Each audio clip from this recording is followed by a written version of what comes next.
In 1480, on the New World island of Alabura, a boy caused a mountain to collapse. Villagers under a tree complained, "That madman Aries is at it again, tearing down mountains. He's like a different person from 3 years ago at this rate. He'll flatten the entire island." At the foot of the mountain, a 14 or 15-year-old Aries stood bare-chested, with bronze skin and muscles like piled rocks, towering nearly 4 meters tall, resembling a ferocious human bear. Yeah. Boom. He charged directly at the mountain wall, sending rocks flying and cracking the wall wide open. Boom. Boom. With each hit more ferocious than the last, finally rumble. The entire mountain collapsed, burying him in dust and debris. After a moment, Aries crawled out from under the boulders, muttering to himself, "This training is useless. I want my body to be harder than the supreme great knife. I am the strongest knife." At that moment, a huge pirate ship approached the island. Ha ha ha. Let's grab some loot and leave. Golden Lion Haki leaped off the deck. Treasure goes to whoever gets it. Whitebeard jumped down as well. The 8-meter-tall Big Mom stood with her hands on her hips. "Do you dare to rob me?" Rox stood at the bow of the ship, commanding action. The pirates cheered and rushed ashore, licking their blades with greedy eyes. Aries collided with the Rox pirates who would win. Could this human bear boy withstand the attacks of Golden Lion and Whitebeard? Aries walked toward the forest, just in time to bump into several pirates charging ahead. He stopped, his eyes turning ferocious. Who are these pests? Haki, want to take the lead? Not a chance. The 6-meter-tall Whitebeard charged forward, with strides several meters long, faster than a cheetah, the wind howling past his ears. Charlotte Linlin also rushed ahead, her 8-meter giant frame unwavering. Rox leisurely stepped off the ship, saying to Captain John beside him, "What I want is a group of ambitious guys. I want to take over the entire new world and become the king of all pirates." John gulped down some liquor. "Captain, you will surely be the king of the new world." In the village, pirates charged in like wolves among sheep. Golden Lion Haki cut through a villager's throat with a sword, blood splattering. "Hand over your money, otherwise you'll be next." The pirates smashed houses, looted, punched, and kicked any resisting villagers, even killing them with a knife. Gunshots, cries of despair, and the sounds of smashing mixed together in a hellish scene. Ha ha ha, not a bad haul. A pile of treasure half his height lay before Golden Lion. Whitebeard, Big Mom, and the others also had a bountiful harvest as the pirates gathered, laughing and boasting. "We'll take 3 bunny girls back. What's better than women? Fine wine." Rox and John entered the town, split as per the old rules. "Captain is mighty." The pirates cheered. Suddenly, a loud bang came from outside the town. The ground trembled, even louder than when Aries collapsed the mountain. Was this noise caused by Aries? Had he run into the pirates? With his human bear temperament, would he charge in and overturn the whole scene? Golden Lion, cigar in mouth, paused, and Whitebeard stopped dividing treasure who was causing trouble. Everyone looked quickly. "Is that a monster?" a pirate exclaimed, and all laughter ceased. At the end of the street, Aries dragged a giant tiger over 10 meters long with one-handed size comparable to a small sailboat. He was as burly as a brown bear, his bronze muscles exuding wildness, and his gaze as cold as a robot. This aura is more ferocious than a tiger.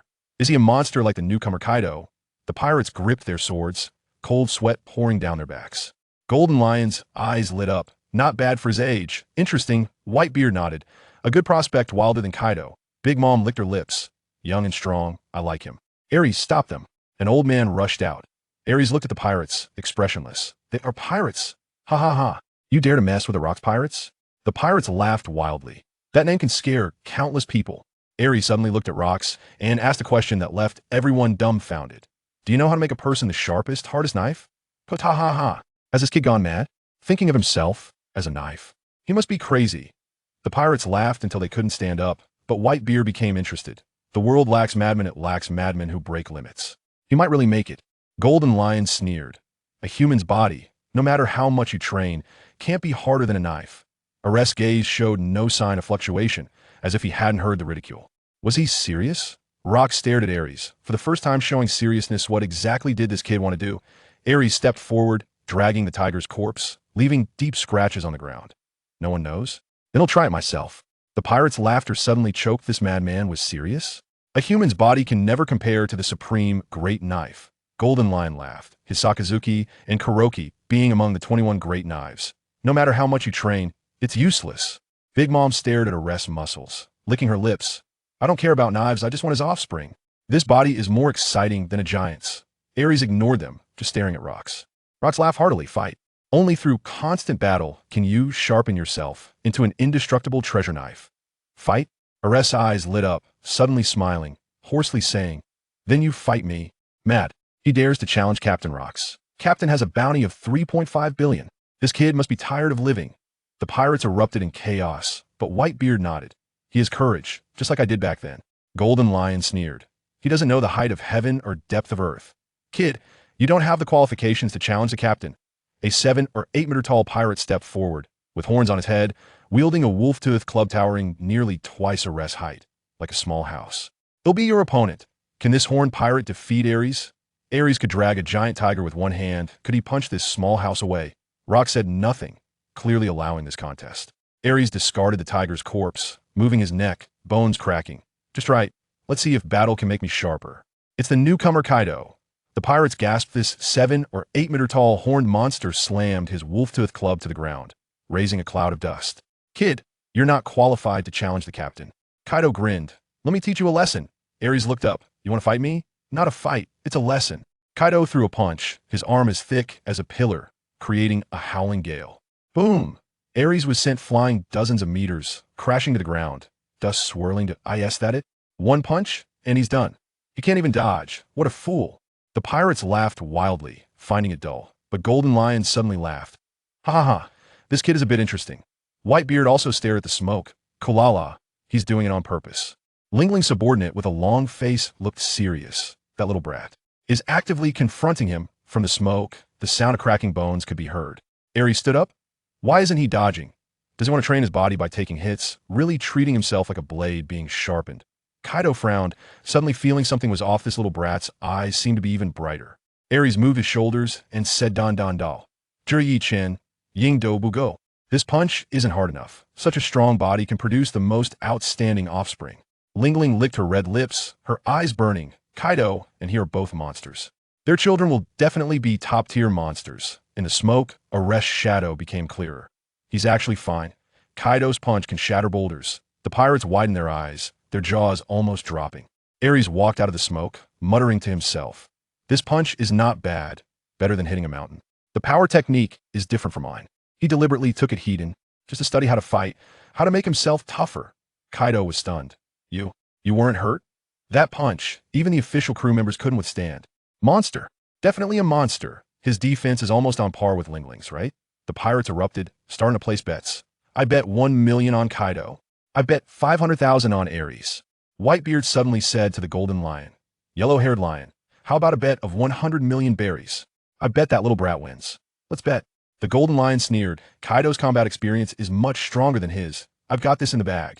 Aries stepped in front of Kaido again, moving his neck. Is he gonna fight back? With his steel-like body, can Kaido withstand a punch? In this monster showdown, who will win? Kaido clenched his fists, his eyes turning fierce. Looks like I have to use my real skills. No one has ever said that his fist lacks power, and power is something he takes pride in. Yet at this moment, it was being trampled by this little brat in front of him. He couldn't take it anymore. He immediately shouted in anger, "Today, I'll let you see what true power is."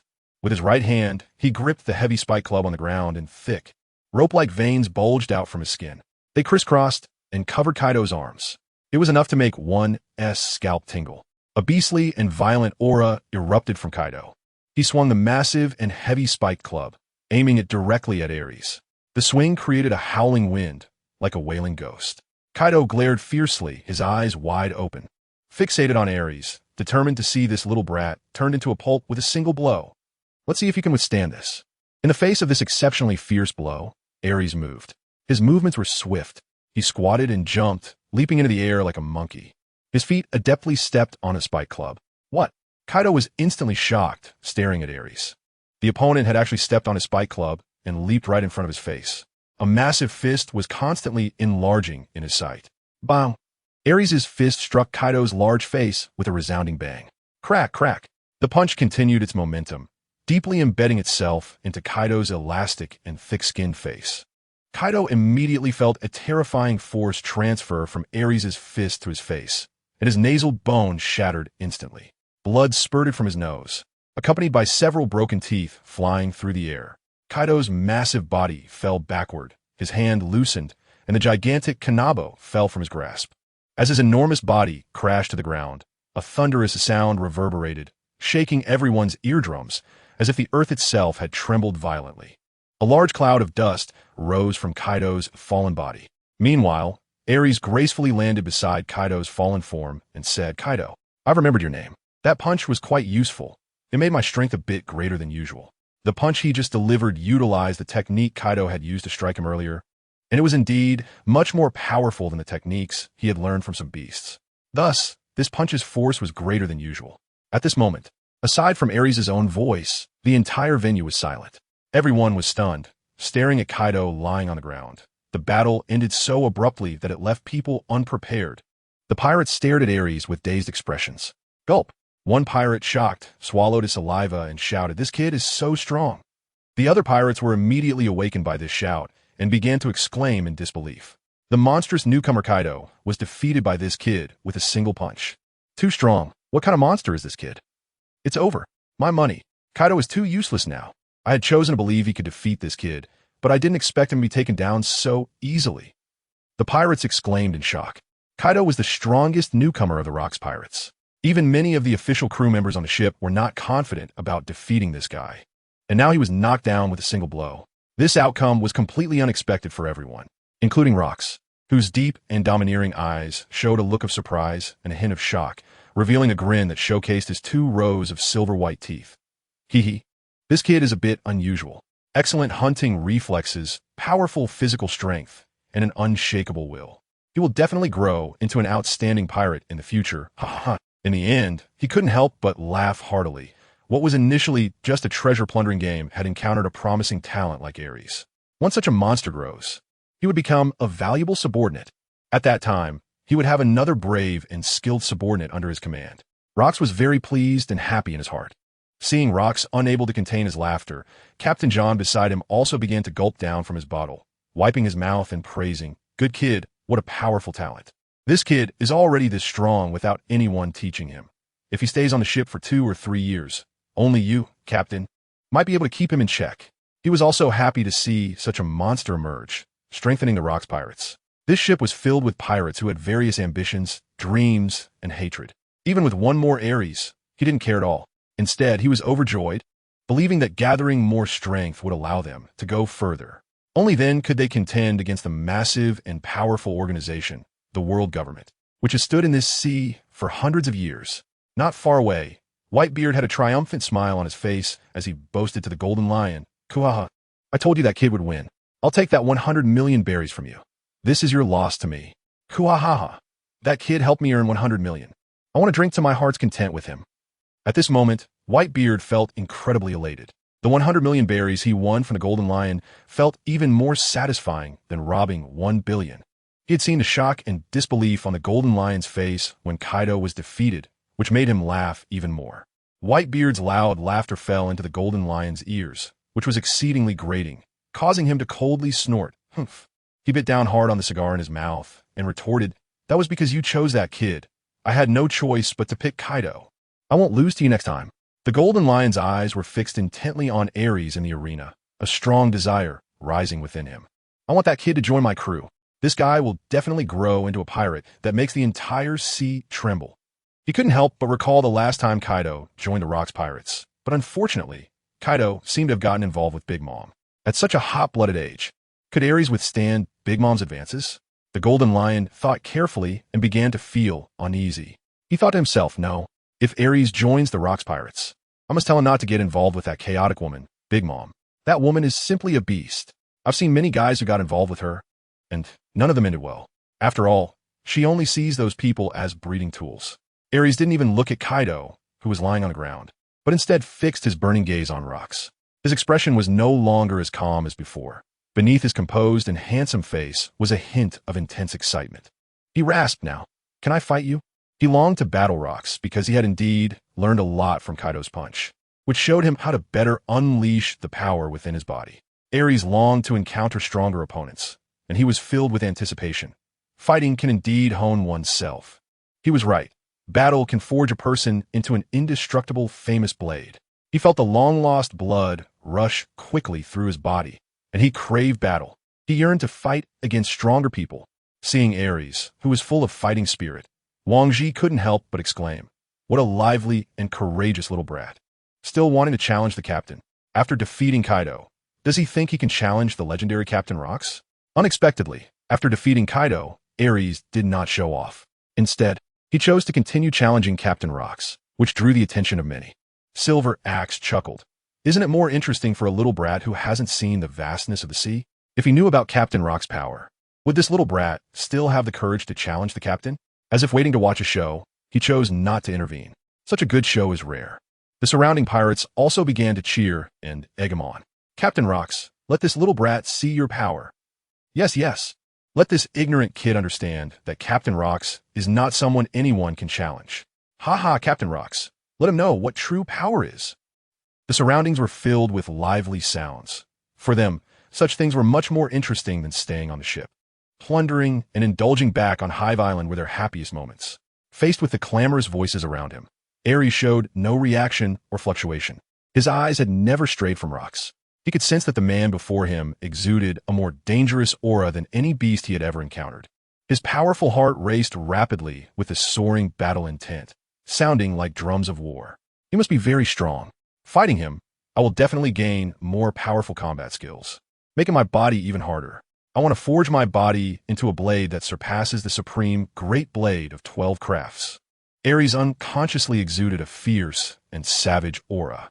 It was the accumulated momentum from countless battles with beasts. Looking at Aries, who was about half a meter taller than him, Rocks also felt the wild and violent breath emanating from Aries. However, through his observation Haki, Rocks sensed that Aries' strength was not enough to warrant his attention as someone who stood at the pinnacle of this sea. In his eyes, there was only a hint of interest as he smiled slightly and said, "If you want me to fight you, you have to agree to one condition. If you lose, you will join the Rocks Pirates." Despite the terrifying aura radiating from Aries, it posed no real danger to him. However, Rocks also valued Aries' potential. A 14 or 15-year-old kid who not only took a punch from Kaido without a scratch, but also easily defeated him. Such potential made Rocks quite excited, an unrefined kid. He was very interested in witnessing how this kid would grow step by step on his ship to become a renowned pirate of the world. All right, Aries readily agreed, anxiously saying, "Can we fight now?" He couldn't help but crack his knuckles, the joints making cracking sounds. It seemed that the previous battle with Kaido hadn't even allowed him to move his muscles and bones.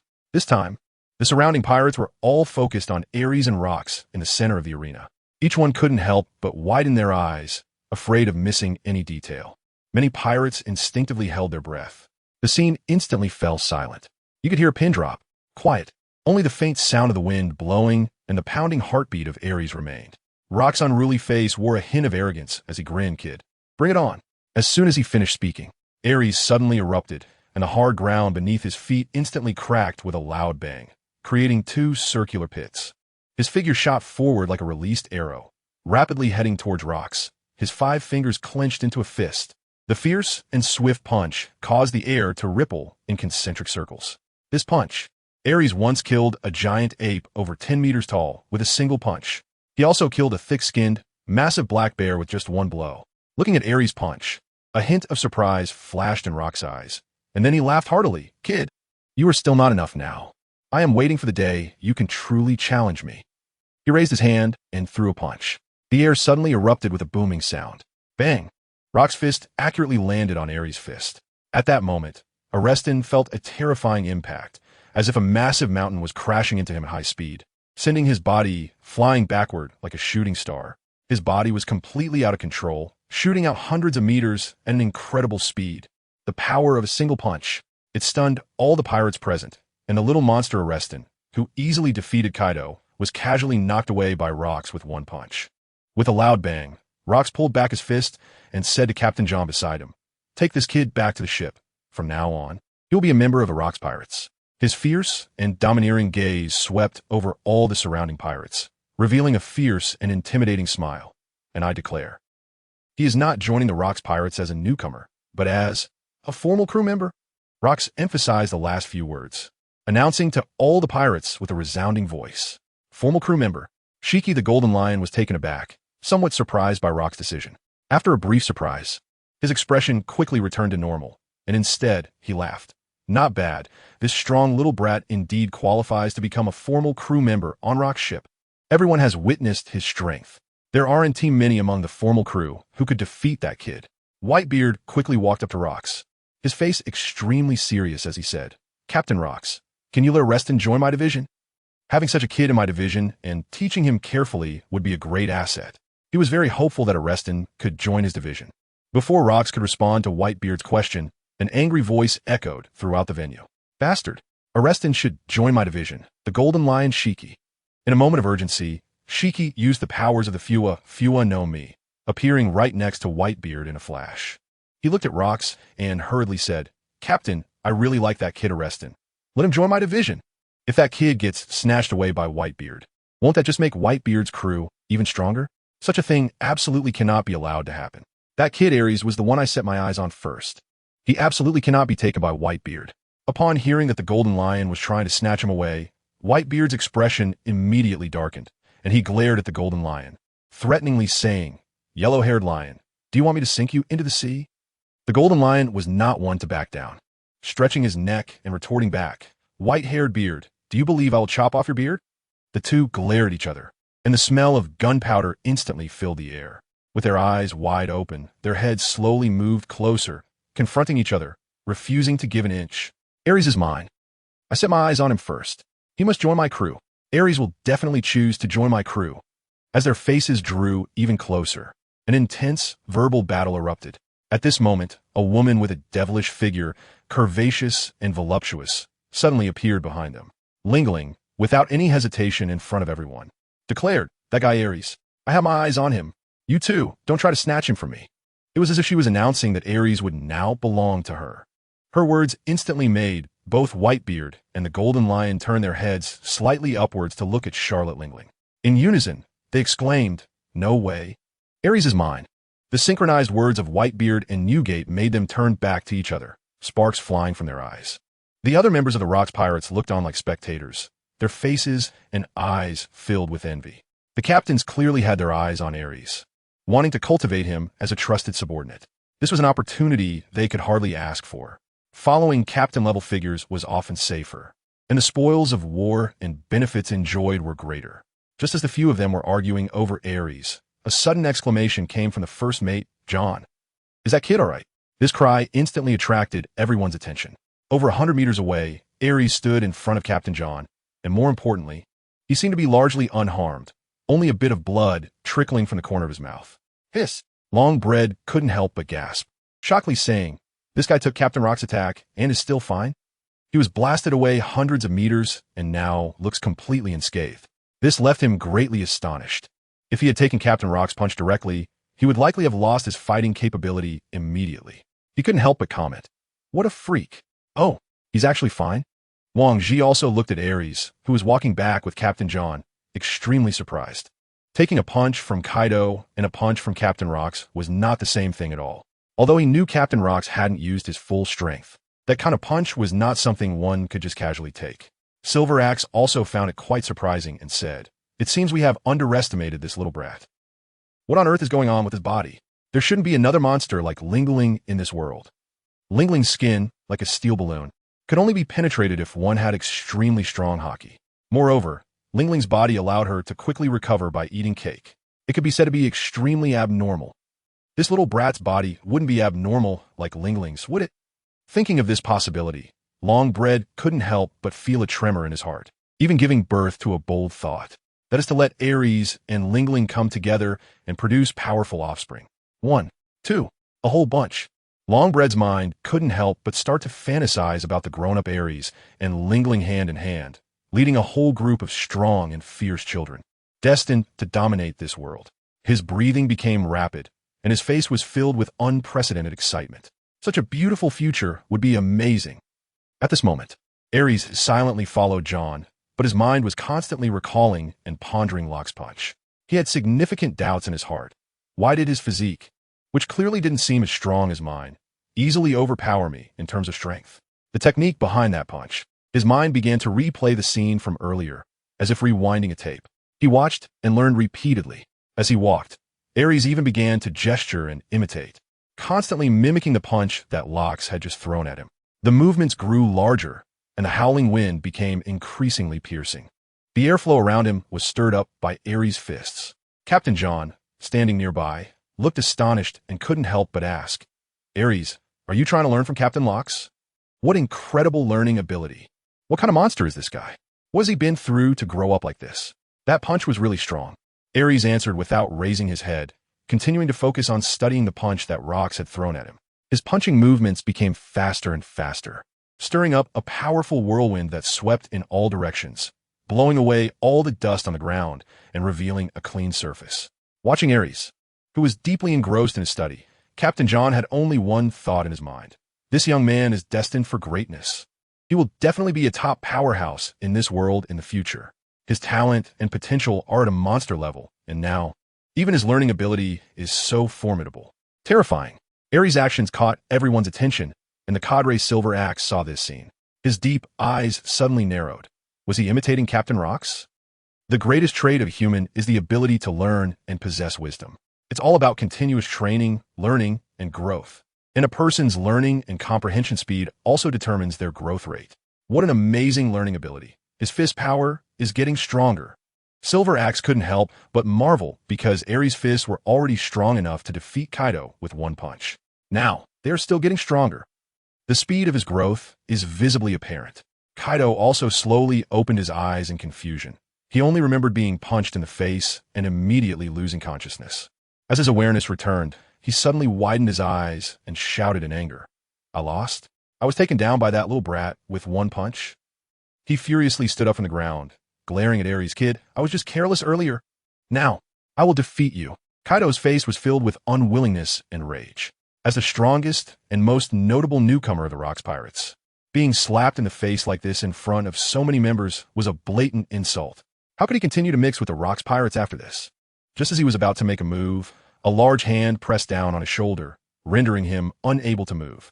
Kaido turned his head to look, stunned. Lin, don't stop me. I'm going to make that little brat pay today. No. Lin paid no attention to Kaido's thoughts or intentions, directly stopping him. Losing is losing, whether you admit it or not. You've been defeated by that guy. Next, work hard to become even stronger. The men I acknowledge never get discouraged. Lin. Kaido stared blankly at Lin, a strong sense of emotion welling up in his heart. However, this feeling came quickly and left just as fast. Lin's next words dropped Kaido from the blissful paradise straight into a nightmarish hell. Aries is the man I like. Lin's eyes revealed her possessiveness and strong desire to have a child. Aries, with his bronze-like physique, shone brilliantly under the sunlight. For her, his bulging muscles were filled with a strong allure. The Golden Lion immediately confronted Ling, saying that Aries must join his crew. No, he should join my Whitebeard's crew. Whitebeard also declared loudly, unwilling to back down. All right. The authoritative voice of Rox resounded in everyone's ears as he looked at Aries and asked, Kid, you've already lost. Will you now join our Rox Pirates? His presence exuded overwhelming dominance, and even his black captain's cloak billowed without wind. His hair, resembling seaweed, swayed continuously. I join. Aries' voice was filled with excitement and enthusiasm as he declared, I must forge myself into the strongest sword through battle. Hearing Aries' agreement, Rox burst into laughter. Haha, what a determined little brat. Aries, welcome to the Rox Pirate crew. I am Rox D. Jibek, the captain of the Rox Pirate crew. Whitebeard immediately rushed in front of Aries, unceremoniously throwing his arm around Aries' shoulder, and said with a wink, Kid, I really admire you. Join my Whitebeard's division. Seeing this, Shiki the Golden Lion was instantly dissatisfied, appearing before Aries in a flash, and hurriedly said, Aries, don't listen to this guy. My swordsmanship is the best on this ship. If you join my division, I'll teach you swordsmanship. No one on this ship is stronger than me in swordsmanship. With an extremely confident expression, his golden hair was unwittingly fluttering in the air. Shiki's confidence naturally stemmed from his own strength. The combination of his superb and powerful swordsmanship with the abilities of the float fruit made him indeed one of the top swordsmen in the world. Hearing Shiki's offer, Whitebeard immediately threw an olive branch to Aries as well. Kid, join my division. I'll teach you how to maximize your physical strength. My fists have unparalleled destructive power. My swordsmanship is even better. Shiki's voice suddenly grew louder. Whitebeard shouted back, my fists are stronger. The two began to argue again. Lin didn't want Aries, whom she valued, to join Whitebeard or Shiki's crew. so she quickly walked up to Aries. Forcefully pushing aside the arguing Whitebeard and Haki, she said confidently, Aries is someone I've taken a liking to. None of you are allowed to steal him. No way. Aries is someone I, Haki the Golden Lion, have my eyes on. Aries, join me, Whitebeard. The members of the Rock's pirate crew had already gotten used to watching the scene of arguing before them. On the Rock's ship, these guys just wouldn't tee back down each other. Only the captain, Rox, could suppress these strong individuals. No one else. Not even the officers Wang Ji, Silver Axe, or Captain John had that kind of prestige and strength. Faced with 3 people he didn't even know vying for him, Aries remained calm. For him, as long as he could join the Rock's pirate crew and temper himself into the strongest and hardest famous sword through battle, it didn't matter which division he joined. He didn't care at all, and he couldn't even hear the bickering sound around him. His mind was still recalling that punch from Rox earlier. No matter how hard he tried to imitate that punch, he still couldn't reach Rox's level. Seeing the ongoing dispute among Whitebeard, Haki, and Lin, Rox shouted, enough arguing. Let Aries temporarily follow Wang Ji. Follow me. Upon hearing Captain Rox's arrangement, Wang Ji looked stunned and said in disbelief, are you letting this little brat follow me? After a moment of surprise, he understood the captain's intention. Clearly, he didn't want Whitebeard, Haki, and Lin's divisions to grow stronger. So to balance the power on the ship, he was handing Aries over to him. But Wang Ji also knew he couldn't refuse. So he continued, then I'll take this little brat. He then waved his hand at Aries. Hey kid, come over here. From now on, you'll follow me, and I'll tell you the rules of the Rock's pirate crew. Aries shrugged off Whitebeard's large hand and walked towards Wang Ji. This kid, Whitebeard's face showed a look of disappointment. He had high hopes for Aries' future. If Aries joined his crew and they built a bond, he would become a valuable partner and assistant in the future. He sighed inwardly, regretting that he couldn't refute Captain Rox's decision. The Golden Lion also felt downcast, regretting the loss of such a promising talent like Aries. The most displeased was, of course, Charlotte Lin. Her eyes were fixed on Aries, and she licked her lips, thinking, I will not give up. Only someone with Aries' strong physique and talent can satisfy me and produce even stronger offspring. Her blatant words sent chills down the spines of Whitebeard and the Golden Lion, who quickly distanced themselves. This person was simply a pervert. Their minds were filled with all sorts of lewd and violent thoughts. Rox turned to Wang Ji and said, Wang Ji, take Aries back to the ship and explain the rules on board. Under Rox's command, Wang Ji led Aries straight to the pirate ship on the coast. Rox, on the other hand, approached the group of villagers huddled together, trembling. He looked at the old man who had previously sought help from Aries. Squatting down, he asked with interest, tell me about Aries. He wanted to know what Aries' previous life was like. The old man sitting on the ground instinctively moved back, trembling with fear, and said, No, don't kill me. You can take everything, just don't kill me. He lowered his head deeply, lacking the courage to look at Rox's face. Seeing that the old man didn't answer his question, Captain John impatiently scolded. Hey, old man, the captain is asking you a question. If you don't want to die, answer quickly. The old man trembled even more in fear. Then, as if he had grasped a lifeline, he hurriedly shared all the information he had about Aries. His father was a very famous swordsmith. That year, his father forged a famous sword, but it was stolen by someone from the sea. His father died, leaving him all alone. He was fine at first, but for some reason, he suddenly went mad 3 years ago. As he spoke, the old man couldn't help but recall the day it happened when Aries suddenly ran out of his house, asking everyone how he could forge a sword that surpassed the legendary Da Qing blade. Many people were frightened at that time. Aries had been following his father to forge swords since he was young, and at around 10 years old, he was as strong as a sturdy bull. Many people couldn't stop him. At that time, Aries seemed to be caught in a kind of obsession. In the end, it was a villager who answered Aries' question, telling him that through training, he could forge himself into a hard blade. From that day on, Aries spent all his time training, except for eating and resting. As time passed, his training methods became increasingly terrifying and shocking.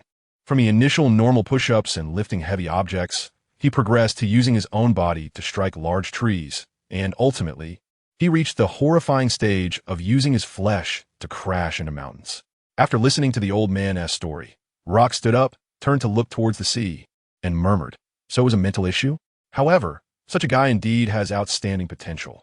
Just relying on his training and fighting with beasts, he has managed to grow to this extent. This kid's potential is truly monstrous. He understood that Aries not only had immense potential, but was also undaunted by hard training and incredibly persistent. He was far better than that girl Lingling. That promiscuous woman had wasted her terrifying talent. Aries, on the other hand, was entirely different. He not only possessed inhuman talent and potential, but also continuously strengthened himself through various training methods. Compared to Lingling, Rox naturally had more faith in Aries. He walked slowly towards the coast and shouted to the other pirates, "Boys, return to the ship." Captain John took a sip of strong liquor and excitedly said, "Once this kid grows up, he will definitely not lose to Whitebeard and Gold Lion." He leisurely followed behind Captain Rox. Kaido also heard the story told by the old man and couldn't help but tremble in his eyes. A bit shocked as he said, "That guy Aries is undergoing such terrifying training." A gleam flashed in his huge eyes, and he gritted his teeth, saying, Kaido will not lose to him. I will also train my body with hellish training. Next time, it will definitely be my victory." Looking at Aries' back, Kaido's heart was filled with a strong fighting spirit. He also followed the main force towards the pirate ship by the shore. Aries was seeing such a gigantic pirate ship for the first time. It was like a moving fortress of war. Standing at 4 meters tall, he seemed very small in front of the ship. Wang Ji said proudly, "How about it? Isn't this ship huge? Our Rox Pirates is the strongest pirate crew on this sea. Countless pirates are so scared just by hearing the name of our Rox Pirates that they wet themselves." Ha ha ha. He couldn't help but laugh heartily, as if such things had actually happened before. Aries on the side appeared calm, as if he was only interested in becoming a famous sword and nothing else intrigued him. Wang Ji patted Aries on the shoulder and said, "You will be an official member of the Rox Pirates from now on. Countless battles will be waiting for you. Hurry up and grow stronger. A monster like you growing up is something I'm really looking forward to. I also crave battle." Aries excitedly answered Wang Ji. The battle with Kaido and Rox earlier had given him a slight boost in his strength, much faster than his usual training by crashing into mountains. He walked to the edge of the shore, leaped into the air, and with a splash, he fell directly into the sea, sending up a spray of water. Wang Ji was stunned, his eyes nearly popping out, and he hurriedly shouted to Aries in the water, "Aries, what are you doing jumping into the sea? Get on the boat with me." He was very surprised by Aries' actions, even wondering if Aries had lost his mind. He actually jumped straight into the sea. "No." Aries poked his head out of the sea, his entire body submerged in the water, and said to Wang Ji on the shore, "You guys take the boat. I can swim alongside it." The chilly seawater was refreshing, making him feel extremely comfortable and free. Watching Aries in the water, Wang Ji was genuinely a bit impressed and said again, "Aries, if you can't hold on, remember to get on the boat at any time." Aries is really a training fanatic. He doesn't even want to stay on the ship and chooses to swim in the sea instead. He's simply a peculiar being. "I understand," Aries replied, and then floated on the surface of the sea. Wang Ji shook his head and thought to himself, "There's a reason he can become a monster. This guy is really tough on himself." He couldn't help but recall the scene where Aries took Kaido's punch on purpose, essentially throwing his body onto the gun's muzzle. Crazy. At this moment, the captains also returned to the shore with their crews. Looking at Aries in the sea, Whitebeard's expression was astonished, and he quickly asked Wang Ji, "Wang Ji, why is Aries staying in the sea?" It wasn't just him who was curious. Golden Lion Shiki, Charlotte Linlin, and other pirates all cast their eyes towards Wang Ji, seeking an explanation. Wang Ji shrugged and said, "It's not that I sent him into the sea. He jumped in by himself. He doesn't want to stay on the ship. He wants to swim in the sea to train and sail with us. Such a thing, he definitely wouldn't do. It's simply too crazy and torturous for himself. He might as well return to his room on the ship and sleep without this heavy armor on." Upon hearing Wang Ji's explanation, a look of admiration flashed in Whitebeard's eyes, and he couldn't help but exclaim, "No wonder this guy can become so strong. He is always thinking about training. This guy really is dedicated." The regret and frustration in Whitebeard's heart became even more apparent. If only Aries could join his crew. He was already 32 this year, and having lost his family at a young age, Whitebeard longed for familial ties. Seeing a kid like Aries naturally stirred a certain emotion and thought within him. This thought was not fencing, but rather a desire to make Aries feel like family, a feeling that grew stronger as he aged. Golden Lion couldn't help but take a deep breath, the spark of his cigar flaring up, and he said admiringly, "Aries is only around 14 or 15 years old. If this guy continues to grow, I can't imagine how terrifying he will become. Aries already has extraordinary talent, and he is further honing himself through hard training." While the peak of an average person is usually around their 40s or 50s, Aries still has at least 30 or 40 years to reach that peak. If Aries continues to persevere like this, combined with his terrifying talent and potential, even the Golden Lion would find it hard to guess just how frightening this guy's future could be. No matter how scary he is, the stronger he becomes. The more I like him. Lingling excitedly licked her bright red lips. Looking at Aries floating on the sea, his muscles bulging like brass made her mind involuntarily start to fantasize. A blush spread across her cheeks. A hint of dazedness also appeared in her eyes. Although it was just an illusion, it brought her joy. Then, Rox, who arrived shortly after, smirked and said to Aries in the sea, "Aries, whenever you get tired, just come up to the ship to rest. I will have someone arrange a room for you." He then stepped onto the ship's ladder. The members of the Rox pirate crew also looked at Aries with admiration. They had never seen anything like this before. If they were asked to swim alongside the ship in the sea, no one would be willing. There are various ferocious beasts in the sea, which is a very troublesome matter. Putting themselves in Aries' shoes, they thought he was truly crazy and reckless. Kaido, who arrived afterward, also witnessed this scene and immediately changed his expression. His face showed a mix of emotions, and after a while, he finally said heavily, "I will not lose to him." He had initially planned to go back to the ship to rest, but now he intended to go back to train. Gritting his teeth, he squeezed out a few words, "Absolutely not." He then turned and stepped onto the ship's ladder. A competition had officially begun. "Raise the anchor. Set sail." The huge pirate ship began to navigate across the sea, while Aries followed behind the massive ship by swimming, except for resting and eating. Aries spent all his time at sea. 5 days passed in a flash, and Aries' persistence impressed most of the pirates on the ship. At the port of Hive Island, dozens of various ships, large and small, were docked along the vast harbor. Most were affiliated pirate ships of the Rox pirates, while a small number were involved in trade conducted by underground dark forces. As the island with the largest gathering of pirates in the New World, the underground forces here were extremely complex. Furthermore, Rox was very indulgent towards the actions of these pirate groups because he believed that only those with great strength could obtain everything: women, treasures, fine wine, territory. As long as you are strong enough and can protect what you have, it belongs to you. The island was constantly filled with dark events like assassinations and robberies. As a gigantic pirate ship slowly docked, countless people in the harbor turned their gazes toward it. It was all because of the name Rox Pirates. At that moment, a very tall woman, at least 3 or 4 meters high, stood at the port. Her outfit was extremely bold and provocative, with a tight leopard print suit that perfectly outlined her curves. With a front and back that were quite impressive, she was quite the sight. Her lips were painted a deep red, and she wore a pair of sunglasses. In her hands, she held a large bouquet of bright roses. It was Miss Bakine. She was here to express her love for Whitebeard again. Despite being rejected countless times, Miss Bakine had never given up. Such persistence would surely touch Newgate one day. How enviable for that guy Whitebeard to have won the heart of Miss Bakine. On the deck of the Rox pirate ship, a large group of members of the Rox pirates were discussing animatedly. Their words were filled with envy, with Miss Bakine's figure. The ship's lecherous crew couldn't help but stare wide-eyed. They wished they could press their eyes against Bakine's curvaceous figure. Silver Axe stood by the ship's railing and couldn't help but whistle at Miss Bakine on the dock. "Miss Bakine, if that guy Whitebeard doesn't he accept you? How about considering me, Silver Axe?" This drew the attention of the surrounding pirates, who were eager to see the excitement. "Get lost." Bakine snapped back, her face filled with hostility. Suddenly, the entire port fell silent, not a sound to be heard. She looked up at the gigantic pirate ship and could not help but take off her sunglasses, revealing her stunning eyes. Her pupils darted around, seemingly searching for Whitebeard's figure. At that moment, Whitebeard was nervously leaning behind the mast, feeling awkward as he muttered to himself, "Why is she here again? Didn't I tell her not to confess her love for me in public?" He was quite distressed. All he wanted was to live the life of a pirate, and couldn't he care for or protect anyone else? Who knew what day he might die? Shiki, sitting nearby with a cigar, chuckled, "Whitebeard, I think you should just accept Miss Bakine. That's something many people envy." There was a hint of teasing in his tone.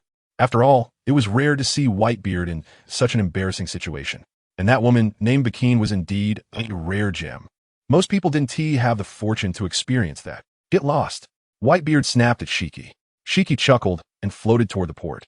Meanwhile, a loud bang echoed from the sea. Aries leaped out of the sea like a dolphin, landing at the harbor. Dripping wet, seawater continuously flowed down his body to the ground as he gazed at the bustling port. This is the headquarters of the Rox Pirates. Aries shook his body, and the seawater on his pants splashed out like rain. At this moment, Wang Ji walked up to Aries and said, "Come with me. I'll take you to change your clothes. We have a banquet to attend later." This is a tradition of our Rox Pirates. After every successful mission, Everyone celebrates wildly. Aries nodded and followed Wang Ji towards the skull castle in the center of the island. His 4-meter height drew a lot of attention. Many people pointed at Aries with curious looks, wondering how a stranger could be by the side of the cadre Wang Ji. The streets of Hive Island were mostly filled with pirates, and those who weren't pirates were part of various dark forces. Even the commoners here, having survived the survival of the fittest, were not simple characters. Before long, Wang Ji brought Aries to a room and said with a smile, "This room will belong to you from now on. This is the treatment for official members of the Rocks Pirates. It's much safer than outside the Skull Castle. Out there, you have to worry about whether someone will attack you while you sleep, robbing you of your treasures, and everything valuable. Even your valuable organs could be at risk. Only by being in this world can you truly understand how cruel it is. In this world where pirates thrive, underground dark forces have emerged like mushrooms after rain. Wherever there is profit, countless people will flock there, especially in highly profitable industries. Providing pirates with services such as entertainment, firearms, selling stolen goods, supplies, contraband, and so on, has gradually formed an ecosystem. Even organs from pirates can be sold on the black market to those in need. However, the first question Aries asked was related to training. Is there a place to train here? You brat, you never forget to train no matter where you are. It's not that simple to turn yourself into an indestructible famous sword, Wang Ji said, a hidden gleam flashing in his eyes. He then added, in this skull castle, there are naturally places for everyone to train. Once you change your clothes, I'll take you to have a look. Wang Ji leaned against the doorframe, quietly waiting for Aries to change. He looked up and gazed at the gradually darkening sky. Moments later, when Aries was done changing, he took him to the training room. The next day, before dawn, Aries automatically opened his eyes, his bright eyes bursting with a gleam. He turned over and got out of bed in one smooth motion. If one didn't know better, they might think Aries was sleepwalking. After washing up, Aries walked out of the room. From a high vantage point, he looked down at the entire Hive Island, the lights still bright. He began walking towards the training room. Suddenly, a flirtatious laugh echoed on the road. Even if you were a cadre of the Rocks Pirates, you still have to hold the wall when you walk out of here. Aries stared intently and saw a man in silver armor leaning against the wall, swaying as he left. It seemed to be Silver Axe, an officer of the Rocks Pirates. His appearance caught the boss's attention, who immediately waved at Aries with a flower-like smile, saying, "Oh, looks like a newcomer, still a fledgling, huh?" Looking at Aries' muscular upper body, she sighed, "But this physique is a bit too big.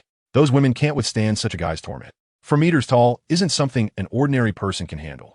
She didn't dare to take on such business, fearing it would lead to some fatal incident. The women under her were like money trees to her. Upon hearing her voice, Silver Axe glanced back and immediately saw Aries, quickly leaving with his legs crossed. He began to worry. That kid won't recognize me, right? How embarrassing would it be if that kid saw me?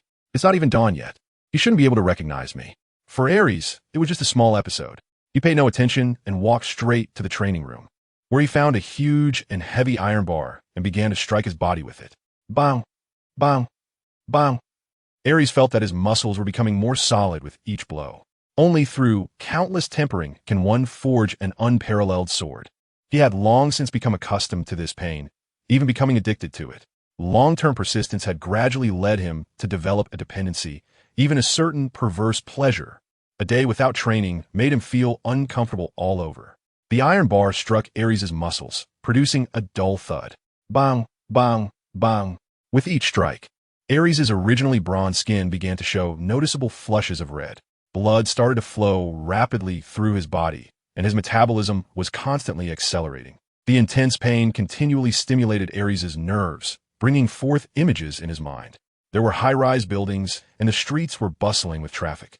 Cars were weaving through the spacious roads, and the scenes kept changing. Then, an image of a hospital named the First Brain Tumor Hospital of Guangwei City flashed by. The next scene appeared. Aries felt like he had appeared on a hospital bed, with his hands and feet bound to it. Soon after, a nurse came in and replaced his 4-bag filled with medicine. The images flashed rapidly in Aries' mind, like slideshows, eventually freezing at the sound of the nurse's scream. A patient had drunk the 4 solution. Then came in noisy sounds and chaotic voices. As his consciousness returned to reality, Aries couldn't tell how many times his arms had twisted or how many times he had struck his body with an iron rod. Am I Aries or Liang? My father's dying wish was to forge a renowned sword surpassing the supreme great blade of 12 works. My forging skills cannot surpass my father's. I can only seek change. I will definitely forge myself into a famous sword. If I can't do it, then I'll forge others into famous swords. This situation of images appearing in my mind is not the first time. Whenever something stimulates his brain, he always experiences such vivid and dreamlike sensations. His ability to endure pain has been improving, not only because of training. His full chest muscles had turned a bright red, and Aries began to strike each of his abs, each larger than a normal person's thigh, with the iron rod. A full 8, like protruding boulders. Under Aries' vigorous hammering with the iron rod, the muscles in his abdomen began to redden as well. He was violently and barbarically forging his body, just like hammering a piece of iron back and forth to achieve tempering steel. In the Skull Castle, Wang Ji, freshly washed up and donned in his heavy and shiny golden armor, opened the door and headed toward Aries' room. Captain Rox had entrusted Aries to him, so he naturally arranged Aries' room close to his own. Arriving outside Aries' room, he knocked on the door, calling out, "Hey!" Aries opened the door. He shouted several times, but there was no response from inside the room. He pushed the door open forcefully and peered inside. "This guy isn't here. Did he go to train again so early in the morning?" The only thought that crossed Wang Ji's mind was this, and he immediately headed toward the training room. In the large training room, sounds like muffled thunder echoed. He stared wide-eyed at Aries, who was training, the thick iron rod almost the same size as his wrist. It's worth noting that Wang Ji stood at 4 or 5 meters tall, even slightly taller than Aries. He was simply not human. That's brutal. The iron rod struck Aries' body with a bang, accompanied by the whistling wind. Wang Ji felt a chill run down his spine, his scalp tingling. He had originally thought that swimming and sailing in the sea was tough enough for Aries. But compared to the scene before him, it was like comparing a small witch to a great witch. He had thought Kaido was fierce enough, but it turned out there was someone even more monstrous. Wang Ji couldn't imagine enduring such training himself. He would probably struggle to last even an hour. He walked up to Aries and asked with an odd expression, "Aries, doesn't it hurt to train like this?" "It hurts." Aries showed no signs of stopping his actions, calmly answering Wang Ji's questions. "Pain?" Wang Ji looked at Aries with a strange expression. "You're telling me it hurts with that unchanging expression? If it weren't for the clanging sound, I would really think you're a balloon. It's fake. But the sound of the collisions makes me know that this is a real iron rod. I wonder if Aries will keep hammering it until this iron rod is ground down to a needle." Wang Ji suddenly thought of the banquet from last night, curling his lip and saying, "No wonder you're such a big eater." The banquet from last night is still fresh in his mind. This guy managed to eat enough for over 100 people by himself. The Rox Pirates truly have the undisputed number 1 eater. "How long are you going to train?" Wang Ji asked from his side. "During meal times." Aries' response made Wang Ji feel like he had asked a very foolish question. The next moment, Aries asked Wang Ji a question. The captain said that combat can sharpen a person into a fine blade. But what other methods are there to forge oneself into a famous sword? He shifted the position of the iron rod he was holding to his thigh. He turned to look at Wang Ji. Upon hearing this question, Wang Ji was also taken aback, stroking his long black beard, which was longer than Guangong's. Straight and smooth. After careful consideration, he spoke. "In our Rox Pirates, the strongest in swordsmanship is naturally Captain John Golden Lion Shiki. However, are you sure you want to forge yourself into a famous sword?" Wang Ji couldn't help but feel a chill run down his spine. He had never encountered such an absurd idea. Who would forge themselves into a sword? Is a person like iron? The human body is complex and cannot be shaped as freely as steel. Not just a famous sword. I want to forge myself into a famous sword that surpasses the supreme 12 forms of the great block sword. Aries' voice was powerful and filled with fighting spirit, making the strength in his hands increase by a notch. With a bang, even the air created a slight tremor. Aries' muscles rippled like waves on a calm lake. This sound echoed in Wang Ji's mind, causing him to involuntarily gasp. Hiss. Even standing aside made him feel pain. "I'm leaving first. Call me when it's time for dinner." He quickly turned to leave, thinking that if he watched any longer, he might not even be able to eat. About to throw up, after Wang Ji left, Aries continued his workout while murmuring to himself, "Golden Lion Shiki. Will he have other ways to help me hone myself into a legendary sword that surpasses the supreme Great Blade 12 crafts? Well, I'll ask him after training." The training room continued to echo with the sound of loud bangs. By the time Aries finished his training, his body was covered in large muscles that looked like red-hot irons under the astonished gazes of a group of pirates. Aries left the training room.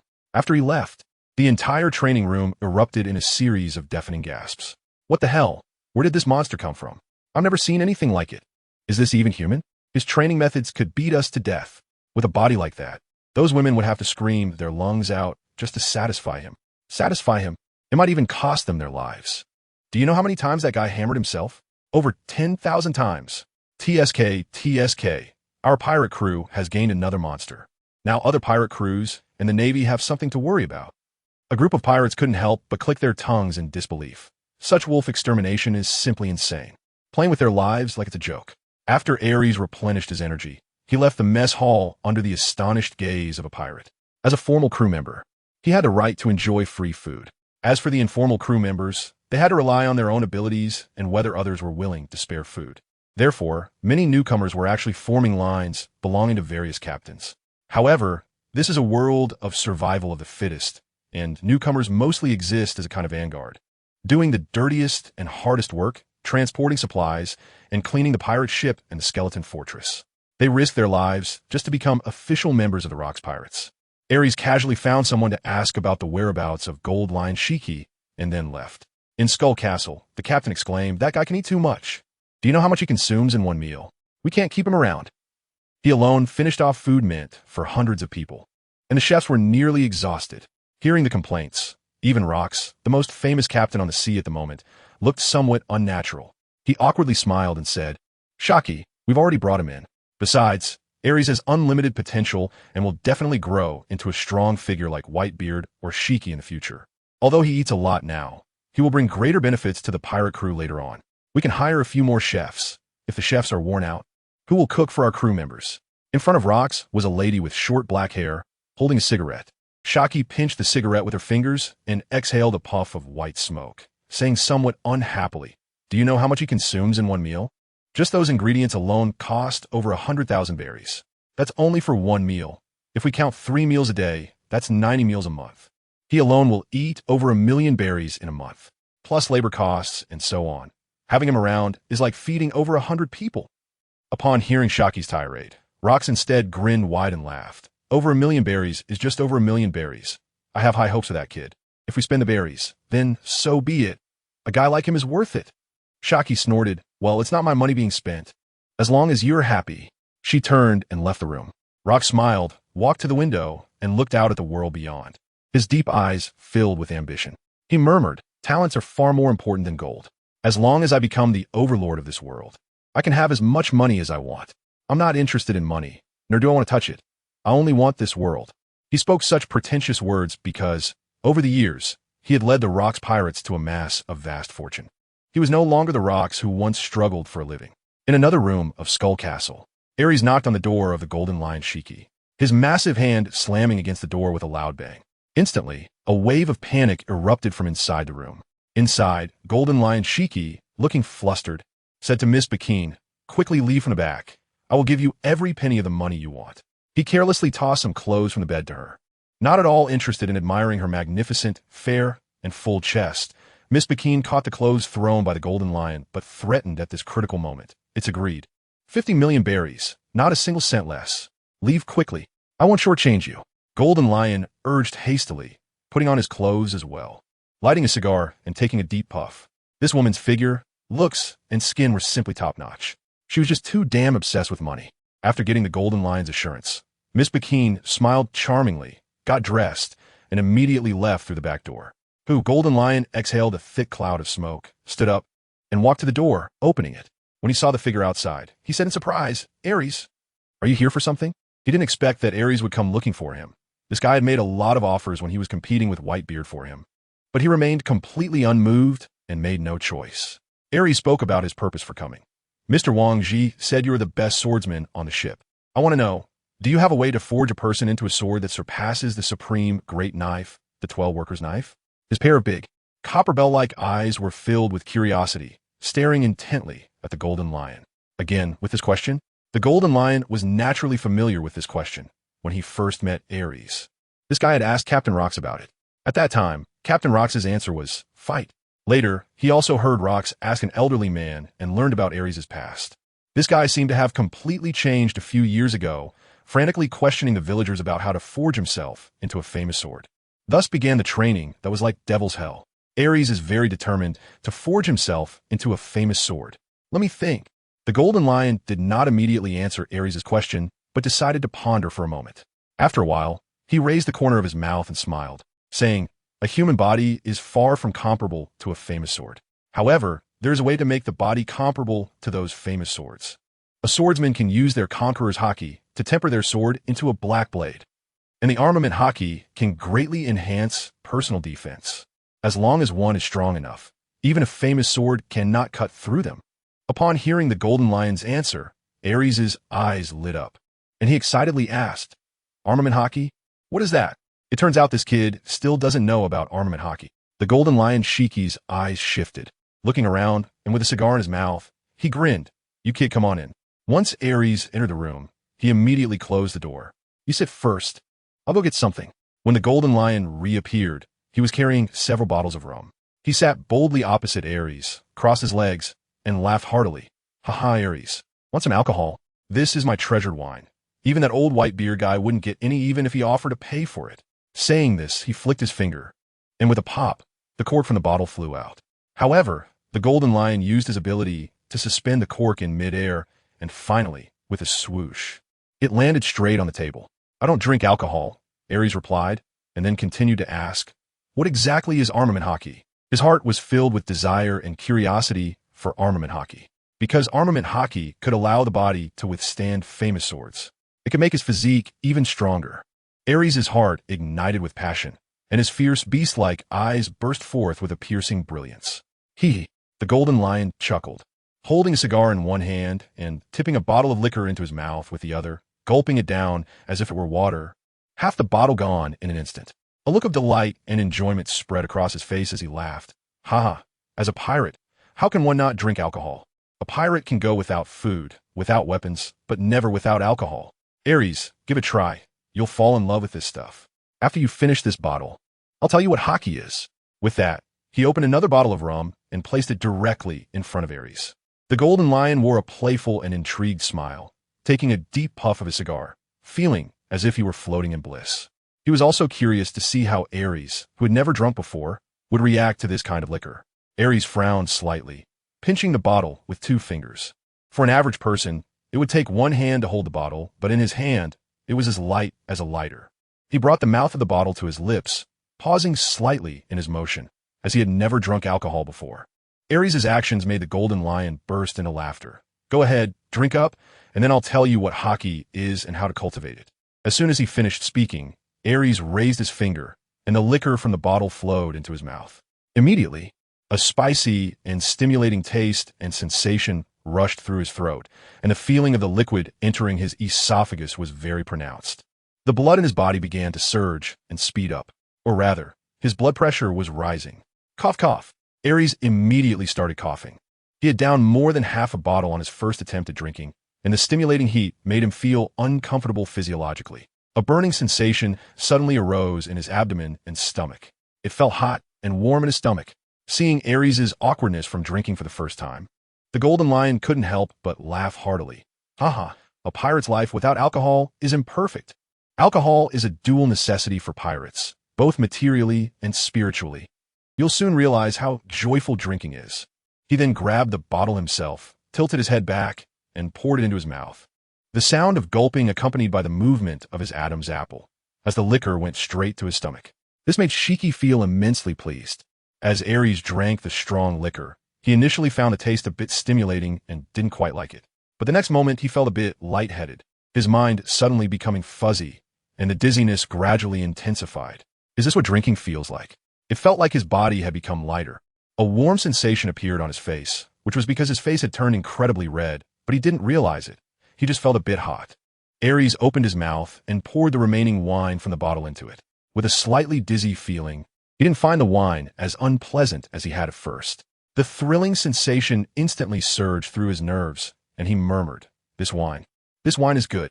His body started to heat up. The normally sharp and fierce gaze became somewhat hazy, and he unconsciously reached for the wine on the table. Imitating the earlier actions of the Golden Lion, he forcefully popped the cork off, and it shot out like a bullet with a bang, embedding itself directly into the wall. Aries lifted the bottle of wine with 2 fingers and poured it into his mouth, gulping it down. For an ordinary person, a bottle of wine is quite a lot. But for Aries, who stands 4 meters tall, it was nothing. In just 2 or 3 seconds, the bottle was emptied into his stomach. He then proceeded to the next bottle. Seeing this, the golden lion's expression changed, and he hurriedly shouted, Hey, you little drunkard can't drink anymore. This is fine wine I've treasured for many years. You can't finish it all at once. But the intoxicated Aries paid no heed to the golden lion's words and continued to gulp down another bottle. The golden lion immediately spread his arms to protect the bottles in front of him, holding a cigar in his mouth, and said, Aries, you little rascal. You can't really be getting drunk, can you? You can't drink any more of this wine. He felt a bit pained. This was good wine he usually couldn't bear to drink, and this kid had already downed 3 bottles. He only had a little over 10 bottles in total. That was a full fifth gone. Aries' head was swaying a bit, tilting left and right, and he saw the golden lion protecting the wine. So he reached out to push the golden lion aside. But how great was his strength? Even a drunk Aries couldn't assess his own power. The golden lion was completely unprepared, and in an instant, he was thrown out, crashing through the nearby glass window with a loud bang. He flew straight out of the skull castle and landed heavily on the street outside, kicking up a large cloud of dust. Debris flew everywhere, causing a commotion among the pedestrians on the street. Did you see what just fell down? How could something suddenly drop from the sky? It looked like it flew out from a skull castle. What on earth is going on? Did anyone see what happened? A large crowd suddenly gathered around, all watching the center of the dust cloud. The next second, the golden lion's disheveled figure floated out from the dust, covered in dirt, shocking everyone around. The golden lion Shiki? What? It's the golden lion. How could he fly out from the skull castle? And, no way. Did the golden lion get into a fight with that old man with the white beard? The noisy discussions around fell into the golden lion's ears, and thinking of Aries throwing him out into the hall without consideration, his expression became somewhat unnatural. He looked up at the skull castle and couldn't help but curse, bastard. He drank and then tossed me out that damn little. Before he could finish his sentence, a roar like thunder sounded. The terrifying sound wave made everyone's eardrums buzz. Meanwhile, the glass windows in the skull castle began to crack with a series of sharp sounds, and finally exploded with a loud bang. This noise shocked countless people. Many turned pale from the thunderous roar. Even several people quickly covered their ears with their hands, their faces showing extreme discomfort. Whose voice is that? This sound is terrifying. It even shattered the glass. Drinking? What on earth is going on? This is the headquarters of the Rocks Pirates. No pirate would dare to cause trouble here, right? Just this sound is enough to shatter so much glass. What kind of monster is it? Various questions and fearful voices surged on the street, and everyone was clueless about what was happening. Only the golden lion Shiki knew. His face turned pale as he muttered in surprise. No way. That guy's drunk and causing a scene? I must stop that guy. With a whoosh, he quickly flew towards the window of his own room. The next second, boom! The entire wall, along with the window, exploded into rubble, revealing Aries' incredibly strong and muscular body. With a dazed and intoxicated gaze, Aries saw several golden lions flying towards him and immediately shouted, Golden lion, I want a drink. The sound he emitted was like a sound wave attack, creating a gust of strong alcohol-scented wind that instantly engulfed the golden lion. This guy's really drunk. The corner of the golden lion Shiki's mouth twitched. He didn't expect that just letting Aries try some wine would lead to him becoming addicted to it and getting drunk. His expression grew irritated. This is going to get Captain Rocks angry. I need to get Aries to stop first. If he goes on a drinking spree and destroys the skull castle, it would be even worse. The golden lion Shiki didn't draw his long knife from his waist, but instead used the power of the float fruit to appear right in front of Aries in the blink of an eye. He raised his arm and clenched his fist tightly. With a whoosh, his entire arm was instantly coated in armament Haki, turning a deep black. The golden lion grinned. Kid, don't you want to know what armament Haki is? Today, let me show you the power of armament Haki. It could be considered as teaching by example. He swung a punch towards Aries' head, producing a whooshing sound as it sliced through the air. Bang! With a huge explosion, Aries' massive form was instantly sent flying backward. Some furniture and the floor in the golden lion's room were smashed to pieces by the flying Aries, and finally, with a loud crash, the wall collapsed, burying him in rubble. The golden lion exhaled a thick cloud of smoke, grinning as he bit down on a cigar. Kid, this is armament Haki. I could even make that Kaido guy bleed with this punch. He flew towards Aries, who was buried in the rubble. Suddenly, with a loud bang, debris flew everywhere as Aries stood up from the rubble. You little brat actually didn't. The golden lion was slightly surprised. As he continued to fly forward, his expression suddenly changed drastically, because Aries' gigantic fist was roaring towards his face. This punch, with immense force, slammed into the golden lion's face, instantly deforming it, and the cigar in his mouth flew out. It shot out like a cannonball through the broken wall once again. Boom! He crashed down onto the street, the impact much greater than the previous time. The onlookers were utterly stunned. The golden lion Haki of the Rocks Pirates was hit by someone. Everyone's mind was filled with one thought. Who was that guy? How could he knock down a cadre of the Rocks Pirates, the golden lion, twice? Bastard. The golden lion, flying out from the rubble, had an extremely ugly expression. Aries' punch was simply monster strength. This punch made his head feel heavy, and a large pus-filled bump appeared at the corner of his eye, purple-red with some blood, ruining the imposing image of the golden lion Haki. He had planned to teach that kid a lesson using armament Haki and vent his frustration about the wine he cherished. But instead, he got hit hard. Embarrassed in front of so many people, this incident would probably spread throughout Hive Island. The golden lion felt a surge of anger, coldly glancing at the onlookers around the street, and shouted, "Shut up!" A strong wave of Conqueror's Haki erupted from him, sweeping through the entire street like a hurricane. Many people collapsed to the ground, losing consciousness. In an instant, everyone on the street fell silent. No one dared to speak. Those who were awake only felt a chill run through their bodies, and cold sweat uncontrollably broke out all over them. The current state of the golden lion was somewhat akin to a cat with its fur bristled. The lush golden hair on his back had become much fluffier than usual. Suddenly, everyone felt the ground darken and looked up. They saw a gigantic figure blocking the sun, and all they could see was a massive black shadow. A deafening voice erupted. "Damn it! How dare you ambush me?" Aries' head was in complete chaos. The armed Haki punch from the golden lion had still impacted him to some extent, and the combination of being drunk and his confused thoughts left his mind very muddled. It made him suspect that someone wanted to take his first blood. Strange. Was first blood. In the next second, his mind switched to another thought. Aries looked mad, roaring with immense anger. "Golden lion, come and take your life." Aries descended from the sky, raising his massive fist, his face reddened like that of Guan Yu. The thick muscles on his arms bulged, visibly larger by several circles. Just like the second brother, they were fully erect. The muscles not only grew larger, but also became harder. Beneath that robust muscle lay explosive power, something Kaido well understood. With a punch, a terrifying airflow surged from Aries' fist, creating dreadful ripples in the air. The momentum was overwhelming. A single punch could shatter stone and sever gold. "You little bastard. This time I won, TB careless."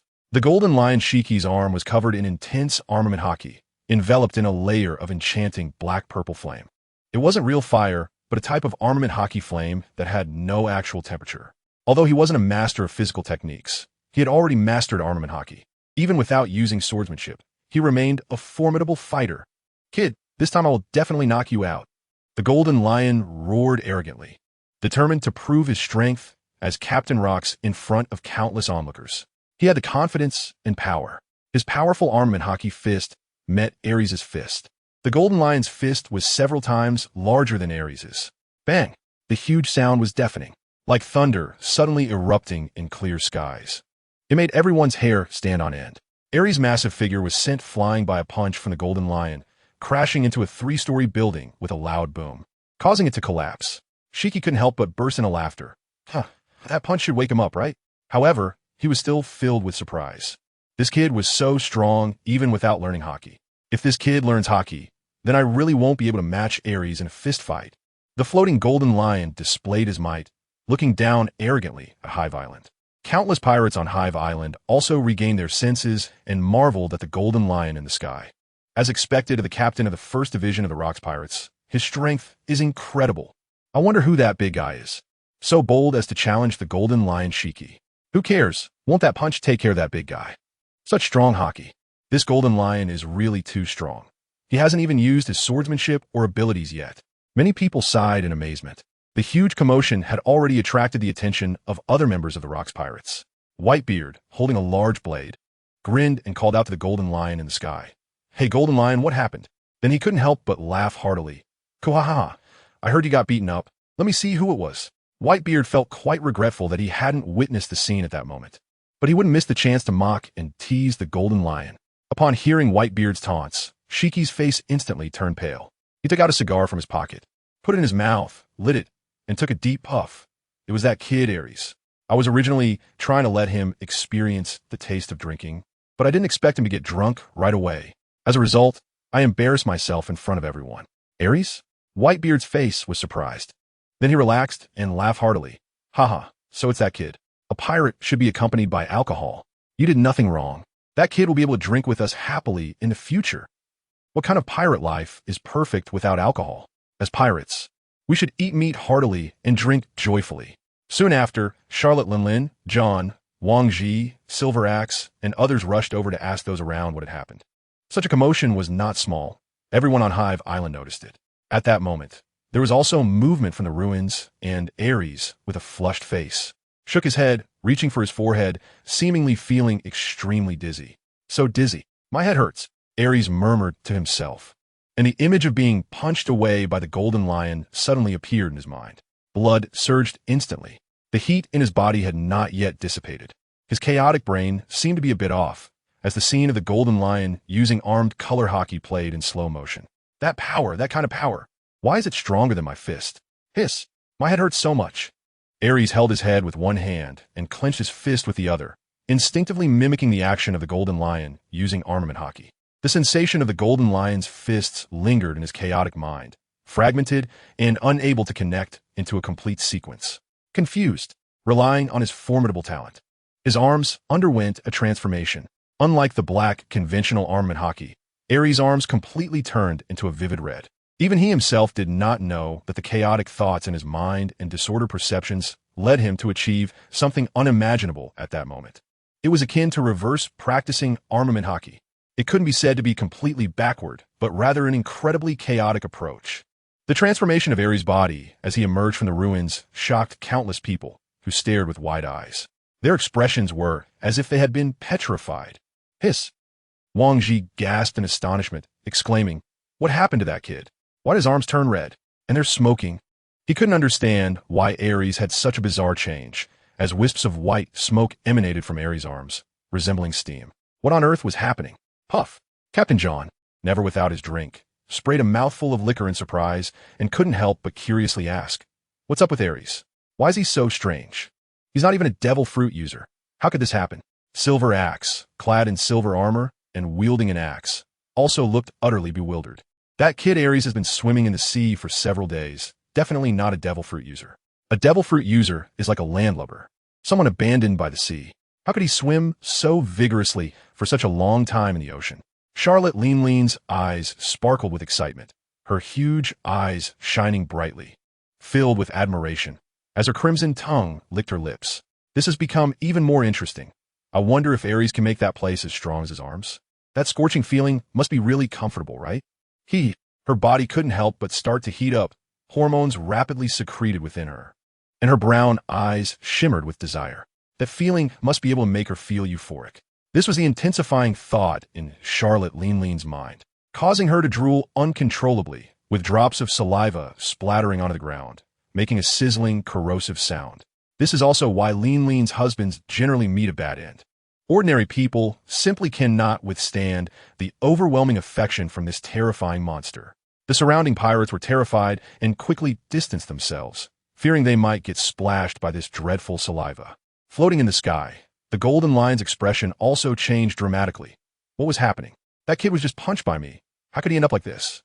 Aries' strange arm filled him with confusion and bewilderment, as he had never seen such bizarre and peculiar things happen before. Now Aries' arm resembled a branding iron beyond his imagination. The next moment, Aries' massive body shot through the air like a cannonball, accompanied by a howling wind, heading straight for the golden lion.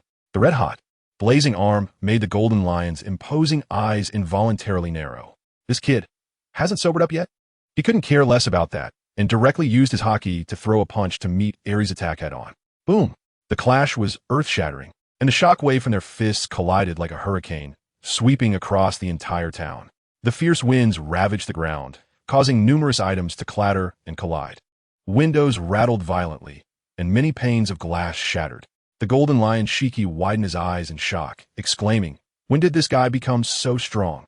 His previous punch had easily sent Aries flying. Now, his own punch, infused with Haki, couldn't suppress Aries before him. What the hell kind of growth rate is this? It nearly dropped the golden lion's jaw. He instantly connected Aries' red-hot and bizarrely glowing arms to the feeling of becoming harder and more ferocious. Good kid. Could this be some hidden combat technique of yours? The sudden change in Aries truly astonished him. The performance was completely different from Haki, causing the golden lion Shiki to momentarily not even think of Haki. As their fists collided, Aries, who couldn't fly, rapidly descended straight from the sky. The golden lion followed closely, and their fists clashed in the air like a violent storm. The speed was so fast that it created afterimages. A series of dense, muffled sounds echoed from the sky. This guy, Whitebeard's expression was filled with shock as he marveled. This kid's growth rate is simply too fast. He can actually withstand Golden Lion's Haki for so long. His heart was shaken, although this wasn't all of Golden Lion's strength. Such achievements were unbelievable for a 14 or 15-year-old kid. If he hadn't witnessed it with his own eyes, no one would believe that a kid could reach such a level. Golden Lion Shiki was the captain of the 1st Division of the Rocks Pirates and was already in his 30s. He had a legendary reputation on the seas.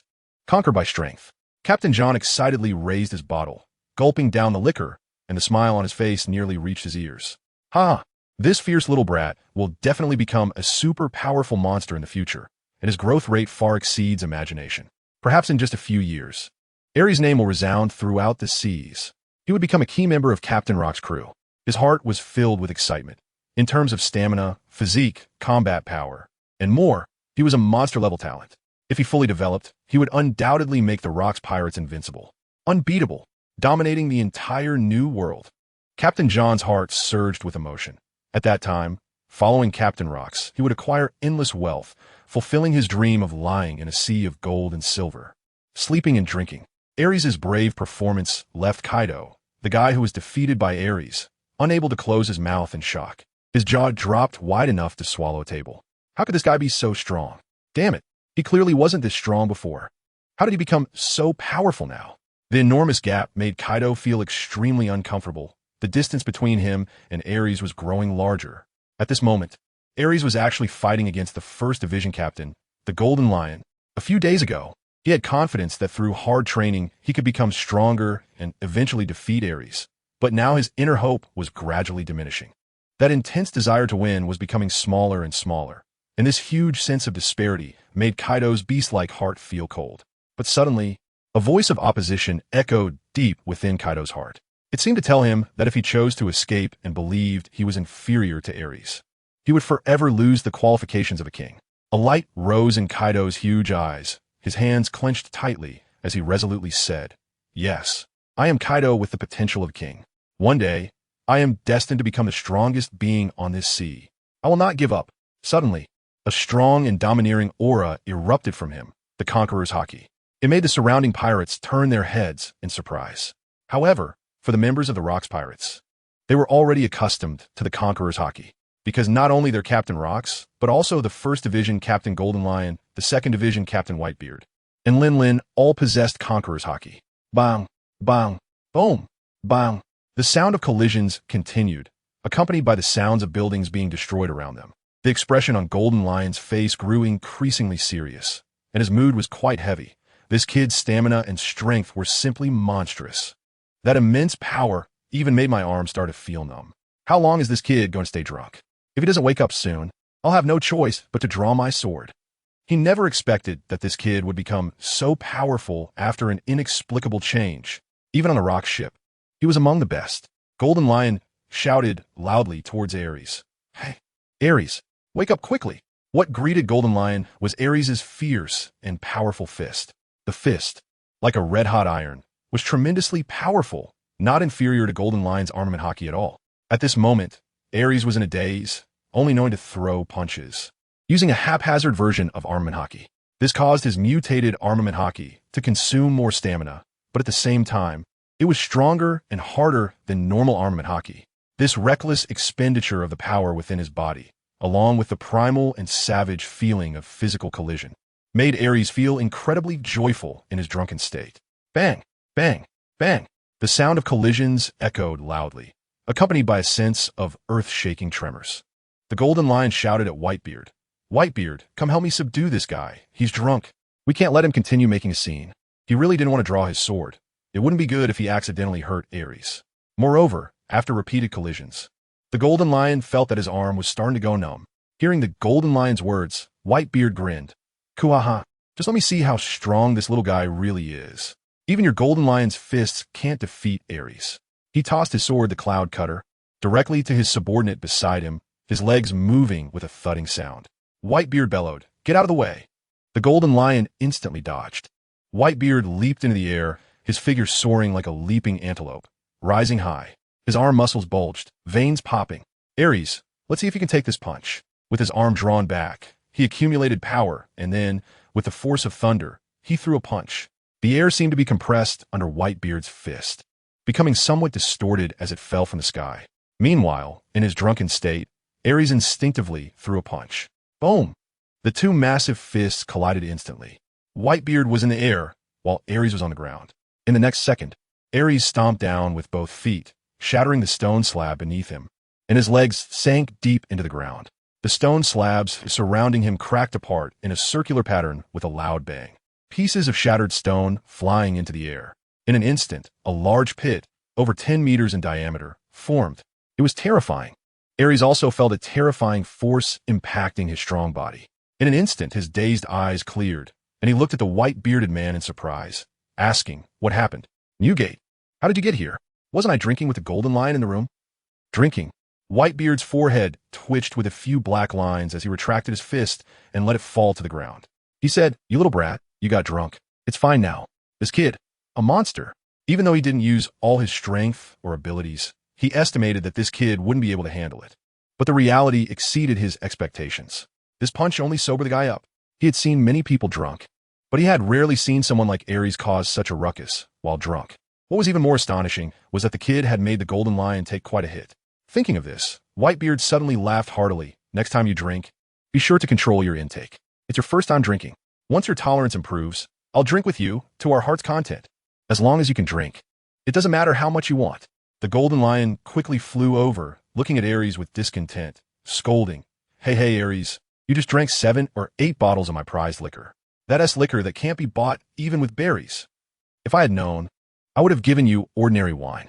He was genuinely pained. He had originally wanted to treat Aries well, thinking that even if he couldn't become part of his crew now, there would be opportunities in the future. The golden lion had invested heavily to build a closer relationship with Aries, but he hadn't expected it to lead to him getting drunk. "I'm sorry." Aries scratched his head, looking around at the destruction he had caused. He realized that getting drunk had probably brought a lot of trouble. How many berries would it take to compensate for this?" He asked somewhat awkwardly, as he had no money. The only item he had on him was his pair of pants. He didn't even have a shirt, having fought beasts in the forest and often torn his clothes. For the past 2 years, he had been bare-chested. Whitebeard walked over to Aries, patted him on the shoulder, and smiled. "It won't cost much, just leave this to us. Next time we act, you just put in a little more effort, and you can repay me then. To repair these things, plus compensation, a few million berries would suffice." For Whitebeard, this amount was a small matter. The golden lion floated to Aries' left side and said, "This matter started because of me, so let me handle it." After witnessing this kid's strength, he was simply drooling with envy. That strange state Aries entered after getting drunk actually significantly boosted his power, resisting his armed color Haki. The key point was, this guy wasn't even of age. How could he not be tempted by such terrifying talent and potential? Whitebeard immediately shot an annoyed glance at the golden lion, shouting, "Yellow-haired lion, you should have Captain John get you some anti-swelling medicine. If you get another bump like that on your head, it would look even better." Kula-la-la-la-kula-la-la-la, elaf-harteli. The golden lion gritted his teeth in anger, retorting, "That was just carelessness on my part. Who knew this guy couldn't tell the difference between strength and lightness when drunk?" Aries awkwardly smiled and said nothing. It seemed like he had somehow caused a bump to appear on the corner of the golden lion's eye. Captain John also approached at this moment and said with a laugh, "This kid still needs to work on his drinking skills. Everyone should head back for now." As for the bump on the golden lion's head, he didn't care at all. Given the golden lion's physique, it wouldn't be long before the bump disappeared on its own. It was just a matter of appearance. "Kid, what does it feel like to hit the golden lion?" Whitebeard wrapped his arm around Aries' shoulder and provocatively glanced at the golden lion, his eyes filled with pride and mockery. The captain of the first team, Golden Lion Shiki, had actually been punched by a little guy who had just joined the Rocks Pirates a few days ago, leaving him unable to close his mouth and sporting a smug grin. This made the golden lion grit his teeth in anger, exclaiming, "Whitebeard, if you bring this up again, do you believe I'll shave off your beloved beard in the middle of the night? You dare." Whitebeard glared angrily and shouted, "If you dare to shave my beard, I'll pluck every single yellow hair off you. You'll become a bald lion without any yellow hair." Aries was sandwiched between Whitebeard and Golden Lion, like three good brothers with their arms around each other's shoulders, walking further and further towards the direction of Skull Castle. In the town, a group of pirates looked at each other in disbelief, as if they had seen something incredible. Once they moved away, a wave of enthusiastic discussions and exclamations erupted. Who is that guy, and why does his relationship with Whitebeard and Golden Lion look like they're best buddies? Hey, isn't Aries too strong? Even Whitebeard's punch only helped him sober up. Not many can withstand a punch from Whitebeard, so how is that kid acting like nothing happened? That guy is a newcomer who just joined the Rocks Pirates a few days ago, and he's a formally appointed crew member by Captain Rocks, which is quite impressive. A newcomer this strong? Countless people looked at Aries' back with envious eyes. Being a formal crew member of the Rocks Pirates is no ordinary treatment, and he is someone so valued by Whitebeard and Golden Lion. His future prospects are limitless. No matter what, I must get that guy. Charlotte Lean's eyes were filled with a determination to have him. However, with both Golden Lion and Whitebeard present, she couldn't do anything about those two. Plus, the officers of the Rocks Pirates were also around. She looked down at the long bread at her feet, excitedly licking her lips, and asked, "Long bread, is there any way to make that kid Aries join my crew?" Those fiery, eager eyes were 10 or 100 times more intense than seeing delicious food. Long bread, who was familiar with Lin, naturally understood what that meant. Cold sweat appeared on his temples as he said, "That guy is a bit strong. Even Whitebeard's punch just helped him sober up. Moreover, that kid's growth rate is astonishing. To get him to join our crew, we might have to target his dreams. Didn't we learn from the villagers before that this kid has a bit of a mental issue? He is obsessed with turning himself into a famous sword. Perhaps we can approach it from that angle." Aries has progressed too quickly in strength. It won't take 3 to 5 years before he becomes a key figure in the Rocks Pirate crew. It's quite terrifying. By then, Aries will only just be coming of age. A monster like him has immense room for growth and potential, and he could even become a legendary figure like Captain Rocks. Good, Charlotte Lin said excitedly, lowering her head, her pupils contracting like a devil, staring intently at the long bread and saying, "Think of a way to make sure Aries belongs to me." Today, she witnessed another different state of Aries. His red-hot arms made her unconsciously associate him with something that could stretch and expand freely. Under Charlotte Lean's terrifying gaze, the long bread broke into a cold sweat. Trembling as he replied, "I understand." That feeling was as if his soul and lifespan were about to be taken away by Lin. A shudder from the soul. The sense of fear only disappeared when Lin withdrew her gaze and lifted her head, allowing the long bread to breathe a sigh of relief. He wiped his sweat and followed Lin out of there. Meanwhile, in the distance, Kaido was once again struck by a heavy blow, and his firm conviction began to waver within him. He fell into a state of confusion. How could Aries suddenly become so strong? Whitebeard's punch only helped this guy sober up. Is his talent really as enviable as Lean's? Lean's talent has reached an unattainable level. Her terrifying physique is simply beyond reach and despair. He had followed the Rocks Pirate crew on numerous missions, but so far, no one has been able to break through Lean's physical defenses. Kaido's face darkened as he turned to leave. He knew he must seize every moment to train, to become stronger so he could keep up with Aries, or even surpass him and completely regain his lost face. After he walked alone in silence for 100 meters, a tall figure, about the same height as Kaido, blocked his path. Charlotte Lin looked at Kaido with a dazed gaze and said, "If you want to become stronger, just satisfy me first, and I'll have someone help you become even stronger. Otherwise, you'll never catch up to that guy Aries." The burning desire made Lin unable to bear it. Since she couldn't find Aries, she had to look for Kaido. Hearing Lean's words, Kaido's expression darkened. He had previously tried to be with Lin, but later he realized that she was a somewhat picky courtesan, or, to put it bluntly, a bus. Moreover, at that time, Lin was also pregnant. However, unlike others, Lean's large physique made it impossible to see any signs of pregnancy. Since then, he had reduced his interactions with Lin, which made him feel disgusted. Kaido fell silent. The other party was a captain of the Rocks Pirate crew, far stronger than himself. Should he refuse? Or agree and allow his strength to grow rapidly? On the other side, Whitebeard and Haki had entered a verbal sparring mode. It completely refreshed Aries' worldview. Why could these two still be on the same pirate ship? Would there come a day when they would really erupt in conflict? Over the years, he had lived alone and didn't understand why these two could still coexist on the same ship. At this moment, Aries stopped thinking about the issue and turned to the Golden Lion, asking, "Shiki, you promised to tell me what armament Haki is. Can you tell me now?" His words immediately made the arguing Golden Lion and Whitebeard stop and sink. The Golden Lion, Shiki, began to speak. Armament Haki is a way to utilize physical strength, and it's even more effective than armor. It can also evolve into an attack method, allowing one to touch Logia Devil Fruit users. You can think of it as a special type of energy that is hidden within the body and requires special techniques to be used. The two most common uses of armament Haki are hardening and emitting. He seemed to remember something and quickly added, "By the way, I mentioned before that using armament Haki allows swordsmen to refine their swords into black blades." After hearing Shiki's words, Aries' mind was filled with questions, and he asked first, "Black blade? I have only heard of supreme great swords, and good swords, but I have never heard of what a black blade is. What kind of sword is a black blade? Ordinary blades inevitably get nicked during collisions or are even cut by sharper blades." The Golden Lion Shiki's expression became serious as he continued, "A black blade is a sword refined using armament Haki, making it sharper and more resilient. As long as your Haki is strong enough, your sword will never break.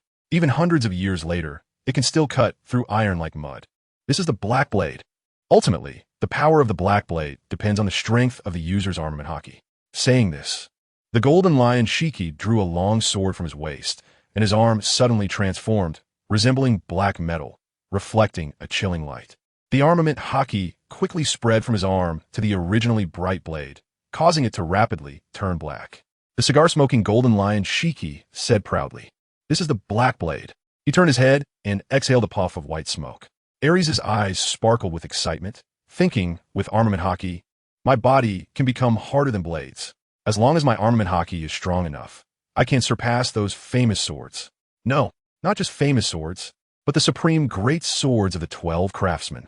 His expression became fervent, and with eyes as big as headlights, he stared intensely at the Golden Lion, somewhat impatiently saying, "Hurry, teach me armament Haki." The three had unknowingly walked to the front of the skeleton castle. Whitebeard smiled and said, "Let's go in first. With your physical condition, you'll learn armament Haki quickly." As soon as they entered the skeleton castle, Whitebeard and the Golden Lion started arguing again, each insisting on going to their own rooms. Whitebeard angrily exclaimed, "Yellow-haired lion, your room is in such a state. Are you going to use it to entertain Aries?" The Golden Lion retorted, "My room is broken. Can't we just go to one of my subordinates' rooms? Aries is learning armament Haki from me. Why are you butting in, Whitebeard? You can teach Aries Haki, but I can't teach him. Whitebeard, do you know how to refine a black blade?" The two argued back and forth, face to face. And if the Golden Lion hadn't had a cigar in his mouth, Whitebeard's face might have ended up right in front of him. "All right, let's go to my room." Aries stopped the living enemies and made his own suggestion. Whitebeard and Golden Lion both turned to Aries, stepping apart and standing on either side of him. They agreed to the proposal. With the issue resolved, the three of them linked arms and headed to Aries' room. The other pirates who witnessed this scene were left in a daze. The room contained only the most basic furniture, but Whitebeard and Golden Lion didn't mind, as their goal was Aries anyway. Golden Lion shot a fierce glare at Whitebeard and said to Aries, "This armament Haki is the energy within your body. To master armament Haki, you must achieve perfect control over your body. The strength and potential of the human body can be unleashed." His gaze was filled with strong anticipation, wondering what level Aries, a monster like him, could reach with his future armament Haki. Excitedly, he continued, "Aries, place your hand on my arm and feel how I..." "Golden Lion, use armament Haki." Upon hearing this, Aries excitedly placed his large hand on the Golden Lion's arm and said, "All right, let me see your Busashoko Haki." The next second, with a buzzing sound, the Golden Lion's arm instantly completed the hardening of Busashoku, looking like polished black metal. So impressive. Aries couldn't help but shout in excitement, his big copper bell-like eyes sparkling as he exclaimed, "This is armament Haki. It can actually make the body harder than metal. So hard. This is exactly what I wanted." His heart surged with excitement as he saw the hope of surpassing the unmatched great sword, the 12 work of the blade. With armament Haki, his body would definitely be harder than those famous swords. Seeing Aries' excited and thrilled expression, the Golden Lion smirked and proudly said, "How about that? Hard enough?" He suddenly recalled the joyful times of the previous night, remembering Miss Backen's high-pitched singing. Armament Haki is indeed hard and strong, truly useful. The Golden Lion quickly regained his composure and continued. Ordinary attacks can't break through my Armament Haki defense. Aries, mastering Armament Haki is a necessary skill on the path to becoming a strong warrior. It can exponentially amplify your strength. Whitebeard beside him also grinned and said, "Kuahaha. Skypea is right. To become a top powerhouse on this sea, you must possess powerful Armament Haki." Their loud voices rang in Aries' ears, causing the blood within him to boil uncontrollably. He also recalled the strange feeling when he touched the Golden Lion's arm earlier. A person's body can continuously grow stronger through training. Repeated strikes and impacts made Aries' skin, muscles, and bones become tougher and more resilient. But compared to the changes brought by the Golden Lion's Armament Haki, the difference is clear. Aries is convinced that Armament Haki is the hardness he has always pursued. Moreover, it is a formidable ability that allows his body to surpass the hardness of the supreme Great Blade 12 crafts.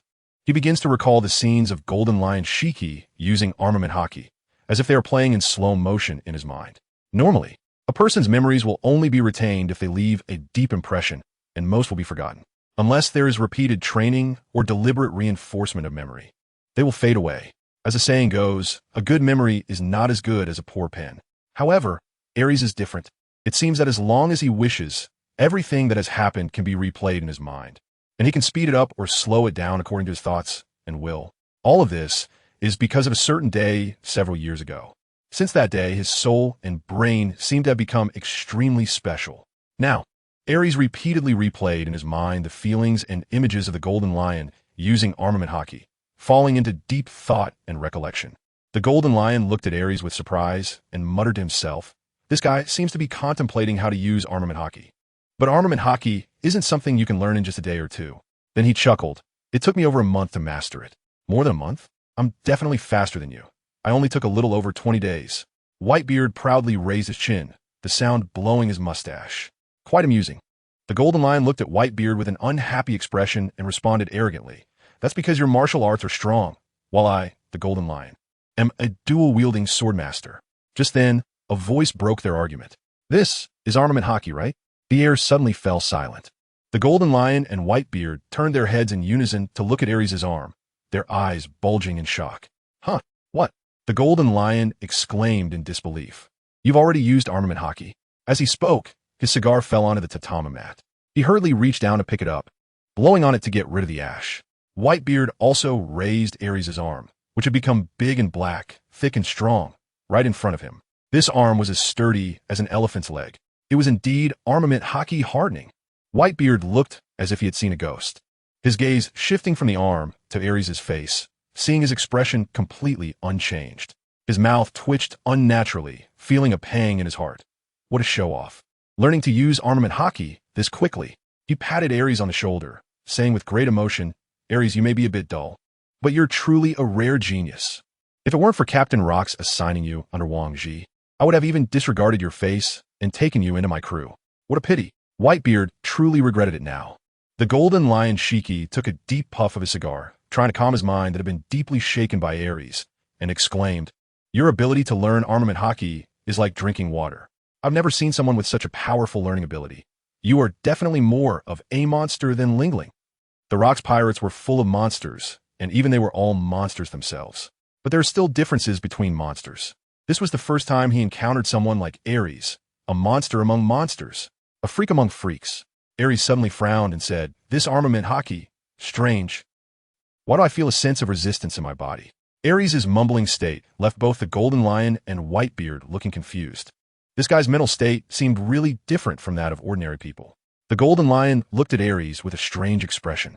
Whitebeard's face also changed, and he said, "Indeed, he seems to have always been different from others. Do you remember when Aries challenged the captain?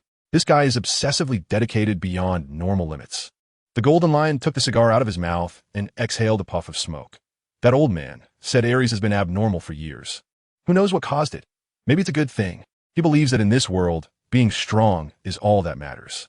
The two continued their conversation.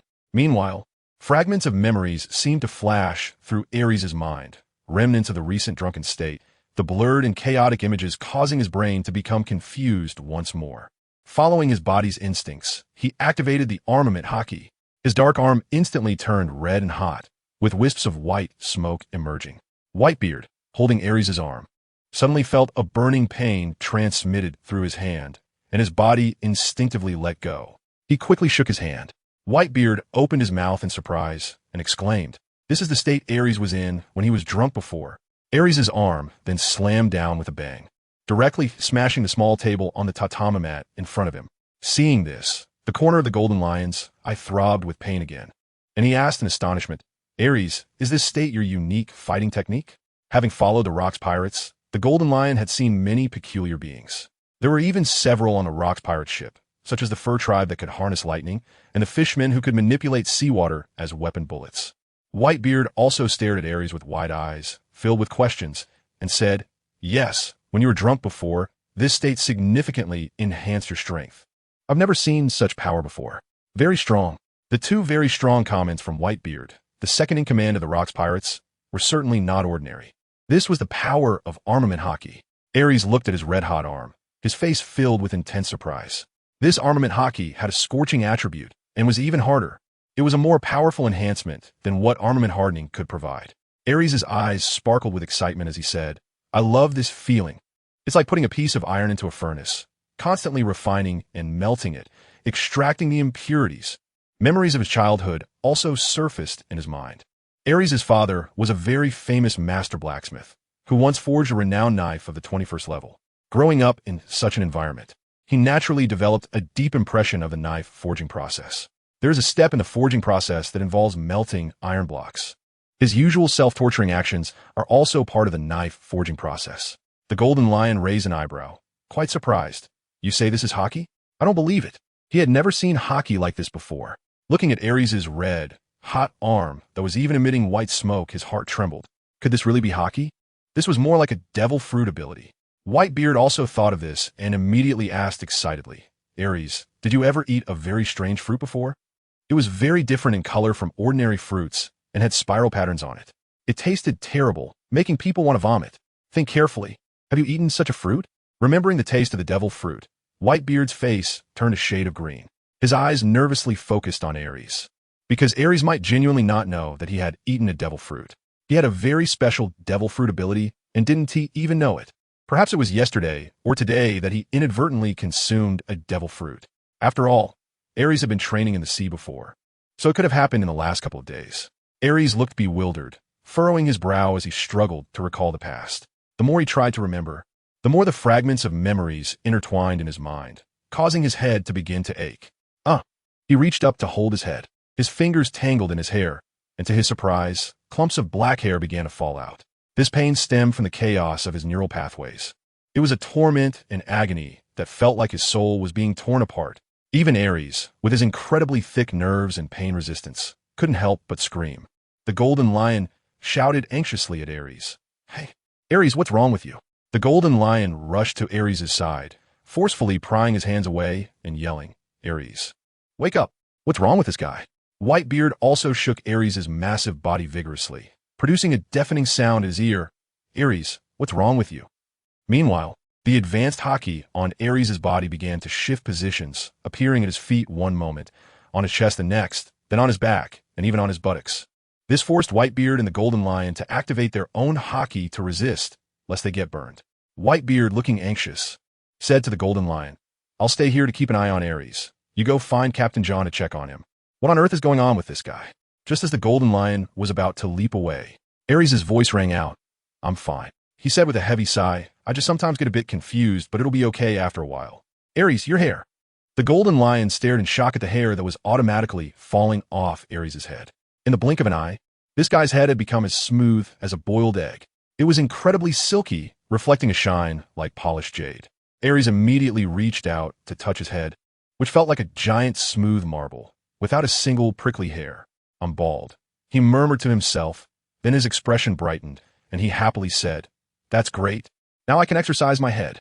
Aries suddenly remembered that he seemed to train his brain very little usually. Now that he was bald, it would be easier to exercise his brain. "Gulu." Whitebeard swallowed hard, somewhat startled by Aries' words, and immediately advised, "Aries, you can't mess around. The brain is an extremely important part of the human body. If something goes wrong during training, it would be troublesome. His eyelids couldn't help but twitch violently. Aries' bald head was strikingly noticeable, and this kid seemed ready to train his head as well. It truly shocked him. Golden Lion couldn't help but curiously reach out to touch Aries' head, which was as smooth as jade. The silky touch made him want to touch it a few more times. The feel was really good. He didn't forget the main point, however, and advised Aries. It's most likely that strange armament Haki you used earlier that caused you to lose all your hair. If you ask me, it's better for you to stop practicing that armament Haki and just stick to the one I taught you before. Golden Lion found it a bit hard to understand why the perfectly fine armament Haki turned into such a bizarre ability in Aries' hands. Not only was it completely different from normal armament Haki, but it could also make people lose their hair. Golden Lion's mind couldn't help but conjure the image of what would happen if he didn't have his handsome and imposing golden hair. What would his title change from Golden Lion to? He couldn't help but shiver. Just thinking about it was unbearable. No, Aries firmly rejected the proposal of the Golden Lion, saying with determination, I like this armed color Haki. It is unique. I must train the armed color Haki to its strongest. He immediately stood up, declaring, I'm going to train now. Ignoring Whitebeard and the Golden Lion, he strode out of the room with his muscular legs. This kid Aries is truly a training fanatic. The Golden Lion took a deep puff from his cigar and couldn't help but exclaim, this guy can persist in swimming for several days at sea. He's a real tough guy. Whitebeard wore a curious and expectant expression, smirking. Let's go see how this kid usually trains. Okay, I also want to see how this kid became the monster he is now. The Golden Lion agreed enthusiastically with Whitebeard's proposal. The two quickly fell in sync and followed Aries. Meanwhile, on Hive Island, an intense battle was taking place in an enormous room within the skeleton castle. Bang, bang, bang. A series of muffled sounds echoed through the room like thunder, causing the entire building to seem as if it would collapse. No, it felt like an earthquake. The tables and cabinets in the room shook, making a series of crisp sounds. Even the objects placed above began to bounce rhythmically with the impact sounds. Charlotte Leanlean's movements could be described as wild and violent. With a smile on her face, she said to Kaido, Kaido, it's still not enough. Do you want to have powerful strength? If you do, use all your strength. The two figures were so hard that swords and knives could not harm them, and their streamlined muscle lines were aesthetically pleasing. The battle between Charlotte Leanlean and Kaido resembled two pieces of steel constantly colliding, producing sounds like swordplay as metal clashed. Leanlean. Kaido gritted his teeth, trying to hold on because he knew that if he stopped, Leanlean would definitely go berserk. When will you give me that devil fruit you mentioned? I want powerful strength. I want to defeat that guy Aries, to prove that I am the strongest newcomer on the ship. Kaido's voice was clearly suppressing a strong anger, and it was this anger that began to shift his focus, making him even more tenacious. The difference in strength between the two was vast, but it was the transfer of will that allowed Kaido to endure under Leanlean's monstrous body as exploitation and pressure. Still managing to stand firm, Leanlean smiled happily, her eyes shimmering with a hint of spring, and said to Kaido, it's still not enough. I will have Longbread teach you how to use armed color Haki, and I will also have him teach you how to make it stronger. At this point, excited, she couldn't help but stick out her crimson tongue and utter a phrase that she was looking forward to. Use armed color Haki to make your body harder. Hearing Leanlean's words, Kaido couldn't help but curse in his heart. That damn woman still won't give me that devil fruit. No, I must obtain the devil fruit. Only the devil fruit can make me stronger. Defeat that kid Aries. Moments later, with a loud crash, the originally hard stone bed suddenly shattered under immense force. The hard floor in a room also showed cracks, eventually crumbling like crushed potato chips. Although Leanlean was slightly displeased, she said with great interest, next time, let's have someone make a bed out of steel. Hearing Leanlean's words, Kaido's mouth twitched, but in his heart, he silently vowed to obtain the devil fruit from Leanlean as soon as possible. To get away from this monster, Leanlean's monstrous body was nothing short of a disaster for him. The final result of this battle was still a victory for Leanlean, as she felt Kaido's strength gradually diminishing. Showing signs of defeat, Leanlean's expression turned unhappy, saying, Kaido, hurry up and learn armed color Haki. Get stronger. Your body is too far off from that kid Aries. Though large, it's useless. Saying this, she directly stood up from Kaido, her enormous eyes carrying a clear warning. If you can't do it, that devil fruit will not be given to you. I'm waiting for the day you become strong. Kaido pushed aside the rubble, his expression dark as he stood up from the ground. Leanlean's words had pierced his inner pride. As a man, Being reminded of his inferiority to others at this moment ignited a strong anger within him. Just wait, I will definitely surpass that guy. Kaido gritted his teeth, even unwilling to mention Aries' name. Stepping forward, he forcefully crushed the rubble underfoot, quickly dressing himself before leaving the room. In Skeleton Castle, Captain John walked into Rox's room, looking at Rox lounging on the sofa, and said while approaching, "It was that kid Aries who caused the commotion earlier." He plopped down on the sofa, lifting the bottle to his mouth and gulping down ton. Huh. A large gulp of liquor went down, bringing a pleasant expression to Captain John's face. Before he continued, that guy Shiki taught Aries to drink and accidentally got him drunk. As a result, Aries acted recklessly. Then, with a smile, he added, even Shiki got a bump from Aries' punches. Rox's face showed a hint of surprise as he ran his hand through his hair, which was swaying in the wind like a bunch of seaweed. A faint smile curved at the corners of his mouth as he said, "Interesting. That little brat is not mentally stable.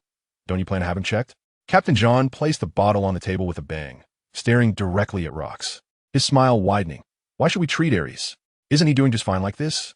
A man with persistence and dreams cannot be stopped by this sea. That guy wants to forge himself into a famous sword. Doesn't the captain want to see if this kid can succeed?"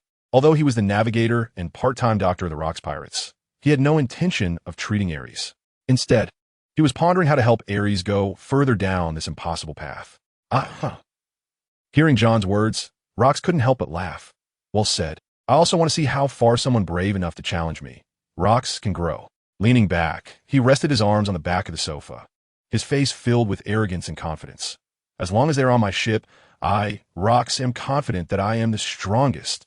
Whether it's Newgate, Shiki, or Linlin, my ship can accommodate their dreams. The final destination that the Rox Pirates will sail towards is this world. This ship accommodates many pirates with ambition and dreams, and Rox is well aware of this. However, he has absolute confidence and faith that he can manage these guys. He wants them to become his loyal generals on the path of pursuing dreams and ambitions." Captain John reached into his pocket and pulled out a bottle of liquor, throwing it directly at Rox, saying, "That kid Aries is truly a monster. I don't know what method he used to raise his body temperature and significantly enhance his combat power." He then recounted the events that had transpired to Rox. The bottle of liquor was down to just a quarter, and Rox set it down, his imposing eyes slightly shifting as he said, "It might be some kind of special instinct. This guy needs some time to grow." Saying this, his expression turned serious and solemn. "Let's talk about business. There are quite a few enemies on this sea now. There are the walled pirates, the Roger pirates, and even a few exceptionally strong pirates, like the solitary Red Leadfield. However, our real enemies are the Navy and the world government. There are many pirates, each with their own ambitions and dreams. But compared to the pirates, Rox cares more about the world government, which has stood for over 700 years, and the Navy organization under it. That is the biggest obstacle to his domination of the world." John's expression also became grave and serious. After pondering for a moment, he said, "We must make the Rox Pirates grow rapidly over these 2 years, and we also need to find powerful devil fruits.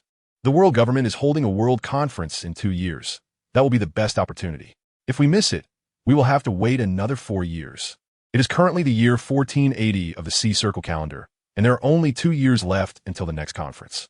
Rox nodded, downing the remaining liquor in the bottle, his eyes flashing with determination as he spoke with more intensity. "Then we must accomplish this within these 2 years. We must also find powerful devil fruits." He set the bottle down and looked at John, saying, "John, you are the person I trust the most. You've seen the devil fruit encyclopedia. Therefore, for the sake of our respective dreams, we must find powerful devil fruits. This task is entrusted to you. Be discreet and don't let the Navy find out." John stood up from the sofa, smiling. "Leave it to me. I will definitely find a devil fruit that satisfies the captain." The two exchanged glances, and in each other's eyes, they could see the ambition shining brightly.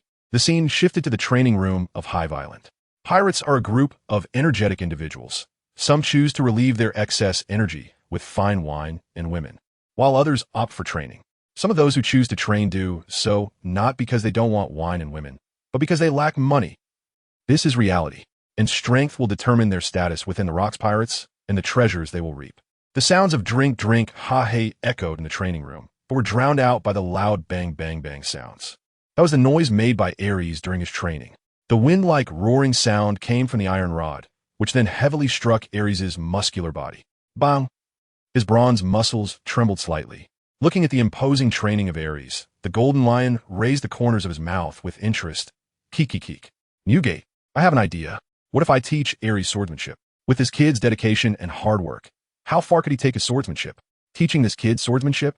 Whitebeard's eyes lit up, staring intently at Aries, who was undergoing a self-harm type of training. He quietly communicated with the golden lion. This kid's strength is already close to that of an elite vice admiral in the Navy headquarters. With his physique and vitality, he could definitely last over half an hour against an elite vice admiral in the Navy. If Aries learned swordsmanship, even his powerful brute strength wouldn't be something just anyone could withstand. It could indeed be beneficial to teach Aries swordsmanship. Whitebeard assessed that Aries' current strengths and weaknesses were very clear. He had a strong physique, but his moves were too simple and primitive. In front of a master of armament Haki, his body would definitely not be able to withstand multiple attacks. However, for those who are not proficient in armament Haki, it might be difficult to even break through Aries' defenses. Keek. Newgate, he's already quite strong, isn't he? The golden lion looked up at Newgate, who was slightly taller than him, and reminded him, don't forget, this kid is only 14 or 15 years old. I can't see his future, because perhaps Aries will create a miracle, and I, the golden lion, will personally forge this legend. With his mouth raised high, the golden lion, in his 30s, the prime of his life, asked Whitebeard, isn't that an interesting and exciting thing? If one day, this guy Aries becomes the world's #1 swordsman, then I, the golden lion, will be the master of the world's #1 swordsman. With Aries' potential, combined with his dedication and seriousness towards training, such a thing is not impossible in his eyes. The golden lion's heart surged with excitement, as the dull thuds of Aries' strikes against his body sounded like the beat of his own heart, igniting his blood. Meanwhile, Whitebeard suddenly frowned, unwillingly saying to the golden lion, you want to become that kid's teacher and then take him into your crew, right? That's not going to happen. I also want to be Aries' teacher and teach him physical techniques. A strong sense of vigilance arose in his heart. If the golden lion and Aries got too close, wouldn't Aries then become the golden lion's man? Such a thing must not happen. What I cannot obtain, that guy golden lion also shouldn't think he can have. Huh. Upon hearing Whitebeard's words, the golden lion looked confused, and in an instant, a fierce flame ignited in his eyes as he glared at Whitebeard. Clenching the cigar in his mouth, he said word by word, you want to compete with me for Aries? If I teach him swordsmanship, he won't learn physical techniques. He is a man born for the sword. Whitebeard's eyes also widened, unwilling to back down, slightly raising his head with an arrogant and fearless demeanor, saying, what? Do you have an opinion? If you can teach Aries swordsmanship, can I teach him physical techniques? The two leaned towards each other like magnets, their bodies tilting as they locked eyes. Their faces were mere inches apart. Many of the other training pirates looked over. They had seen such things countless times before. On the ship of the Rocks pirates, the philosophies and styles of Whitebeard and the Golden Lion were completely opposite. Yet both had their respective dreams and shared a love for wine and feasts. Of course, this is also a hobby of 99. 9 of pirates. At this moment, Wang Ji walked over, placing one hand on the chest of the Golden Lion and the other on the chest of Whitebeard. He pushed the two apart and offered a very reasonable and compromised suggestion. Since you both want to teach Aries, why not take turns teaching him one day each? This way, you can avoid further disputes. Although he considered himself a master swordsman, he felt slightly inferior in front of the Golden Lion. Wang Ji didn't want to compete for Aries. He had no other ambitions or ideas. As for the purposes of the Golden Lion and Whitebeard, one was mostly preparing to have a powerful companion in the future, while the other mostly wanted Aries to become his family. However, none of this concerned him. Whitebeard and the Golden Lion both fell silent. Wang Ji smiled and said, let's do it my way, so you won't end up fighting.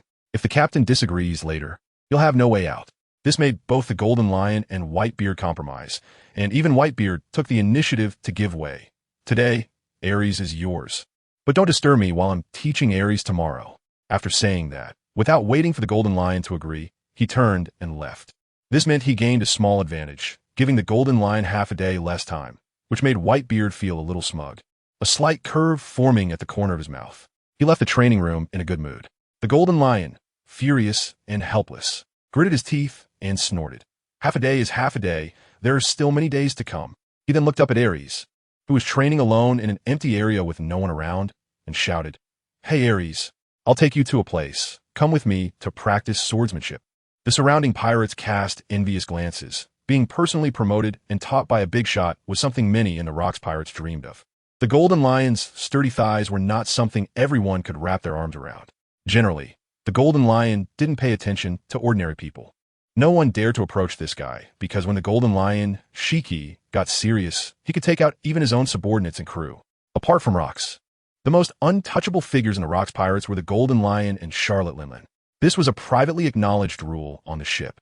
Aries stopped his movements, and under the relentless blows of the iron rod, patches of red and blood color spread across his muscles, looking quite terrifying. He turned to look at the Golden Lion and said something that left all the pirates in the training room utterly astonished. "I'm not interested in swordsmanship. I just want to hone my body and surpass the supreme great knife." All the pirates widened their eyes in disbelief, their jaws dropping to the ground. He refused. He rejected the Golden Lion Haki. This was something they had longed for, and Aries outright rejected it in front of everyone. Was he not afraid of enraging the Golden Lion? Once this guy got serious, only a few like Whitebeard and Rocks could possibly stop him. Hearing Aries' words, the Golden Lion's expression darkened, and 3 black lines appeared on his forehead. He even doubted whether he was hearing things. That kid Aries actually rejected me.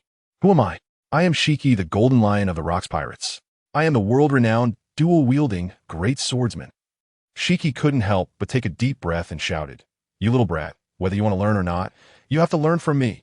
What I, Haki the Golden Lion, say is always followed through. Haki's body lifted off the ground, flying in the air at a height of 1 meter. Whoosh!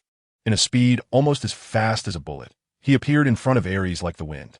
Haki had a mixed expression of love and hate on his face as he said to Aries, "Aries, do you know that my swordsmanship is the top-notch in these seas? So many people want to learn my swordsmanship, but they don't have the qualifications. Trash is ultimately trash. Even if I exhaust all my efforts to teach trash swordsmanship, they can't become a great swordsman."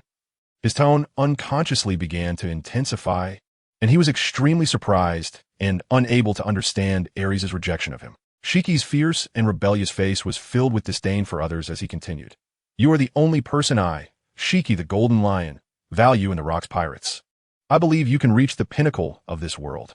His eyes became eager and gentle, and he excitedly said, "Learn swordsmanship from me. Become a powerful pirate that everyone fears. Conquer these seas with your strength." Ha ha! He let out a proud and confident laugh, and an astonishing aura erupted from his body, stirring a fierce whirlwind that swept in all directions. His long hair, like a lion's mane, wildly fluttered in the air. The powerful and intimidating aura made the pirates in the training room tremble. This is Haki the Golden Lion, yet Aries in front of Haki remained calm, completely unmoved by Haki's grand vision, and insisted on his own belief. He refused. "I don't want to practice swordsmanship. I just want to forge myself into a famous sword that surpasses the unmatched great blade. Swordsmanship will only distract me and waste my time." Upon hearing Aries' words, a surge of anger suddenly appeared on Haki's face, and he stared sharply at Aries, somewhat heatedly saying, "Aries, do you know how many people yearn for the opportunity to train swordsmanship with me? Do you know how powerful swordsmanship is?" When he said this, the anger on his face faded by more than half, filled with a hint of doubt. Aries can't possibly not know how powerful swordsmanship is, right? Thinking of this, Haki immediately said, "Aries, come with me. Let me, Haki the Golden Lion, show you what great swordsman-level swordsmanship is. Let you see that my strength is what allowed me to become the first division captain of the Rocks Pirates." Aries nodded and said in a flat tone, "No matter how strong the swordsmanship is, it can't compare to the enhancement of one's own body." He then followed behind the Golden Lion, leaving the training room under the envious and jealous gazes of his fellow pirates. Wang Ji quickly walked to Aries' side, put his arm around Aries' shoulder, and didn't mind the sweat all over Aries' body, thinking that he could just wipe his shiny armor with a cloth when he got back. Simple and efficient. Luckily, Wang Ji was also quite big, otherwise he wouldn't have been able to wrap his arm around Aries' shoulder. He smiled and said in Aries' ear, "Aries, the Golden Lion's swordsmanship is very strong. Even I can't compare to him. In this sea, the only person who can compete with him in swordsmanship is the aloof red Baroque Ladefield." Aries had never heard of this person, nor did he know his strength. However, he was aware that anyone who could stand shoulder to shoulder with the Golden Lion Haki must be incredibly powerful. Wang Ji chuckled and stroked his beard with his other hand, saying, "Speaking of that guy's story, it could take a whole day and night to tell. He's a lone wolf and has never lost to anyone in swordsmanship." His face held a sense of longing, and he regretfully added, "It's a pity I haven't encountered that guy. Otherwise, I would really like to witness his swordsmanship." The name Aloof Red, Baroque Ladefield, was etched in Aries' mind. If such a powerful person were to fight him, it would surely sharpen his skills. If he ever encountered him, he absolutely couldn't miss the opportunity. The three of them gradually moved away from the town, heading towards a very remote valley area. On the way, Wang Ji patiently shared interesting stories about the sea with Aries, who listened with great interest, as he still knew very little about this world. "All right, that's it." The leading golden lion stopped, turned to Aries, and with a defiant expression full of confidence, said, "Aries, watch my swordsmanship closely. It will definitely astonish you." As he spoke, he swiftly drew out the large knife at his waist, the 21 work deadwood. Aries' tiger-like eyes were fixed on the golden lion, who seemed to casually swing the knife. With a whoosh, a brilliant golden slash shot out from the blade, instantly severing the top of a small mountain. It appeared as easy as cutting a cucumber with a kitchen knife, and this mountain was several times larger than a giant. Fast and strong. Seeing the scene, Aries couldn't help but widen his eyes and exclaimed, "What was that?" That dazzling and powerful golden slash shattered his perceptions. For Aries, who had never seen a slash before, his heart was violently shaken. Boom! The severed mountaintop crashed heavily to the ground, producing a deafening sound. With dust filling the air, Aries also felt the ground beneath his feet tremble fiercely. "How about that? This is my golden lion's swordsmanship," the golden lion boasted proudly, even showing off with a flourish of his famous sword. The sharp, bright blade reflected flashes of cold light under the sunlight, somewhat dazzling. Wang Ji also patted Aries on the shoulder with a smile. "Now you've witnessed the power of swordsmanship, right? Just based on swordsmanship. Shurji is undoubtedly a strong contender on this sea. Only by experiencing the vastness of this sea and the strength of the world's powerful can one truly understand how small they are.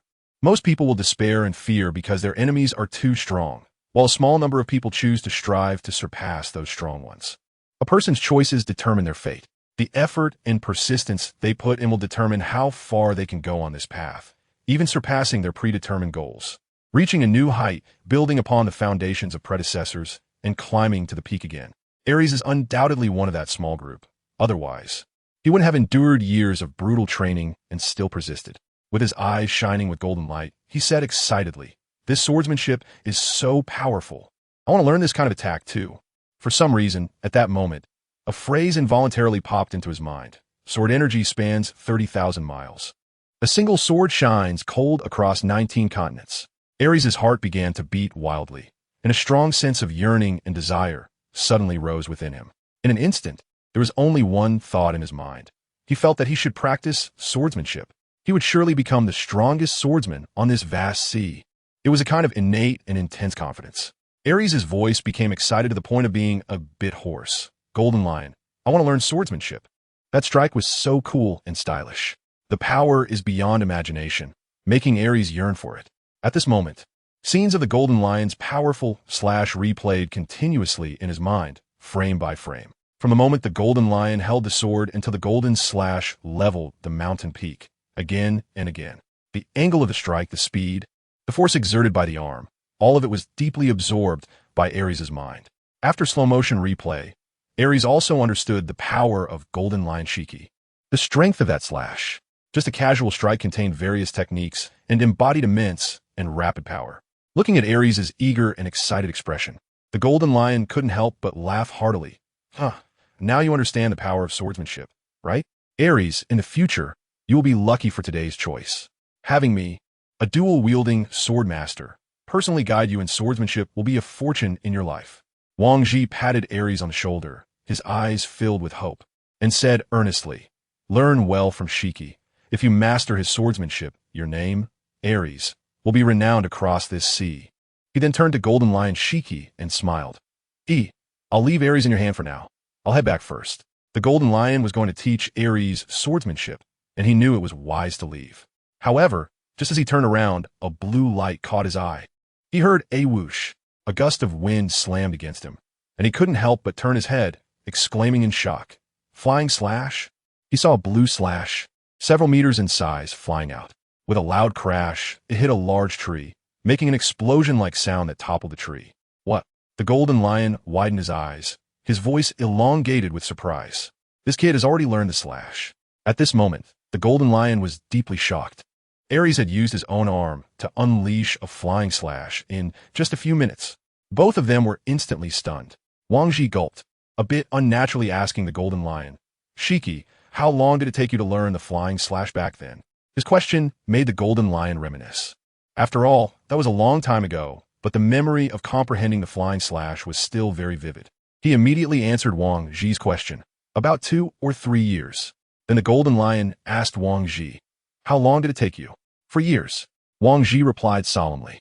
Filled with deep shock, he thought about how it took him 4 years to learn the flying slash as a swordsman, while Aries had only taken a few minutes, which completely refreshed their understanding. At this moment, Aries furrowed his brow slightly, somewhat dissatisfied, and said, "No, it's too different from the slash you just performed. Could it be because his body couldn't compare to a famous sword?" The golden lion's slash was enough to level a mountain peak, and the cut was smooth and flat, like a mirror. While his own slash was very violent and brutal, just like a bomb, it was not cutting but exploding. Aries then began to observe and replay the golden lion's sword skills in his mind, while also mimicking with his own arm. He treated his strong and sturdy arm as a sword, swinging it with strong air currents creating a gust of wind, accompanied by a whooshing sound. It was like the sound made when swinging a huge iron rod quickly. As Aries' arm bent and moved, dazzling blue sword lights flew out from his arm, hitting the ground far away with a rumbling sound. This made the golden lion and Wang Ji step back a bit, and Wang Ji couldn't help but exclaim, "Shiki, doesn't this guy's slash look a lot like the 6 styles used by the Navy?" Hearing this, the golden lion nodded in agreement. But Aries' slash was not the stormfoot from the 6 styles. His slash was still not sharp enough. This caused his slash's power to be too dispersed, resulting in an explosion-like impact. Then, with a hint of admiration, he said, "But this is already very impressive. Aries has just begun to learn slashing. Truly an enviable talent. This talent is quite terrifying. I underestimated Aries a bit, and his path in swordsmanship will certainly be filled with thorns." Wang Ji's eyes were fixed on Aries. His expression changed as the slashes began to grow stronger. After multiple attempts and adjustments, the power of the slashes was rapidly increasing. A storm surged in his heart, marveling. If this guy keeps growing, his body will transform into a truly terrifying weapon. The golden lion, on the other hand, was overjoyed, his eyes shining brightly, laughing loudly. "Ha! I told you he's a man born for the sword." Swordsmanship in Aries' hands will surely shine with a world-shocking brilliance. In his domineering eyes, there was a strong expectation and a hint of pride and achievement. A new star of swordsmanship was rising before him, destined to illuminate the entire sea in the future. Wang Ji nodded in agreement, stroking his beard to calm his shock, commenting, "Aries' talent is extraordinary. Joining the Rocks Pirates may just be fate's guidance. The Rocks Pirates will be the most suitable soil for his growth." He turned to the golden lion and said enviously, "If I had known Aries' sword talent was this strong, I should have learned swordsmanship before him. I'm leaving now, so I won't disturb you teaching him swordsmanship." After Wang Ji left, the golden lion stepped in front of Aries, having to slightly raise his head due to their height difference. "Aries, now you know the power of swordsmanship, and there are even more benefits to practicing swordsmanship. Practicing swordsmanship not only cultivates physical agility and dexterity, but also enhances a person's instantaneous reaction and endurance, among other things. Moreover, practicing swordsmanship is not just a physical grind. It also has a powerful effect on the mind, strengthening concentration and decisiveness." He felt it was necessary to tell Aries about the benefits of practicing swordsmanship to motivate him to train hard and seriously. Indeed, there are numerous benefits to practicing swordsmanship. In this regard, the golden lion Shiki had great authority. He had over a decade of experience in swordsmanship, and the benefits he gained were immense. After listening to the golden lion's serious explanation, Aries' expression became solemn, and he firmly said, "I will practice swordsmanship seriously." Then, filled with ambition and confidence, he declared powerfully, "I will become a swordsman stronger than anyone else." Aries' extremely serious and determined attitude made the golden lion nod in satisfaction. This guy, apart from having a poor tolerance for alcohol and being mentally unstable at times, was the most monstrous talent in terms of other abilities and hard work that the golden lion had ever seen. The golden lion reached for another large knife, Sakura 10, at his waist and said, "This sword isn't the right size for you, but you can make do with it for now. When you have the chance, we'll find someone to specially craft a knife that suits you." As he spoke, he used the ability of the float fruit to levitate the sword in front of Aries. Aries' large physique was somewhat imposing, and since he was still growing, his weapon size wasn't suitable for his build. His physique was more suited for a large cleaver or a naginata like Whitebeard's. However, Aries did not reach for the Golden Lion's sword. Instead, with a serious expression, he said to the Golden Lion, "I don't need a weapon. My body is my weapon. I believe that one day, my body will surpass the supreme great sword." This made the Golden Lion furrow his brows, take a deep puff from his cigar, and after a moment of thought, he said, "Then let's not use a sword. I want to see how far you can go in the future. It's truly exciting. You might even create your own way of the sword." The Golden Lion had sensed Aries' near-manic obsession with turning his body into a famous blade multiple times. This obsession also drove Aries to train his body in a wild and violent manner. He stopped advising and waved his hand, causing Sakura 10 to fly into his left hand. After a moment of contemplation, the Golden Lion Shiki solemnly warned Aries, "Then use your arm as a sword, but remember, before your Haki is strong enough, never use your hands to block the strikes of a great swordsman." With Aries' current strength, blocking a great swordsman's attack would only result in him being cut in half. Aries nodded, keeping the words of the Golden Lion in mind. He had always been extremely serious and meticulous about anything that could help him become a supreme great sword. Powerful swordsmanship is not just about unleashing slashes. Even if you can perform a flying slash that only a swordmaster can execute, your swordsmanship and the power of your slashes are still far from those of a true swordmaster. The Golden Lion recalled how Aries had just swung his arm to deliver a slash. It felt like a bucket of cold water was poured over him. The Golden Lion raised the deadwood in his hand, and the bright blade reflected his rebellious face. As he spoke, the cigar moved up and down continuously now. "I will start by breaking down the simplest single sword technique. Only by mastering the single action can you perform combo actions. The first action, Tang Zhu, swish, a slash straight down. The key points of exertion and action requirements are." The Golden Lion patiently explained this very basic sword technique to Aries, then added, "Since you are using your body as a weapon, you could try to use your arms or legs to perform the actions in swordsmanship." Aries nodded and then raised his arm high, spreading his fingers to form the shape of a knife hand. Whoosh! He struck down with a single motion, compared to the sharp and short gust of wind produced by the Golden Lion wielding a dry branch. The sound of wind generated by Aries' movement was longer and louder, mainly because his arms were exceptionally strong.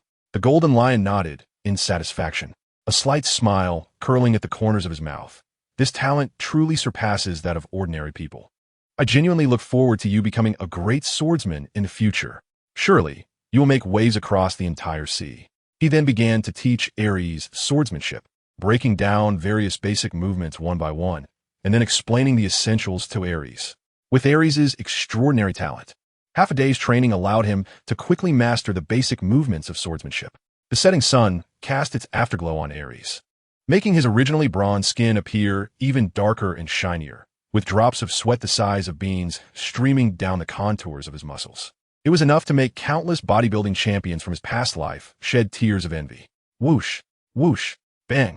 The sounds continued as Aries practiced the basic sword movements, using both hands and feet, treating his hands as knives, treating his legs as knives too. His mind constantly replayed the Golden Lion's teachings, while also making adjustments based on his own situation. He was not only replaying the Golden Lion's instructional movements, he was also reflecting on his own actions. Aries can clearly feel that even small changes in his movements, angles, and force exertion can lead to different levels of power. His special ability helps him identify both his mistakes and strengths. His progress is rapid. This has long ceased to surprise Golden Lion, as Aries has already given him too many shocks. He is extremely satisfied with Aries' improvement. He casually sits on a smooth, giant rock, a smile occasionally appearing at the corners of his mouth. This guy's one day of learning is equivalent to a month's worth, or even longer, for an ordinary person. If he had appeared on the sea a few years earlier, he might have already become a formidable force that instills fear in others. Ha! Perhaps everything is guided by fate, allowing me, Golden Lion, to encounter such a swordsmanship genius. This gem will one day attract the attention of the entire world. Golden Lion's heart is filled with love and anticipation for Aries. After all, there's a saying that goes well. Everything may betray you, but hard work absolutely won't. For those who persist in their dreams and strive tirelessly for them, they will be welcomed wherever they go. Golden Lion extinguished the cigar, but with his hand, stood up from the rock and shouted to Aries, "Hey Aries, it's time to go back. If it's too late, you won't make it for dinner." "Okay." Aries retracted his arm, looking unsatisfied. He had just begun his journey into the swordsmanship. Moreover, this amount of training was hardly worth mentioning to him. The two returned to the skeleton castle in the cafeteria. Under the murderous gaze of Shekinah, Aries swiftly devoured the food on the table like a whirlwind, leaving only empty plates stacked high. The golden lion handed Aries a bottle of wine and said with a smile, "Aries, you must cultivate your drinking capacity. Otherwise, how will you enjoy the happiest banquet moments of a pirate in the future?" Aries took the wine offered by the golden lion without hesitation and gulped it down. The fine wine paired with meat was truly delightful. He smacked his lips and continued to devour his food with a rather barbaric manner. Beside him, Haki clenched her silver teeth tightly, her face filled with anger as she said word by word, "How long are you going to eat?" The stacks of high plates piled up on the table were even taller than her. "This guy's appetite has increased. It's even a tenth more than yesterday. How much is this going to cost? Eating without doing anything." "Ha." The golden lion looked at Haki and said nonchalantly, "It's good to eat more." Aries is at the stage of rapid growth. He can't let his nutrition fall behind. Then he reached out and patted Aries on the shoulder, laughing heartily like an elder. "Aries, eat as much as you want. The more you eat, the better it is for your growth." A deep shock flashed in the depths of the golden lion's eyes. Aries' food digestion speed was extraordinary, and he still hadn't seen this guy's belly bulge. Considering this guy's terrifying physique, he felt relieved. Hearing the golden lion's words, Haki's eyelid twitched, and she bit down on her cigarette filter so hard that deep teeth marks appeared, asking in shock, "Are you saying this big guy is still growing?" "Shiki, how old is he now?" As the head chef of the Rocks Pirates, she suddenly felt the world darken. A smooth forehead showed lines of distress. This 4-meter-tall guy, who was several times larger than a bear, was still growing. If this guy with an appetite that could feed dozens of people continued to grow like this, how much could he eat in one meal?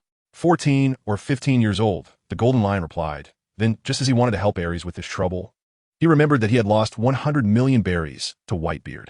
Plus, he had also been drained by Miss Backen, leaving him financially strained, so he dismissed the thought. The golden lion chuckled and said, "He is a recognized official crew member of Captain Rocks, and this food is free. Don't worry.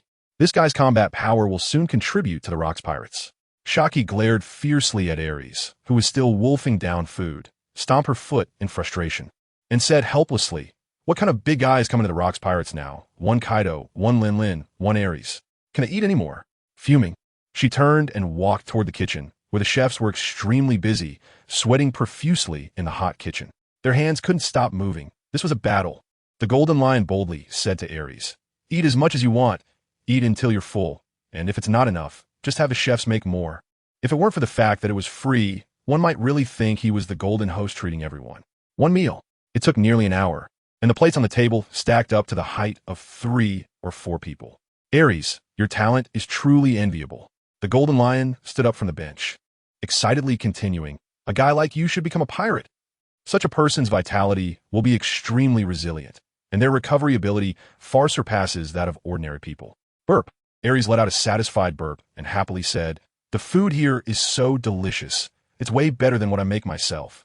I've never had such tasty food before. I want to eat this kind of delicious food every day from now on." For the past few years, he had simply roasted the animals he hunted over a fire and eaten them once they were cooked. But tasting such carefully crafted dishes, with various delicious seasonings and masterful cooking skills, left him wanting more. He felt incredibly excited and happy. "Let's go, it's time to head back," the golden lion said to Aries.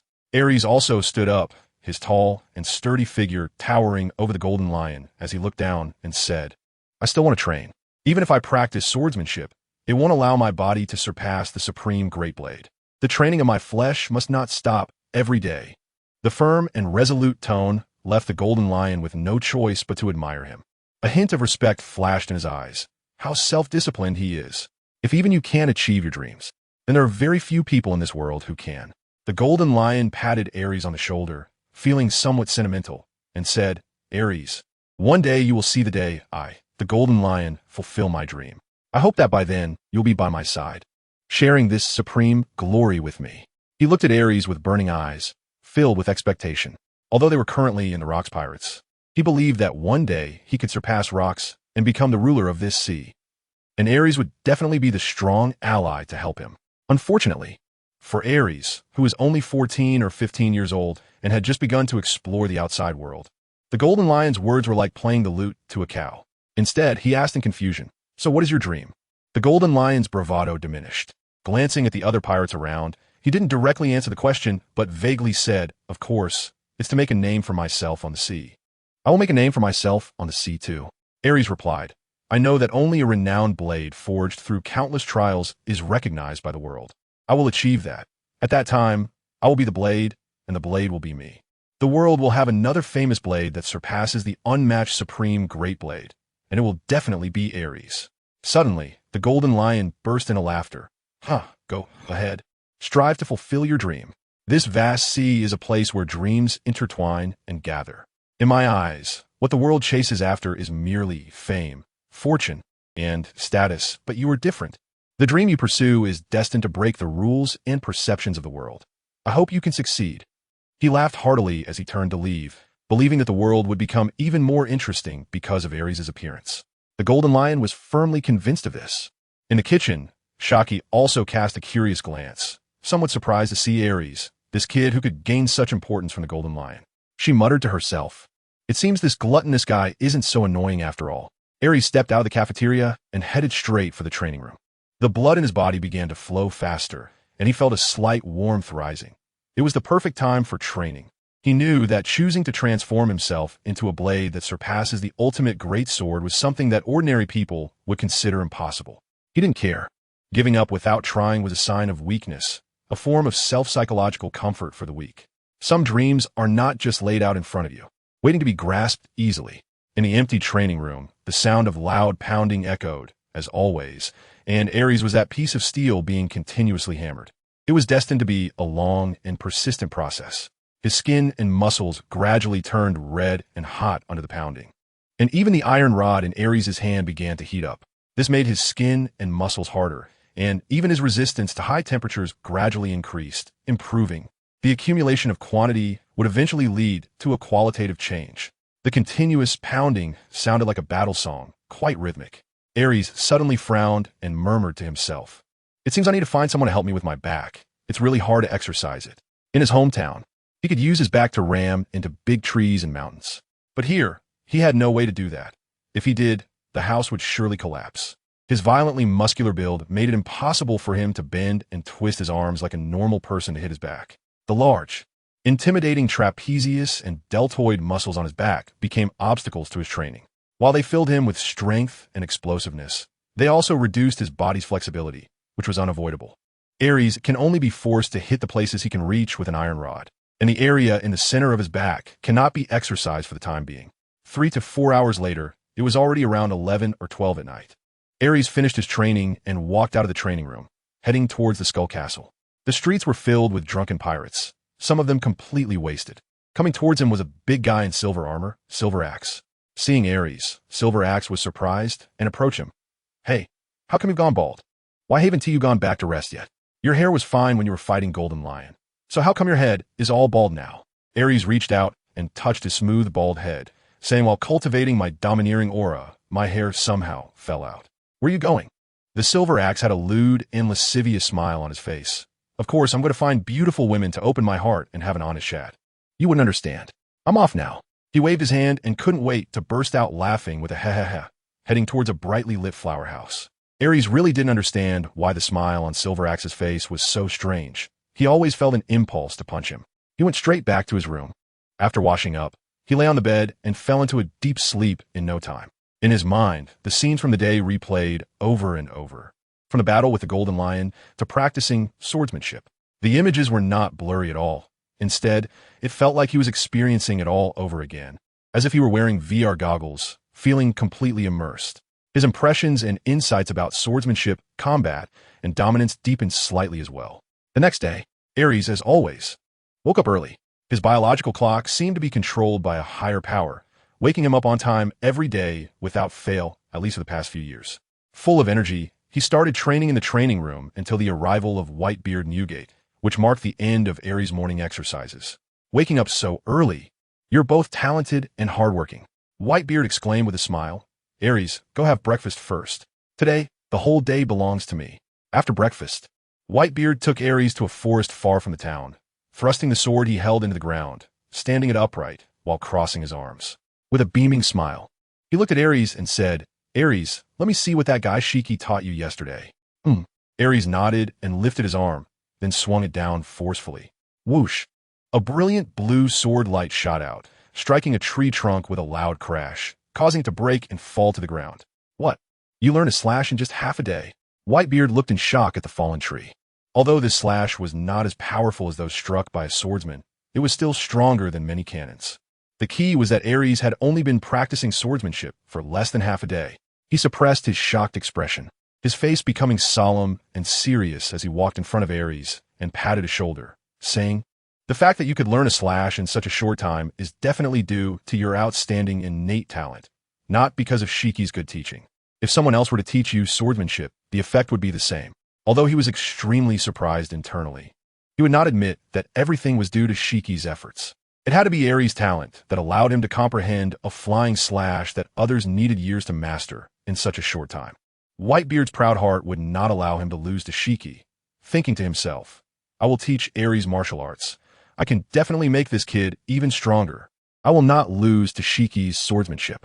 He then began teaching Aries martial arts, the true killing techniques. Whitebeard's gaze became sharp, a very dangerous signal, and his voice turned low. "Aries, a true strong person has no flaws in any aspect. Through training, one can develop a strong physique. But very few can mobilize their body strength at any time, control their bones, and use the strength from various parts of the body like the abdomen, waist, legs, arms, and back, twisting it into one force, to unleash all the power in the body. And achieving this means your martial arts are only just beginning. A true strong person masters the energy within their body, which includes blood, muscles, and willpower.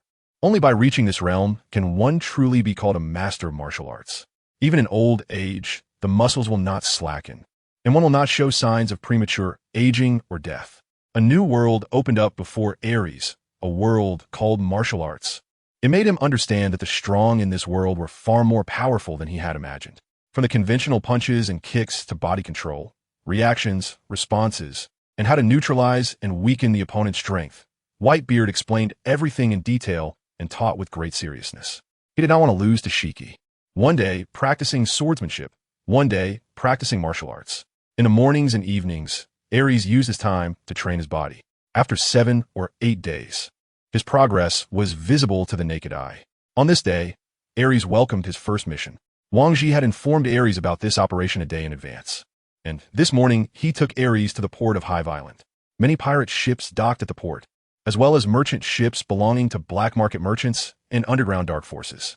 The morning was the busiest time of the day. Many strong sailors and workers were busy transporting various goods. Wang Ji stood next to Aries and said, "Aries, get on board. This mission is very easy. It should take about a month to complete." After several days of training, he noticed Aries was different. Aries' aura seemed sharper and more intense. Aries, carrying a large iron rod, walked up the ship's ladder.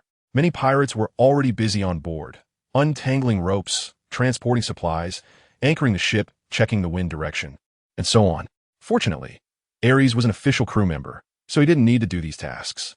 Moments later, Wang Ji also boarded the ship, and immediately a pirate came up to report, "Captain Wang Ji, the supply list is here." After taking the supply list and checking it carefully, he confirmed there were no issues and handed it back to the pirate. He shouted loudly to the navigator on the ship, "Prepare to set sail." With a whoosh, the huge sail was lowered, and the pirates under the mast immediately tied the sail with ropes. The anchor was already lifted. The sail was secured. The helmsman was ready. Wang Ji shouted loudly with enthusiasm, "Set sail." The massive pirate ship broke through the sea surface, creating waves of white foam, beginning to leave the port. At the same time, other captains led their pirate ships to set sail as well. On the deck, Wang Ji helplessly reached into his helmet and scratched his ear, saying, "Aries, can you take a break? Don't you want to experience what it's like for pirates to sail on the sea?"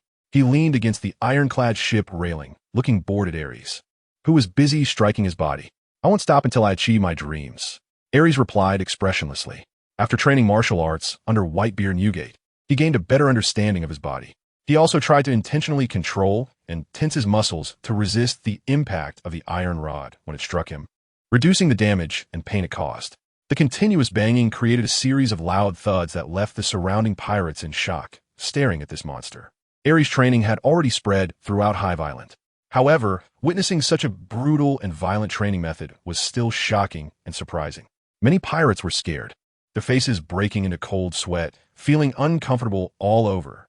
Wang Ji looked up at the clear blue sky, not knowing whether he was speaking to Aries or to himself. How many people are born to be pirates? How many are destined to walk the path of piracy?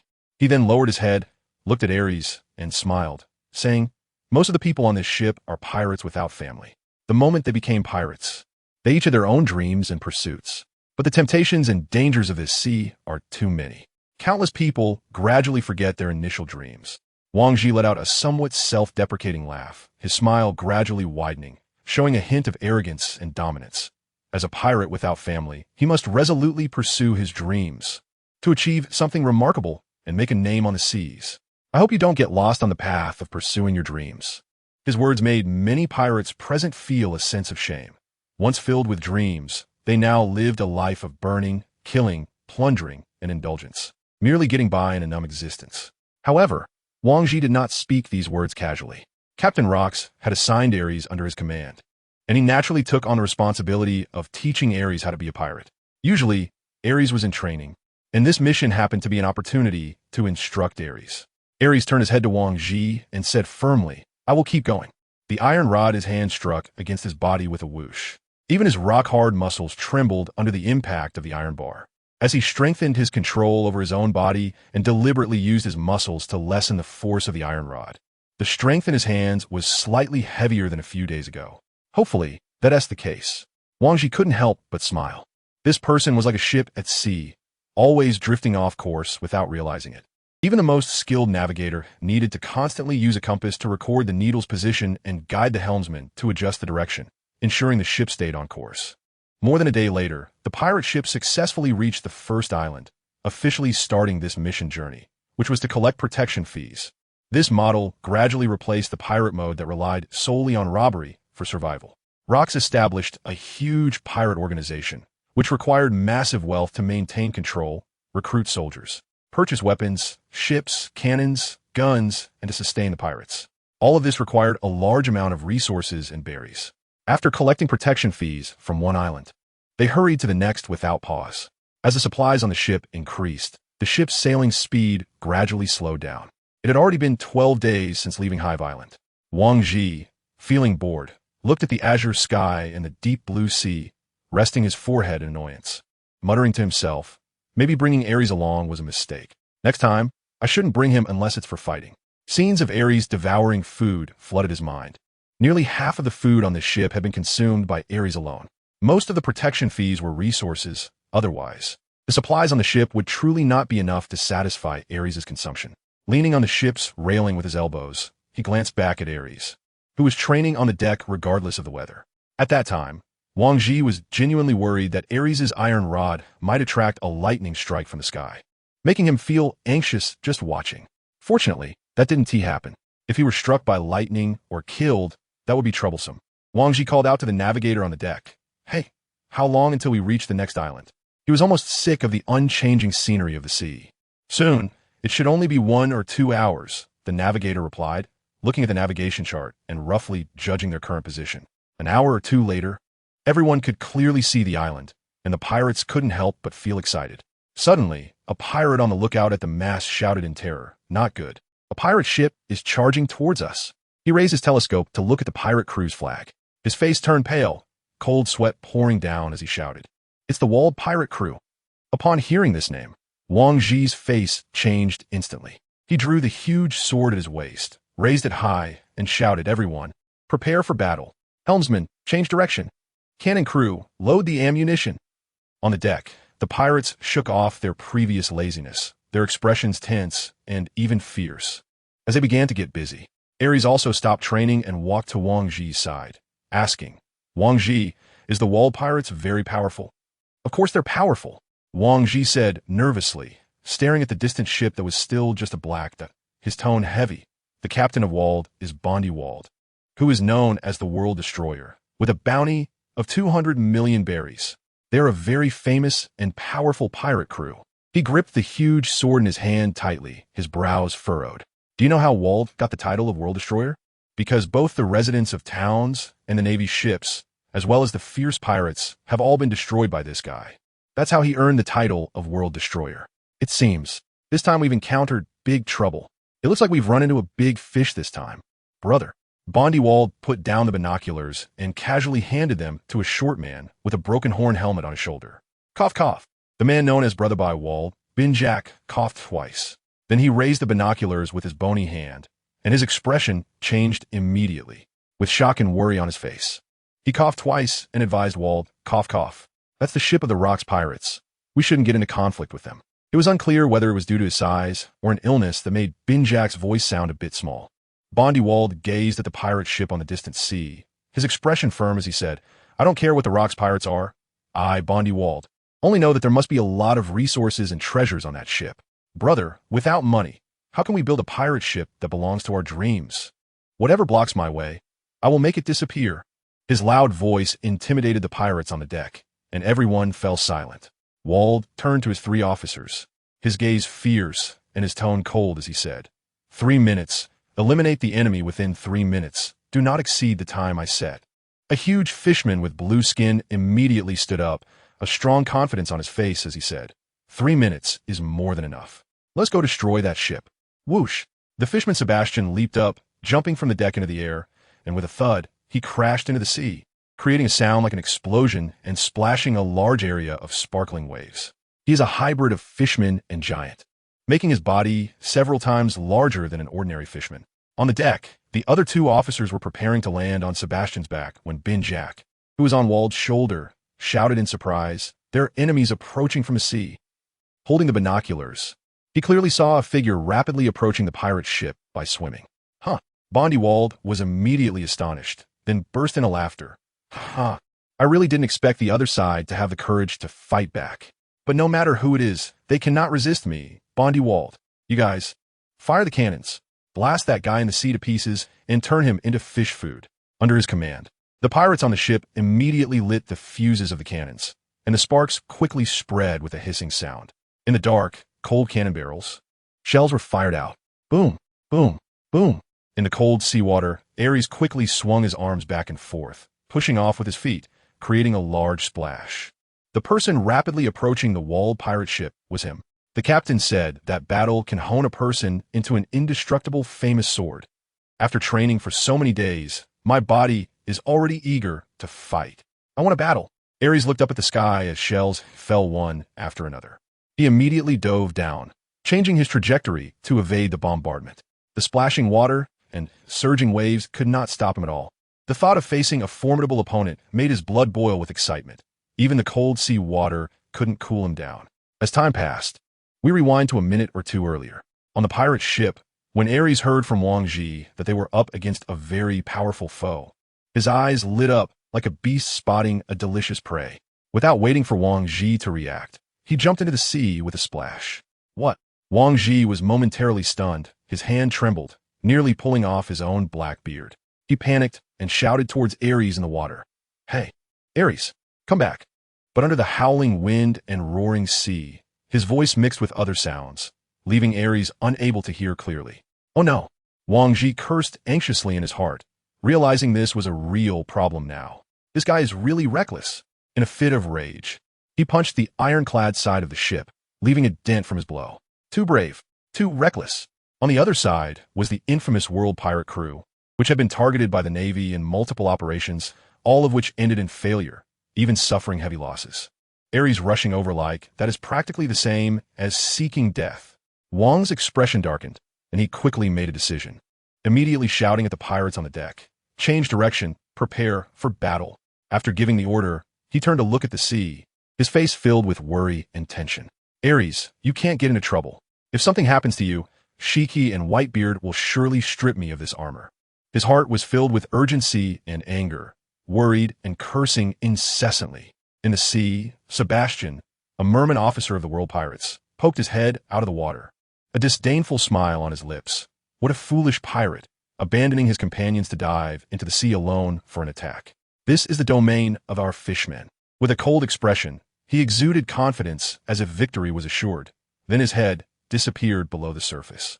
Like a launched torpedo, he swiftly swam toward Aries at an incredible speed. As a descendant of both fishmen and giants, he inherited the giant's massive size and strength, even the enviable longevity. But he also retained the fishman's traits. In the water, he was like a fish in water. On the pirate ship, Wald raised his hand to signal and sneered. "Cease fire. Sebastian is making his move. That guy won't last 30 seconds. He was extremely confident in the strength of his subordinate. Moreover, in the sea, the fishman Sebastian had an insurmountable racial advantage. His gaze fell on the pirate ship opposite, where Wang Ji, a member of the Rock's pirates, stood out in his shiny golden armor. Wald grinned maliciously. "I wonder how long you can last in my hands?"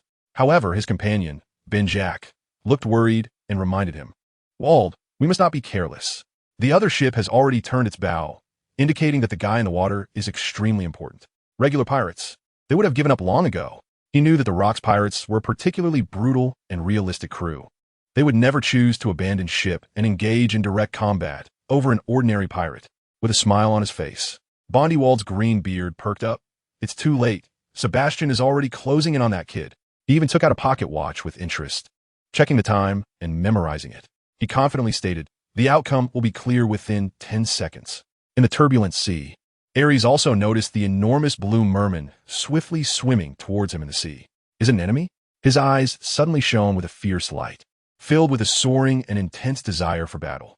Aries grinned widely, revealing 2 rows of teeth as white as jade, and excitedly said, "Let's use the enemy to test the results of our training these days." His pair of eyes, several times larger than a normal person's, fixed intently on the fishman in the water, while his heart pounded with exhilaration and anticipation. A strong sense of surprise surged within him. The speed of the fishman in the water was incredible. If I learned his swimming technique, could I also reach such speed in the water, or even surpass him? Consequently, he stopped directly, focusing all his attention on the fishman hurtling towards him. Seeing Aries' expression, the fishman Sebastian laughed proudly. "Foolish pirate, are you stunned by my speed in the water? In the sea, our fisherman tribe has an unparalleled advantage. This is the powerful ability granted to us by the gods." In just a moment, the distance of hundreds of meters between them shrank to just a few dozen meters. With a flick of his finned hand, he scooped up seawater, and with a swift throw, the motion was seamless. The seawater in his hand split into more than a dozen small water orbs. Like bullets, they possessed tremendous penetrating power, speeding through the water towards Aries. The speed surpassed that of bullets, making a whooshing sound in the seawater. Dashi Wujiao. This is a type of attack created from fishman martial arts, capable of turning harmless droplets of water into lethal weapons comparable to, or even surpassing bullets. What a fascinating technique. Aries was momentarily stunned. This style of martial arts was beyond his expectations and completely different from the techniques taught to him by Whitebeard Newgate. This strike left a deep impression in his mind. Facing the merman's fierce attack, Aries suddenly bent his legs, kicking back like a frog. Boom! A large splash of seawater erupted, propelling him forward over 10 meters, just in time to avoid the bullet-like water ball. 3 seconds had passed, including the previous time. It took about 10 seconds in total. The merman Sebastian suddenly appeared right in front of Aries, his voice filled with a contemptuous tone of judgment. Die. Anyone who stood in the way of the walled pirates had to die. With his feet together, he flicked them like a fishtail, suddenly crossing the last few meters to appear before Aries. He threw a punch, sending a torrent of seawater crashing towards Aries' face. In the next second, Sebastian's expression changed. Filled with disbelief, his heart suddenly shook as he shouted, "Impossible! How could a human move so fast in the water?" His confident punch had actually missed. Then his expression turned serious. No, he clearly didn't have such speed before. Could it be that this guy was originally fast in the water and just hadn't shown it before? Sebastian looked up at Aries, who had his head above the surface, breathing, and sneered. "You almost fooled me, but in the water, you have no chance of victory. 5 seconds. In 5 seconds, I will take you down." Aries took a deep breath and plunged his head into the water, feeling excited. This unique swimming style had greatly increased his speed in the water. Although he hadn't fully mastered it yet, he had already gained a lot, but he still couldn't quite grasp the method of attacking with seawater. He reached out, trying to imitate the merman and grab the seawater. But the flowing water made it impossible for him to grasp it with one hand and form a water ball like Sebastian's. Aries firmly believes that as long as he continues to study and train, he will one day be able to learn the unique attack style of the Fishman tribe. Right now, he has no time to comprehend it, because Sebastian is already swinging his fist towards him. This time, Aries swung his fist forward, but the resistance of the seawater instantly made him feel as if the power of his punch had weakened significantly. The resistance of the seawater far exceeded that of the air, making his strikes feel extremely uncoordinated. Not only had his strength diminished, but his speed had also decreased considerably. He finally understood why the bizarre and ugly blue merman in front of him had been so boastful. Bang! Two fists of similar size collided violently in the seawater, producing a dull sound. The seawater churned chaotically. What? This kid's strength is incredible. Sebastian was taken aback, despite being suppressed by the seawater. The punch turned out to be evenly matched with his own. What terrifying physical power! His expression changed drastically, and he cursed, "Damn it." Then he roared and threw another fierce punch. Merman fist technique, great water strike. Arm mountain smashing fist. Aries also let out a loud roar, his arm instantly turning red and hot, with massive, horrifying veins bulging out from beneath his skin, resembling blue snakes coiling over his flesh. Even the cold seawater emitted a sizzling sound as it evaporated, producing a large amount of white mist that rose toward the surface. His strangely transformed arm made Sebastian's heart skip a beat, filling him with intense unease. Boom! Sebastian suddenly felt an enormous and irresistible monster strength crashing through his fist and impacting his body, causing him to be sent flying instantaneously. A splash of bright red blood erupted from his mouth, mixing with the seawater, and bubbles gurgled up from his lips. Aries smiled broadly, secretly delighted. The captain was right. Combat indeed sharpens oneself, and his fist seemed to encounter no resistance in the water. If I can learn this, I will definitely become stronger. He didn't pursue the advantage. Instead, he squeezed his legs together and, with a splash, swam up to the surface, took a deep breath, and then dove back into the sea. I need to learn more from that fisherman. This was his thought, just like years ago when he hunted on his home island, often tormenting beasts until they were on the brink of death before stopping. He nearly squeezed all the skills out of the beasts. Unlike normal children, whose toys might actually be toys, Aries' toys were the fierce beasts of the island. The difference in living environments led to entirely different experiences in childhood. However, they all shared one commonality. They were genuinely fun and full of interest. When Aries surfaced for the second time, Bondywald couldn't help but frown, muttering with some dissatisfaction. What is that guy Sebastian doing? It's been over 30 seconds. Why hasn't he dealt with the enemy yet? The originally planned 30 seconds had now stretched to about 40 seconds. This made Bondywald feel discontented, which was evident on his face, and he coldly snorted. Humph. If that guy Sebastian can't take down the enemy, then let him go hungry for a few days. The man on his shoulder, Ben Jack, wore a worried expression, furrowing his brow as he looked out at the sea. The raging waves, combined with the distance, made it impossible to see what was happening beneath the surface. Cough, cough. Cough. The intense worry and anxiety made him cough more heavily. Turning to Wald, who wore an angry face, he suggested, Wald, let us check on Sebastian's situation. We need everyone to be ready for battle. The enemy's ships are approaching us quickly. 40 seconds had passed. The two ships, heading towards each other, were rapidly closing the gap, reducing the distance from several kilometers to just a few hundred meters. Is that so? Wald looked up at the enemy ship and shouted to the pirates around him, Bring me a cannonball. I want that guy Wang Ji to see the power of my multiply fruit, Bondywald, the world destroyer. A pirate immediately rushed over, holding a heavy bomb in both hands, and presented it to Bondywald. Wald grabbed the black bomb from the pirate's hands, tossing it lightly in his grip, and looked mockingly at the distant pirate ship, a fierce aura suddenly erupting from him.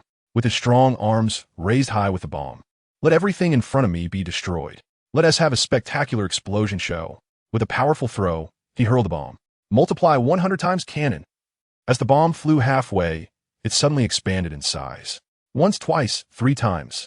It grew from the size of a bowling ball to that of a car. The massive bomb terrified the pirates on deck, who all showed expressions of fear, cold sweat pouring down. Panic screams erupted. At that moment, a voice suddenly rang out on the deck. One sword style, seeking straight in curves, dressed in heavy golden armor. The warrior Wang Ji leapt into the air, wielding a gleaming sword several meters long, and slashed downwards. Swish! A silver flash passed by. From over 10 meters away, the enormous bomb in the sky was instantly sliced in half.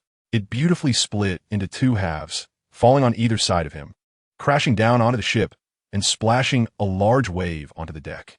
Wang Ji, who had split the bomb with his sword, did not stop there. He shouted at Wald in the distance, "Let me have a go too. I want to see what kind of abilities the so-called World Destroyer, with a bounty of 200 million, truly possesses." Then, holding the sword with both hands, he waved it in the air. One sword style flying flow slash. With a flare reminiscent of cascading waterfalls, a dazzling white sword light erupted from the long sword. The massive slash, 30 meters long, tore through the air with a piercing sound. The speed seemed almost to break the sound barrier. What a powerful slash! Seeing such a fierce and sharp attack, Wald couldn't help but praise, grinning wickedly. No wonder he is a cadre of the Rocks Pirates, with a bounty of 180 million, the golden-armored swordmaster Wang Ji. His expression turned ferocious as he snatched the long knife from the hands of a subordinate pirate. "Big brother, hold on tight." Bondi Wald reminded Ben Jack on his shoulder, then stomped on the wooden board.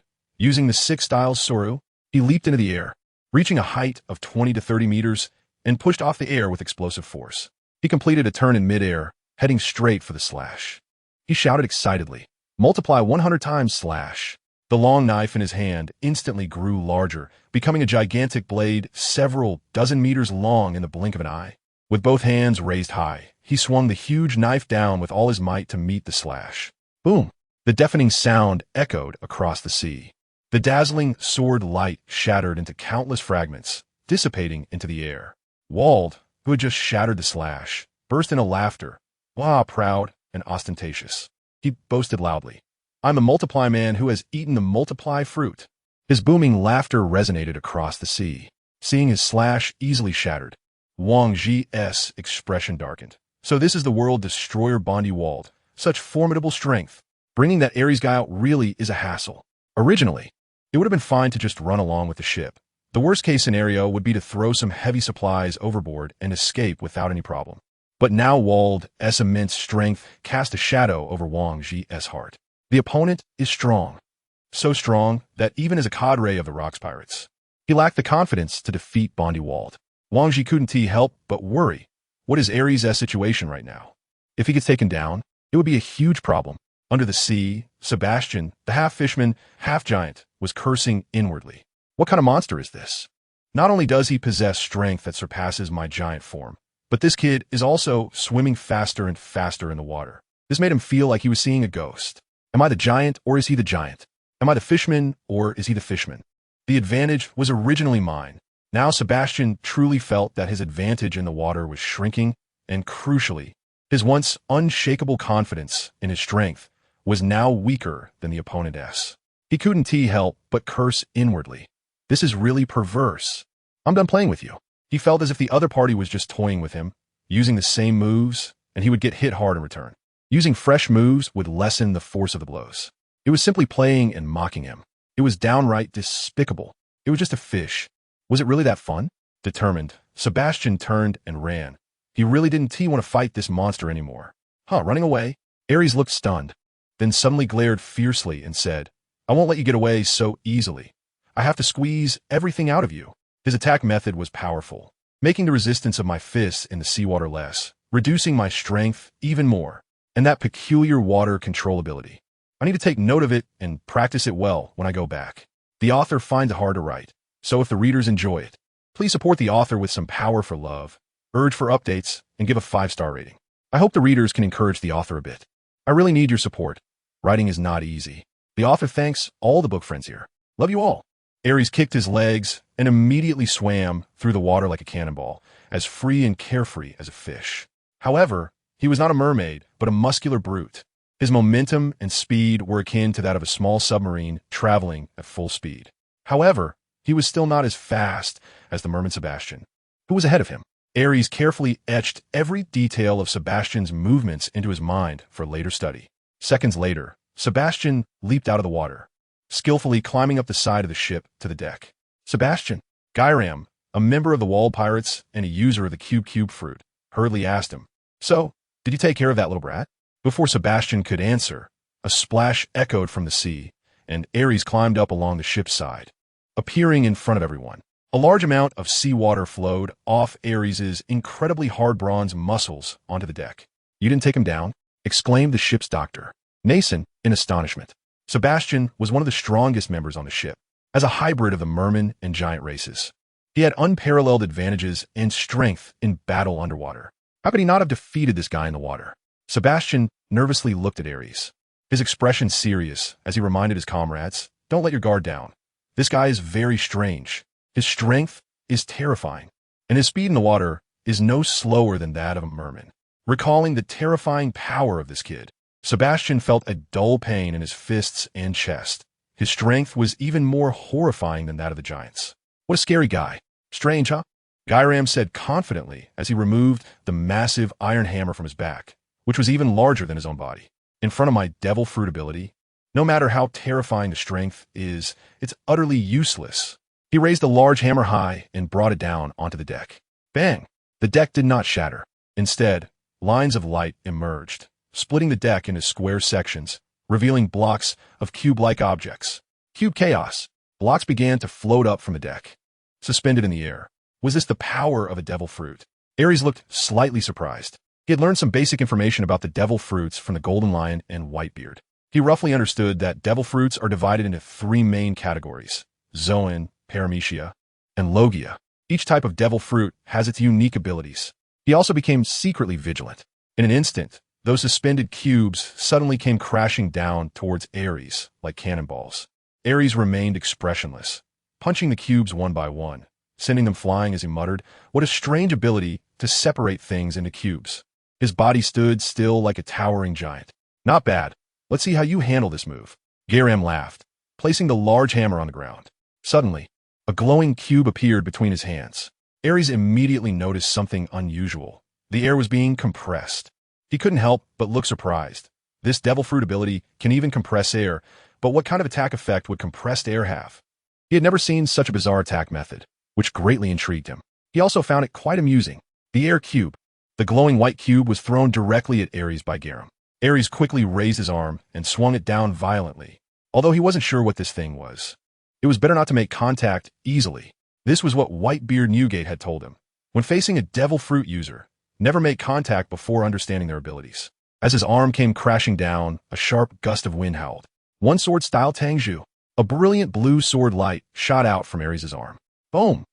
In the blink of an eye, it collided with the shimmering white air block, producing a deafening explosion.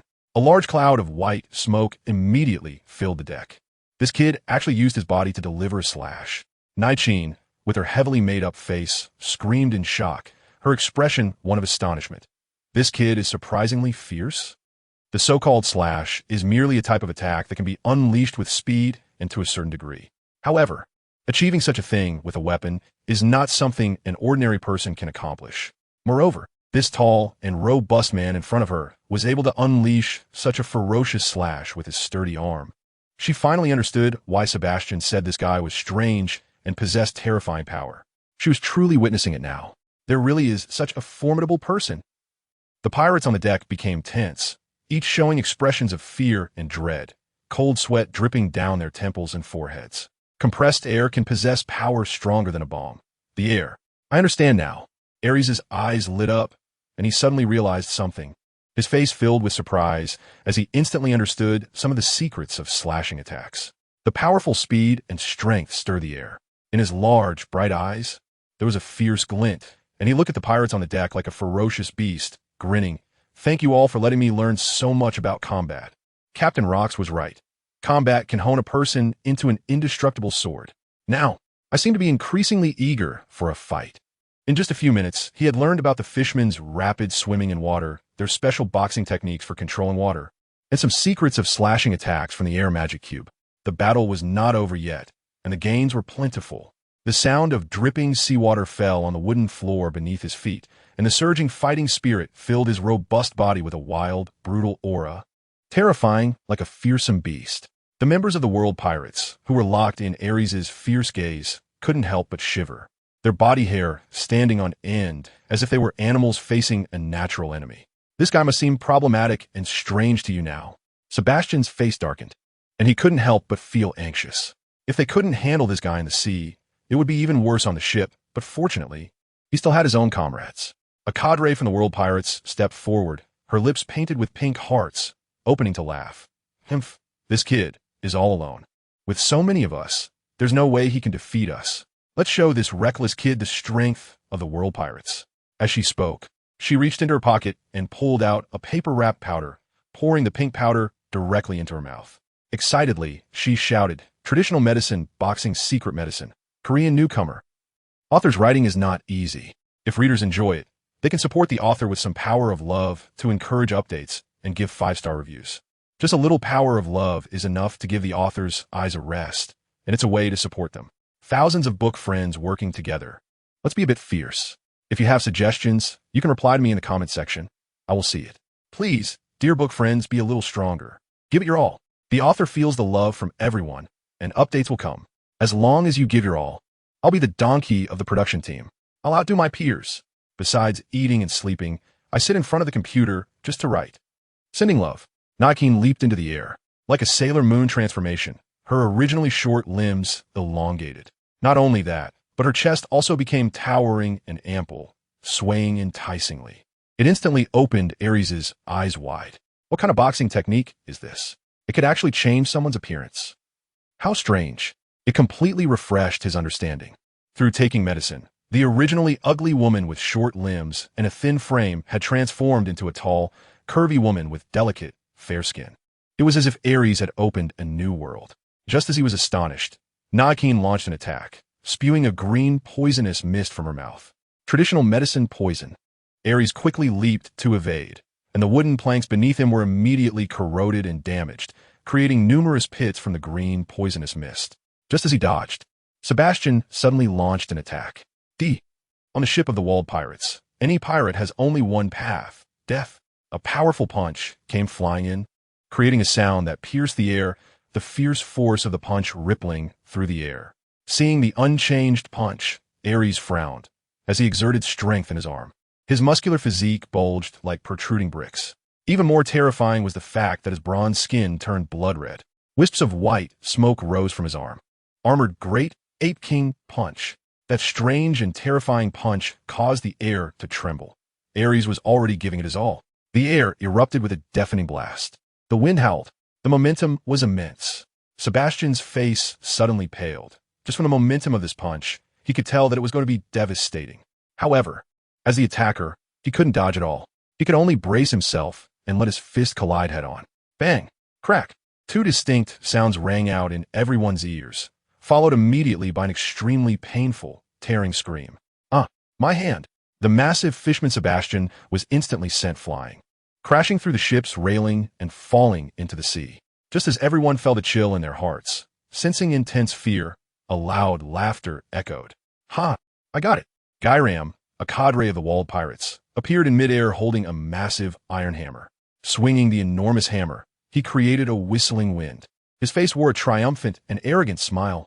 Die. Bald hättet Brute. Gyram could already predict that with this blow, the opponent's head would explode like a smashed watermelon. Bang! The massive iron hammer struck down heavily on Aries' head. But the next second, everyone was dumbfounded. Cadre Gyram's eyes widened in disbelief. His mind filled with intense doubt. Is this hammer striking steel? Why is his head so hard? What kind of monster is this? My blow had no effect at all. In his moment of daze, Aries countered with a punch, landing a powerful hit directly on Gyram's face. The terrifying force instantly causing his entire face to cave in and twist. Saliva, shattered teeth, blood, and more sprayed out from his mouth. In an instant, he was sent flying by Aries, directly falling into the sea. Terrifying indeed. Aries reached out and touched his bald head, muttering with some dissatisfaction. It still hurts a bit. I need to keep training. Upon witnessing this terrifying scene, one pirate immediately wet his pants, urinating on the spot, and a foul smell spread in the air, carried away by the sea breeze. Another pirate dropped his weapon with a clang, scared out of his wits. Is this guy's head made of iron? How could he take a heavy blow from Gyram and be completely unscathed? This is a monster. Everyone looked at Aries with faces full of terror. Even the officer Nachin was no exception, as she stepped back in her high heels, tremblingly exclaiming, "This guy is a monster. How is it possible for someone to take a hit on the head from Gyram and not get hurt at all?" She kept retreating until she bumped against the wooden board at the bow of the ship with a thud, her body trembling uncontrollably. The strength of this hulking man was too great. Officer Sebastian and Gyram had both been defeated by this guy with a single punch. At that moment, a cannonball suddenly struck the side of the ship, accompanied by a thunderous roar and a thick plume of black smoke, causing the entire vessel to shake violently. Some pirates, terrified, rolled from one side of the ship to the other, crying out in fear, "What happened?" "It's the Navy." A pirate grabbed the ship's railing, poked his head out, and saw a massive Navy warship rapidly approaching on the surface of the sea.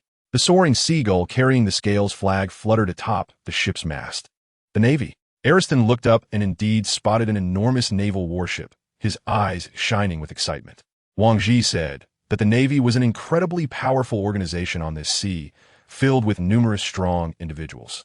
A ship this large must have formidable experts on board. The blood in his veins, which had just calmed down, began to boil again. The few pirates he had encountered were simply not challenging enough. Nevertheless, he had gained quite a bit from those encounters. Fighting against the powerful Navy would surely allow him to learn even more. Aries jumped off the deck without hesitation, plunging into the sea with a splash. Seeing Aries leave, the walled pirates officer aMountain immediately let out a sigh of relief, wiping the sweat from her forehead. But before she could calm down, a startled cry from the deck almost made her heart leap out of her chest. It was the naval Vice Admiral Carp's warship. Carp. aMountain's mind went blank. Vice Admiral Carp. He is one of the most powerful naval officers in the Navy today. He is undoubtedly one of the naval officers that countless pirates dread encountering the most. The strongest figures in the Navy now are none other than intelligent General Sengoku, Iron Fist Carp, Black Arm Zephyr, and Fleet Admiral Steelbone Kong. Vice Admiral Carp represents one of the Navy's strongest combat forces. Is he here to capture the captain? In an instant, the thought flashed through aMountain's mind, and her heart began to race. With a worried and panicked expression, she immediately shouted to the pirate subordinates on the deck, "You all go into the sea and bring Sebastian and Garum back up. We must find the captain and leave here immediately. If we get caught by Vice Admiral Carp, we will probably be sent to impel down prison." At this moment, aMountain suddenly thought of that nameless little brat from before and felt a surge of relief. That monster-like guy should be causing trouble for the Navy, right? I hope he can buy us some time for our escape. Today is the 3rd chapter, asking for encouragement and support from my readers, such as, power up, power up, power up. I do not have a masochistic tendency, and if I do, I won't admit it. Important things need to be said 3 times. Thank you, everyone. Aries, diving into the sea, quickly swam towards the naval warship using the swimming skills he had just learned from Sebastian. On the naval warship, a tall man in a black suit, with a well-built physique that made the suit bulge, stood upright. The white justice cloak on him billowed in the sea breeze. He grinned, revealing 2 rows of white teeth, and an excited smile appeared on his face. I didn't expect to encounter both the walled pirates and the rocks pirates officers at the same time. Very good. Just when it was a bit boring sailing on the sea, he decided to play with them, then send them to prison. He placed his hands in front of him, flexing his fingers and wrists, creating a series of cracking sounds. Finally, he could fight, and those evil pirates would be eliminated by me, Monkey D. Dragon. At this moment, a slightly immature voice rang out, filled with strong courage and fighting spirit. The speaker was a boy over a meter tall, with a somewhat ferocious face and fair skin. But as soon as he finished speaking, a fist the size of a sandbag landed on his head with a thud. A large purple bump immediately appeared on Dragon's forehead. Ouch! That hurts! This punch made Dragon crouch down, holding his head and screaming in pain. The nearby Navy personnel were so frightened that they fell silent, sweating profusely. Vice Admiral Carp's booming voice echoed in Dragon's ears. You can only join the fight when you learn the 6 styles. You're still a child. This kind of battle is not for you to participate in. The enemies are the powerful walled pirates and rocks pirates officers, and with your current strength, going up would just be a death wish. Carp unhesitatingly gave Dragon a painful lesson. Iron Fist of Love. Carp, who had just punched Dragon, was unfazed by the resentment in Dragon's eyes, calmly picking his nose and glancing sideways at him. This made Dragon turn his head away, clenching his fists tightly, his expression full of unwillingness, mumbling, "Still treating me like a kid. How infuriating." At this time, he was still a 13-year-old boy, dressed in a white sailor suit without any rank insignia. Carp also turned his gaze to the pirate ship in the distance, where Bondywald and the Rocks Pirates officer Wang Ji were engaged in battle. With an excited expression, he said, "This time, we will catch them all." Suddenly, Carp's expression shifted, as if his keen senses detected something, and he grinned. "Looks like someone is coming to cause trouble." Dragon immediately stretched his head around, puzzled. As Carp's words fell, A huge, bald head reflecting sunlight emerged from the ship's railing. Aries moved quickly. In just a few moments, he flipped over the ship's railing and appeared on the deck of the naval warship. His appearance, with bulging muscles and a massive physique, exuded an incredibly fierce and wild, violent aura, bringing an intense sense of oppression to the sailors. It immediately caused a panic on the deck among the Navy. It's a pirate, but how did he end up here? Who is this guy?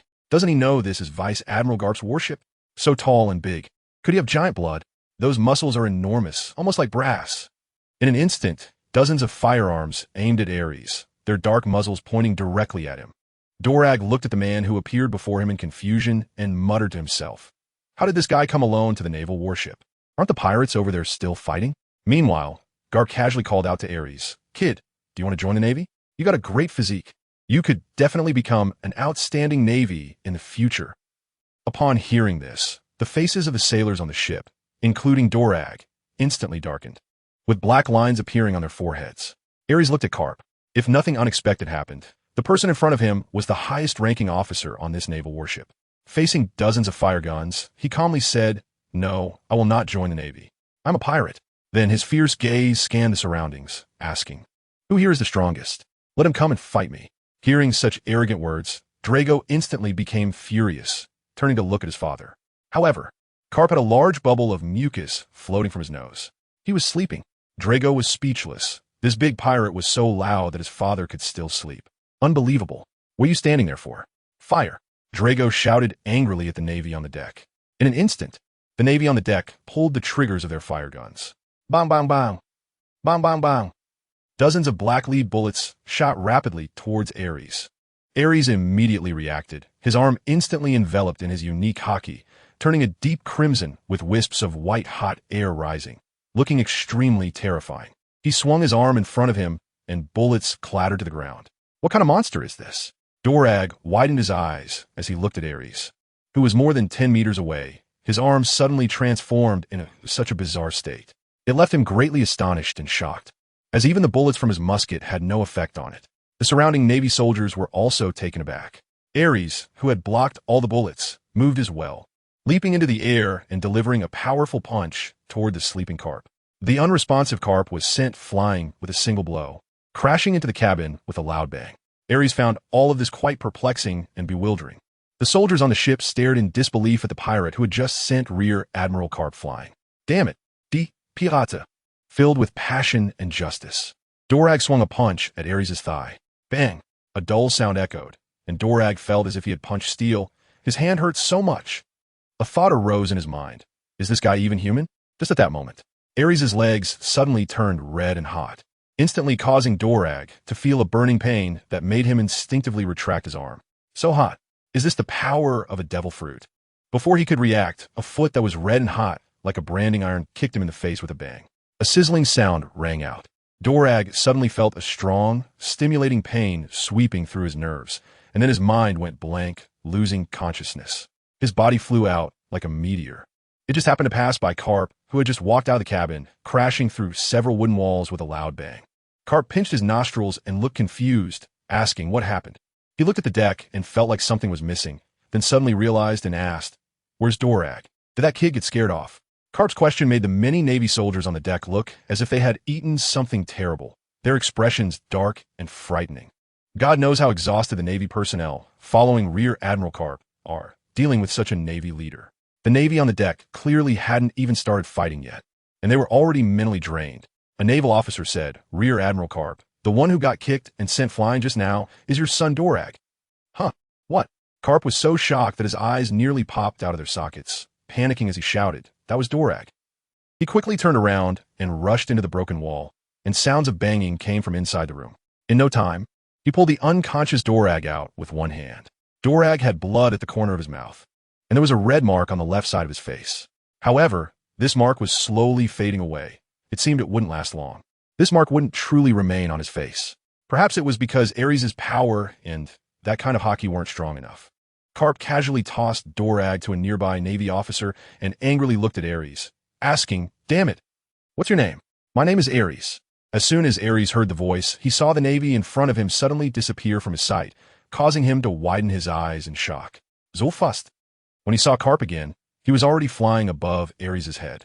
"Little pirate, taste the power of my iron fist." Carp's booming voice echoed, sounding like a tolling bell. Even that massive fist turned pitch black. It was the hardening of Haki.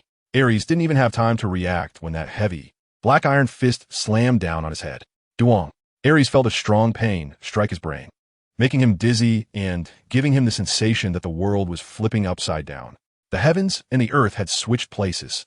The direction was tilted. His mind went blank, and the chaotic consciousness combined with the intense pain made it impossible for him to control his body, only feeling a rapid ascent. Finally, he was enveloped by the cold seawater. Gurgle, gurgle. A large number of bubbles rose from the water to the surface. Fragments of memories surfaced from deep within Aries' mind, where there were other little friends, slides, and various toys. It seemed to be a place called kindergarten. There was a singing orange-yellow car that took him to and from. Liang. Kindergarten. Who is Liang? Gurgle. As Aries' brain was shaken and engulfed in excruciating pain while he uttered this name, he was suddenly jolted awake by seawater rushing into his mouth. The tearing pain in his mind prevented him from focusing on the memories flooding back. Clenching his mouth tightly, he shook his head and decided to ignore the images appearing in his mind, immediately swimming towards the surface of the sea. On the deck of the Navy's ship, many sailors saw the pirate Aries being knocked into the sea by Carp's punch, and they immediately cheered, their morale soaring. It was Vice Admiral Carp who made the move. What terrifying power! With one punch, he defeated the pirate. Vice Admiral Carp is one of the strongest forces in the Navy. How could an unknown pirate possibly be his match? That punch was so cool and powerful. Vice Admiral Carp's fist could make pirates tremble in fear. The atmosphere suddenly shifted from previous tension and fear to current excitement and enthusiasm. At this moment, under the calls and treatment of the ship's doctor, Dorag also slowly regained consciousness. The instant he became aware, he felt a fiery, intense pain on the left side of his cheek and suddenly remembered when Aries had kicked him in the face. Dorag's heart instantly erupted with rage. Dorag, control your emotions. Don't get angry. The mark on your face is turning red from anger. The doctor supporting Dorag immediately reminded him in his ear. The mark on his face? Hearing this, Dorag was startled and immediately reached to touch his left cheek, indeed finding some indents that felt hot. His expression instantly turned extremely ugly. That was a shoe print. The doctor's voice came again. Dorag, you need to stay calm and slow down your blood flow. This mark will take at least 2 to 3 days to disappear. During these 2 to 3 days, you must not get angry. Otherwise, this mark will never fade away. Frightened, Dorag immediately took deep breaths to adjust his emotions, suppressing his intense anger. The doctor quickly added, that pirate has been hit on the head by Vice Admiral Carp and has been knocked into the sea. If no one saves him, he'll just be eaten by the fish in the sea. Upon hearing this, Dorag felt much better and let out a heavy sigh of relief. Vice Admiral Carp grinned widely. After taking my iron fist, that guy will be unconscious for at least a few days. However, his head is really tough. Even if that pirate named Aries has a hard head, after my punch, he should be obediently unconscious and lose his combat ability. On this point, he was quite confident in his iron fist. He looked up at the pirate ship where Wald and Wang Ji were fighting, his eyes brightening, excitedly saying, that was just a warm-up. Now it's time to have a big fight and stretch my muscles. Only the renowned Bondi Wald and the Rocks pirate crew were the pirates he truly valued.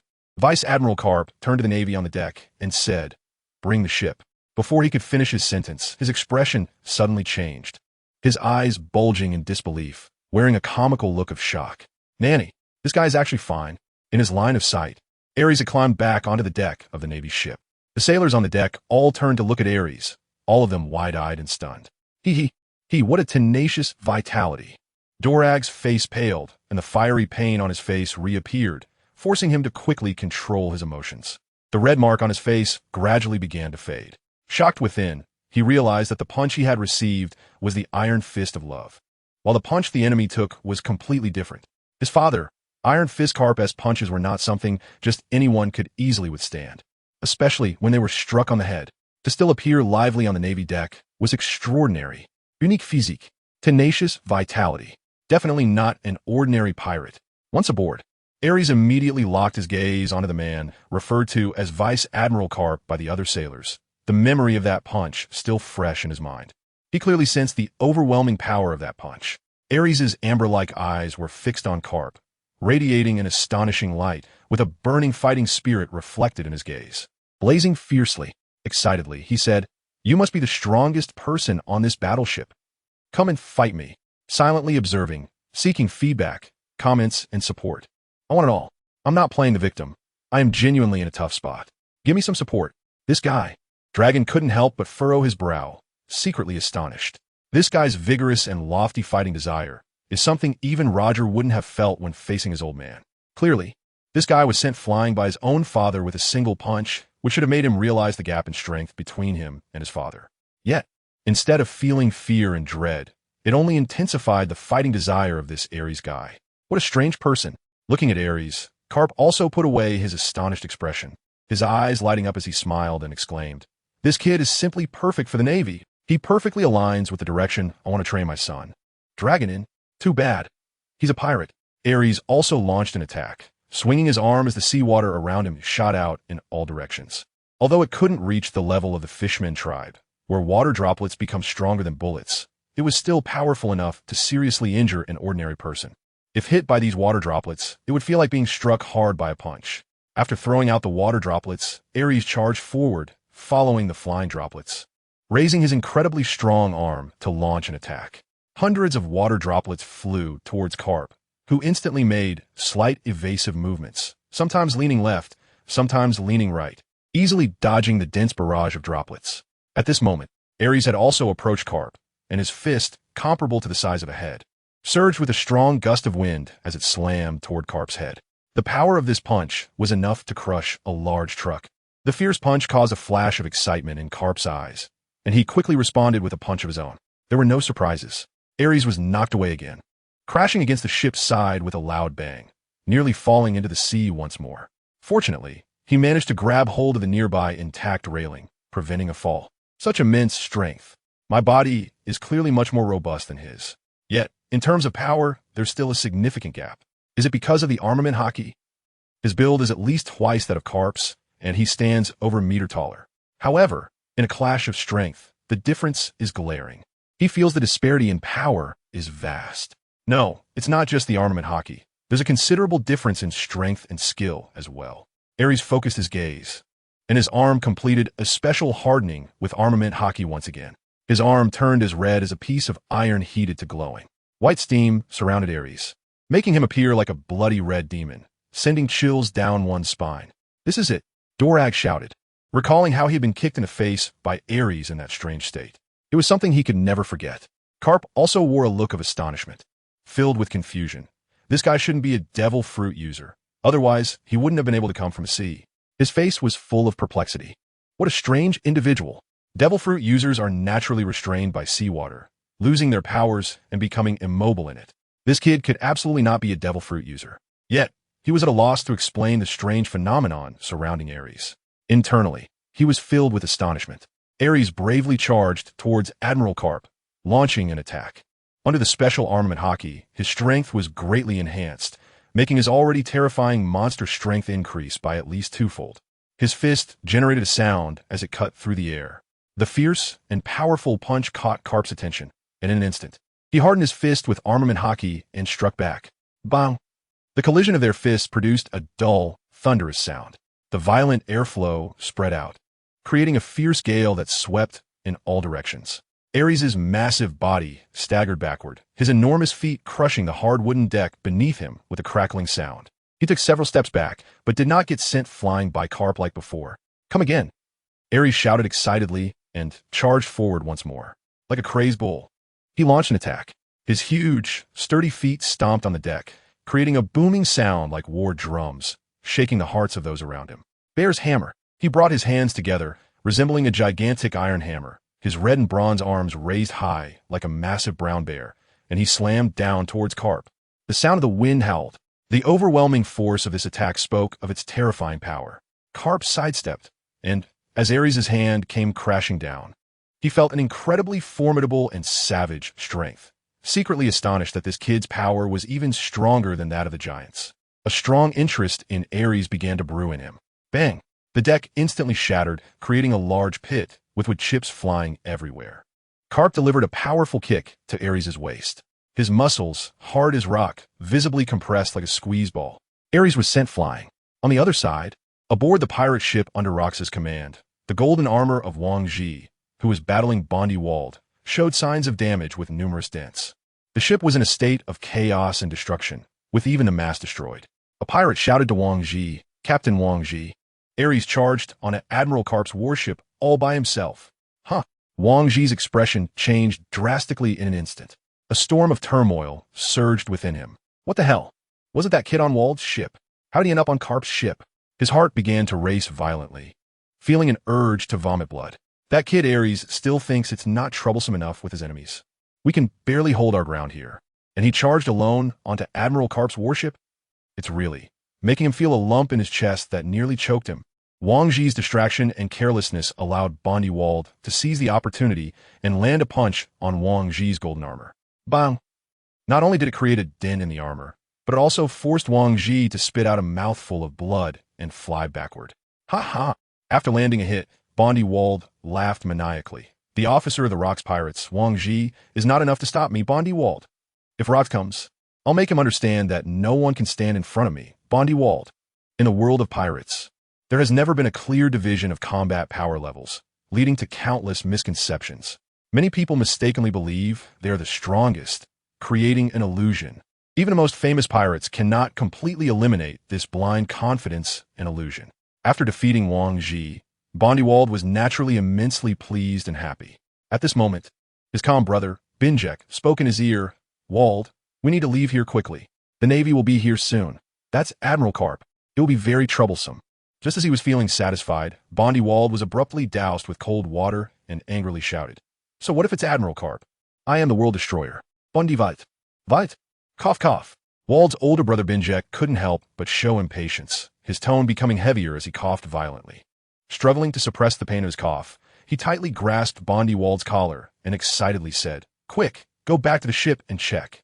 The guy named Aries is most likely the one who swam towards our ship earlier. There might be trouble on the ship now." Binjek's reminder made Bondi Wald's expression darken, and with a heavy heart, he conceded. "Then let's go back to the ship first." He then leaped into the air. His feet stomped in the air, creating ripples. He shot like a cannonball towards his ship. Moments later, Bondi Wald landed on the deck with Binjek. Upon seeing the damaged deck, the ship's railings, and the injured crew members, he couldn't help but furrow his brows, his face showing anger. Did that guy do all this? Binjek, seeing Sebastian and Garum lying unconscious on the deck receiving treatment, had his pupils constrict sharply. He was shocked. "Sebastian, Garum." Binjek shouted with deep concern and asked, "Nachin, how are they?" The two completely different personalities led to different points of concern over the same incident. One was extremely irritable and filled with anger, while the other worried about the safety of their companions.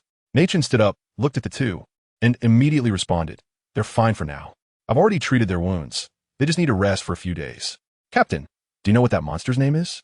Thinking of Aries' fierce and powerful performance, her tone trembled uncontrollably.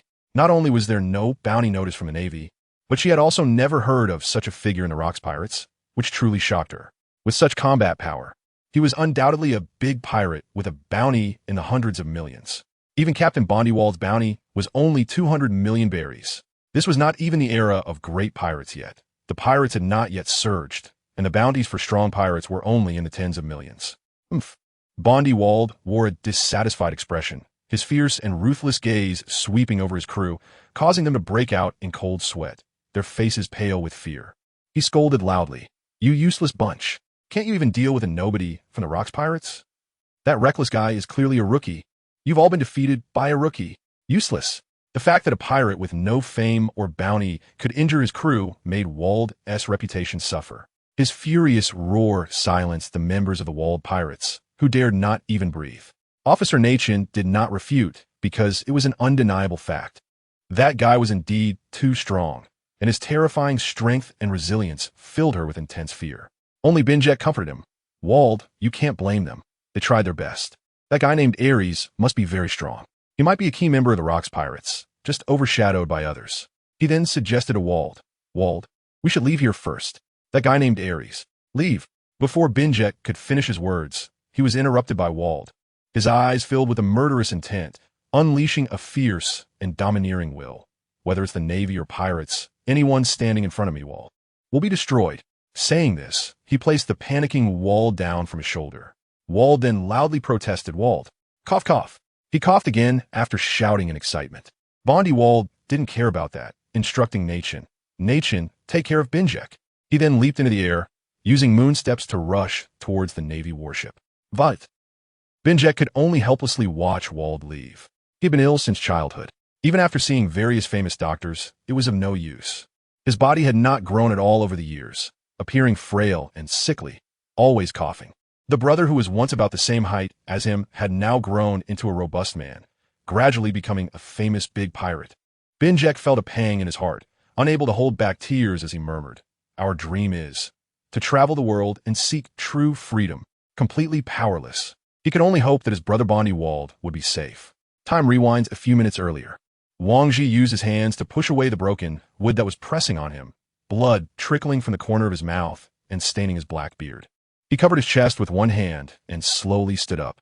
His chest felt like it had been hit hard by a heavy object. If it weren't for the hard armor, he would have been injured even more severely. Is this the strength of the world destroyer Bondi Wald? It must be on par with Whitebeard and Gold Lion. He walked onto the deck through a large hole he had broken in the cabin wall. Seeing Bondi Wald retreat, the heavy pressure on his heart lightened considerably, but the thought of Aries made Wang Ji's heart tighten. He cursed inwardly, "Bastard!" Wang Ji looked up at the naval warship and immediately commanded, "Steer the ship over, rescue Aries, and then retreat immediately." He made a decision out of sheer helplessness. At this moment, he really wanted to abandon Aries and leave, but he sighed deeply in his heart. What a sin. Aries can't just stay quietly on the ship, can he? No, he has quietly on someone else's ship. Wang Ji felt a lump in his chest, very stuffy and irritating, and it was impossible to vent, making him extremely uncomfortable. On the Navy warship, a loud bang echoed. Dorag was somewhat stunned and numb when he saw Aries being knocked away. With a dazed expression, he mumbled, "This is the 35th time, for times falling into the sea, 24 times being repelled, and 7 times being knocked away." His tenacity and strong fighting spirit deeply shocked him. If he had taken punches from his own father like that, he would have been lying in the emergency room by now. Yet Aries still stood strong. Dorag also noticed something strange. It seemed that the pirate named Aries was actually getting stronger the more he fought. He knew this was not an illusion. The opponent was indeed that strange. Carp's face also showed excitement. Taking advantage of Aries being knocked away, he picked his nose with his pinky and turned to scold Dorag. "Dorag, look at him. Then look at you. Don't you have any thoughts? If only this guy were my son." Instantly, Dorag's expression darkened. "I know many brothers are following the book, but brothers really need to find time to come back and support a bit, give some energy. It doesn't cost anything. The author needs to make a living. It's tough. I also need to exercise and lose weight. I haven't exercised in a long time, and now my elbows hurt from working out. I hope the readers can encourage me a bit." A humble plea from a struggling writer. Carp's expression and tone were clearly like that of a proud parent bragging about someone else's child. In contrast, his own son was ungratefully kicked in the face and sent flying. What a disgrace. Carp didn't care about Dorag's dark expression and began the education method of the monkey family. Learn from Aries. Develop a strong and resilient body. A qualified Navy soldier must have a strong physique and an indomitable will. Dorag, I know you want to fight, but now you see, you are too weak. Without comparison, there is no harm. Carp had previously thought Dorag's progress was decent, but now, compared to Aries, it was simply not worth looking at. One hit and he was defeated. Hearing Carp's scolding, Dorag clenched his fists tightly, his fingers digging deep into his palms, making the skin on his fingers turn pale. He gritted his teeth tightly, making a grinding sound. Remembering that kick, recalling the pain and embarrassment of being hit, Dorag said with determination, "I will become stronger, strong enough to defeat anyone. I will pursue the justice in my heart and use my strength to protect and save more people." At that moment, an invisible yet intense aura radiated from him. Carp couldn't help but smile faintly, a satisfied look flashing in his eyes, feeling pleased. My son Carp will definitely become an outstanding Navy in the future. This stimulation to Dorag would surely make him train harder and grow into a qualified and excellent Navy soldier. Just as Carp was happy, his ears twitched slightly. He immediately turned to look at the sky, his eyes filled with excitement, and smiled. Warm-up is over. Finally, a worthy opponent had arrived for a great battle. With his powerful strength, fighting Aries was indeed a warm-up. However, Aries' tenacity and resilience were beyond Carp's expectations, allowing him to fully loosen up. With a loud bang, Bondi Wald fell heavily onto the wooden deck from the sky, cracking the solid wooden floor. With his appearance, the surrounding Navy soldiers became tense and fearful. That was the world destroyer Bondywald, a pirate with a bounty of 200 million. A fiercely ruthless pirate. Although the Navy showed fear, their excellent training, combined with Admiral Karp's presence, kept them from panicking and fleeing. Many Navy soldiers even readied their firearms. In the next moment, Bondywald punched several Navy soldiers away, snatched a firearm from one of them, and held it in his hand. A fierce and ruthless look appeared on his face as he laughed. Hundredfold firepower. Crack, crack. He pressed the trigger of the firearm with both hands, and, with two loud bangs, the bullets shot out instantly.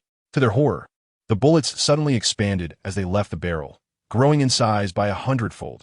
The originally marble-sized bullets became almost as large as basketballs.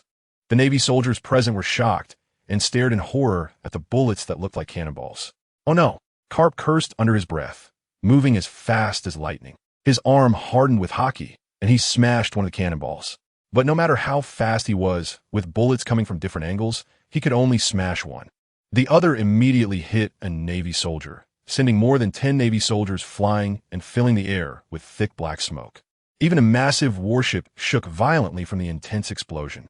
The scene of destruction made Bondywald laugh with delight. Ha ha ha, I just want to destroy everything. Damn it. Karp's face darkened as he charged at Walt. The two began to fight fiercely. At this moment, Aries lay on the cold floor. My strength was still not as good as his. He didn't rush to get up. He wasn't giving up, but was continuously replaying learning functions in his mind. A punch to his head from Karp awakened some memories in his mind, seemingly strengthening his soul. Both his perception and willpower had increased. This point, even Aries himself was unaware of. And the reason Dolag noticed that Aries became stronger as the battle went on was precisely because of this. Aries fell into self-reflection, realizing that his unique observation Haki was not strong enough, and he couldn't even cover his entire body. There was too much a gap in both speed and technique. Every detail of his previous battle with Marine Admiral Karp replayed in his mind, especially during attacks and movements. These were the two areas he focused on learning. Suddenly, Aries' eyes lit up, and he excitedly muttered to himself, "It seems to be explosive power."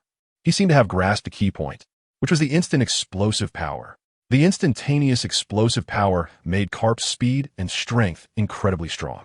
Excited, Aries stood up, his legs slightly bent, the well-defined muscles on his thighs tensed and bulged. He said to himself, "First accumulate power, then explode it all at once." Bang! With a powerful push from his feet, he smashed through the floor, and his entire body shot straight up like a rocket. His bald head directly shattered the thick wooden ceiling. He found himself in the sky, with the strong wind whipping against Aries' face and body.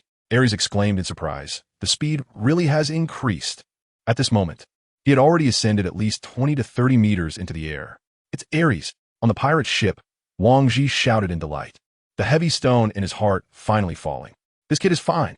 He immediately yelled at Aries, "Aries, hurry up and get on the ship." As long as they could leave with Aries, they could escape this dangerous place. This moment of joy lasted only a brief 2 or 3 seconds before Wang Ji's eyes widened in shock, his expression one of disbelief. Boom! Aries, having reached his limit in the air, fell straight down and crashed into the ship's cabin, disappearing from the sight of the pirates. The pirates looked at each other in confusion, completely bewildered by what Aries was doing. Wang Ji suddenly felt a massive headache coming on, his mood swinging wildly, his mouth twitching. This kid is a naval warship a playground. The pirates also found the situation somewhat absurd and inexplicable. That guy Aries, is he really a pirate? No, it's too dangerous to stay here any longer. Wang Ji was both anxious and angry, turning to the dazed pirates on the ship and shouting hysterically, "What are you standing around for?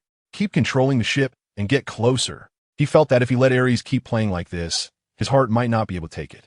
He had initially found Aries, who was obsessed with training, quite adorable, but now he didn't find that guy cute at all. On the warship, Aries, who had fallen into the cabin, smashed quite a few things. He touched his head and realized he still needed training.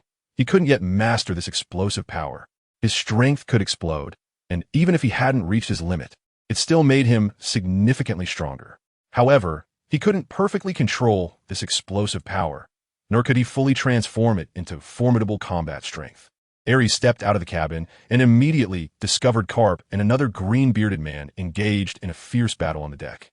The man wearing a helmet with a green beard should be the world destroyer Bondywald that Wang Ji mentioned, right? So this is what a great pirate at sea looks like, so strong. This time, he did not join the fight. Instead, he focused intently on observing the battle between the two powerful figures, gaining a wealth of knowledge from such an intense clash. He deeply etched the scenes he was witnessing into his mind. Aries, with a part of different souls merged within him, was changing. Even his memory was strengthening and enhancing. At this moment, Wang Ji jumped from the side of the pirate ship and landed next to Aries. Without saying a word, he wrapped his arms around Aries' waist and lifted him up. Aries, stop watching. He turned and jumped onto the deck of the pirate ship with Aries, immediately shouting to others, "Turn around! Retreat!" He then set Aries down. Wang Ji, with a look of anger, scolded Aries without holding back. "Aries, do you have any idea you almost got everyone on this ship killed? Acting recklessly like this can lead to disaster. If it weren't for the Navy's intervention and Bondi Wald holding Carp back, we would all be buried in this sea today. Without the Navy's presence, Wald alone could defeat everyone on this ship. If Wald hadn't blocked Carp, Carp could have taken down all the pirates on the ship. Having such luck happen twice is already extremely fortunate. Otherwise, the consequences would be unimaginable. The captain said that fighting could sharpen oneself, and I want to fight." Aries replied with a powerful voice. "Without going through trials, how can one forge oneself into a renowned sword that surpasses the supreme blade?" This battle had greatly benefited him, enhancing his strength significantly. Moreover, once he fully grasped the gains from this battle, his improvement would accelerate even more. Each punch he exchanged with Carp made him feel slightly stronger. Hearing Aries' words, Wang Ji was momentarily speechless, then said, "Next time, you might not be so lucky. If a person dies on the road to pursuing their dreams, then their dreams are worth nothing. However, if a person accomplishes their dreams, regardless of the dirty and despicable means they used, they are great. They are successful. People only see the final victor and never care to remember how many lives were lost along that path." He knew Aries was still young and indeed had mental issues, but there were some things he had to say. He had to teach. If today someone else were the captain, they might have abandoned Aries and run away long ago. Aries pondered silently, appearing even gloomier than usual. "I'm going back to my room," and turned to leave the deck. Wang Ji looked at Aries, whose body was covered in bruises, and waved for someone to find the ship's doctor to treat him. He then began to organize the mess on the deck. His fight with Wald not only damaged the ship's mast, but also part of the deck, the hull, and the rooms, all of which needed to be cleaned up. They would also need to find an island to repair the ship.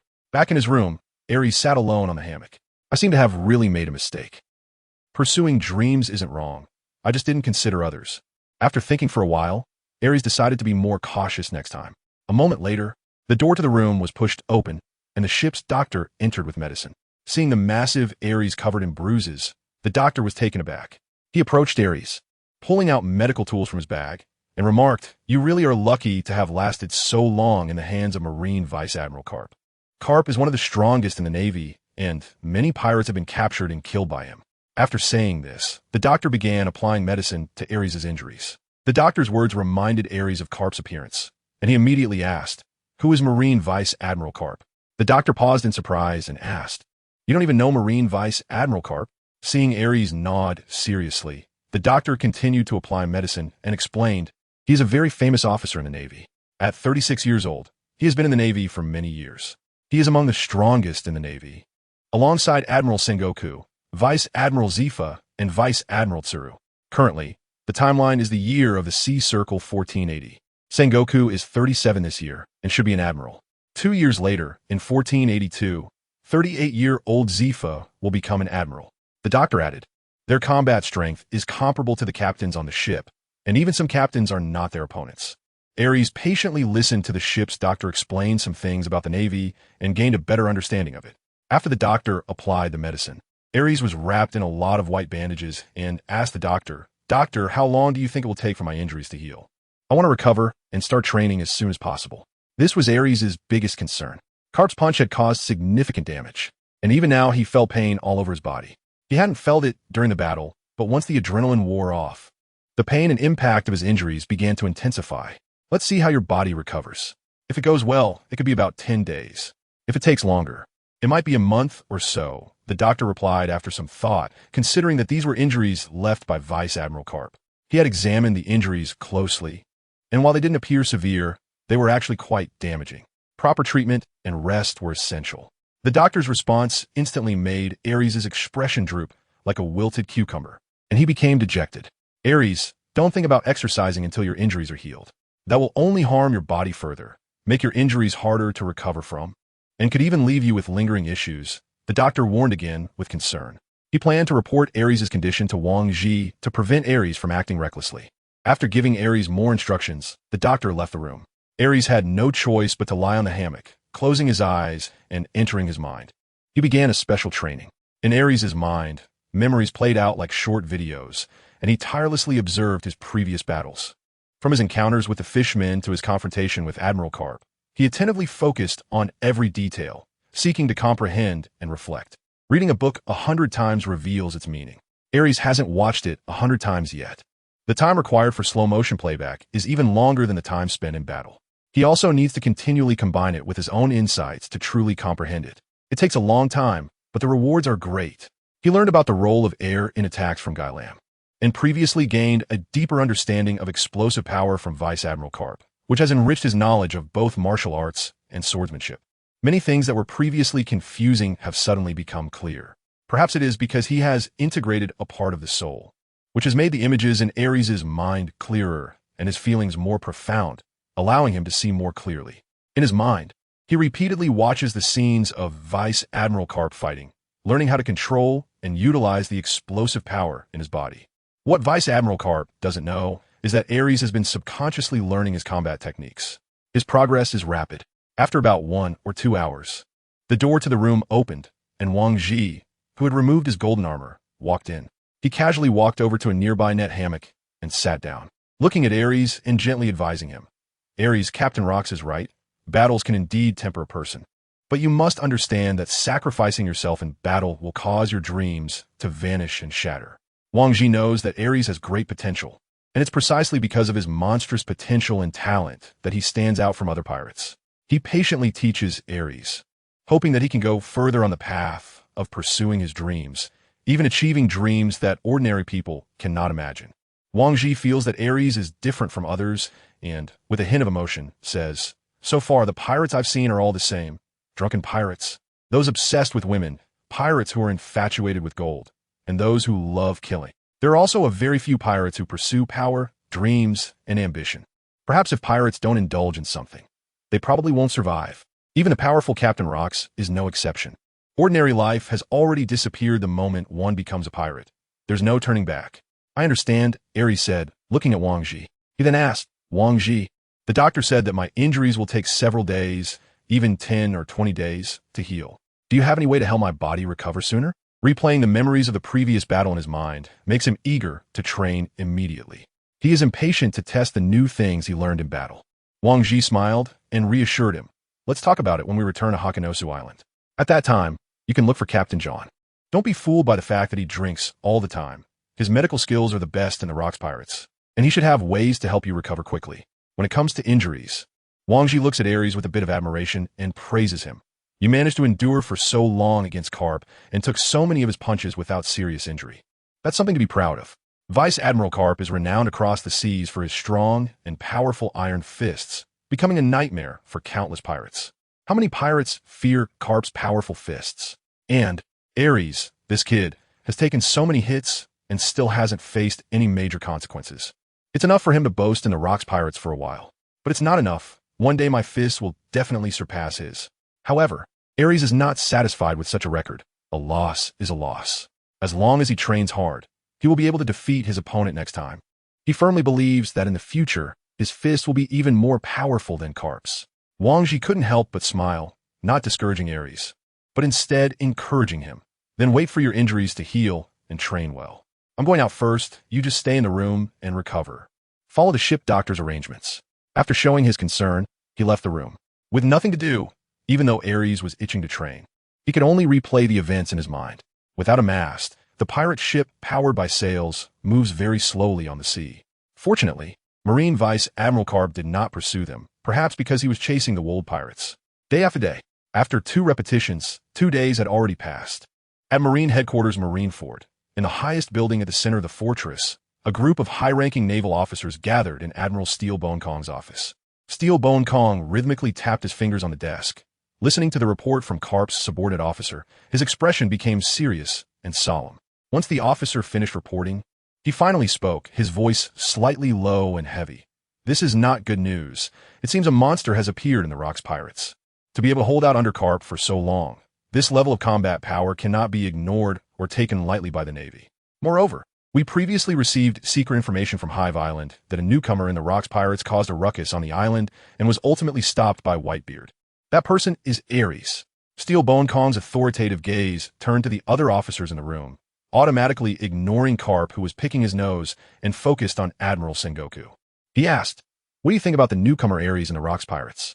Sitting on the sofa, dressed in a black suit and draped in a justice cloak. Sengoku's expression stiffened. After a moment of contemplation, he expressed his opinion. From the intelligence, this newcomer is quite young and has immense potential. To be personally appointed by Rocks and promoted to a formal crew member is no simple matter. Even the newcomer Kaido couldn't attain such an honor. This guy will likely become a powerful cadre in the Rocks Pirates in the future. Sengoku was well aware of Vice Admiral Karp's strength. Although he suspected that Karp might have gone easy on Aries, there was no doubt about Aries' combat power. His powerful and resilient physique, along with his tenacious will, indicated that he would grow to be an extraordinarily formidable and terrifying pirate. And under the protection of the Rocks Pirates, the potential threat that newcomer Aries poses is indeed difficult to handle. This thought added a few more worries to Sengoku's resolute expression. Steelbone Kong sighed. Now the Rocks Pirates have become the most powerful pirate group in these seas. Apart from Rocks, they have powerful cadres like Captain John, Goldlion, Whitebeard, and Charlotte Linlin. With so many pirates under their command, it's already hard to manage. Now with the addition of many potential newcomers, it truly is a headache. The Navy has invested a lot of effort into gathering intelligence on the Rocks Pirates. After all, every move of the Rocks Pirates could affect the entire sea. Although the Navy has a large number of personnel and many strong individuals, dealing with the Rocks Pirates would require unimaginable manpower and warships. War is not solely determined by numbers. Even having twice or thrice the number of enemy soldiers does not guarantee victory. Timing, location, and human factors are all essential. A single thread can affect the whole tapestry. The Rocks Pirates are an unprecedented super pirate group. Such a powerful pirate group has never appeared in history. This made Admiral Steelbone Kong feel immense pressure, heavy enough to be somewhat stifling. Karp, munching on donuts, heard the worries of Steelbone Kong, and Sengoku stood up and said, "I'm going to train. It seems my fists are still not strong enough. I'll practice on 2 big mountains first to make my fists stronger. Thank you to my readers for your support. Handsome and beautiful readers will surely become wealthy and find beautiful, gentle, and virtuous girlfriends. Please support me. Keep the momentum going. Don't be a silent reader. Humble writers need encouragement." Acting on impulse, the undisciplined Karp directly stood up from the sofa and turned to leave.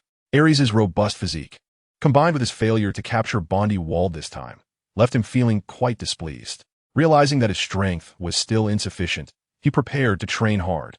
Practicing martial arts was not only to become stronger, but also a way to vent his frustrations. In the office, a voice like steel echoed, "Stop, Karp. I haven't finished speaking yet." Karp, who had walked to the door, paused his steps, smiled nonchalantly, and retorted, "You haven't finished speaking, but I've already heard enough." With that, he swung the door open and walked straight out.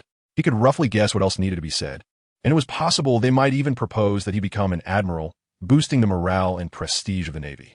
Staying behind was meaningless. It was better to go train and be straightforward about it. The other generals left in the room began to discuss and deliberate. They were already used to Karp's habits. His ability to grow stronger was actually a good thing. The rapidly growing Rocks Pirates made the Navy increasingly cautious and apprehensive. Back on the pirate ship after 2 days, the mast had been repaired, and the speed had increased significantly as they sailed toward Hive Island, cutting through the waves on the deck. Aries leaned against the ship's railing, casually sitting on the ground. The cabin was dark and damp, and the pungent smell of potions made him spend most of his time on deck, breathing fresh air and enjoying the sea breeze. Fortunately, he was an official crew member and had a large physique, which allowed him to have a separate room. Otherwise, he would have to squeeze in with others, and that room would be filled with the smell of sweat and even the sour odor of feet. Wang Ji was beside him, telling Aries about some strange tales from the sea, which made Aries listen with great interest. At that moment, a commotion in the sky caught Wang Ji's attention. He looked up and said, "Aries, that's a newsbird. Their job is to spread the latest news from the sea to the world." He took out a green belly from his pocket, raised it, and waved it towards the sky, shouting, "Newsbird, bring me a newspaper." Originally, among dozens of newsbirds, one white newsbird flew down from the sky. Aries curiously looked at the newsbird and said to himself with a smile, "If only one day I could fly freely in the sky like a bird." Wang Ji, who had completed a transaction with the newsbird, opened the newspaper, and the newsbird flapped its wings and flew away. While reading the newspaper, Wang Ji remarked, "The aloof red-laid field has defeated yet another powerful swordsman. That guy's swordsmanship must have reached an extraordinary level by now. Although he always fights alone, he is stronger than many pirate crews." He turned to Aries and seriously warned, "Aries, if you encounter this guy, you must not recklessly charge in. He is even stronger than the world destroyer Wald. I guess only Captain Rocks could match the red count." Laid field. Aries repeated the name, having heard it from Wang Ji for the second time. He was definitely a very powerful pirate, even stronger than Wald, who had defeated Wang Ji. Aries looked up at the sky, his eyes filled with confidence, and he firmly thought to himself, "One day, I will forge myself into a famous sword that surpasses the unparalleled great knife. When that time comes, let Rayfield see whether my body is tough or his sword is sharp." He knew that he was still very weak now, and the gap in strength between him and Marine Admiral Carp, the Golden Lion, and Whitebeard was quite obvious. The forging of his body was just the first stage. Wang Ji continued to browse through the newspaper, then turned to the other side, his pupils suddenly contracting, and he burst out laughing. "Huh, Aries, you have been wanted by the Navy. From now on, you also have a bounty of 40 million berries. You could be considered a somewhat famous pirate now." Excited, he squatted down, pointing at the bounty notice in the newspaper and chuckling. "Bloodhand Aries, bounty of 40 million berries. It's really surprising that you got a bounty of 40 million right off the bat. That's quite a sum. Bloodhand is indeed a nice title." Wang Ji couldn't help but recall the strange state in which Aries made his body red and hot, thinking that this title suited Aries quite well. Moreover, it also sounded a bit fierce. Aries' gaze also fell on the newspaper, which featured a photo of himself from the chest up. The iconic smooth, reflective bald head was unmistakably his. He looked at his bounty notice. For some reason, he felt a bit excited, the corners of his mouth lifting. A 40 million bounty. This notice seems quite good. "Don't worry, when we get back to Hive Island, there will definitely be a bounty notice for you too. I'll get one for you then, as a memento," Wang Ji said with a smile. After all, it was the first time being wanted by the Navy, and many pirates would collect their bounty notices, either as a form of bragging rights or as a keepsake. Aries was also a bit eager to return to Honeycomb Island at this moment. It was not only because of the bounty, but also because he wanted to ask Captain John if he had any way to help him recover quickly from his injuries. After 2 days without training, he was starting to lose his patience, almost like he was addicted. A few days later, the pirate ship successfully returned and arrived at Honeycomb Island. On the deck, Wang Ji noticed the ships in the harbor and said with a wry smile, "It seems we're the first to return. This mission can only be considered half completed, I suppose. But there's nothing we can do about it. After all, we ran in the World Pirate crew and Vice Admiral Carp on the way." He then ordered the pirates behind him, "Everyone, unload the supplies from the ship. Someone will come to check them later." He looked at Aries beside him and asked, "Are you going back by yourself first, or do you want to find Captain John to take a look at your injuries?"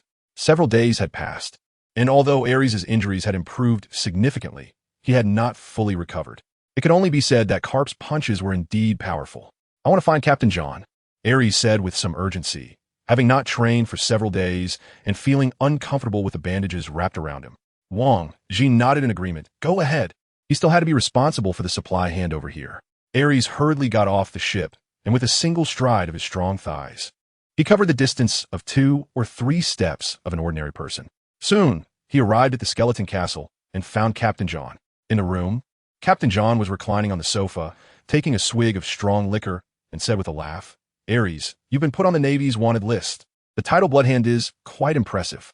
Seeing Aries wrapped in white bandages and the sudden emergence of the wanted notice for him, he realized that something had gone wrong on this voyage. However, the existence of the wanted notice indicated that Aries and his group were safe. If the Navy had captured them, they wouldn't have gone through the trouble of issuing a bounty. Captain John raised the bottle and asked, "Aries, would you like a drink?" "No." The ship's doctor said, "I can't drink alcohol." Aries shook his head and walked directly to Captain John's opposite side, asking, "Wang Ji said you're the best healer on the ship, so I want you to take a look and see if you can help my injuries heal faster. I haven't exercised for several days." Wang Ji got up from the sofa, swaying slightly with a strong smell of alcohol, and walked over to Aries to examine his injuries. He curled his lip and said, "Looks like you ran into carp. Wait a moment, I'll go get some medicine." Moments latte. Captain John returned with medicine and bandages to help Aries remove the bandages. Aries took the opportunity to ask his question. "John, I want to know how to enhance a person's recovery ability.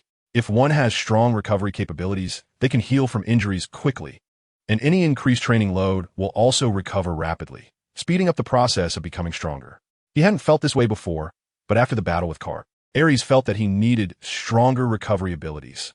"Let's generate some energy. I persist in generating energy every day, accumulating little by little. It won't take much effort, of course. For those without data, just forget it. For those with Wi-Fi, please support me. Thank you." After removing the bandages from Aries, Captain John was able to clearly see Aries' injuries. He sincerely exclaimed, "Wow, your muscles are as strong as a rock. Your body is already quite formidable, and your recovery ability far exceeds that of ordinary people." Aside from a few like Ling and Whitebeard, Aries was one of the strongest individuals he had ever seen. This is also the reason why Aries is called a monster. While applying medicine, Captain John patiently said to enhance recovery ability, in addition to continuously strengthening training to make your body stronger and more adaptable, there is another method. This sentence instantly brightened Aries' eyes, filled with interest, and he excitedly asked what method. "Devil fruit." John said these 4 words, then explained. As we all know, devil fruits possess unique abilities, and some special paramecia types should have recovery effects.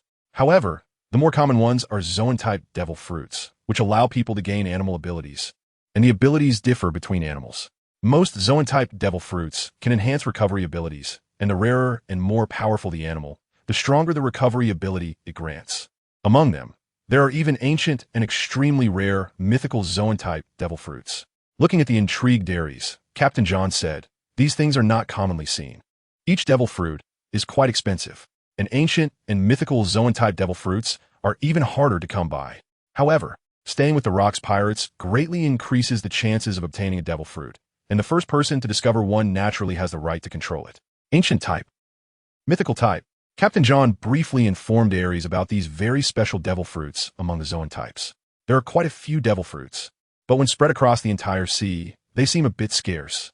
There still aren't enough to go around. Devil fruits? And ancient types and mythical types.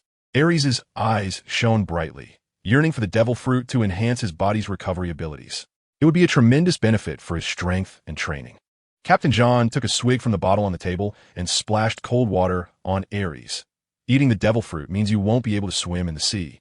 The seawater will strip you of your powers, leaving you weak and sinking to the bottom. However, his words clearly could not dampen Aries' anticipation. Captain John shook his head and continued to apply medicine to Aries, also noticing the hard, sharply defined muscles on Aries' body, which looked like they had been chiseled from stone. He clicked his tongue in amazement, saying, "This strong physique will make many people envious, and I wonder which woman will be so lucky in the future." His gaze lingered on Aries' robust muscles for a couple of seconds before he chuckled. After finishing the treatment, John said, "With your physical condition, you should be better in about 4 or 5 days. Go back and rest well." "Thank you," Aries replied before leaving John's room, his mind filled with thoughts of the devil fruit. Watching Aries depart, Captain John suddenly downed the remaining liquor in the bottle and laughed. "You set sail and became a pirate with a bounty of 40 million. I wonder how much your bounty will be next time?" 5 days later, Whitebeard and the Golden Lion, along with other officers, still had not returned. Aries' injuries have completely healed, and he often comes to a training spot on Hive Island brought by the Golden Lion and Whitebeard. There are no towering mountains on this island. The largest structure is the Skeleton Castle. Therefore, all that exists on the island are some small hills made of stones without any weeds. Finally, he could start training. Aries appeared very excited. For these days, he could only imagine and replay the scenes of previous battles in his mind, which he had been holding back for a long time. He lifted his arm and, with an excited expression, muttered to himself, "Let's try a slash first." The combination of speed and strength, as well as explosive power and the movement of air, is very important. So, slash. His arm, akin to a knife hand, chopped down with a whoosh. A dazzling sky blue sword light shot out, but compared to other slashes, the width of Aries' slash has clearly increased quite a bit, making it seem less sharp. Bang! The slash landed on the ground 2 to 3 meters away, kicking up a cloud of dust and debris. The effect of the slash made Aries realize that his first attempt had failed. To his surprise, The power of the slash had indeed increased significantly, and the explosive force and air displacement were effective. Aries was filled with energy and passion. Try more, and you'll definitely be able to strike the hills with ease like the golden lion. He continued his tireless training. The sound of explosions echoed continuously. Not only was he training his slashes, but he was also enhancing his explosive speed and practicing his physical techniques, along with daily strength training. Aries didn't neglect any of these, persisting in his rigorous and fierce workouts. Effort would not be wasted. Aries' strong physical qualities and talent, combined with the replay function in his mind, allowed him to accurately grasp the characteristics of his movement flaws at the first moment. Days later, he was able to deliver slashes comparable to those made with a sword. After days of training, the ground was already pockmarked with holes of various sizes, and now, on the uneven surface, there was a gash about several meters long and several decimeters deep. This was the true slash. Ha ha! I finally learned it. Aries, drenched in sweat, couldn't help but laugh joyfully. The joy and sense of accomplishment from successfully delivering a slash with his arm enveloped him. Reaping the rewards of hard work, enjoying the results of effort, made Aries feel incredibly refreshed. He raised his arm, following the feeling from his previous slash, to try again. Swish! The fierce slash seemed to tear through the air, suddenly shooting out and leaving a mark on the ground. Aries expressed his feelings directly, his face beaming with a brilliant smile as he shouted to the sky. I did it! I successfully unleashed the slash. Suddenly, the golden lion appeared out of nowhere, laughing heartily as he flew over. His face also wore a strong smile, as if sharing in Aries' glory. After all, Aries could be considered his disciple, and seeing him truly grasp the flying slash in such a short time made him genuinely happy. Awakened by the voice, Aries turned to look at the golden lion and exclaimed in surprise, Shiki, you're back? The golden lion landed gently in front of Aries, eyes filled with satisfaction and appreciation, saying with a smile, I'm back, and you've given me quite a surprise. Not only have you become a pirate with a bounty of 40 million bloodhand Aries, but you've also comprehended the secret of the flying slash. He then laughed heartily, exclaiming, Good.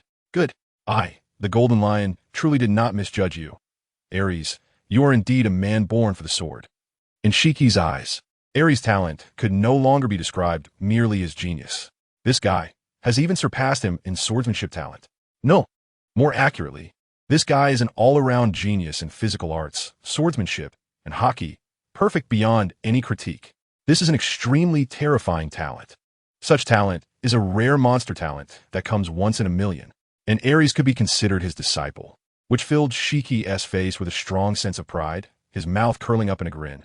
Kekiki, this is my disciple, the golden lion. Aries, if you keep this up, in a few years, you will become a renowned great swordsman. He was filled with joy. Aries had truly achieved the flying slash with his own body. If he could become a great swordsman, with Aries' physique and talent, he would be a humanoid combat killing machine. Every attack from his body would unleash an extremely powerful slash. The blade, with its sharp, hard, streamlined metal body, was destined to be more suited for delivering sharp slashes than the body itself. However, the body also had its advantages, being easier to control and allowing for uninterrupted flow of power. Nevertheless, the drawbacks were still too many to compare with the advantages of swords and blades. Aries looked at the golden lion, clenched his fists, and boldly declared, No matter what swordsman, great swordsman, my goal is to surpass the supreme great blade. As long as I can toughen my body to exceed the hardness of the supreme great blade's 12 forms, then there will be no one stronger than me on this sea. I am the strongest, the hardest. The golden lion nodded with satisfaction, a hint of dominance showing as he raised the corner of his mouth while holding a cigar. Then let us begin today's swordsmanship training. The flying slash is just a start. A truly powerful swordsman can cut through everything. So I must make sure that no swordsman can cut through my body. Aries interjected. This made the golden lion burst into laughter. Then his expression changed. A strong anticipation appeared on his face as he grinned. Let me see how much you have grown during this time. Saying this, he took Sakuragi and Kujiyu in hand along with their sheaths, instantly completing the armament hardening, his arms with the sword and sheath shining black. A cold gleam flashed. Aries' egg-sized eyes burst with a terrifying brilliance as he grinned, revealing his snow-white teeth. I love to fight. Then let's go. The golden lion's face broke into a wild smile, and with a swift motion, he swung his sheathed sword towards Aries. even without drawing the blade. Aries did not dare to underestimate him, given the overwhelming power of his Haki. Bloodhand reappeared. His bronze-colored arm instantly turned crimson, accompanied by hissing sounds and a large amount of white smoke as he raised his hand to block. Clang! The sharp sound of metal clashing echoed, shaking both of their eardrums.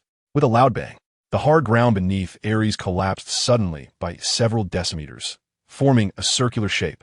It shows just how powerful the Golden Lion's casual strike truly is. What unexpected progress, Aries. You are truly a man born for battle.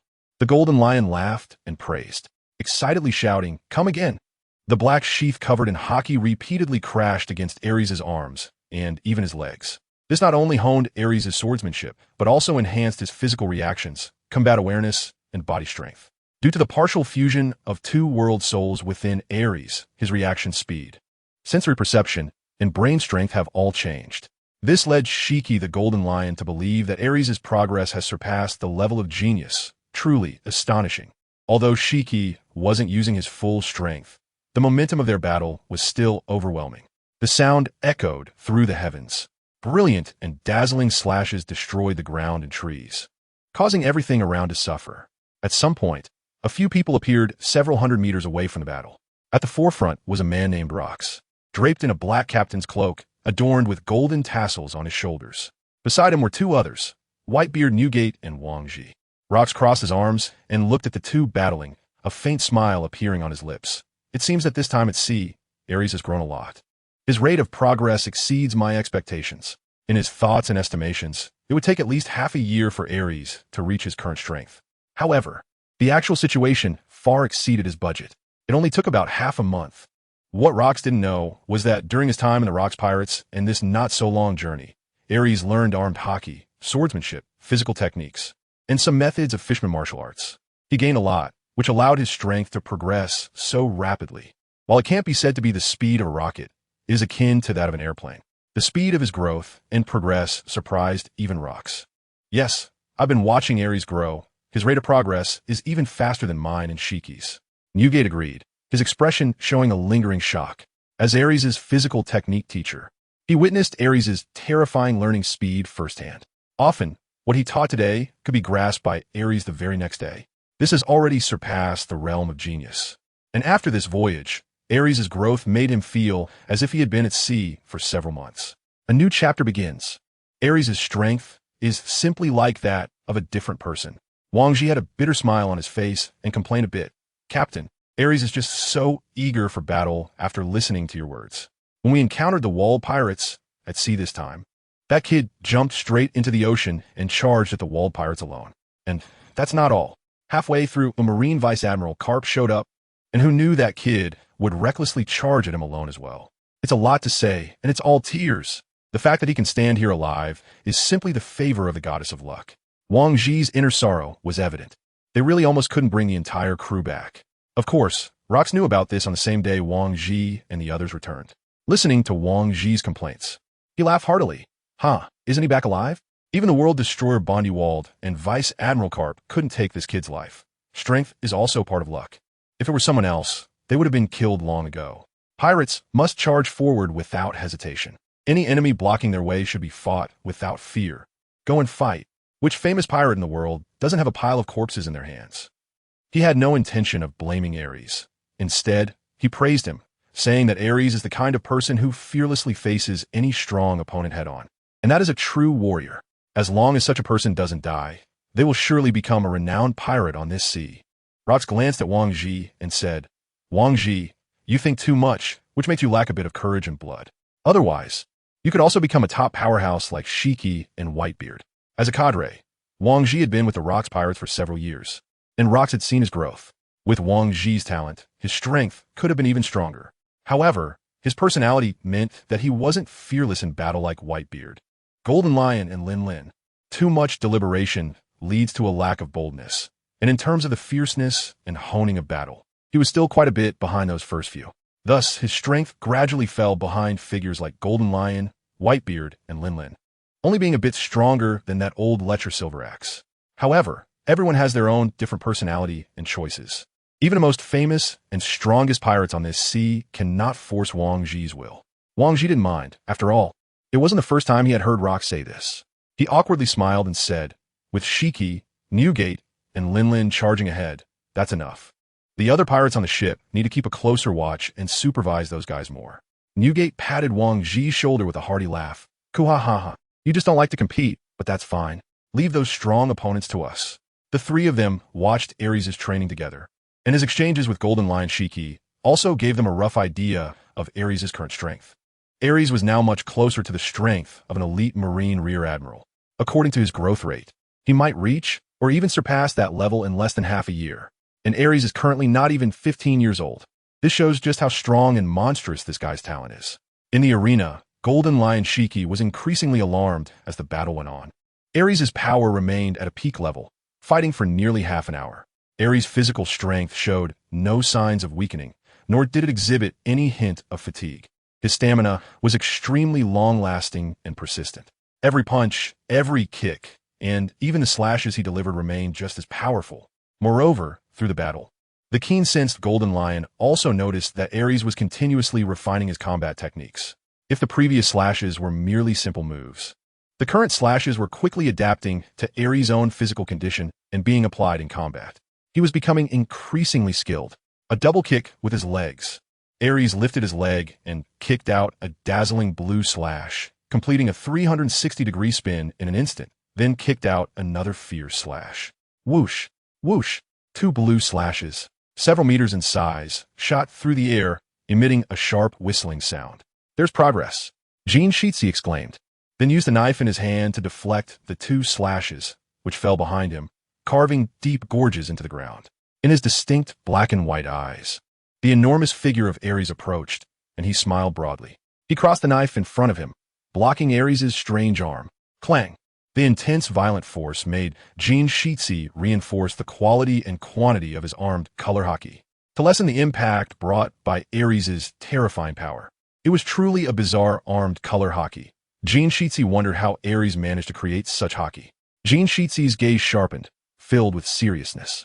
The power, amplification, and hardness brought by this peculiar, strange armed color Haki, unique to Aries, surpassed that of ordinary armed color Haki.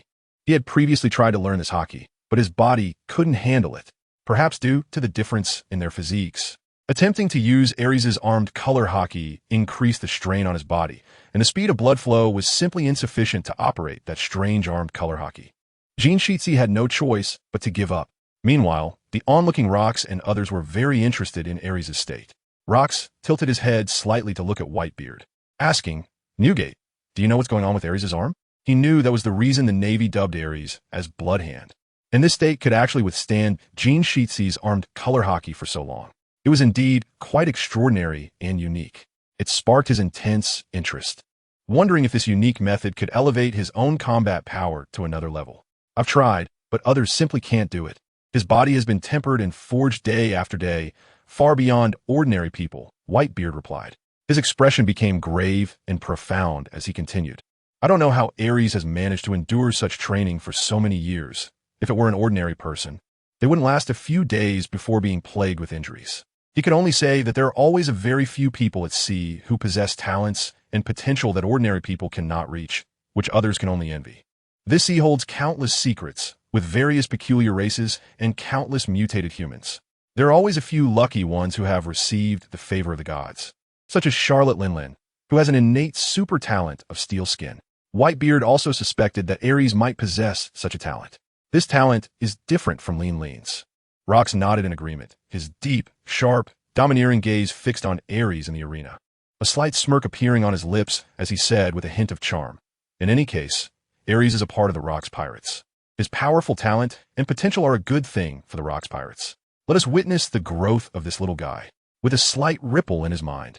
He looked forward to Aries growing up quickly, becoming another strong individual in the Rox Pirates. In that case, the strength of the Rox Pirates would become even more formidable, giving Rox a bit more confidence in becoming the world's overlord. Rox looked at Wang Ji and said, Wang Ji, Aries has some mental issues, and he is still young, so you need to teach this kid more. Captain, don't worry, this guy will definitely be an outstanding pirate. I guarantee it. Wang Ji replied solemnly, full of conviction. At just over 10 years old, he was at the most rebellious teenage phase of life. And since Aries seemed to have some issues with his brain, Rock specifically reminded Wang Ji to teach Aries attentively. Whitebeard Newgate's eyes sparkled with excitement as he focused on the two fighting in the arena, his heart and blood beginning to surge with excitement. Finally, unable to hold back, he plunged his weapon, the cloud cutter, into the ground and strode forward, grinning. Jean Sheetsy, move aside. Let me practice with Aries. Bastard. White-haired old man. This is my spar with Aries. Why are you meddling? Jean Sheetsy shouted angrily. He got a glimpse of Whitebeard charging over with big strides. Moreover, Whitebeard's loud voice made his eardrums buzz even from hundreds of meters away. He then shouted a reminder. Don't forget today is an odd-numbered day. According to our agreement, Aries belongs to me today. Even-numbered days belong to you. Jean Sheetsy's heart suddenly tightened, because Whitebeard showed no sign of stopping. What agreement? My hands are itching. Let me have some fun with Aries. Whitebeard laughed heartily, completely ignoring Jean Sheetsy's words, his eyes fixed on Aries as the rushing wind swept past his ears, bringing him closer to Aries. Damn it! Jean Sheetsy was furious, cursing, "You're cheating." He was also indignant. Whitebeard was blatantly ignoring their agreement, simply acting shamelessly. At this moment, Whitebeard ignored Jean Sheetsy's furious shouts and shouted a warning to Aries as he approached. Aries, watch out. He raised his sturdy arm, muscles bulging, and threw a powerful punch towards Aries. Aries was equally unyielding, raising his blood-red arm to throw a punch back. Bang! The dull sound of the collision echoed like thunder. The air surged and roared at the point where their fists met, blowing up the clothes and golden hair of Whitebeard. Cool, the power is surging. Whitebeard's eyes flashed with light as he laughed and exclaimed. His heart was filled with surprise through the collision of their fists. He could personally feel Aries' growth in power and martial arts. One punch after another, their fists created more than a dozen afterimages in front of them. The loud sounds of thuds continued to ring out. The sidelined golden lion, Shiki, glared fiercely at Whitebeard, his expression very displeased, tightly biting on his cigar. What a bastard. Don't blame me for stealing your time tomorrow. He then reattached Sakura-ten and withered wood to his waist. Aries, who was engaging in a physical battle with Whitebeard, was becoming even more excited, the blood within him starting to boil. The slight pain stimulated his nerves, and the impact of power brought a thrilling sensation. Two iron men clashing in pure physical combat. It felt like a back massage. It hurt, but it also brought a feeling of comfort and pleasure. Awesome. Aries laughed heartily, a release of joy that was thorough and exhilarating. It was an intense feeling of exhilaration that couldn't be compared to the clash of the golden lion's sword sheath. This was true happiness. That's not enough. Whitebeard laughed, provoking Aries, saying that such power was far from sufficient, and urged him to unleash all his strength. The pace of their movements quickened again, with both sides adding more ferocious kicks. The power from their thighs was much stronger than that of their fists, making their battle even more enjoyable and thrilling. On the sidelines, Rox was getting fired up, his voice hoarse from excitement as he said, I really want to join them, but Aries is still a bit too weak right now. He didn't directly join the fight, as it would not only dampen Whitebeard's enthusiasm, but also because Aries' combat power was still too low for Rox. There will be opportunities. Aries is growing quickly. By then, he should be able to spar with the captain joyfully. Wang Ji squinted and smiled. Deep down, he felt a bit envious. After all, he had witnessed Aries' growth firsthand. Thinking of Aries' crazy training methods, Wang Ji couldn't help but feel a chill in his heart. That kind of self-harming training was not something everyone could endure. Pirates must always be prepared for battle. If injuries occurred during training, it could very likely lead to death in brutal combat. Not everyone possesses the physical condition and capital that Aries has. The battle between Aries and Whitebeard continued without anyone calling for a halt or a break, lasting for several hours. Finally, Aries collapsed with a thud, gasping for air, his mind only focused on one thought. This fight was simply exhilarating. He was drenched in sweat, which glistened on his bulging muscles and defined contours. In the sunlight, his bronze skin was covered in sweat, reflecting the golden rays of the sun. If Charlotte Lingling had been there, she might not have been able to hold back. Whitebeard, with beads of sweat appearing on his face and neck exposed outside his clothing, looked at Aries with satisfaction and said, Your combat skills and physical techniques have improved quite well, but you need to keep it up. You are still far from the level of true, strong warriors. He didn't want to praise Aries too much, fearing that excessive compliments would make him arrogant. So he gave a score of 99 out of 100, despite his conscience. After several hours of fighting, Whitebeard was deeply shocked and surprised, although he did not show it on his face. In just over 10 days of not seeing each other, Aries' reaction speed, explosive power, combat awareness, and sensory perception had all seen significant improvement. Normally, it would be understandable for one aspect to improve noticeably, but Aries' progress is simply unreasonable, a comprehensive improvement. It's an outrageous talent. Whitebeard also turned and walked towards the positions of Rox and the others. He didn't pull Aries up, let Aries rest for a while. Seeing Whitebeard approaching, the golden lion glared fiercely at Whitebeard, his eyes as if he wanted to eat him, gritting his teeth, and said, "Damn it. Today, it should be me responsible for Aries' training." Whitebeard proudly raised his head and chuckled. "It's been over 10 days at sea. It's indeed a bit dull and boring. I just want to play with Aries. It's much more enjoyable." He then walked to the cloud cutter, pulling it out of the ground. "All right, it's just one day, so let's not argue." Rox stepped in to stop their quarrel and directly changed the subject. He said to Aries on the ground, "Get up, we're going back." After Aries got up, everyone began to return to the Skull Castle. A grand feast also began on the island. This is a tradition of the Rox Pirates. After receiving the supplies and treasure from the islands under the Rox Pirates rule, a feast is held that both formal crew members and newcomers can participate in. Upon seeing Aries appear, the chef of the Rox Pirates, Haki, had two blazing flames rising in her beautiful eyes, gritting her teeth and making clicking sounds. This damn big eater. His appetite has grown again. Haki vented her anger on the ingredients. As the head chef of the Rox Pirates, she certainly has her skills. She chopped with a small knife in her hand, making sharp sounds as it hit the cutting board.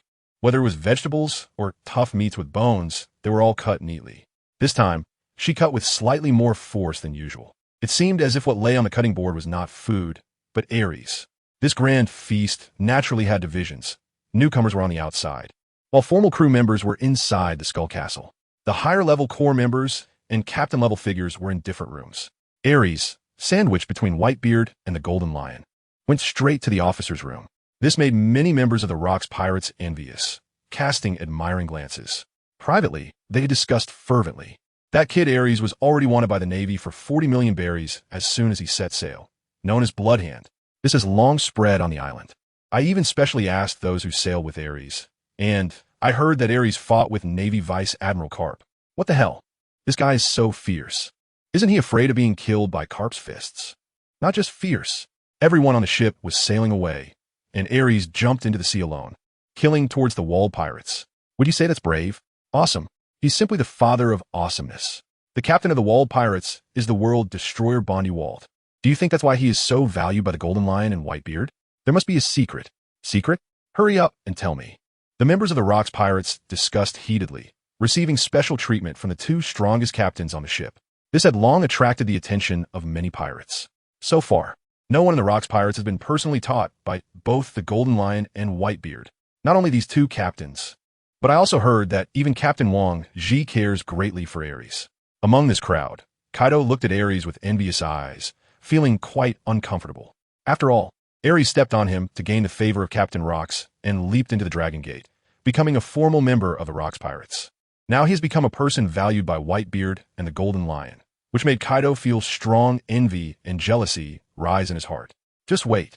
I will definitely surpass you. I will train tenfold, 100-fold. Long Bread has already taught me armament Haki. Once I master it and obtain that devil fruit from Lin Lin, I will definitely surpass you. I, Kaido, not only want to become a formal crew member, but also want to become an officer of the Rox Pirates. Kaido's eyes sparkled, a strong flame rising in his pupils. He silently vowed, I must reclaim the glory that belongs to me. I should be the most dazzling, the most popular, and the strongest newcomer on the Rox Pirate ship. In the room, when Aries entered, a scorching gaze suddenly fell on him, making the perceptive Aries look in the direction of the gaze. He saw Charlotte Lin Lin's gaze fixed on him. When Aries looked over, Lin Lin even made a very provocative expression, her red lips curling up, and she licked her lips with her tongue. Her eyes sparkled, and she even threw a flirtatious wink at Aries. Wink. Lin Lin's actions made Aries frown, and Whitebeard, who had his arm around Aries' shoulder, also noticed Lin Lin's gaze. Immediately, a sharp look like a sword shot towards Lin Lin. Whitebeard warned coldly, Lin Lin, don't have any ideas about Aries. He's still a child. If I find out, I will definitely sink you into the sea. Despite Aries' large stature, he knew that Aries was only 14 or 15 years old, still a minor. And Whitebeard knew very well what kind of person Lin Lin was. Over the years, in the Rox Pirates, Lin Lin has given birth to more than a dozen children, both boys and girls combined. At times, She could give birth to up to 4 children in a year. As for who the fathers of the children are, even Whitebeard couldn't remember them all. And even the children didn't know who their fathers were. The golden lion, holding a cigar, grinned, revealing an evil and domineering smile. Lin, Aries is my disciple. The golden lion. If you think your iron skin can withstand my golden lion slash, you can certainly give it a try. Let's see whether your skin is tougher or my golden lion's blade is sharper. He exhaled a thick white smoke, showing an expression of go ahead, try it if you dare. I'm not afraid. Threatened by both the golden lion and Whitebeard, Charlotte Lean's eyes widened in anger, and she bluntly said, I just like Aries. As long as you agree to let me have children with him, I can give you gold, berries, and all these things. Before she could finish her last you, Lin suddenly widened her eyes, filled with disbelief. In her amber-like pupils, a sharp big saber was reflected. It was Whitebeard's cloud cutter. Her heart trembled. Whitebeard actually made a move at the cadre banquet of the Rocks Pirates for that guy Aries. Huh. Whitebeard Newgate glared angrily and shouted, Lin, are my words of no use? With his right hand raised high, he swiftly pointed the sharp blade of the knife at Charlotte Ling's face, but ultimately stopped. His expression was cold and stern, and the powerful and fierce aura emanating from Whitebeard instantly enveloped Charlotte Lingling as he glared at her. Lingling, today is Captain Rock's banquet. But that does not mean you can harbor ill intentions towards Aries in front of me, Whitebeard. This is a warning. Next time, my knife will strike directly at you. A fierce gust of wind from the blade struck Lingling's face, causing beads of cold sweat to form on her forehead. The entire room fell silent in an instant. You could hear a pin drop. The tense and oppressive atmosphere reached its peak. Long Bread rushed out from behind Lingling, wearing a conciliatory smile. Newgate. Lingling was just joking. We are all members of the Rocks Pirates. There's no need to make it so unpleasant. Captain Rocks will be here soon, and it won't be good for everyone to be like this. Put the knife away. At this moment, other officers also chimed in, with Silver Axe standing up from his seat and saying, the banquet is the happiest time for pirates. Everyone should enjoy it. He walked straight to Aries' side and asked, Aries, do you think I'm right? All eyes in the room turned to Aries. Although Aries was currently just a formal crew member and had only joined less than a month ago, the gap in status with the officers was evident. However, Aries had the backing of both the Golden Lion and Whitebeard, which made others wary. They were the two most powerful captains in the Rocks Pirates. This also made the other officers not dare to underestimate Aries. Aries also directly expressed his attitude. I want to eat. I want to drink. After training for most of the day and even taking a shower in his room, he was already starving. Upon hearing Aries' response, laughter immediately erupted in the room. Haha. Kulalala. And after a few minutes, Captain Rocks and Captain John also arrived in the room. The banquet officially began. Little theater of the main characters. Aries looked at the dining table in front of him, which was filled with update, and suddenly lost interest in eating. He glanced pitifully at the readers, saying, my food is rated 5 stars. Please feed me a little. Charlotte Lingling gave a meaningful glance at Aries, who was surrounded by Gold Lion and Whitebeard, and slightly lowered her head. The hat on her head cast half of her face into shadow. She grabbed the huge cake in front of her and brought it to her mouth. M.O.M. It was such a delicious mousse cake. Although she was eating the cake, her heart was filled with thoughts of Aries' strong and muscular physique. She couldn't help but wonder, it must be very solid, right? Compared to the cake, Lingling was more eager to taste the flavor of this young man Aries, which must be uniquely delightful. She secretly chuckled to herself. Aries, I don't believe that Newgate and Shiki will always stay by your side. There will be opportunities. I'm only in my 20s, and I have plenty of time. Aries, sooner or later, I'll have you. M.O.M. Lingling fantasized in her heart and burst into laughter, her eyes sparkling with a hint of spring. The room was filled with laughter. The joy of pirates naturally came from drinking. Aries' drinking capacity has indeed grown a bit, but he still dares not drink too much. Instead, he focuses more on the delicious food, wolfing it down. His teeth are like a meat grinder, and he doesn't even spare the bones in the meat chunks. He crunches and swallows them whole. This is also one of the reasons for his strong and tough bones. Everyone quiet down. I have something to say. Rocks scanned the room with his tiger-like eyes, looking at the various officers present.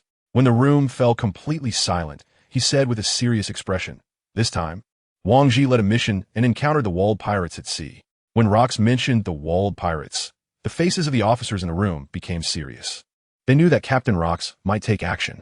Sure enough, Rox's magnetic voice rang out. The walled pirates dare to provoke the Rocks Pirates, and they must face punishment from the Rocks Pirates. The reputation and dignity of the Rocks pirates cannot be trampled by other pirates. We must use blood to inform all pirates on this sea that those who seek trouble with the Rocks pirates will die. The officers in the room echoed in agreement. Wang Ji was the first to stand up and support. There can only be one pirate overlord on this sea, and that is the Rocks pirates. Any pirate opposing the Rocks pirates should be eliminated. Exactly. I support the captain's decision. Silver Axe chuckled and immediately followed suit in support. Whitebeard and Golden Lion had no objections either. But Rox's decision went far beyond this. From today onward, it would mark the beginning of his path to the pinnacle. A wild, crazy smile appeared on his lips as he continued. Leave the walled pirates to Newgate to handle, and it seems the Roger pirates are quite strong at sea. Golden Lion and Wang Ji, go make contact with them. Recruit the Roger pirates. And if they refuse, then just let them return to the embrace of the sea. The Roger pirates, huh? Golden Lion's lips curled up, revealing a bit of domineering confidence as he laughed. Huh, let me go meet the Roger pirates. A strong sense of anticipation rose within him. The Roger pirates have recently gained a great reputation, gradually becoming another dazzling and powerful pirate crew on the sea. Moreover, Golden Lion was pleasantly surprised that the captain asked Wang Ji to accompany him, which meant he could bring Aries along as well. It would be a wonderful honeymoon. Searching for the Roger pirates wouldn't take too long, giving him a chance to leave Whitebeard behind and enjoy Aries all by himself. Golden Lion Shiki's mood instantly soared with excitement as he grabbed a bottle of wine and started gulping it down. He was happy. He couldn't wait to set sail with Aries to find the Roger pirates right now. Aries also became excited and looked forward to it, going out to sea. Maybe this time at sea, he could encounter the devil fruit that Captain John mentioned. With the devil fruit, my recovery ability would become even stronger. He was filled with anticipation and longing for the voyage, not only because of the devil fruit, but also because he could battle other strong foes on the ocean. The Roger pirates. Captain Rox had Shiki the Golden Lion and Wang Ji leading the team. They must be a very strong pirate crew. The time was set for a month later. Rox raised the bottle of wine in his hand and said loudly, "Let us all drink together." Let the name of the Rox pirates echo throughout the seas. The pirates in the room all raised their glasses and bottles, drinking heartily. Various strange laughs intertwined. Time flew by, and 27 days had passed. The plan set by Rox was about to begin. Finally, I can use armament Haki skillfully. Kaido clenched his fists tightly, his veins bulging, looking quite terrifying. His arms at this moment were like polished black metal, reflecting bright white light. That was armament Haki. Kaido was incredibly happy and excited inside. After more than 20 days, he had finally mastered the armament Haki, being able to use it skillfully on his arms and various parts of his body. The longbred beside him exclaimed, "Kaido, you're really a monster. You've already perfectly controlled your armament Haki in just over 20 days. Although armament Haki is a very common power on the seas, mastering it still requires a considerable amount of time. From understanding armament Haki, to various attempts during training, to using it inconsistently, and then to being able to use it at any time, even on different parts of the body. These processes all take time. This time varies from person to person, ranging from several months to several years. Yet Kaido, this monster, took less than a month to completely master the power of armament Haki. Given time, his armament Haki would surely be terrifying. My strength increased significantly a month ago. This time, I will definitely defeat Aries. A surge of fighting spirit erupted in Kaido's enormous eyes. During this nearly month-long period, aside from sleeping and eating, he had been training furiously to improve himself. Even when exercising intensely with Lin Lin, he was finding ways to train. While exercising with Lin Lin, he was also honing his willpower. He had truly become stronger, far stronger than he was a month ago. Longbred suddenly looked shocked and asked suspiciously, Hey, Kaido, you don't mean to challenge Aries, do you? Aren't you afraid of Shiki and Whitebeard getting angry? What if? What is there to be afraid of?" Kaido shot a glare, his massive head blocking the sun above, looking down at the short Longbred and laughing. "This is between me and Aries. Are they going to keep Aries sheltered under their wings forever? This is my challenge. You will definitely accept it. Even Whitebeard and the Golden Lion won't stop me. This is a proper challenge." Kaido turned and walked toward the direction Aries was training, feeling passionate in his heart, convinced that today he would defeat Aries. He would become the most dazzling, shining new star of the Rocks pirates. Watching Kaido leave, Longbred also chased after him, his eyes filled with anticipation. The clash between monsters will surely be spectacular. And this time Kaido has learned armament Haki. When can Aries eat the devil fruit? How can the devil fruit be developed? It's coming soon. Aren't you all going to send more power, give 5-star reviews, and urge for updates? Kaido is rushing towards Aries' training ground with great strides. The fighting spirit in his eyes seems to have turned into a tangible flame, growing stronger in his pupils. Longbread has to run quickly to keep up, which is the disadvantage of being short and having short legs. The sun is shining brightly in the sky. It's already early July now, and the weather is gradually becoming hot. It's been almost a month and a half since Aries joined the Rock Pirates. At this moment, Aries is under the blazing sun, soaking in the scorching sunlight, doing squats while carrying a hill that is almost the size of a 20 to 30-story building. This small hill weighs at least several dozen tons, yet Aries is squatting with it on his shoulders and back. His originally robust arms have swollen to nearly double their size due to muscle growth. Veins are bulging like ropes on a pirate ship, crisscrossing across Aries' bulging muscles. His broad shoulders look like 2 round steel shields, and his high chest has a beautiful muscle line, as solid and hard as iron pillars. 2,137. 2,138. Hey! Aries' sweat has almost never stopped for a second. Beneath him is a puddle of black sweat, which even the hot temperature cannot evaporate in a short time. Sitting under a big tree to cool off, Whitebeard couldn't help but exclaim, "What a hard-working kid." At his age of over 30, the teenage Aries still looked like a child in his eyes. In the past month, Aries' growth has surpassed that of others in a few months or even a year or two. The expression on the golden lion's face revealed a sense of relief and satisfaction. He reached for his lighter, clicked it, and lit the cigar in his mouth, taking a deep puff. Ever since Whitebeard Newgate robbed him of his time last time, he took it back the next day, resulting in the two of them teaching Aries together whenever they had free time. The initial agreement of 1 person a day has become meaningless. Whitebeard smiled contentedly. Yes, Aries now can probably fight back and forth with the elite vice admirals of the Navy headquarters. In just a month, his swordsmanship has reached a level that can be considered intermediate among swordsmen, and his progress in physical skills is also very evident. At this rate, his expression changed, and he said solemnly, perhaps in just 2 or 3 years, he could become one of the top powerhouses in this world. This means that by the time Aries is 17 or 18, he will stand among the strong on this sea. This is truly an astonishing thing. And Aries still has several decades ahead of him. How strong will he be at 30? At 40?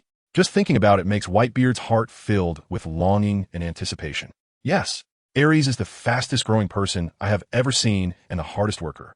If Lingling had half of Aries' effort, she might have already surpassed both of us. The Golden Lion said with a hint of emotion. Charlotte Lingling. From birth, she was an existence that surpassed countless others, and her natural growth allowed her to destroy a village in Elbaf at the age of 5. Even giants were no match for her at 5. Such talent is unmatched in the world. If she could persist in training as hard as Aries, even just half as hard, she could become a powerhouse rivaling or even surpassing Rocks. Unfortunately, such talent has truly been wasted by Lingling. Lingling could grow to this extent solely through battle. She hardly ever trains. Whitebeard grinned, his smile carrying a hint of sarcasm. Why bring her up? Lingling is just a mentally unstable person. When Lingling was mentioned, the Golden Lion also spoke. Maybe she and Aries have both had problems with their souls, but Aries' performance is completely normal. Then he joked. Lingling is focused on men, while Aries is focused on training. That's the difference between the two. It won't be long before Aries definitely surpasses that girl. In their eyes, Lingling is simply a negative example, while Aries is a positive role model. They also believe that the heights Aries can achieve will surpass Charlotte Lingling. This is where the Golden Lion and Whitebeard hold their greatest expectations for Aries. They cannot see Aries' limits. Whitebeard nudged the Golden Lion beside him with his elbow and said, "Someone's coming." Saying this, he stood up. The Golden Lion also looked towards the distant Kaido, who was striding over, a smirk on his face. "Kaido, huh? Looks like he's here to trouble Aries. He must be very unwilling after losing to Aries last time." He also stood up, casting a disdainful glance at Kaido. In his heart, he sneered. After failing once, he will forever fail. No one can surpass Aries' growth rate. Kaido. Compared to Aries, he is far too lacking. The arriving Kaido looked at Aries, who was training, and his pupils suddenly contracted. His heart shaking. This guy is still so hard-working. But this time, Kaido will definitely win. He stepped towards Aries. Meanwhile, the longbread beside them stopped. Looking at Aries training with aMountain on his back, his face showing shock, unable to help but gasp. Hiss. He truly is a monster. The intense visual impact made him involuntarily widen his eyes, filled with astonishment. This kind of training method was something Longbred had never seen before. At this moment, Kaido had already walked to a distance of several dozen meters in front of Aries, with the undulating mountains blocking him, and he directly stated his intention. Aries, I challenge you. The fighting spirit was written all over his face. Today he came to avenge his humiliation. Aries suddenly stopped his training, carrying the weight of the mountain on his back. He looked up at Kaido and frowned, refusing. I won't accept your challenge. I already defeated you last time. You're not my opponent. Your strength is too weak. I'm not happy. In that battle with Kaido, Aries easily defeated him and sensed the intensity of Kaido's power. Kaido's strength is far too inferior to that of Whitebeard and the Golden Lion.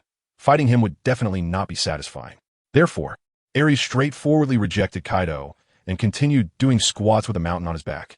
Aries' rejection left Kaido, who was originally excited and ready to welcome battle, momentarily stunned and speechless. He was rejected. He looked down on himself. Kaido's anger instantly flared up, feeling that Aries was clearly looking down on him, his teeth grinding. Aries, are you scared? Scared that after losing to me, Shiki and Newgate will look down on you? Scared of losing your qualification as a formal crew member? Are you going to fight me or not?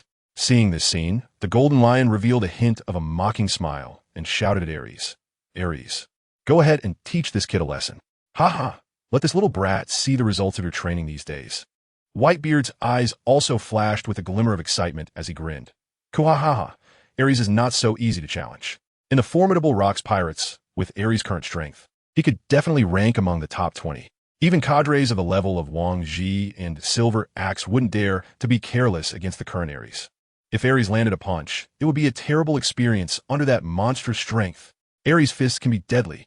With his back to the two, the Golden Lion and Whitebeard, Kaido couldn't see their expressions of amusement and mockery.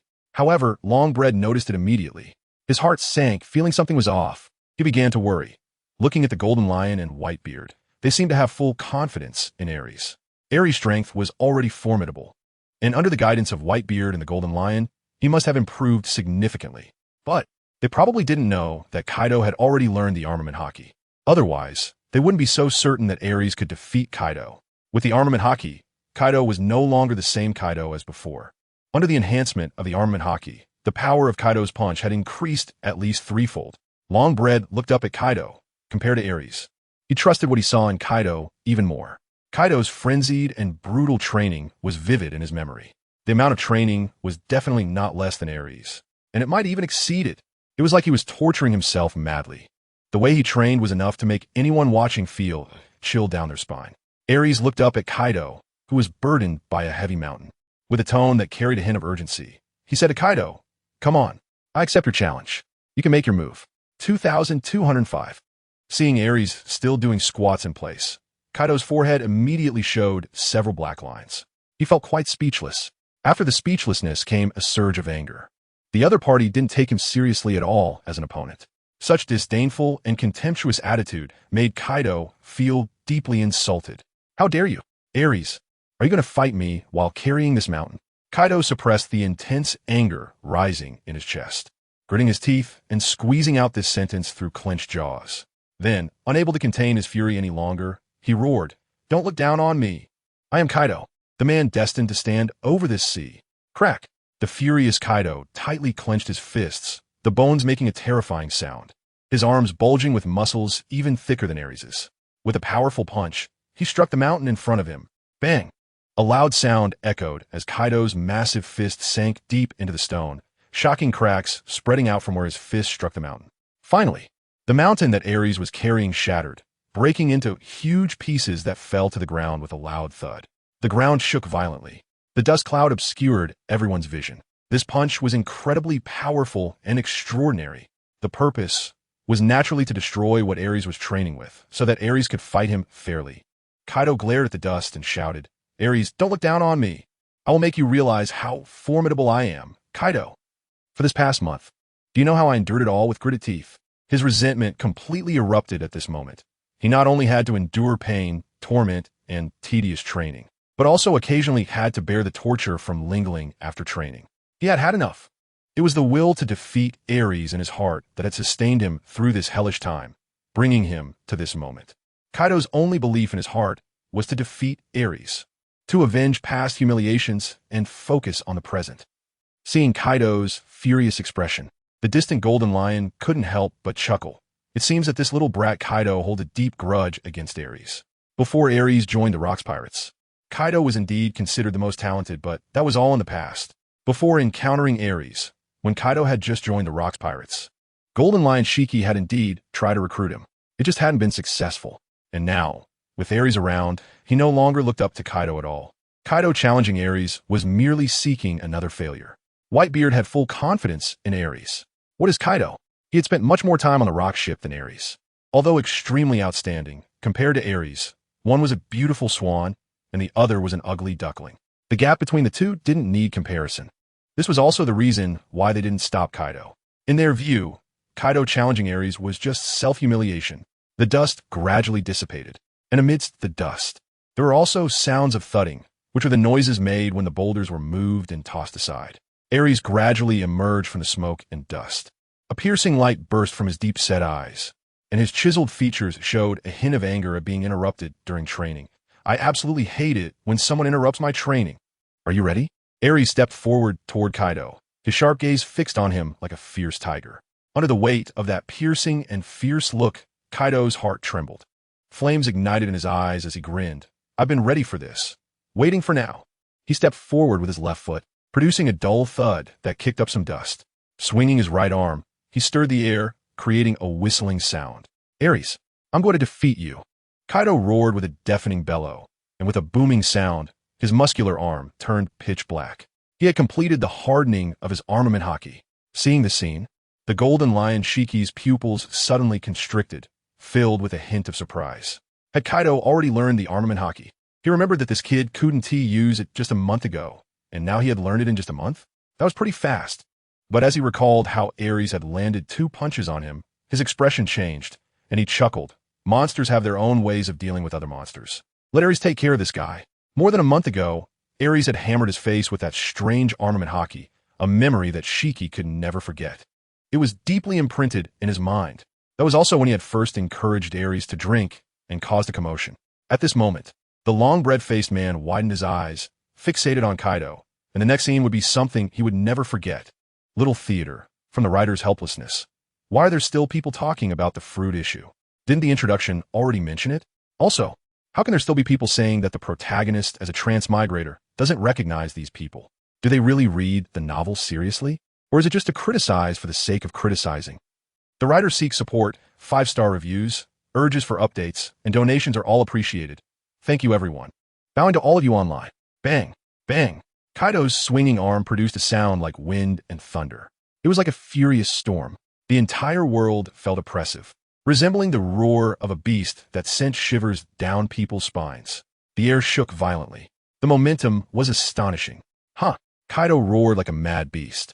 And then his fist, hardened by armament Haki and harder than steel, slammed toward Aries. The sound of breaking air erupted like thunder.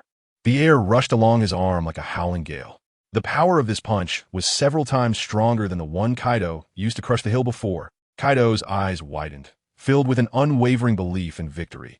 He wanted to see Aries fall under his punch. His heart surged with excitement.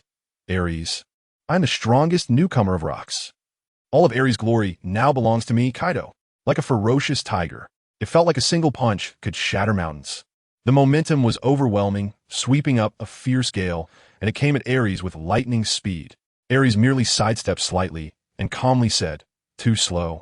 With ease, he dodged Kaido's punch, and in the blink of an eye, he pressed his palm against Kaido's face in the midst of Kaido's shocked gaze. What? When that warm hand pressed against his face, Kaido's eyes widened in disbelief, and his mind was instantly shaken violently. His powerful heart couldn't help but surge with an unprecedented sense of fear. The punch he was certain would land was easily evaded by his opponent, and with that hand pressing on his face, he felt as if he had fallen into a terrifying hell. In Kaido's incredulous and terrified eyes, Aries exerted force with his arm, causing Kaido's gaze to shift instantly as his body turned sideways. Boom! Debris flew everywhere. The long loaf of bread watching the battle was stunned, as Kaido's head was pressed to the ground by Aries. He opened his mouth wide, displaying an expression of shock beyond measure. Yet he didn't know what to say. This kid delivered a lethal blow. The Golden Lion's eyes lit up, grinning widely. Defeating an opponent so cleanly and decisively showed that Aries' battle awareness and reaction far surpassed Kaido's. The two were simply not on the same level. This is the Rocks Pirates, the strongest monster, Aries. Whitebeard chuckled, fast and ruthless enough. His martial arts training was not in vain. The gap between Kaido and Aries is still too great. Even learning the Busashoka Haki is not enough to bridge the gap between the two. He then laughed heartily, boasting, "Kuaha, as expected of my disciple." His expression was quite proud. He had watched Aries grow rapidly in martial arts, and he was genuinely happy for Aries' progress. The Golden Lion glanced at Whitebeard with a slight tilt of his head, saying that Aries is also my disciple, and his growth to this level is naturally due to my contribution as well. What does Aries' powerful martial arts have to do with you, you yellow-haired lion? Whitebeard retorted angrily. The Golden Lion's expression darkened. What do you mean it has nothing to do with me? You think you're the only one who has trained this kid in actual combat? The two began to quarrel over a trivial matter.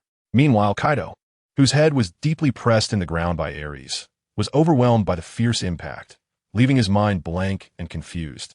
This state lasted for several seconds. Suddenly, Kaido snapped back to reality. A wave of humiliation and anger surged from his feet to his head. His punch had made a loud noise, but failed to hit Aries.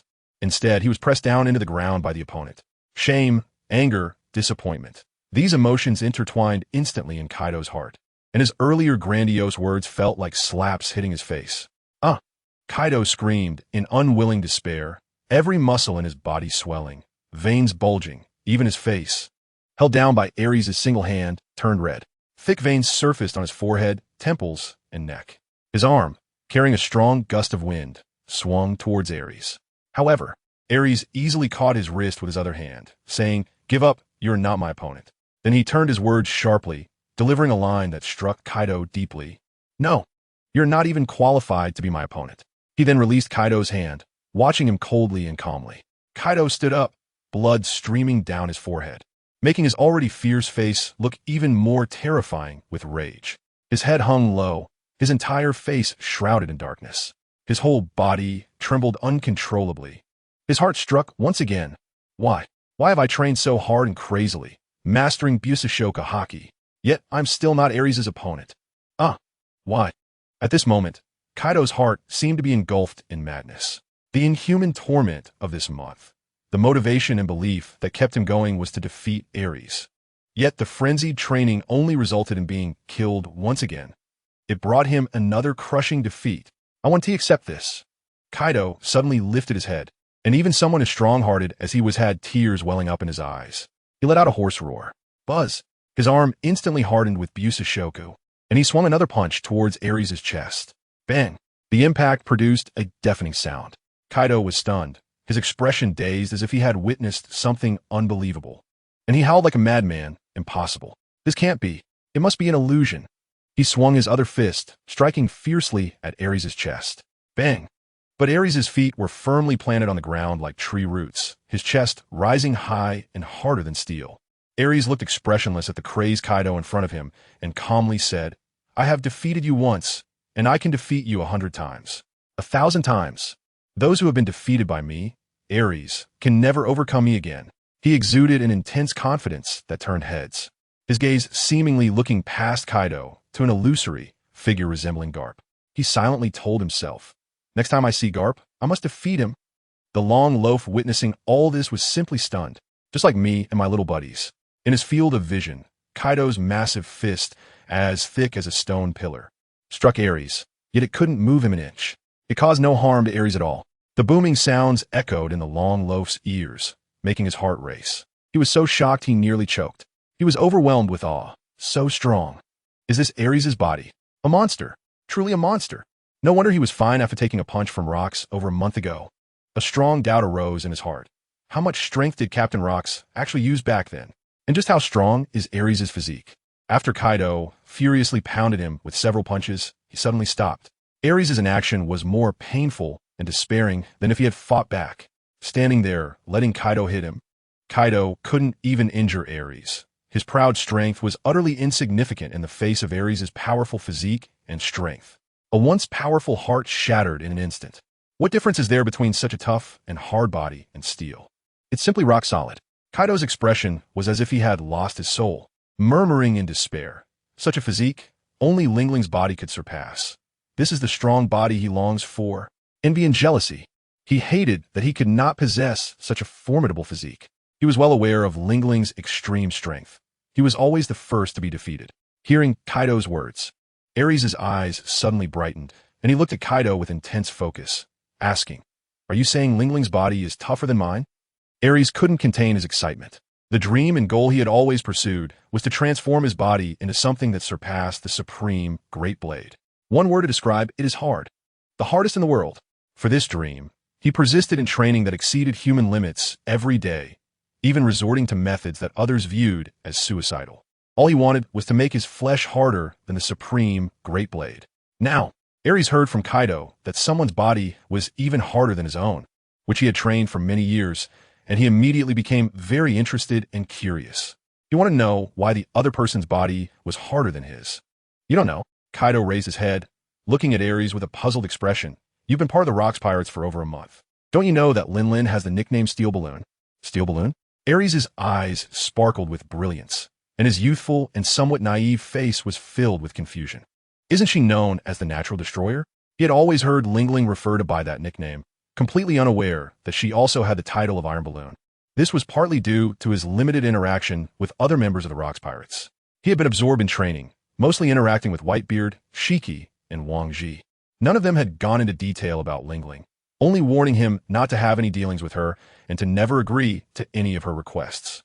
Kaido's expression was quite strange. At this moment, he felt a mix of anger towards Aries, yet also an inexplicable sense of recognition.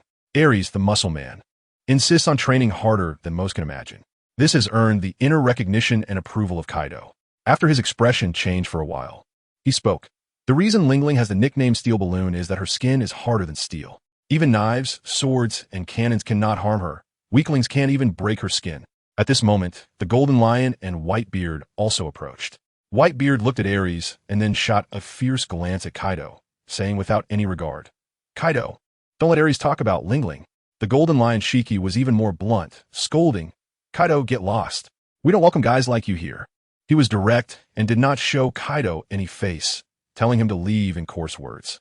Kaido's face turned from green to purple, gritting his teeth and turning to leave, his back looking quite lonely. His expression was extremely grim, and the blows he had suffered left his heart in tatters. Step by step, his body felt like it was filled with lead, moving like a walking corpse until he disappeared from the sight of the Golden Lion and Whitebeard. Kaido gritted his teeth in his heart, thinking, "Golden Lion, Whitebeard, and Aries, I will defeat you all.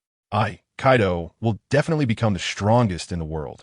Suddenly, a strong and domineering aura erupted fiercely from his body, stirring up a hurricane that swept around, sending chills down people's spines.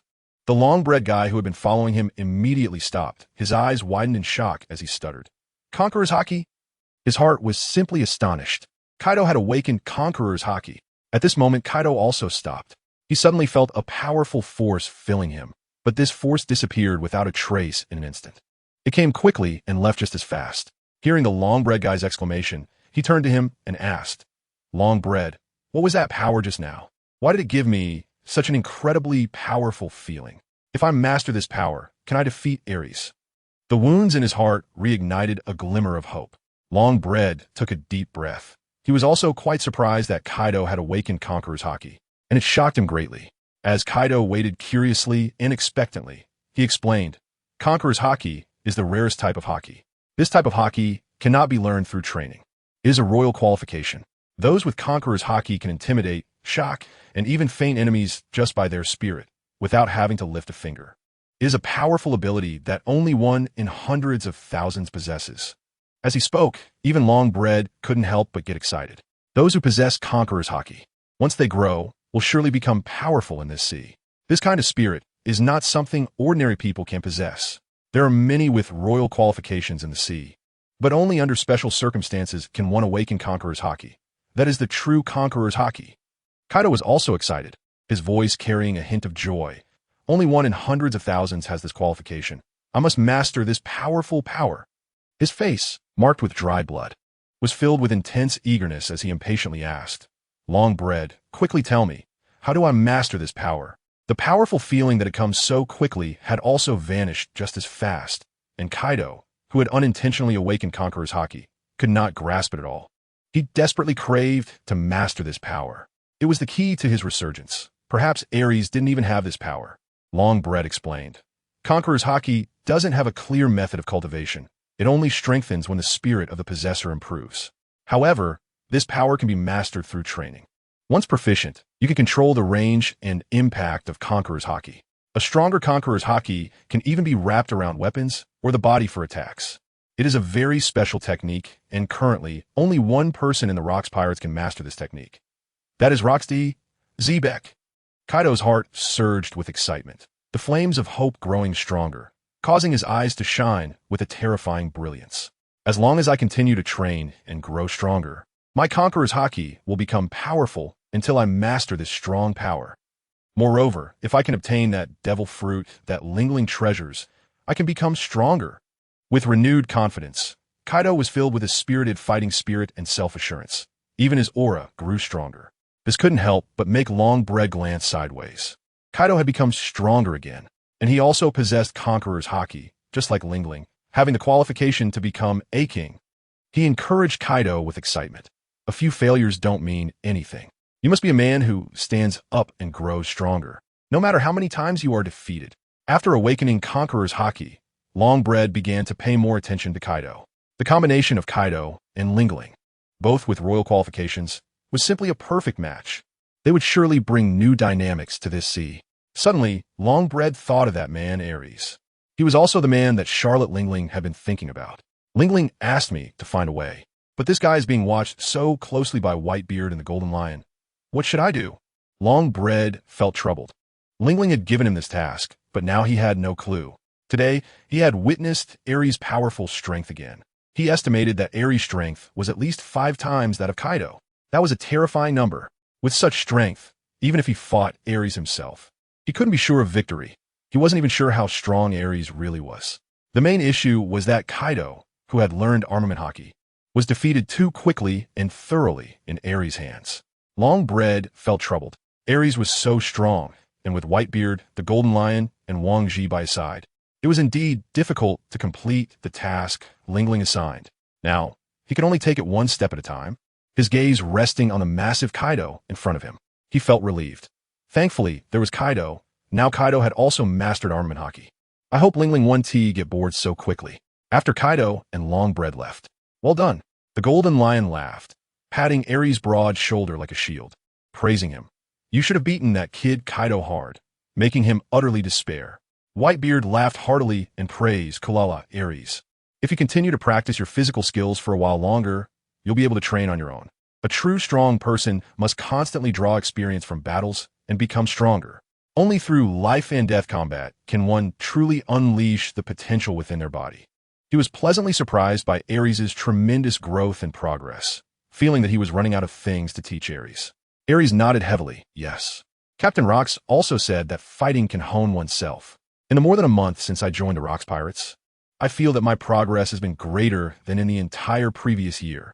During this time, I have learned so much in the Rocks Pirates, including swordsmanship, physical skills, Haki, combat techniques, and more. I have also seen a part of this magnificent sea. It's so beautiful. It has given Aries hope to transform his body into something beyond the supreme great blade. I'm getting closer to the dream in my heart.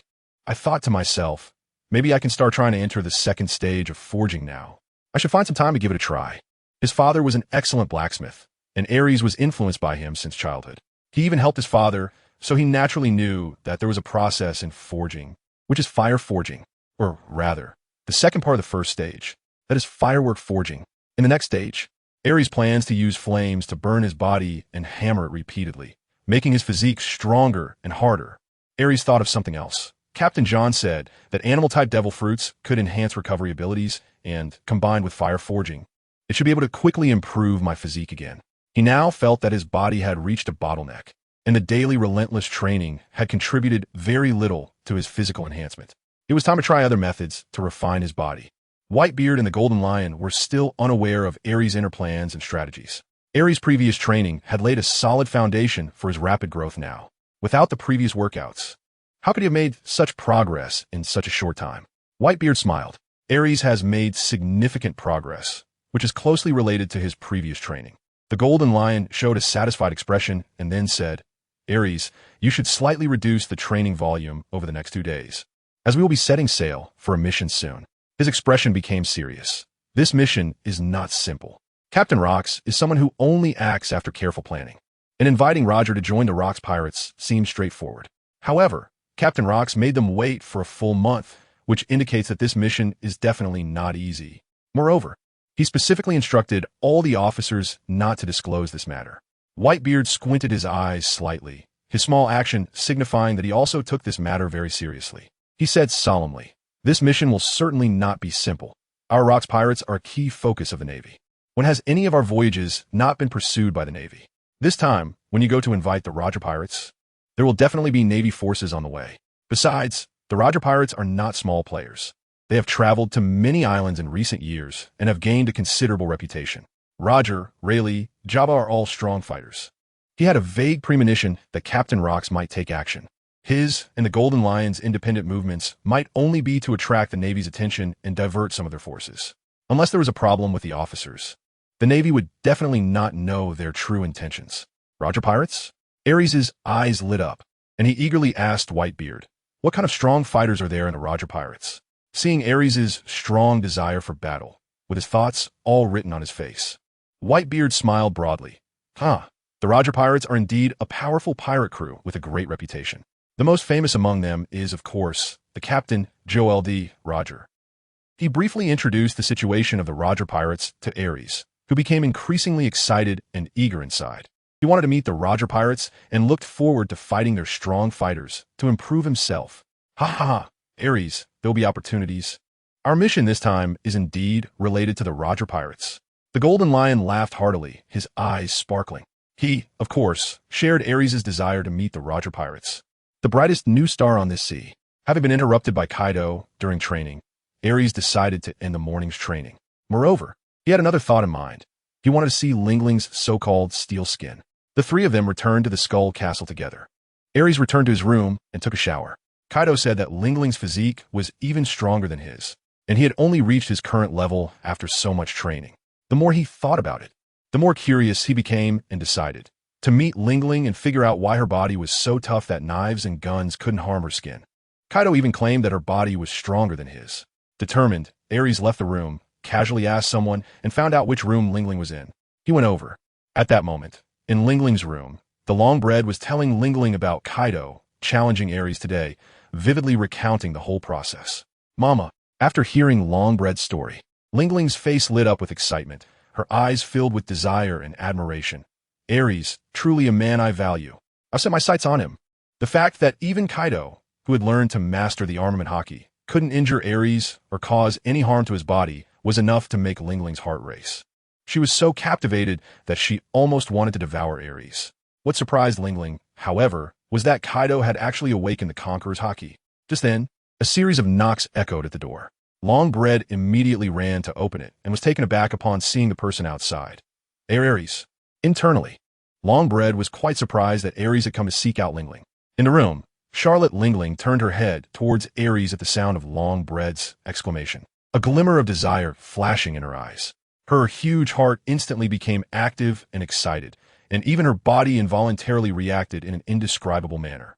The intensely reactive Lingling stood up from the bed, made of steel, and walked towards the door. Aries, standing at the door, said to Longbred, I'm here to see Lingling. Longbred, you can go out. Lingling's gaze was filled with desire and fervor as she looked at Aries, eagerly saying, Come in. Longbred took a deep look at Lingling, but he couldn't oppose her decision, so he had no choice but to close the door and step outside, simply waiting near the door. In the room, Aries followed Lingling and then sat cross-legged on the tatama mat, getting straight to the point. Lingling, Kaido said you have the nickname Iron Balloon and that your body is even harder than mine. I want to know why your body is so hard. If I can understand why your body is so tough, maybe I can improve my own strength. This made Aries eager to know the answer. Hard. Lingling had a somewhat coy expression, her gaze fixed intently on Aries as she said, My skin is indeed very hard, but there are also very soft places on my body. How about it? Want to give it a try? As she spoke, she purposefully pushed out her chest, showcasing her ample assets and deep cleavage. enthusiastic and bold. There was an inexplicable flame burning in her large, captivating eyes. Aries felt a slight frown forming, extremely uncomfortable, and then said, "Just stretch out your hand and let me take a look. I just want to see how hard your skin is." He didn't quite understand why Lingling was acting so differently from usual. However, he remembered what the Golden Lion and Whitebeard had told him.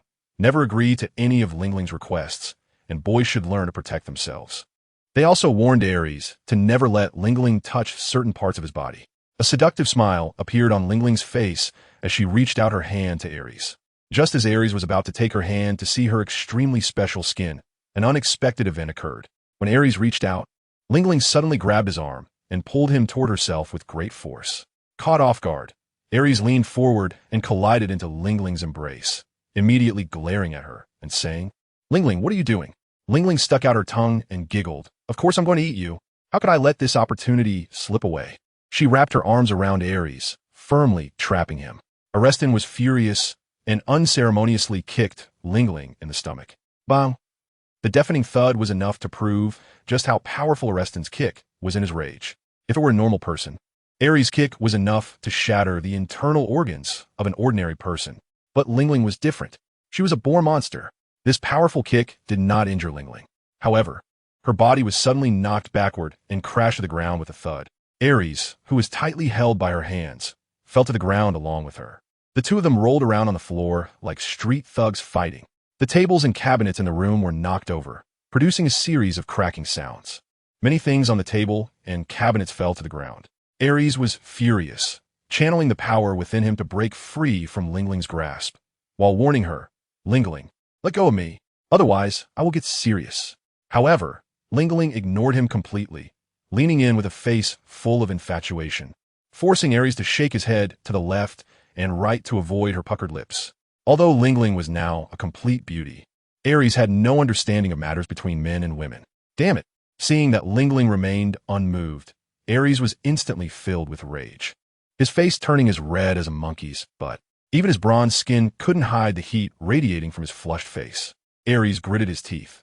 Newgate and Shiki were right. I shouldn't have gotten involved with Lingling. Suddenly, he unleashed his unique armament Haki. His body instantly heated up.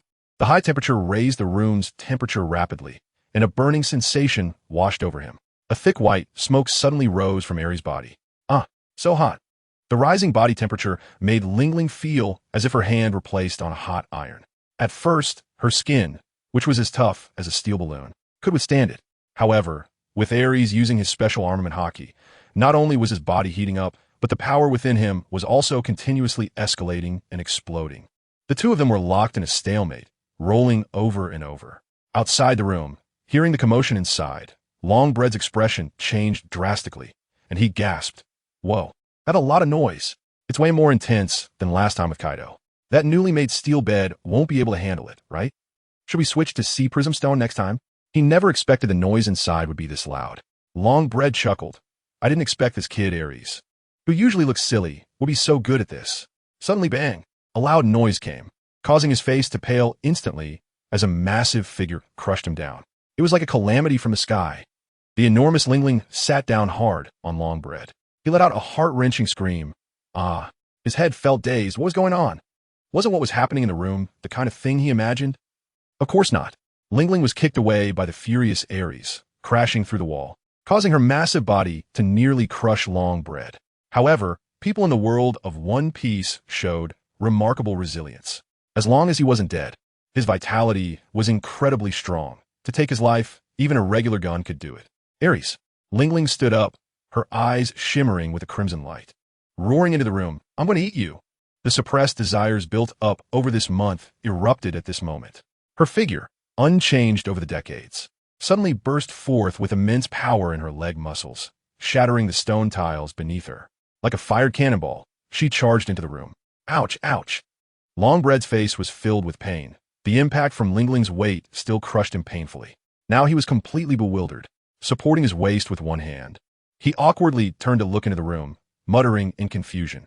What on earth happened between Aries and Lingling in there? And inside the room, Aries was very angry. He only wanted to take a look at Lingling's unusual skin, but unexpectedly, she directly made a move on him. She even said something about wanting to eat him. At this moment, Most of his body was a blood-red color, making his muscles, which originally looked like blocks of copper, appear as if they were transparent iron that had been burnt. It evoked an involuntary feeling of fear. After a month of training, his special Haki was able to cover most of his body, but he still couldn't achieve full body coverage. The progress was very noticeable, and it wouldn't be long before he could complete the full body Haki hardening. At that time, it would mean a significant increase in Aries' strength once again. Just then, Lingling's roar echoed, followed by a massive figure rushing towards him like an arrow. Damn it! Aries couldn't understand why this woman was so strange. Her crimson eyes resembled those of a frenzied and enraged beast, as if she had lost her sanity. If Long Mianbao saw Lingling's current appearance, he would surely be taken aback. It was a manifestation of Lingling's food obsession. Unlike her desire for food, this time what Lingling craved intensely was Aries. Aries quickly sidestepped, and Lingling's body violently crashed into a wall, creating a large hole. He didn't know Lingling stayed at that moment, and immediately shouted, "Stop!" But the furious Lingling could not hear him at all, letting out a strange laugh. "Mama! Ma!" Standing outside the wall, she placed her hands on either side of the hole, and then suddenly exerted force. A cracking sound was heard as the fissure widened. The entire wall collapsed with a loud crash, shattering. Fortunately, the room structure was strong enough, and the ceiling and the floor above did not completely collapse, although they did warp slightly. Through the hole in the wall, the long loaf also saw Lingling's face. Her shadowy features combined with her blood-red eyes instantly made him gasp in horror. Lingling's craving disorder has erupted. His heart suddenly shrank. This is bad. That is the natural destroyer Lingling, known for her tendency to destroy everything in such a state. With my power, I cannot stop Lingling at all. If Shiki and Newgate find out that Lingling is like this because of Aries, Lingling will be in big trouble. The long loaf was filled with worry and anxiety. He muttered anxiously, "If this escalates with Newgate's extremely protective nature and Shiki, I must stop Lingling. I can only give it a try." The long loaf instantly drew a western sword from his waist and slashed down at the giant stone fragments of the broken wall. Although he held a western sword, he used it as if it were a kitchen knife. In the blink of an eye, the giant stone was cut into pieces, its texture softening into large slabs of meat. He shouted to Lingling in the room, "Lingling, there's food here." "Food!" Lingling's gaze remained fixed on Aries, and stomach acid flowed madly from the corners of her mouth, like a small stream trickling down to the ground with a hissing, corrosive sound. "My food! I want to eat you!" She screeched and lunged at Aries, but he easily dodged again, causing Lingling's body to crash to the ground with a thud, shattering the floor and sending debris flying. Yet Lingling seemed unfazed, getting back up from the ground once more. Ariston furrowed his brows and said in confusion, "How did it become like this? What happened to Lingling? She looks so strange. Her behavior is so odd." At that moment, Lingling lunged at Ariston like an eagle swooping down on a chick. "This is bad." Chang Mianbo looked dejected. He knew that the food created by his eating fruit had little appeal, but it was the only method he could think of right now. Although the eating fruit could turn everything into food, the food was only enough to fill the stomach and not tasty at all, which made it have very little attraction for Lingling. Since he couldn't wake Lingling from her food obsession, the only option left was to get Ariston out of here. At least if Newgate and Shiki didn't see him, things wouldn't be so bad. With this idea, Chang Mianbo's eyes lit up. He quickly ran toward the room, entering through a broken wall, and immediately shouted to Ariston, "Ariston, you need to leave now." This shout made Ariston turn to look at him, but in an instant, his gaze was drawn to a strange object on the ground. It was a very hard iron box. The box, which had fallen on the ground, was partially opened facing Ariston, allowing him to see inside, while Chang Mianbo couldn't see it at all. Inside was a blue fruit, its peculiar skin covered in fish scale-like patterns. It was a devil fruit. Aries suddenly had this thought in his mind, and his heart instantly became excited and thrilled. It must be the devil fruit. I wonder if it's a zone type. Just when Aries was distracted and excited about the devil fruit, Lingling pounced over and hugged Aries tightly. Aries instantly reacted. His right leg, as thick as a steel pillar, completed the crimson armor. From now on, this term will refer to the protagonist's special armed Haki in an instant. With the crimson armor on his bull-headed top, his leg bent, revealing a knee as round and tough as iron, and he delivered a fierce knee strike to Lingling's abdomen. Instantly, Lingling's body curled up like a cooked shrimp. Her 8-meter-tall figure was sent flying diagonally, crashing through the ceiling and disappearing from sight. Seizing this moment, Long Mianbao anxiously urged, Aries, hurry up. Get out of here now. Aries immediately turned around, ignoring him completely, and stepped forward, crouching down to pick up the box, pouring the devil fruit into his hand. Looking at the unique devil fruit covered in blue scaly skin, Long Mianbao gasped, his eyes bulging in shock as he exclaimed, Aries, quickly put down that devil fruit. The writer commented, some people think it's filler. I don't agree. My own goal is to reach 1,000,000 words. If you think it's filler, you can choose not to read it. Or I can recommend you go to a certain site to read where there are plenty of pirate novels with tens of thousands available. And the pace is so fast that you can't stop. There should be 3 chapters released every day, also for convenience, so everyone can read 3 chapters in a row. Asking for support and free power generation is for living. The writer also wants to marry a wife. Hee. It's been a few months alone at home, so it's inevitable to vent a bit. Please forgive me. Also, thanks to the support of readers, love you all. By the way, the titles on the fan leaderboard are exclusive titles. Everyone could take a look. Seeing the devil fruit fall into Aries' hands, Long Mianbao became anxious. That was an extremely rare devil fruit collected by Lingling. It was a Zoan type, mythical beast type, fish fruit, Azure Dragon form. Extremely rare, even rarer than the natural type devil fruits. It could grant a person incredibly powerful strength, and with this devil fruit, one could leap to become a powerful being on the sea. Lingling had been preserving this devil fruit. Even her biological son, Perispero, and Katakuri were not given it. Long Mianbao's expression turned panicked. He was desperate. Quickly put down that devil fruit. He shouted, raising his sharp long sword, the blade pointing directly at Aries. He was clearly poised to attack if Aries didn't listen. Aries also looked at the long loaf of bread, his clear profile showing a hint of anticipation and excitement beneath his calm demeanor, and asked Long Loaf, what category is this devil fruit? The Long Loaf's eyes rolled around, clearly having some ulterior motives, and then said, this devil fruit is the most worthless, ordinary type of Zoan. Aries, just put it down. If you want a devil fruit, I can find you a powerful Paramecia devil fruit. Among the devil fruits, the most common are the Zoan type devil fruits, which are obviously much more ordinary compared to the amazing Paramecia and the powerful Logia types. Aries definitely wouldn't choose a regular Zoan type devil fruit. Unless it was a Paramecia or Logia type, wouldn't catch his interest. So, he definitely wouldn't. Nanny, he actually ate it. Longbread was immediately shocked. His jaw almost dropped to the ground, unable to believe it. He clearly stated that this was a regular Zoan type devil fruit. So why did that guy Aries still choose to eat this devil fruit? Aries' actions made him question his life. He wondered in his heart, could it be because Aries has mental issues? But now it was too late for regrets. The Zoan type fish fruit, mythical beast form, Azure Dragon was eaten by Aries. At this moment, Aries' face instantly darkened, turning a shade of black and purple, and his cheeks swelled up. A strong feeling of nausea surged in his throat, almost making him vomit. It was so disgusting. This was definitely the most unpalatable thing Aries had ever tasted. That flavor, so awful. What a disgusting taste. This was Aries' evaluation of eating the devil fruit. It felt as if his soul was being pulled away in disgust. However, his eyes suddenly brightened with excitement and joy, and he happily said, well, it seems to be an extremely special Zoan type devil fruit. This should greatly enhance my body's recovery ability. He grinned, revealing a big white smile. But this joy didn't last long. A rumbling sound echoed, accompanied by Charlotte Lingling's murmurs. Aries, Aries, I want to have a baby. Her small arms and entire palms turned pitch black, and with a powerful punch, she struck the wall. Debris flew, and dust rose. This was the natural destroyer. The battered Lingling was destroying everything in her path, solely focused on finding Aries. The devil fruit was gone. Longbread's heart was bleeding. That was a mythical Zoan-type devil fruit, even rarer than Paramecia. Every devil fruit was an existence that could not be sought after. Even money could not measure the value of a mythical Zoan-type devil fruit. In an instant, an endless rage surged within Longbread, and he angrily shouted at Aries, "Damn it, bastard, didn't I tell you not to eat that devil fruit?" Infuriated, he suddenly exerted force in his legs, propelling himself like an arrow released from a bow, leaping into the air. Whoosh!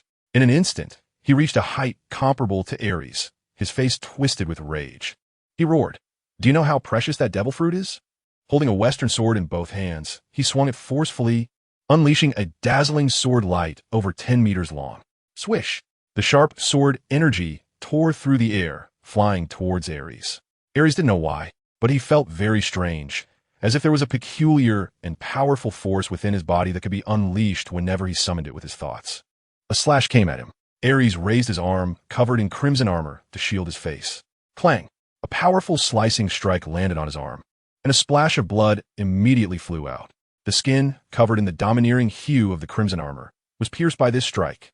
Aries also felt a slight sting, and with a sudden burst of strength, his arm swelled to nearly twice its size. This little pain was insignificant to him, and with a powerful swing of his arm, he sent that sword energy flying out. Instantly, the dazzling sword light changed direction and sliced through a wall, flying out of the house. The smooth and even cutting surface caused the wall to shift slightly apart. The next second, Aries suddenly raised his leg and kicked out a whip-like strike, producing a loud sound as it sliced through the air. A magnificent sword light, several meters long, burst forth from his foot, but that was not the end. Aries stomped his other foot on the ground, creating a thunderous sound that shattered the hard stone slabs beneath him. He lunged forward towards the long loaf with the speed of a tiger pouncing, his blood red. Heated fist wrapped in domineering armed Haki, causing the air to ripple violently, creating waves of disturbance. Raging foot, the long loaf was instantly taken aback, unable to believe that Aries could actually use the 6 styles. To him, this was clearly the raging foot from the 6 styles. A heavy feeling settled in his heart as he raised his arm to block the sword chi kicked out by Aries, producing a clanging sound that sent a shower of orange sparks from his pristine western sword. He was suddenly alarmed. How powerful! He actually kicked out such a strong slash. This strike made him feel the terrifying and domineering power of Aries. While not particularly sharp, its strength was overwhelming. He had kicked out a formidable slash that was not inferior to that of a swordsman, purely using his body. Truly a monster. The distance between the two was suddenly crossed by Aries in a single stride. Following the slash, he swung a fist imbued with a howling gale. The strange arm, seeing that blood-red limb rushing towards him, made the long loaf's scalp tingle with fear. He forcefully swung his western sword, deflecting Aries' kicked slash back towards Aries' fist. Boom! With a crack, the sword light shattered instantly, but left no mark on Aries' fist. This allowed the long loaf to buy a moment of precious respite. As he landed, he leaped backward, creating distance between himself and Aries, questioning Aries, "How do you know the 6 styles?" At that moment, a voice interrupted the long loaf's inquiry. Mama, Aries, I found you."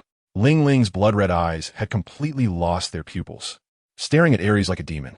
Acid flowed from the corners of her mouth, giving her the appearance of a starving ghost come back to life. "I must have you. You belong to me. Let's have children together." With her mouth wide open, Ling Ling's tongue seemed to hang loosely, almost touching her chin. She pressed her hand against the wall, causing the surface to suddenly soften, transforming into a flowing, liquid-like substance. The gray wall turned into a thick, purple liquid. The power of the superhuman type soul fruit. It surged towards Aries like a roaring purple ocean, assimilating everything around, broken stones, damaged items in the room, and so on. Everything was being consumed. It was the power of a devil fruit. Aries is not unfamiliar with devil fruits, as both the Golden Lion and Whitebeard are users of them. However, he has no idea about Ling Ling's abilities.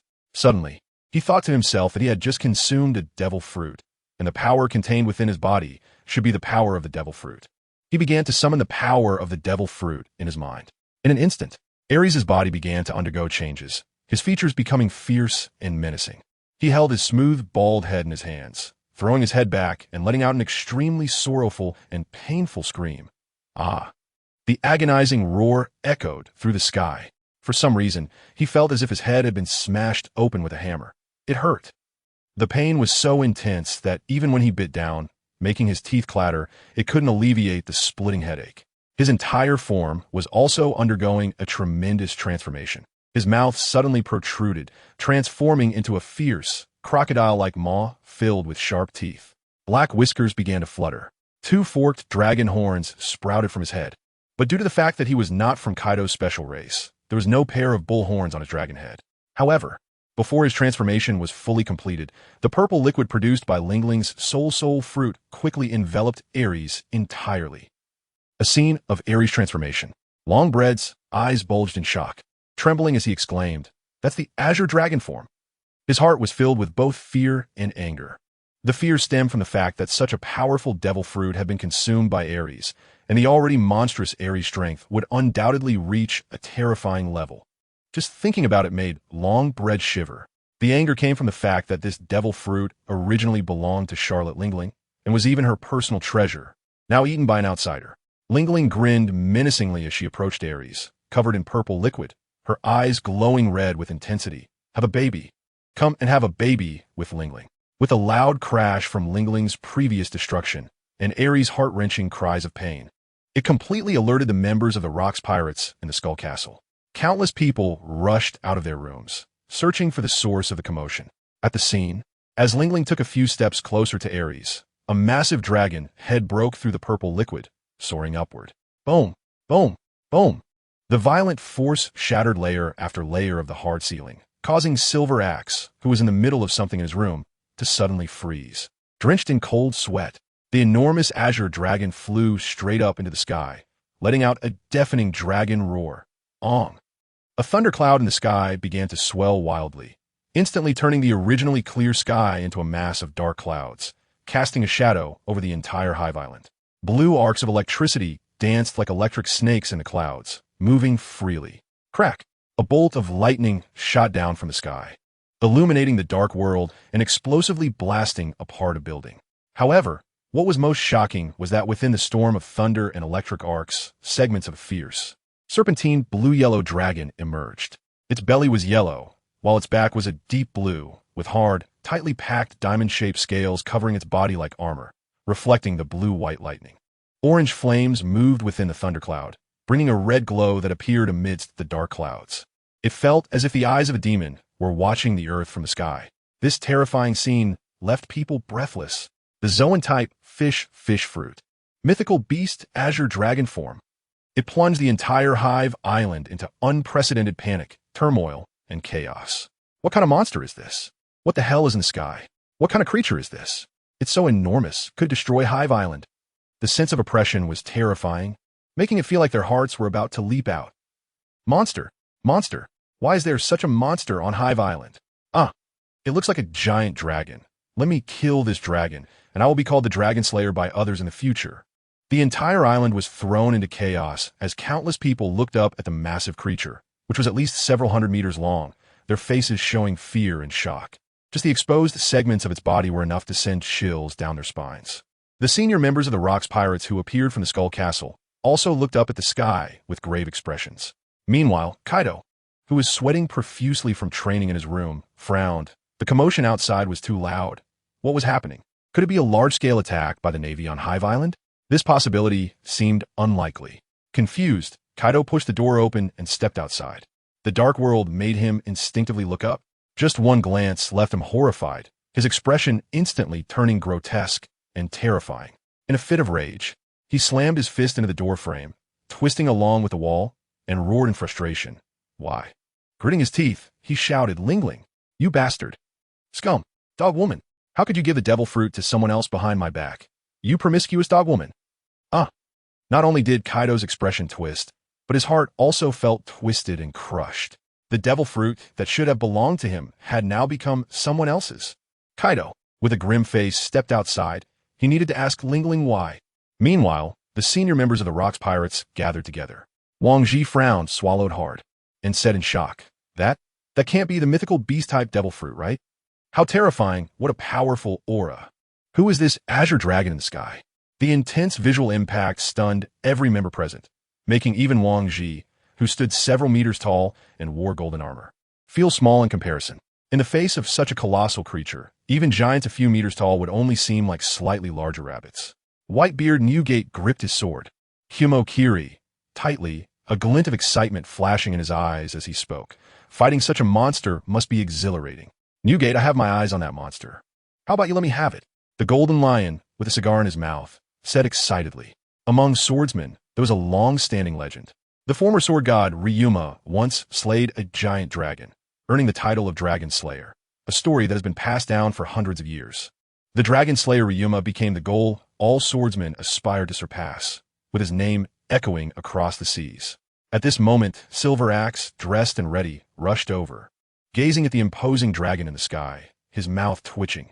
Shiki, this monstrous dragon will probably only be dealt with by you few. He was filled with resentment. Just when he was about to enjoy himself, this dragon scared him back and even made him shrink. He was seething with frustration. Suddenly, Wang Ji shouted in horror. That dragon is breathing fire. Accompanied by a deafening roar, the entire sky seemed to be bathed in an orange glow, as torrents of flames shot down from the sky. Leave it to me. Ha! The golden lion laughed wildly as he flew up to meet the surging, scorching flames, wielding a gleaming long sword that reflected orange light. Flying through the air, his golden-striped clothes and knee-length golden hair flew wildly. His expression was confident and domineering. With a cigar in his mouth, he grinned and powerfully shouted 2 words, Wave Slash. With Sakura, Ten, and Mikazuki crossed in front of him in an X shape, golden sword light burst forth, tearing through the air with dazzling brilliance. Sizzle, sizzle. The golden slash of the great swordsman shone brilliantly, bursting with incredible light beneath the raging flames, instantly cleaving the fire as if it were a tangible object.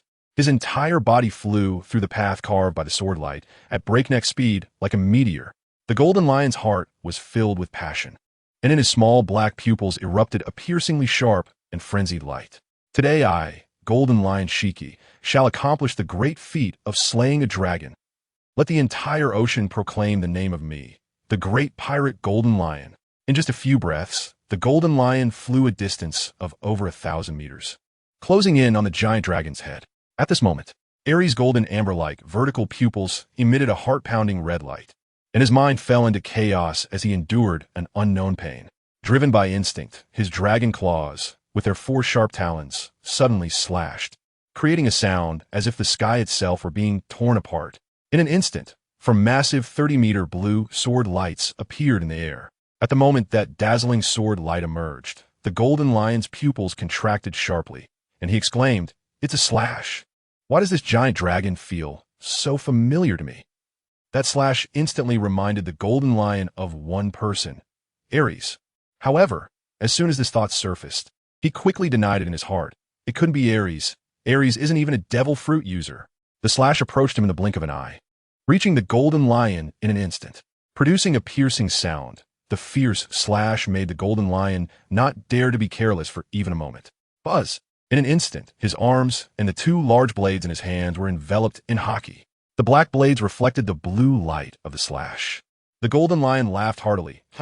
Let me see how powerful your dragon's slash is. He crossed his dual swords in front of him. Clang! The sound of metal clashing echoed as the previously laughing golden lion's expression suddenly changed, and the terrifying power carried by the 4 slashes made his whole body tremble violently. What? How can the power be so strong? His body fell from the sky like a meteor, finally crashing to the ground with a loud bang. The ground trembled violently.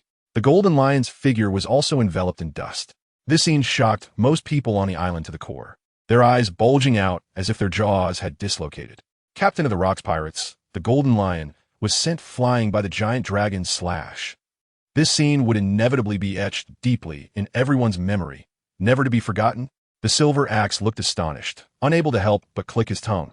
Such a powerful dragon. Even Shiki couldn't defend against it. Such overwhelming strength. What kind of monster is this? So strong. The golden lion Shiki is one of the top powerful figures in this sea, yet he was sent flying like this. If it were me, I might get sliced into several pieces along with my armor. Thinking of this, the silver axe couldn't help but shudder. He turned his gaze to Whitebeard and Captain Rocks, thinking that perhaps only these 2 could stop this giant dragon in the sky. Whitebeard's eyes sparkled, and he let out a hearty laugh. Kuahaha, that guy Golden Lion was still too careless. He certainly knew that the Golden Lion was fine, just a bit embarrassed.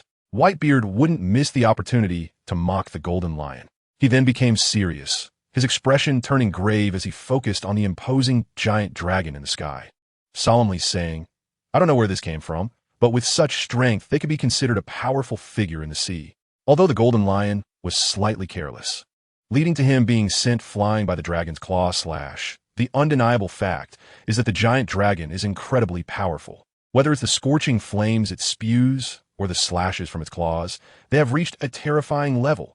Beside him, Rocks also furrowed his brows. A hint of confusion in his eyes. Such a giant dragon wound just appear out of nowhere on Hive Island. The ability of a mythical Zoan devil fruit user couldn't be something that even the golden lion wouldn't recognize. How strange. Just as he felt puzzled, a thunderous roar echoed, and people around began to scatter in fear, shouting in terror. Most of them were calling out one name, Lin Lin. From their exclamations, Rox gathered useful information. Charlotte Lin's hunger pangs had flared up again, transforming her into the born destroyer. This made Rox feel displeased. It had to be this time. That Lin. He turned to Whitebeard and said, Newgate, you go stop Lin. I'll handle this here. He couldn't let this giant dragon become any more arrogant. With such powerful strength, it could cause catastrophic attacks, allowing this dragon to wreak havoc. Today, the Rox Pirates base, Hive Island, would be destroyed here. Upon hearing Rox's arrangement, a hint of regret flashed in Whitebeard's eyes. He also wanted to battle this seemingly extraordinary and powerful giant dragon. A bit regretful, he then turned and rushed towards the direction where Lin was causing a commotion, angrily cursing, Damn Lin, ruining my fight with the dragon. Just as Whitebeard took a few steps forward, a dramatic change occurred in the sky.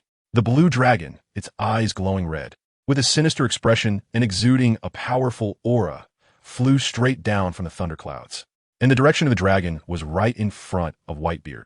That was where Charlotte Lin was. Whitebeard Newgate stopped, looking up in astonishment at the dragon descending from the sky. Was it heading for Lin? Could this blue dragon be related to Lin? As the giant dragon sped down from the sky, the golden lion, who had been sent flying by Aries, was filled with rage, covered in dust, flying in the air. He shouted at the giant dragon, Hey, monster, watch me, the golden lion. Chop you into pieces for barbecue. Furious, the aura of black and purple flames rose from his arms and blades, resembling burning fire.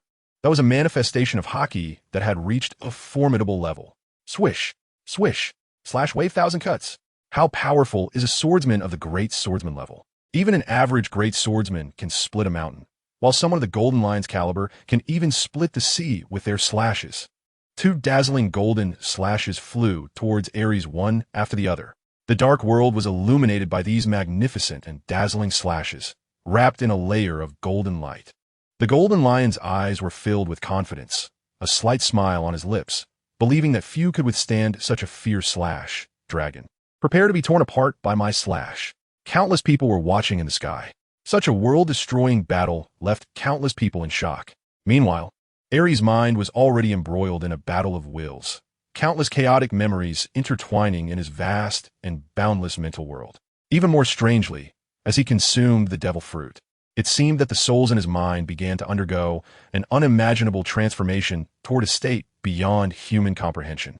The brain is the most mysterious and complex organ in the human body. Aries' body moved instinctively. After the golden lion strike was unleashed, his extremely sharp perception allowed him to sense danger. He retaliated.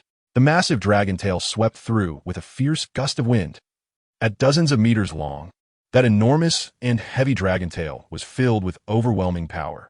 Aries himself was a powerhouse of strength, and in his Qinglong form, his power was multiplied several times.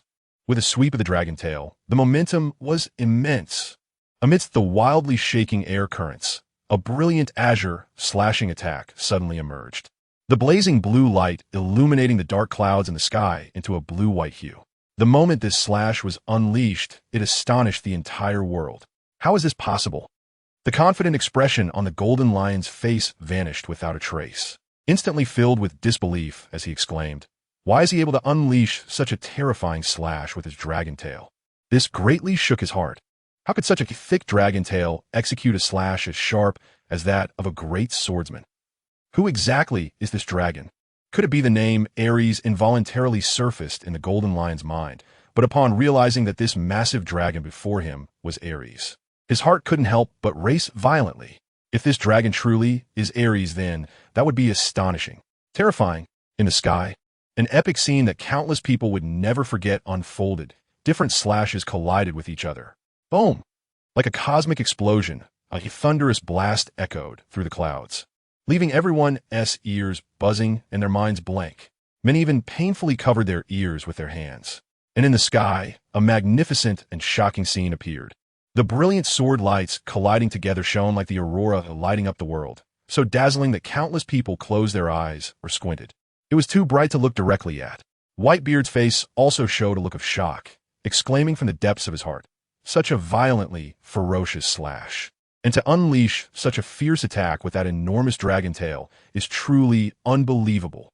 Executing a slash with such a massive body is definitely several times more difficult than using a sharp sword." A strong fighting spirit surged in his eyes, and he excitedly whispered, "When did such a powerful warrior appear in this world?" The terrifying aura, rising all over him, shot straight into the sky like a sharp, long sword. The fighting spirit was exuberant. The blood within him couldn't help but start to boil. If robbing treasures was to protect his hometown from war, if the dream was to seek family, and if happiness was feasting and drinking, then the passionate thing was to fight against strong warriors. Even Rox's face turned serious. Such a powerful warrior could already pose a threat to him, and his target was Lingling. That Lingling must know who this guy is. How did Lingling provoke such a strong warrior? Such a strong warrior is definitely not an unknown figure. However, he had never heard of any strong individual in this sea capable of transforming into a blue dragon due to the abilities of a mythical zoan fruit. Everything about this was too strange, too sudden. He had to find out the reason behind it. Rox commanded John, "You and Wang Zhi gather everyone on the island together and protect them. Newgate, come with me to find Lingling."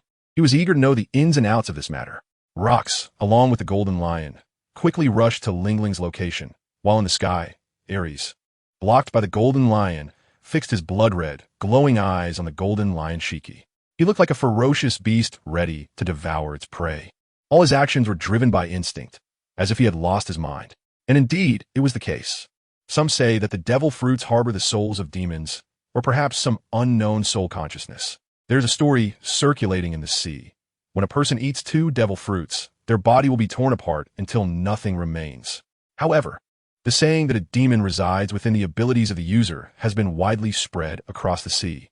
At this moment, due to the devil fruit, the 2 souls within Aries' body reacted completely. Over the years, under the impact of this soul, Aries' brain was also affected, and in recent years, strange images would occasionally surface in his mind. The last time he was hit on the head by Carp, part of the chaotic memory fragments in his mind connected and merged together. And this time, it seemed that even more memories surfaced in his mind, causing an unprecedented strong impact on Aries. It made his head throb painfully. As these memories emerged, it seemed that some images appeared in his mind, of a young boy wearing a straw hat, thin and youthful, embarking on a magnificent voyage. It seemed to continue until the Eni's lobby arc. However, more memories came from a world called Blue Star. Aries' mind at this moment felt like mush, with various memories intertwining with his own. At this time, the dazzling sword light in the sky, after a brief stalemate, suddenly exploded, forming a terrifying shockwave that visibly spread out in a circular manner. Under the shockwave, the dark thunderclouds in the sky were shaken apart, and the world instantly regained clarity. Under the sunlight, the blue scales on Aries' body reflected bursts of golden light, adding a touch of majesty and divine power. At this moment, the Golden Lion flew closer to Aries, looking at the fierce and menacing dragon before him. With a hint of doubt on his face, he asked a question. "Are you Aries?" The response to the Golden Lion was a dragon roar that sent chills through the soul. Roar. The dragon's roar shook the heavens and the earth, even creating such terrifying sound waves that they unleashed a strong shockwave that spread out. The Golden Lion's clothes and hair were tossed about by the fierce wind. Under Aries' blood-red gaze, he felt a chilling heart palpitation and spoke. "This dragon seems to have lost its rationality. Is he really Aries?" The fearsome blue giant dragon before him indeed gave him a sense of familiarity and closeness, leaving him greatly puzzled. Meanwhile, the irrational Aries felt a surge of scorching energy within his body, flowing up to his throat. He opened his mouth, filled with sharp teeth. A brilliant orange-red orb shot out beams of light like lasers. Dragon breath. When that incredibly hot orb expanded to its limit, it suddenly erupted into a massive column of flame, spanning across the sky. It illuminated the clear sky with a crimson hue, creating a spectacular sight. The high temperature and scorching flames generated waves of heat, distorting the view. The Golden Lion Shiki's cheeks began to sweat, and he displayed an unruly and defiant expression. Exuding en overwhelming aura. No matter whether you are Aries or not, I, the Golden Lion, will fight you fiercely today. Come on. I am the Lord of the Sky, the Golden Lion. Facing the disaster like flames, This time the golden lion took the surging flames from the Azure Dragon very seriously. Swish! Swish! A cold gleam flashed, and dazzling golden sword energy suddenly appeared, piercing through the sky. It tore apart the intense high-temperature flames. With the powers of the float fruit, the golden lion soared in the sky like a fierce eagle, feeling a sense of freedom as he appeared beside the Azure Dragon in the blink of an eye. His dual blades stood erect, with black-purple Haki clinging to the edges like flames. The golden lion laughed heartily.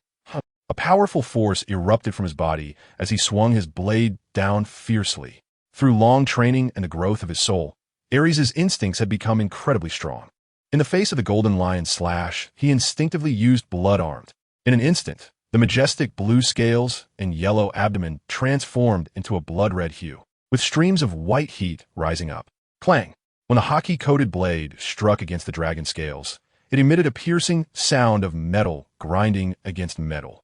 Sparks flew. The golden lion was immediately taken aback, exclaiming, "Aries? Aries!" Rox looked at Longbow with a face full of disbelief. Astonished. "You mean that Azure Dragon in the sky is Aries?" His heart was greatly shaken. His heart suddenly thudded.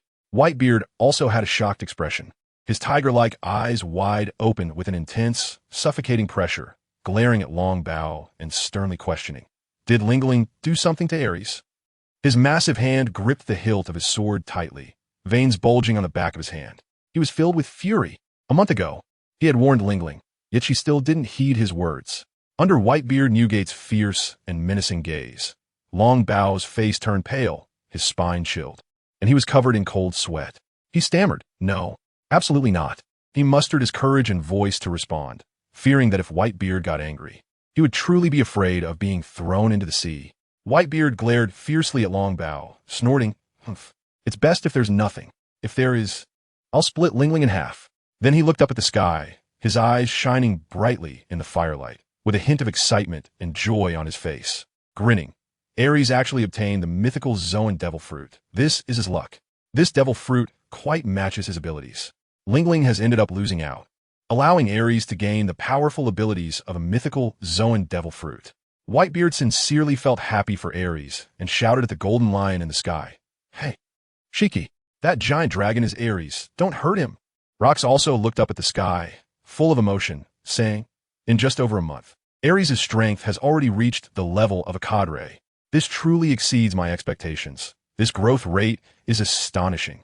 In just over a month, from a young kid to strength comparable to a cadre, and the key is that this guy is only 14 or 15 years old.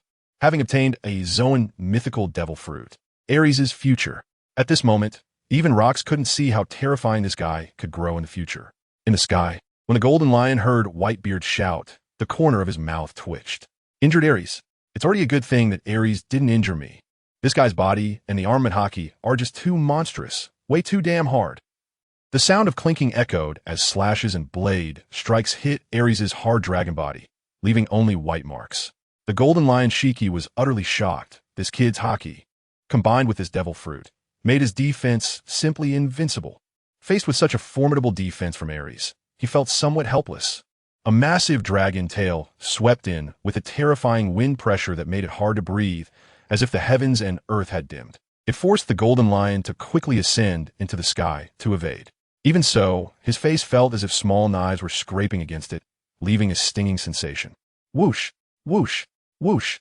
Just as he dodged the dragon tail's sweep, his pupil shrank as several powerful slashes came rushing at high speed. He hurriedly swung his long sword to block and deflect the strikes.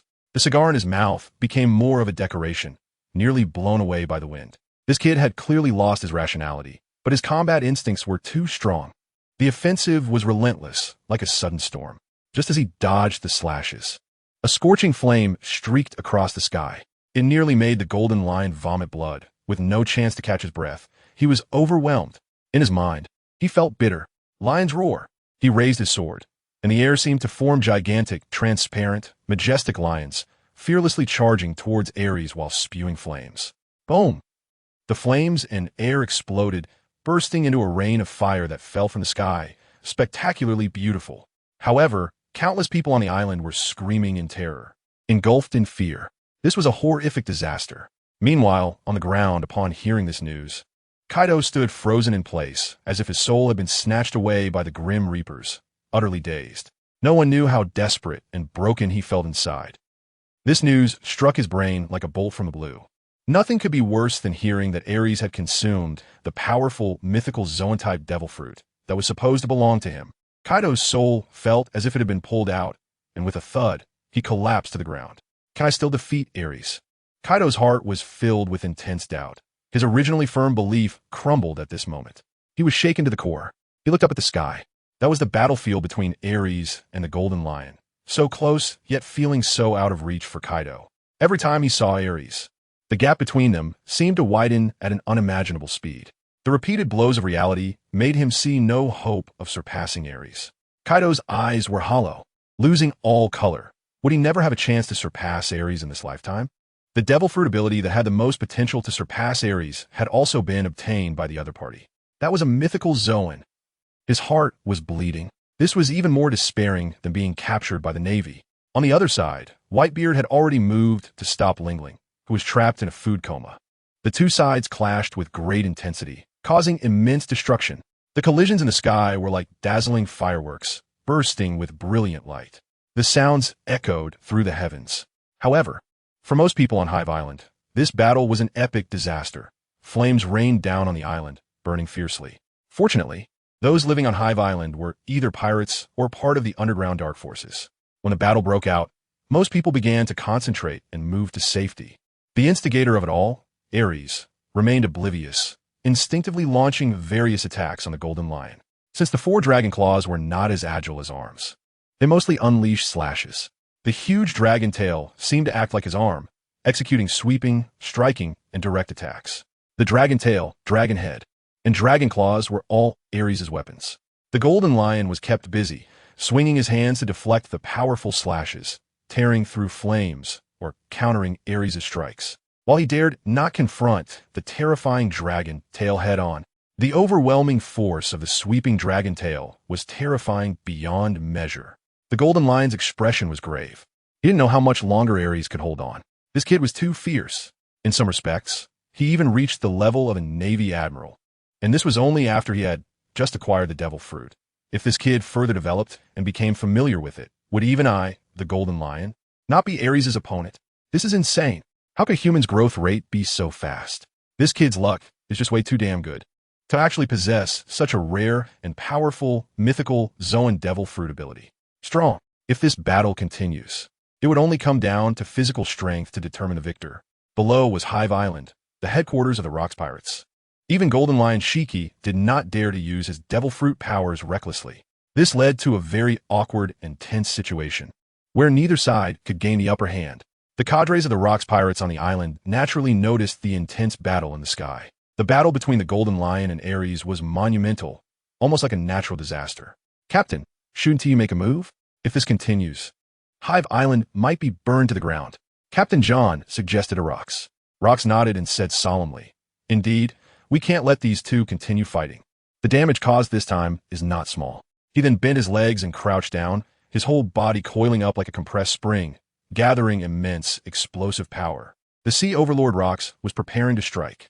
Suddenly, Kaido, who had been slumped on the ground, stood up as if he had gone mad. Shouting to the sky, "Aries, you listen to me. I, Kaido, will absolutely not admit defeat. 1 year, 10 years, 30 years. No matter how much time passes, you will always be my target to surpass Aries."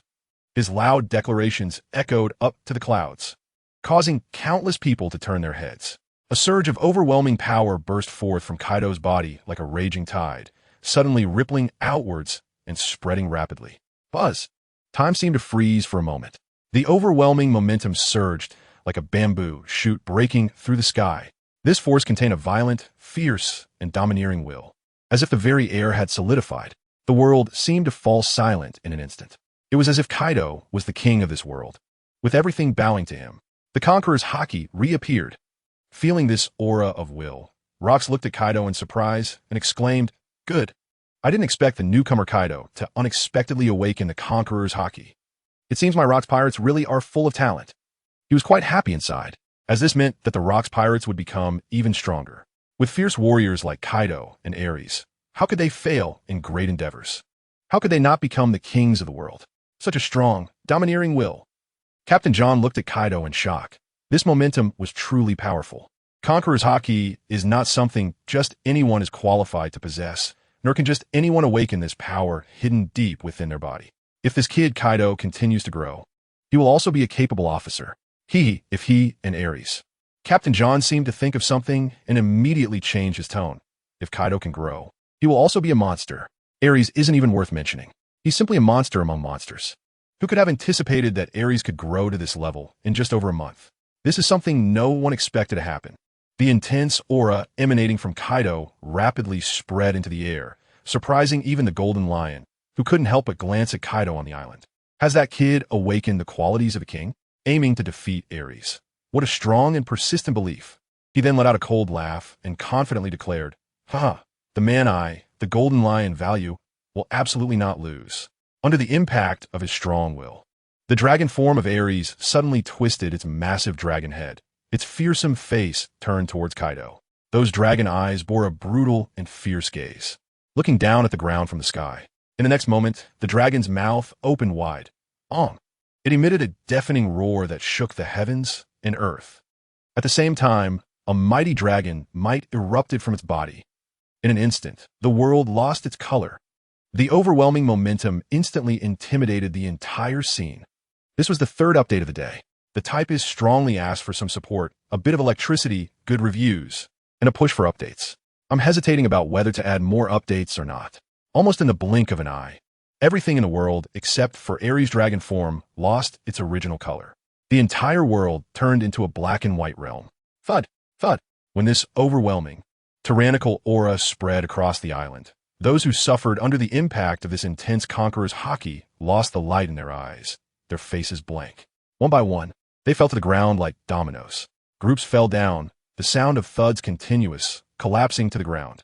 10 people, 100 people, 1,000 people, 10,000 people, all lost their will, losing control of their bodies. At this moment, the imposing presence of Aries in the sky, displaying an unrivaled, majestic demeanor that looked down upon the world, shocked everyone to the core, as if he was the ruler of the world, the king of the sea. The conqueror's Haki awakened. Silver Axe exclaimed in shock. Conqueror's Haki. This blue dragon has awakened the conqueror's Haki. What a terrifying momentum. It seemed as if the Haki had solidified, like a gust of wind brushing past his body, making him feel the horror of this aura, the overwhelming might. It sent chills down one spine. A feeling arose within him, as if he was about to submit to this tyrannical force. The closest to Aries, the Golden Lion, felt it even more deeply, staring aghast at Aries, unable to suppress a gasp. He marveled, hiss. This kind of momentum is too shocking. Has this kid just awakened the conqueror's Haki and already become this terrifying? His heart seemed to be hit by a surging wave, causing his breath to stop. This level of conqueror's Haki is truly astonishing. Golden Lion Shiki burst into laughter. Kiki. From today onwards, I, Golden Lion Shiki, will no longer see you as a little brat. I acknowledge you. His eyes filled with deep brotherly love, truly befitting a man named Shiki. This terrifying aura made it hard to believe. Captain John felt as if he was suddenly being targeted by a fierce and powerful beast, causing the hair on his body to stand on end, and his body involuntarily shivered. Taking a deep breath to calm the intense shock within, he spoke, "Is Aries the favored child of the gods? I clearly did not underestimate him. Yet this guy always has shocking actions. He truly believes that Aries' talent is something that appears only once in a million. Even Captain Rock said that this kid already possesses the strength of a cadre. Now, he has awakened the conqueror's Haki, and Kaido's Haki is simply the difference in strength between a child and an adult in front of Aries' Haki. Terrifying. This talent is so frightening that Captain John felt a tingling sensation on his scalp. Aries, you have done something earth-shattering today." Rock's deep eyes held a hint of shock. The pupils reflected the imposing, undulating blue dragon in the sky. A smile appeared at the corner of his authoritative face. "Aries, your emergence will surely make this sea even more exciting. Truly a terrifying monster." This statement was a heartfelt remark from Rox. Aries' talent could not be explained by common sense. What happened today is destined to be recounted by countless people, becoming a legend on this sea. And the only one injured was Kaido. His body was unharmed, but the injury to his spirit left him gasping for breath. It was heart-wrenching. Once again, he was painfully stabbed in the heart. Awakening the Conqueror's Haki excited him for a moment. It felt like heaven. But a second later, he was ruthlessly cast into the 18 layers of hell by Aries. He felt as if he was splitting apart, once again becoming Aries' supporting character. Kaido laughed foolishly, questioning himself. Am I, Kaido, just a clown all along? Just as everyone maintained their consciousness, shocked by Aries' overwhelming Conqueror's Haki, Aries seized this perfect opportunity. Before he knew it, the blue scales on his dragon tail seemed to contract and close, the muscles tensed, and with a powerful force, the dragon tail swept out. The strong and powerful force of the dragon tail, wrapped in thick waves of air, caused the atmosphere to tremble. In the moment of Golden Lion's days, the dragon tail swept and struck aside. Bang! PFF. A mouthful of bright red blood splattered into the sky, bringing a vivid splash of blood red to this black and white world.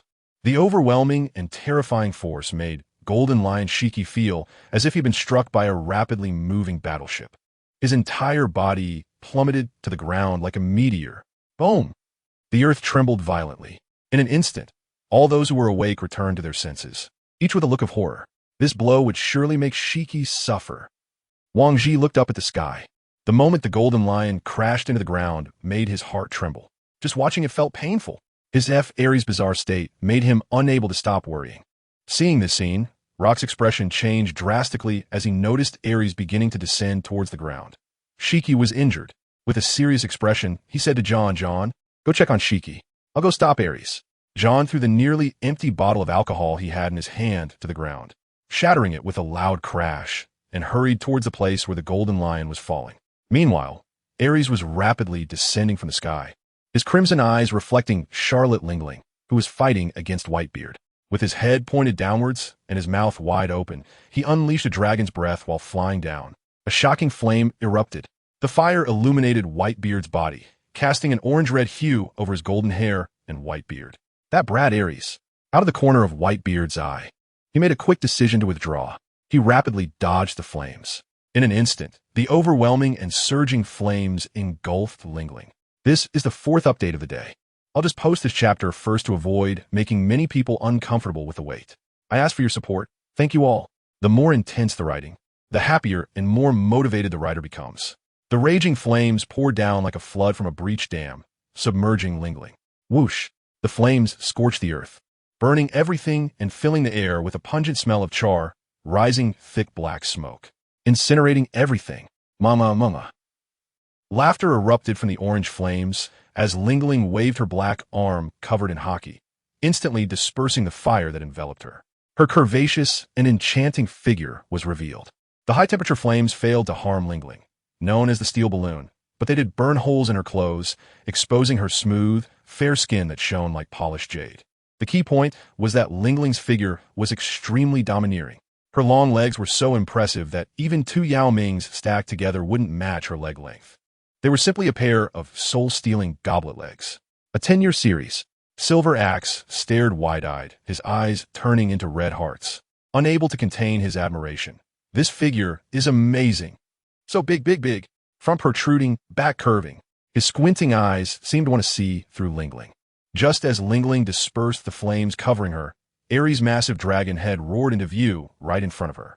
Lingling crossed her arms in front of her, covered in Haki. Bang! Aries' protruding mouth, filled with sharp teeth, collided violently with Lingling, their two pairs of crimson eyes meeting in a brutal gaze. The terrifying impact and overwhelming power sent Lingling's body continuously retreating. Boom! Boom! Buildings were shattered by the clash of Lingling and Aries, being pushed aside in their wake. The ground formed a terrifying rift. The entire skeleton castle lost its balance, beginning to tilt and collapse, emitting a thunderous roar. Aries' combat power was astonishing. Whitebeard Newgate looked on in amazement at the massive creature. If Lingling's strength were defined by her power decades later, then the 20-something Lingling was absolutely at the level of a vice-emperor, thanks to her monstrous talent of the iron balloon. Even a strong individual at the level of an admiral would find it difficult to defeat Lingling in a short time. The destructive power displayed by Aries was terrifying. Aries, already formidable with his super strength, became even more fearsome in the form of the mythical beast, Azure Dragon. At that moment, the crimson light in Lingling's eyes faded as she looked at the menacing dragon head before her, her expression suddenly changing. What kind of monster is this? Her back continuously slammed against buildings and trees. Then she stomped her foot hard, sinking it deep into the earth, halting her retreat. The dragon tail swept across. Buildings and trees were ruthlessly destroyed by Aries' overwhelming power. Regaining her senses, Lingling reached up and pulled the Napoleon from her pirate hat with her right hand. She shouted, "Let it be destroyed." The enormous blade erupted with a dazzling, terrifying sword light that dimmed the very heavens and earth. Unlike the strikes of a grand swordsman, Lingling's slash was more about brute force, delivering a destructive effect through sheer power. Her slash was filled with destruction, lacking any technique. But that didn't mean her strike was weak. Abandoning technique suited Lingling even more. The pink giant sword energy shockwave obliterated everything, colliding with Aries' dragon tail in an instant. Boom! The earth-shattering explosion rang out, the ground instantly cracking apart, swept into the air by the terrifying shockwave. Aries opened his dragon mouth wide, giving off a feeling of devouring like a whale, and a strong fishy wind suddenly made Lingling feel a strong sense of danger. Clang! A huge longsword blocked those sharp teeth. The fierce and domineering force caused Lingling's body to tremble violently, her internal energy surging, and her muscles and fascia quivering in unison. What immense power! The powerful force did not instill fear or terror in Lingling. Instead, it excited her. She stuck out her bright red tongue and licked her lips. Is Aries in dragon form? Such a strong and fierce impact is truly enjoyable. With both hands surging with energy, she poured her powerful strength into her arms, wielding the gigantic long sword and colliding with Aries' dragon head again and again. Clang! Clang! The repeated collisions caused the air to shake violently. It felt like a scene from Beauty and the Beast battling. In just a moment, they had already collided dozens of times. Charlotte Lingling's expression began to look increasingly unusual. Suddenly, Lingling's face changed drastically. Her heart startled, not good. Her expression anxious. She turned to shout at Newgate. "Newgate, quickly help me block this guy. I'm about to give birth." The movement from her belly made her realize that the child inside was about to be born. This woman, Whitebeard, couldn't help but curse softly. She had to give birth in the middle of a battle. Then his eyes suddenly brightened, shining with excitement. He finally had the chance to fight against Aries in dragon form, which was truly exhilarating. He couldn't just stand by and watch in this situation, so he immediately took off, running wildly like a tiger or lion. Raising his left arm, he channeled his energy. A glowing white orb appeared above his left fist. The gigantic divine dragon forced Whitebeard to leap into the air, swinging his fist while shouting, "Aries, wake up now!" Aries turned his head and opened his blood-red mouth, unleashing a barrage of fiery projectiles. Dragon breath. The flames instantly engulfed Whitebeard's robust figure, and amidst the blazing fire, a faint black silhouette could only be seen. The blood within Whitebeard surged, causing the powerful muscles in his arms to swell, with veins popping up like blue snakes on his fair skin. It created a violent visual impact. The pearly white orb on his fist seemed to cut through the flames like a blade, smashing right into the dragon's mouth. Crack! The atmosphere suddenly split open with blue fissures, a shocking sight. Ares' entire dragon head was thrown out like a dragon's tail, crashing into a nearby 3-story building. One strike, and he succeeded. Whitebeard grinned widely. "Kara-la-la-la, Aries, your strength is now enough for me to unleash my true power. I thought I would have to wait a year and a half for this day. I didn't expect it to come so unexpectedly." Taking advantage of Whitebeard's intervention, Lingling immediately ran into a building, violently crashing through the walls with her body, using the half-destroyed wall for cover. She crouched down and began giving birth. In the Rocks Pirates, Lingling was an anomaly. Over the past few years, she had already given birth to more than a dozen children, with her eldest son, Perispero, now 8 years old. The youngest was still not even a year old. Perhaps it was due to Lingling's strong physical constitution and the increased energy required during pregnancy that her appetite had grown. Because of this, she could provide more energy to her infants, resulting in her pregnancies not lasting the usual 10 months like ordinary people. It was common for her to give birth 2 or 3 times a year. The cadres of Rocks were already used to it. Meanwhile, the battle between Whitebeard and Aries officially began. Aries, hit by Whitebeard's punch, swung his dragon tail, directly flattening all the buildings in its path like a bulldozer. The thunderous sound continued endlessly. Whitebeard narrowed his eyes slightly, a look of surprise flashing in his gaze, and said, "Did this punch hold up too? The power of the mythical Zoan devil fruit is truly formidable." He plunged his right hand into the ground, his muscles tensing up, his legs firmly rooted to the ground like stone pillars. He swung his right arm, covered in a layer of Haki, and roared as he hammered down towards the dragon tail. Bang! The deafening sound of the collision erupted. A fierce wind ravaged the world. So refreshing. Whitebeard laughed joyfully. Aries' power was incredibly strong. The next moment, hissing sounds erupted as dragon claws tore through the air and slashed towards Whitebeard, suddenly appearing before him. However, he raised his left fist and forcefully smashed it. The massive dragon tail, like a whip, was raised high and slammed down towards Whitebeard. Whitebeard exerted force under his feet and leaped into the air, the dragon tail whipping up a gust of wind as it passed by him. His arm bent, and his biceps bulged like an inflated balloon. A ball of white light floated above his clenched fist. He smashed down hard at the dragon tail. Boom! It was a terrifying punch, as if striking directly at the heart. The sound seemed to shake the very heart of the world. The dragon tail, descending from midair, suddenly changed direction and flew horizontally, crashing into the ground. Dragon breath. Scorching flames shot from Aries' mouth towards Whitebeard, who could not evade in the air and took the full impact of the flames with his fist.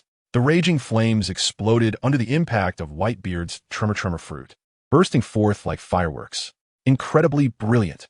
Whitebeard's figure fell from the sky, landing with a thud on the ground, demonstrating his formidable defense and strength. Now, even if I wanted to defeat this guy, it would take time. Waves of dazzling slashes came at him, and he finally experienced Aries' relentless offensive. If it weren't for the length limitation of the dragon claws and the fruit still being undeveloped, Aries' strength could probably be further enhanced. The two sides clashed fiercely, the sound reverberating through the heavens, with ruins everywhere and the ground suffering severe destruction. Golden Lion and Captain John also rushed to Rock's side. Aries has gained the ability of the mythical Zoan devil fruit. He soared to the skies. Captain John said, feeling quite emotional. Aries was already a monster before, and his strength was among the most outstanding in the official crew of the Rocks Pirates. Now, Aries' power was such that even some cadres lacked the confidence to defeat him.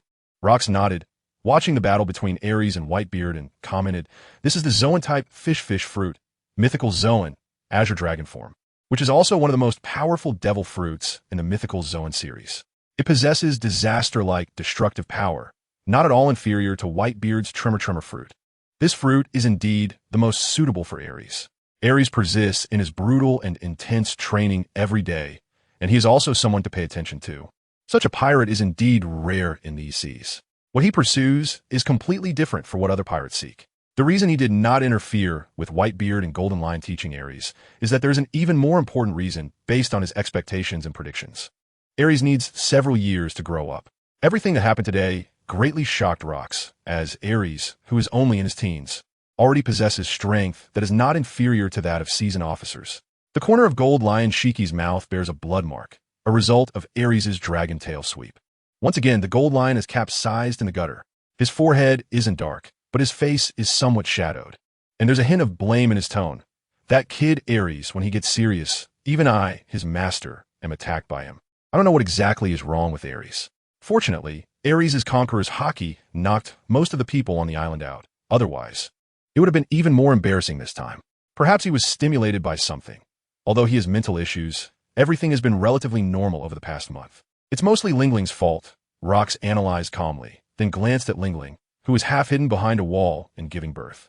Seeing this, several black lines appeared uncontrollably on his forehead. A peculiar flower.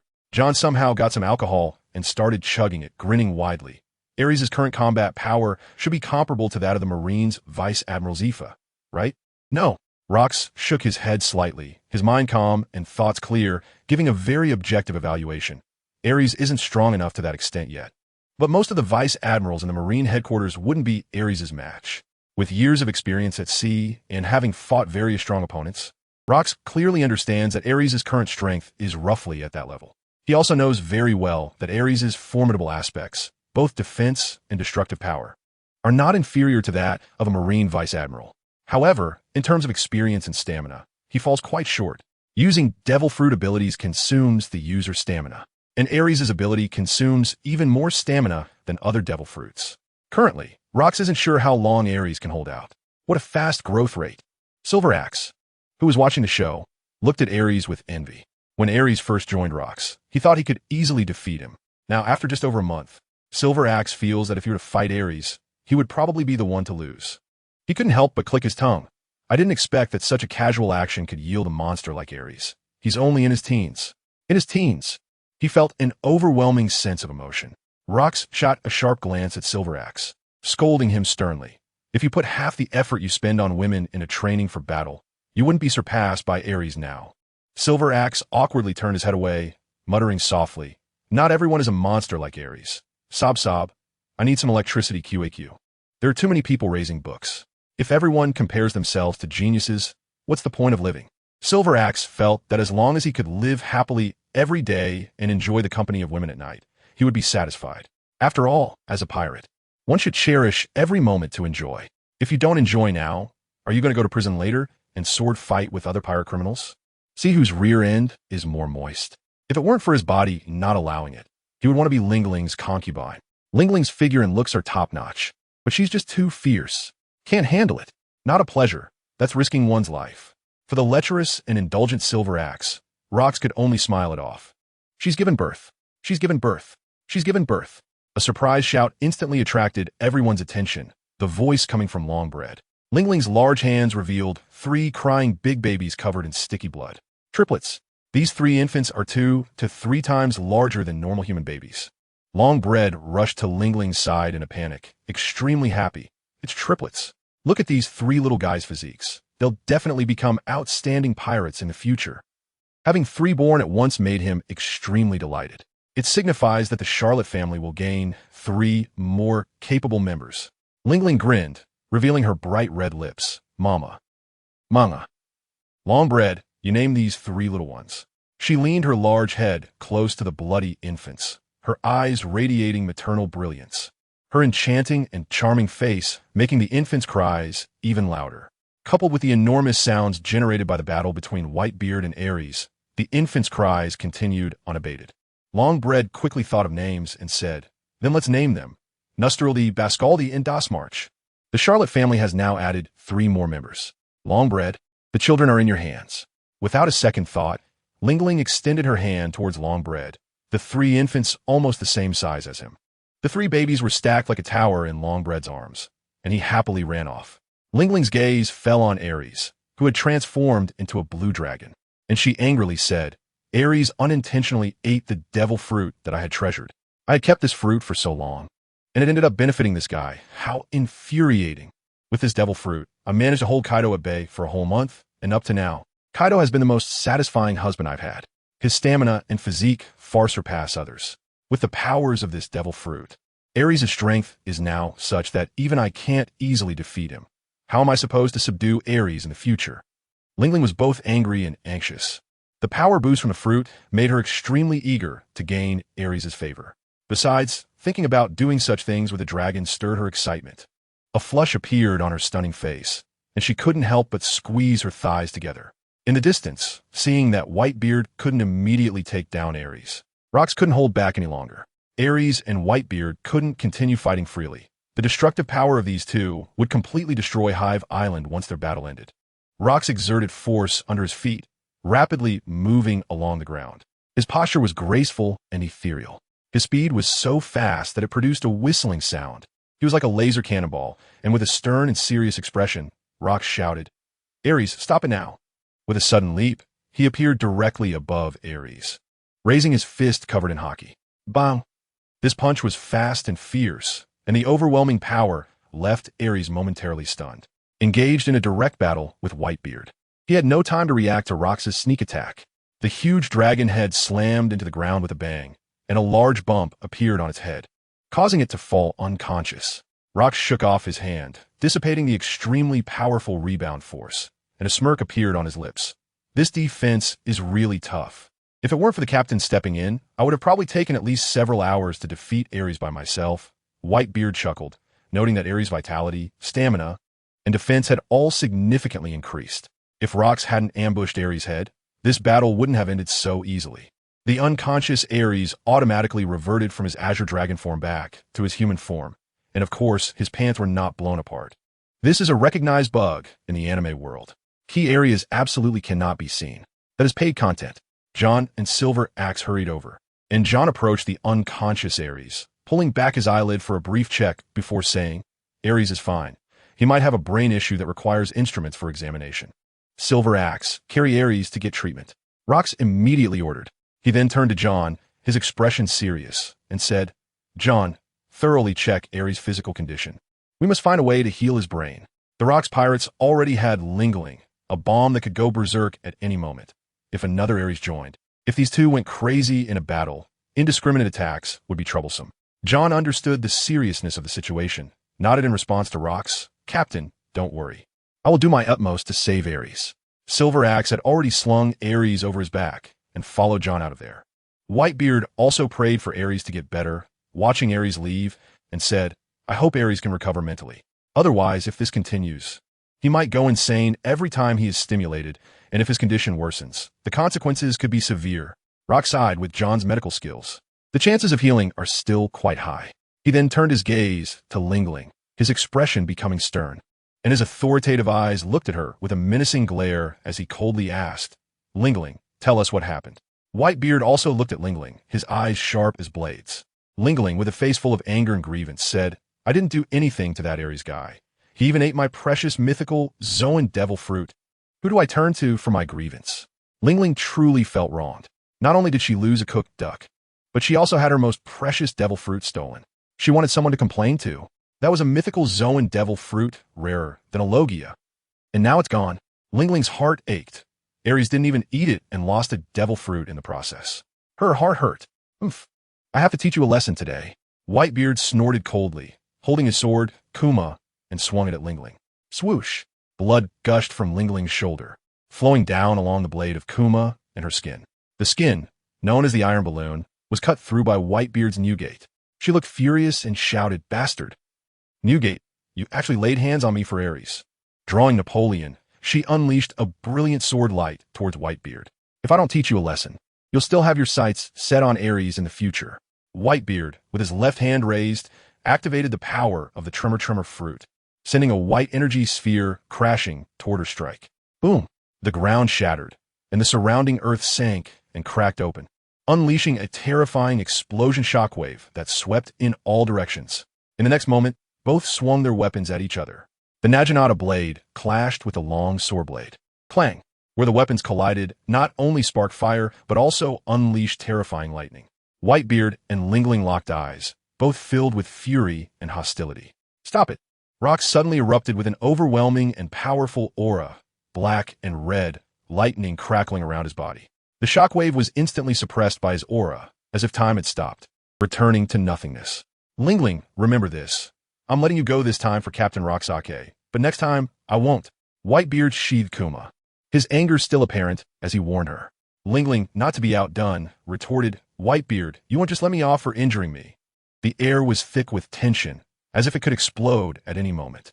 Rox stepped in between them, his gaze piercing and intimidating as he sternly said, "Enough of this nonsense. Isn't today chaotic enough? If anyone wants to stir trouble, come at me." A black-red aura coalesced around him, swaying in the wind. That was Conqueror's Haki. Whitebeard shot a fierce glare at Lingling, then said to Rox, "I'm going to check on Aries."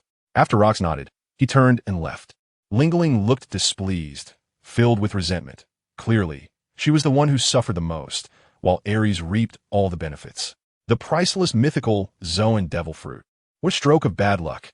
Rox frowned, speaking seriously to Lingling, "Look at the trouble you've caused. Don't use petty tricks in the future. Wait until Aries grows a little. Then you can see if he can make that kid like you."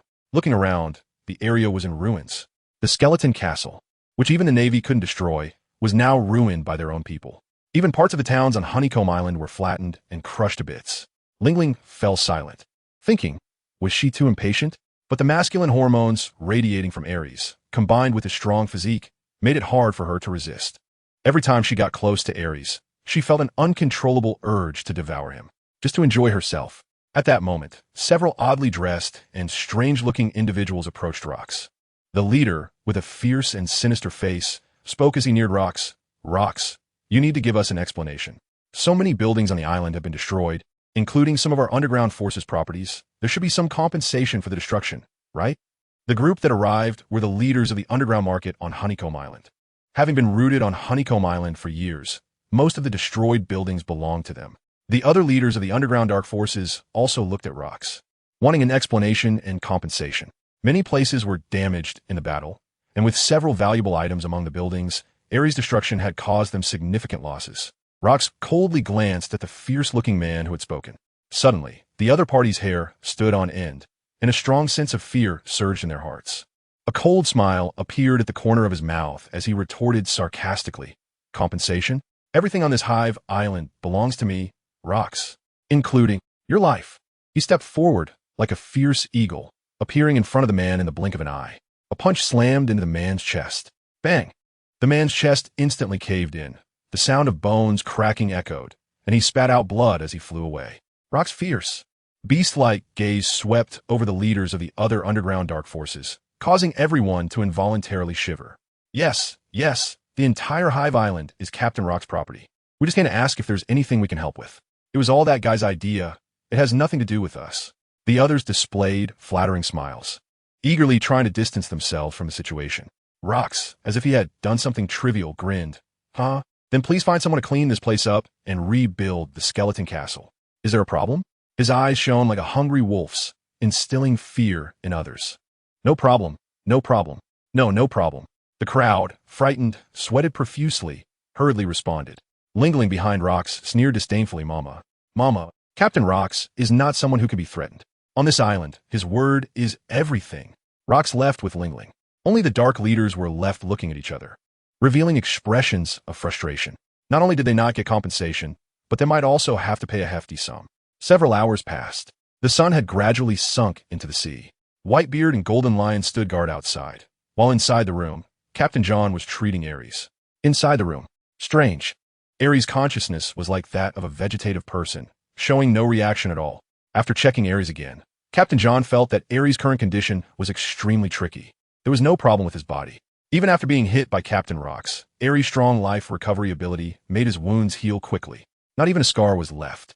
What troubled John was that Aries' consciousness seemed to have fallen into a deep sleep, and his bodily functions had decreased accordingly. Logically, Aries should be able to wake up. However, he had tried various methods, but could not wake Aries. Captain John looked troubled inside. We'll have to wait for Aries to wake up on his own. He put down the heart rate monitoring device he had around his neck on the table and walked to the door, opening it. How is Aries? X2. Whitebeard and Golden Lion asked in unison, their eyes anxiously fixed on John. Aries' current situation. Captain John shook his head, making Whitebeard and Golden Lion's hearts leap into their throats, nervous and anxious to the point of sweating in their palms. He continued, it's a bit complicated. There's nothing wrong with his body, but his brain hasn't regained consciousness yet. I'm not sure when he will recover. Whitebeard grew anxious, worry evident on his face, his tone heavier than usual. Are you saying Aries doesn't know when he will wake up? Yes, John confirmed. He might wake up today, tomorrow, the day after, or even in a month or two.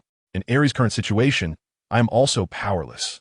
Whitebeard stepped past John and entered the room, with Golden Lion following closely behind. The two stood at either end of Aries' sickbed, looking at Aries, who appeared calm and seemingly asleep. Golden Lion couldn't help but bite his teeth tightly and softly prayed, Aries, you must wake up. I haven't finished teaching you my swordsmanship, and I still want to see you become the greatest swordsman on this sea. Whitebeard, with a worried expression and shimmering eyes, held Aries' hand, reminiscent of a concerned father, murmuring, Aries, I believe you will definitely wake up. If, he gritted his teeth and said, I will never let that Lingling guy go. Then his voice softened, filled with concern. Aries, please wake up soon. At this moment, Aries had lost all perception of the outside world. His soul appeared in a dark and chaotic realm. Suddenly, a light appeared in this world, and Aries squinted his eyes, walking towards the source of the light. The blinding brightness made him close his eyes. A scolding voice came. Hey, can't you watch where you're going? A man cursed as he rode away on an electric scooter, not forgetting to turn back and glare fiercely at Aries. This is the place where those inexplicable memories in his mind exist. Aries looked up, surrounded by tall buildings, and fragments of memories began to surface in his mind, starting to merge completely. The Navy headquarters. Steelbone Kong, the admiral of the Navy, was nearly 50 years old but still full of vitality. At the peak of his life, a stack of documents lay on the desk. He meticulously browsed through them, then picked up a quill to leave comments and instructions. Buzz buzz. Steelbone Kong, without glancing away, instinctively reached for the source of the sound from the den mushy. However, when he brought the den mushy to his face, his expression suddenly changed dramatically, his pupils contracting. Could it be that the rocks pirates were on the move again? He answered the den mushy, speaking in a deep voice. Moshi, this is Big Black Ape. This is Little Golden Monkey. After confirming their identities, a soft voice came from the other end. A major event has occurred on Hive Island today. Aries, a formal member of the Rocks Pirates, has consumed a mythical Zoan devil fruit, enabling him to transform into a giant blue dragon hundreds of meters long. Moreover, he has also awakened Conqueror's Haki. At this point, the little golden monkey on the other end paused slightly. I estimate that only an admiral of the Navy could defeat him. There was chaos on the island. Even the Golden Lion couldn't subdue him. In the end, it was Rocks himself who had to step in to stop Aries' destructive actions. A large part of Hive Island has been devastated. Listening to the news from the den mushy, Steelbone Kong's face grew increasingly serious. Closely monitoring the movements and information of the Rocks pirates, while ensuring that his identity must not be exposed. Yes, snap. Without any hesitation, he hung up the phone. He absolutely could not be discovered. Steelbone Kong rubbed his temples. Bloodhand Aries had recently clashed with Carp, and he was a formidable newcomer. A mythical Zoan transforming into a blue dragon, awakening Conqueror's Haki. Even the Golden Lion, Shiki, couldn't subdue Aries. He covered his face with his large hands, rubbing it hard a couple of times, sighing. Another powerful member has joined the Rocks Pirates.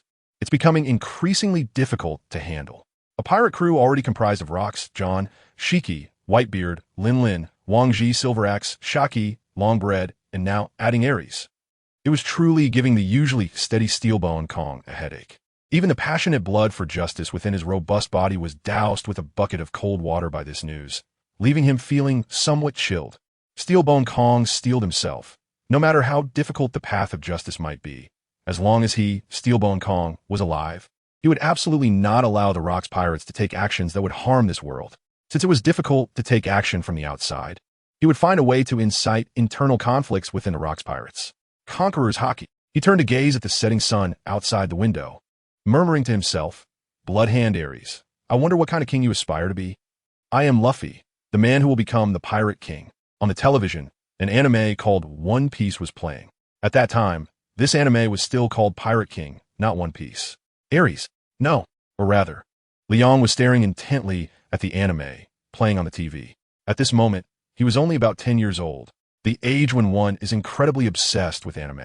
The passionate battles, the bonds between friends, the dreams each character pursues, the magical devil fruits, the unique races, and the mysterious great treasure, One Piece, all deeply captivated Leon. When the main characters were hit by the villains, his heart couldn't help but feel a pang of distress. When the villains were defeated, his heart felt instantly refreshed and exhilarated, and the soul of Aries appeared in Liang's body, unable to control this physique, like a mere observer. Yet he could still feel Liang's emotional fluctuations and physical sensations. Aries feels as if he is experiencing it firsthand. It is very real. He has understood that he has come to another world, but he is puzzled as to why the anime being played on that thing called TV features devil fruits. There is GOLD, Roger. Is there a three-sword style? And is the pirate hunter Roronoa Zoro's dream to become the world's strongest swordsman? Interesting. However, his strength is so weak that it really dampens my spirits. My Hawk, the Hawkeyes, the man standing at the pinnacle of swordsmen in the world. I wonder if his slashes are sharp or if my body is harder. But what about Fidelred? What about Captain Shiki? With their swordsmanship, aren't they also men standing at the top of the world?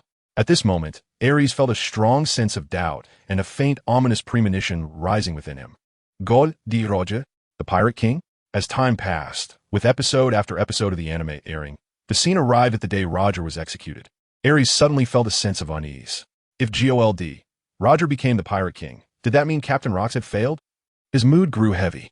What happened to Shiki, Whitebeard, and Wang Ji? He was eager to know the answers, to understand the fate of the Rocks Pirates. As time passed, with each episode of the One Piece anime airing, the appearances of Garp and Whitebeard provided Aries with answers. He realized that what was depicted in the anime had already happened many years later. Whitebeard had become the captain of his own pirate crew family. Was that his dream? Aries couldn't help but start reminiscing about every little moment he had with Whitebeard, Edward Newgate. He was an extremely generous big brother who took great care of him and patiently taught him. However, as the war on the top continued, things gradually moved toward a tragic ending. No, When he saw Whitebeard being betrayed by his son, Aries' soul instantly lost its color. But then he witnessed Whitebeard embracing Squard, choosing to forgive him. Newgate's broad-mindedness deeply shocked him. Was that truly the son he recognized? Family. Family is the most precious thing in this world. Aries couldn't help but recall his childhood, when he was by his father's side forging swords. Unfortunately, happy times are always short-lived.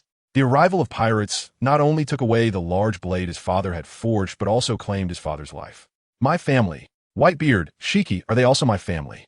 They treat me like a relative, and I will never allow this tragedy to repeat itself. Time passed without him noticing. It took several years for him to follow the path of Luffy and witness the Marineford War from the first episode of One Piece. That day, this era is named Whitebeard. Ace, I am a remnant of the old era. The new generation has no ship to carry me. Whitebeard, Edward Newgate, the world's strongest man, fell in battle. This tragic scene made Aries' heart ache, and for some reason, tears flowed from the eyes of his soul. Akainu, I will never let you go. His heart was in pain. It was the agony of watching someone close to him die, tragically, while feeling helpless. And his memories came to a halt at the end of the Marineford War. The world once again fell into darkness. Aries also seemed to know something, quietly saying deep within his soul, "Thank you, Leon, for the memories from another world. With me here, this will never happen again. I know your soul must be inside my body, right? I will take you to witness the grandeur of the ocean and witness how I forge myself into a legendary sword that surpasses even the supreme Great Blade." His souls will return to his body, seemingly merging with a part of his memory once again, and his soul became even stronger. This included his will. Unconsciously, his conqueror's Haki also became much more formidable. But Aries' gains were far from over. He needed the upcoming battles and training to fully master what he had learned from the anime. And his greatest talent was learning. Aries slowly opened his eyes, and everything became clearer. Aries, you're awake. That's great. You finally woke up. Haki and Whitebeard immediately noticed Aries sitting up and appeared by the bedside, looking at him with surprise. Whitebeard had a heartfelt smile on his face, grinning widely. "Kuaha, it's good that you woke up. Otherwise, I would have gone to settle the score with that guy Lingling." His boisterous laughter seemed to have a magical quality, making Aries feel a long-lost sense of comfort and warmth inside. Keek. The Golden Lion also laughed happily. "Speaking of which, this is the second time I've been beaten by you guy. I have to say, Aries, you are really lucky to have gained the power of the mythical Zoan Devil Fruit. It's truly enviable." The battle with Aries had also allowed him to experience the strength of the mythical Zoan Devil Fruit. He felt deeply moved. Aries' strength had increased significantly. "I'm sorry." Aries shyly scratched his smooth bald head. He recalled everything that happened after eating that devil fruit, when he transformed into an Azure Dragon and struck the Golden Lion, causing him to bleed. A hint of surprise rose in his heart. He had gained the most powerful mythical Zoan Devil Fruit in the animal category. Not only did he possess immense physical strength, but he could also manipulate the great powers of the natural elements. Aries secretly vowed to himself he must become stronger and forge himself into an indestructible famous sword as soon as possible to prevent everything from happening. "I want to change this era. This era belongs to me, Aries." Looking at Aries, who appeared to be normal, the Golden Lion laughed heartily. "It's nothing. Such an attack is not enough to concern me, Golden Lion. As long as you wake up, that's good.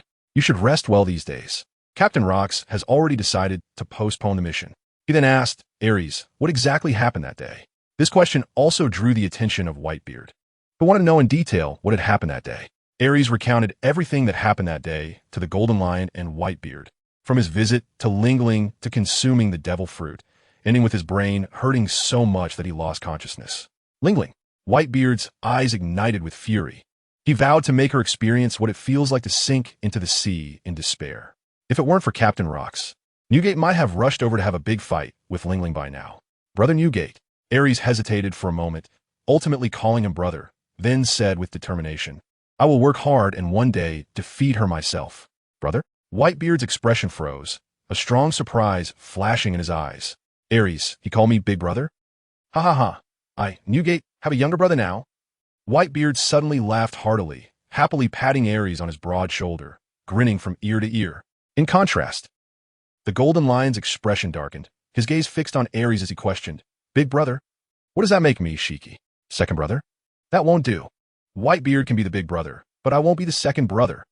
glancing at Whitebeard's happy and proud expression. Shiki felt a wave of displeasure in his heart. Why is he the big brother? Big brother Shiki. Aries' voice suddenly fell into his ears, instantly dissolving all his dissatisfaction and transforming it into pure joy and happiness. Ha ha ha, that's more like it, you little brat. The golden lion also burst into laughter. From now on, you, Aries, will be my little brother. If anyone bullies you, just ask my knife if it agrees. The room was filled with the hearty laughter of Whitebeard and the golden lion, occasionally accompanied by Aries' laughter. After a round of pleasantries, Aries also asked Jean Sheetsy, "How long have I been unconscious?" 3 days, Jean Sheetsy said, unusually not having a cigar in his mouth. He continued, "By the way, you must be hungry. I'll find someone to bring you something to eat and go smoke a bit." He then turned and pushed open the door. As soon as he stepped outside, he pulled out a cigar, lit it, and took a deep, leisurely puff while looking at the huge figure outside the door. "Kaido, what are you doing out here instead of following Lingling?" Jean Sheetsy's sharp gaze fixed on Kaido. "Has Aries woken up?" Kaido did not answer Shiki's question, but instead asked if Aries was awake. He was not intimidated by Jean Sheetsy's piercing gaze at all. Instead, he stared intently at Shiki, waiting for a response. Jean Sheetsy frowned immediately and snorted, "Humph, Aries has already woken up. If you mess around, Newgate will kill you. He's just an intern. If he dies, he dies. Even if he has Conqueror's Haki, he's still an intern." His figure floated up, and as he passed Kaido, his expression turned somewhat cold. The corners of his mouth slightly lifting as he warned, "I hope you know your place. If you mess around, I, Jean Sheetsy, will definitely tear you to pieces." He passed through Kaido's body and gradually flew away. Kaido paused for 2 or 3 seconds before pushing the door open and walking in. In the room, the gazes of Aries and Whitebeard immediately fell on Kaido. Whitebeard and Newgate squinted slightly, radiating an extremely dangerous aura. Instantly, the air in the room dropped sharply, creating a chilling sensation, as if one had walked into an air-conditioned room from outside, causing every pore in his body to involuntarily close. Aries was also quite puzzled and curiously looked at Kaido, wondering why he had come to find him. He had already defeated this guy twice. Was he here to challenge him again?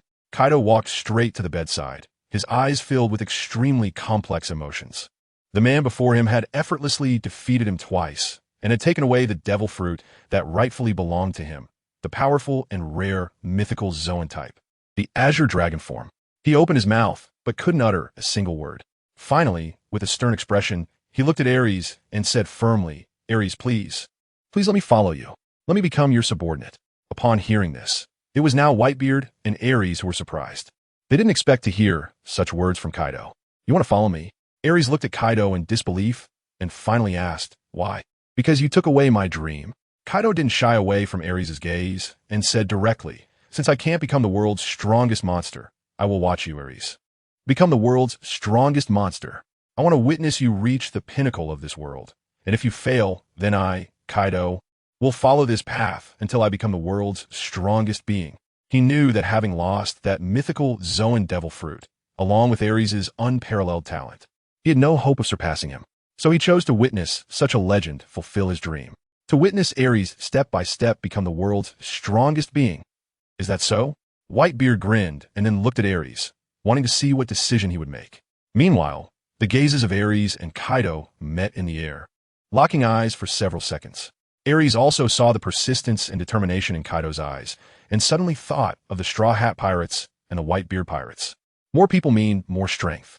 A smile appeared on his lips as he said, "All right, I agree. You will definitely see me standing at the pinnacle of this world one day. I will also become the world's strongest famous sword, Aries." He then silently added in his heart, "I will make sure that everyone who cares about me will no longer experience tragedy.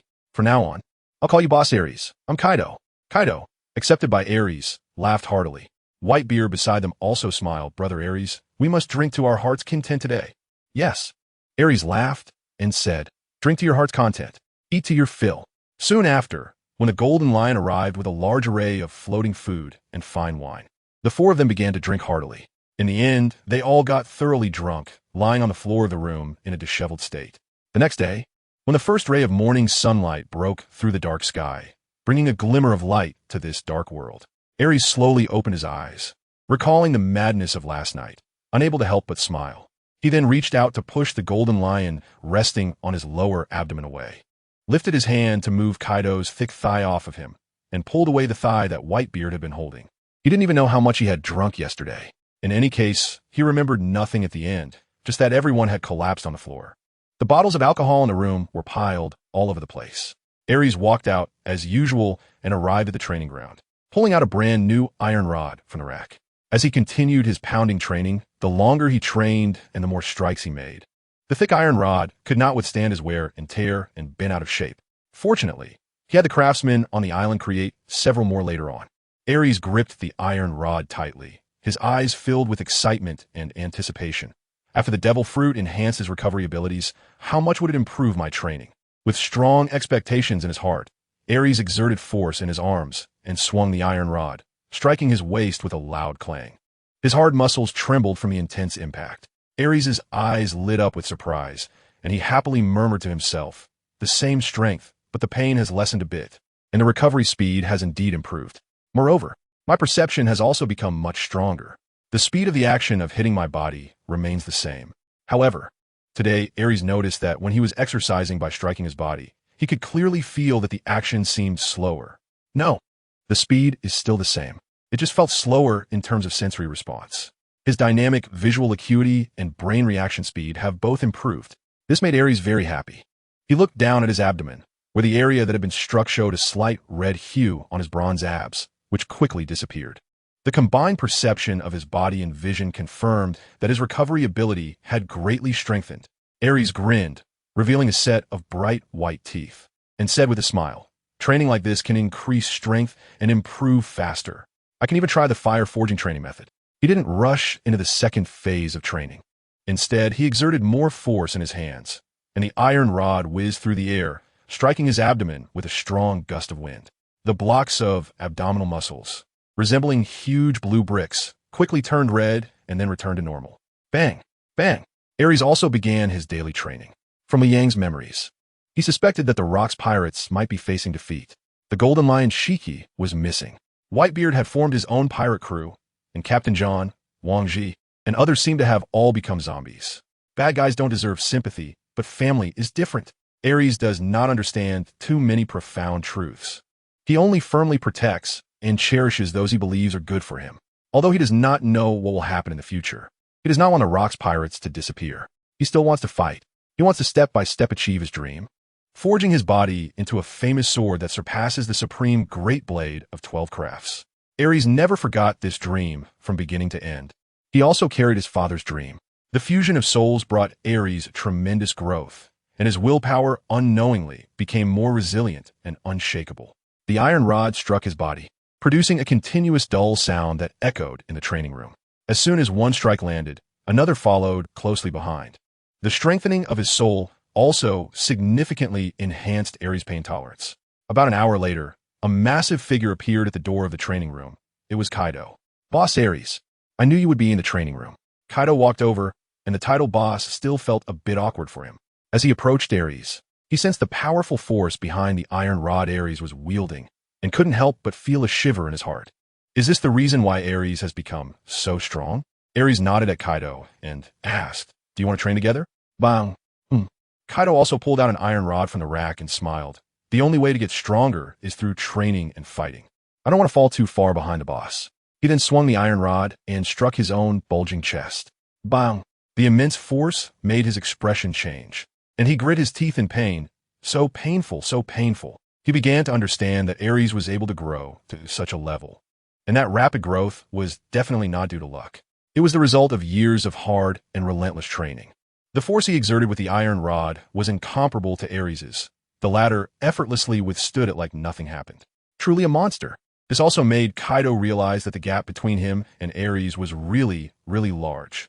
"Try using a lighter touch this time, or you could use a sturdier wooden stick," Aries suggested with a smile. He couldn't help but recall his first attempt at training, when he directly used his body to crash into a thick, solid tree trunk. Kaido nodded, reducing the force in his arms, and started to strike his body. The sounds of thuds and bangs echoed in the training room. Gradually, other pirates began to appear in the training room, each looking at Aries and Kaido. The two self-harming brutes, with astonished and incredulous expressions. It was simply incomprehensible to them. Of course, some tried to join in, but after just a few strikes, they couldn't bear the pain and gave up immediately. After the daily training was completed, Aries brought Kaido to the previously secluded training location on the island. Next, it was time to verify his gains. Aries looked at Kaido and said, "You can train freely for now. I need to meditate alone for a while." Kaido nodded and began training nearby. Aries then gently closed his eyes and recalled a phrase from Zoro's master in the anime.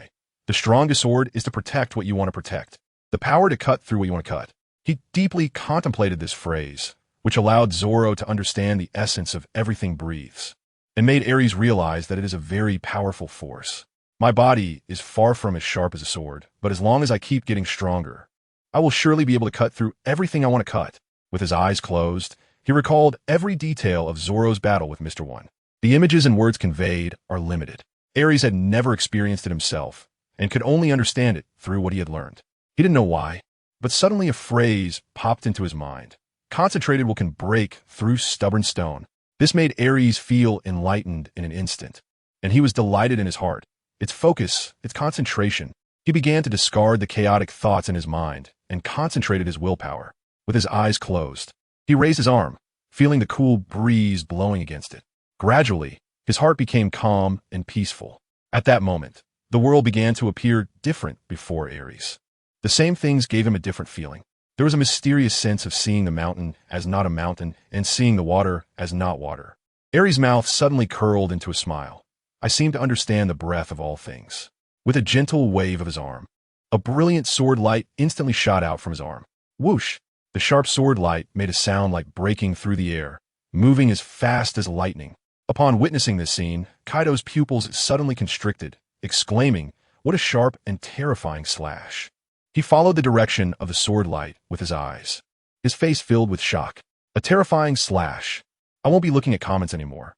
Life is already a mess, and seeing disgusting comments really messes with my mindset. From now on, book friends, please just send electricity directly. As usual, I ask for support, and there is also a pirate novel under this pen name. Feel free to give it a try. If it's not good, then don't read it. If you can keep reading, then read on. Let me explain the update rules. For every 100 gifts, there will be an update. For every additional 100, there will be another update, with no upper limit. I'll work myself to death if needed. 5 updates, 7 updates, 10 updates? It depends on your support. It 1T accumulate. If it's not up to 100, it resets to 0 on the same day. Is this the slash produced by a wave of the arm? Kaido widened his large, bell-like eyes, staring at the slash mark on the ground that was 1 meter wide and over 100 meters long. It penetrated the ground by several dozen centimeters. He could hardly believe that this was the destructive power of the slash Aries made with his arm. He turned to look at the calm and composed Aries, thinking, "Aries, you can slash?" 3 days ago, during that battle, he had thought that the slash made by Aries in his dragon form, using his dragon claws, might be the ability of a devil fruit. Today, he witnessed Aries using his muscular arm to perform such a powerful slash, which took him by surprise. Aries' face still seemed to show a hint of dissatisfaction as he nodded slightly. I've been learning slashes for over a month now. This slash should be even stronger. It seems that the breath of all things is still not enough. He closed his eyes again, replaying the entire process of the slash he had just executed in his mind. Then he raised his arm again, concentrating all his willpower and focusing on the breath of all things. Over a month? Kaido's expression instantly froze, and he turned to look at the marks left by the slash on the ground. Is this the kind of slash that can be executed after learning for just over a month? He wondered if there was something wrong with his perception. To create such a powerful slash with a casual swing, Aries had only used a little over a month. If such a slash were to land on him, Kaido had no doubt he would bleed out on the spot, definitely suffering serious injuries. Kaido's gaze shifted back to Aries, marveling in his heart. Aries is indeed a monster among monsters. After just over a month of training, his slashes are already this strong. If he trains for 10 or 8 years, wouldn't he be even stronger than the swordsmanship of the Golden Lion, coupled with the power of his fruit? He could hardly imagine how powerful Aries would become in the future. Suddenly, Aries swung his arm again. The speed of the arm movement was much faster than the previous one, almost a flash, and the arm had already descended. A dazzling blue slash suddenly appeared in the air, at least several dozen meters long. Swish! The brilliant sword light tore through the air, and with a whoosh, it plunged into the ground, leaving behind a pitch-black, bottomless crack. The power of this slash made Aries nod in delight. Having comprehended the breadth of all things, not only had the power of the slash increased, but the destructive force caused by the same level of strength had also become significantly stronger. The improvement in his strength made him very happy and excited, and his mood suddenly brightened with a smile in his eyes.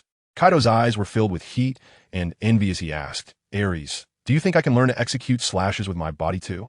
Excited, he kept swinging his arms, mimicking Aries' movements and producing a whooshing sound. Aries shook his head and said, "Let's focus on honing the strength of our bodies first. As long as the physical strength is strong enough, it will possess powerful capabilities regardless of whether it involves slashing or not." It wasn't that he was unwilling to teach. Rather, this kind of thing was too profound. Even he himself didn't know how to express it in words. He also knew that his comprehension ability surpassed that of ordinary people. Kaido nodded, giving up on the idea of learning swordsmanship, and continued to train. He picked up a massive stone over 100 square meters in size and began his exercises. Aries also started trying to shorten the time of concentration and began to kick out slashes infused with the breath of all things using his left arm and even his legs. The entire morning passed. Aries and Kaido bathed in the sunlight, training without wasting any time. Both of them were extremely strong individuals, and training for a whole morning was nothing unusual for them. By noon, the two of them were practically eating machines. They left the cafeteria under the chef's deadly gaze. During this time, Captain John also helped Aries check his body again, and after confirming that there were no issues, felt relieved. However, there were still concerns about Aries' brain. Aries did not tell him his secret. In the afternoon, Aries has started another training session. Through what he learned from anime about the devil fruit abilities, he knows that there are 3 forms of Zoan-type devil fruits: human form, human beast form, and beast form. Naturally, he needs to be familiar with and master the human beast form. The golden lion took a puff of his cigar, pretentiously exhaling a white smoke, and said with a laugh, "Aries, bring it on. Let us see the human beast form of the mythical Zoan." Meanwhile, Whitebeard, Newgate, and Kaido were wide-eyed, fully focused on Aries, their eyes filled with curiosity. Aries did not hesitate at all. He immediately activated his beast human form, and his body suddenly began to swell. Antlers resembling those of a deer sprouted from his head again. Most of his body turned blue, and patches of blue scales began to appear on the backs of his arms and on his feet, reflecting the golden sunlight. His palms, soles, and face all underwent changes, and a dragon tail covered in scales and black fur grew out from his lower back. It resembled a third leg. However, this third leg was somewhat different, and with a single strike, it could easily turn a person into mush. Originally about 4 meters tall, Aries' form expanded to approximately 6 meters in his Dragon Man form, becoming a giant. His muscles, which were originally knotted and as solid as rock, provided an extremely powerful visual impact, full of terrifying explosive force and muscular aesthetics. He exuded an aura of ferocity, bravery, and dominance. The sense of oppression made the hot air of July instantly feel cold. Aries is very satisfied with his current state. Compared to his Azure Dragon form, he prefers his current beast human form. He is more familiar with this body. He raised his hand and carefully examined the sharp claws on his fingers, feeling the toughness and terrifying sharpness. It felt like he could easily cut through steel. With a gentle fist, he could sense the surging, terrifying power within his body. This powerful feeling made Aries feel very exhilarating. Indeed, the mythical beast species and the devil fruit can bring immense strength. His amber, oppressive golden vertical pupils, filled with intense combat desire, looked at the golden lion. "Brother Shiki, I'm going to start my attack now. Come on, Aries. This time I won't be careless like last time."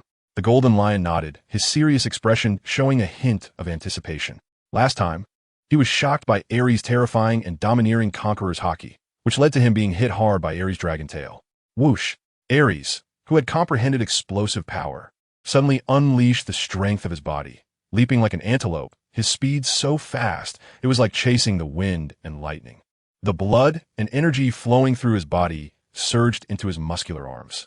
The terrifying fist strength, enveloped by a strong airflow, caused the air to tremble. "Ha ha! Coming in with such force right away. This time I won't hold back." The golden lion certainly knew that Aries' physical quality was much stronger than before.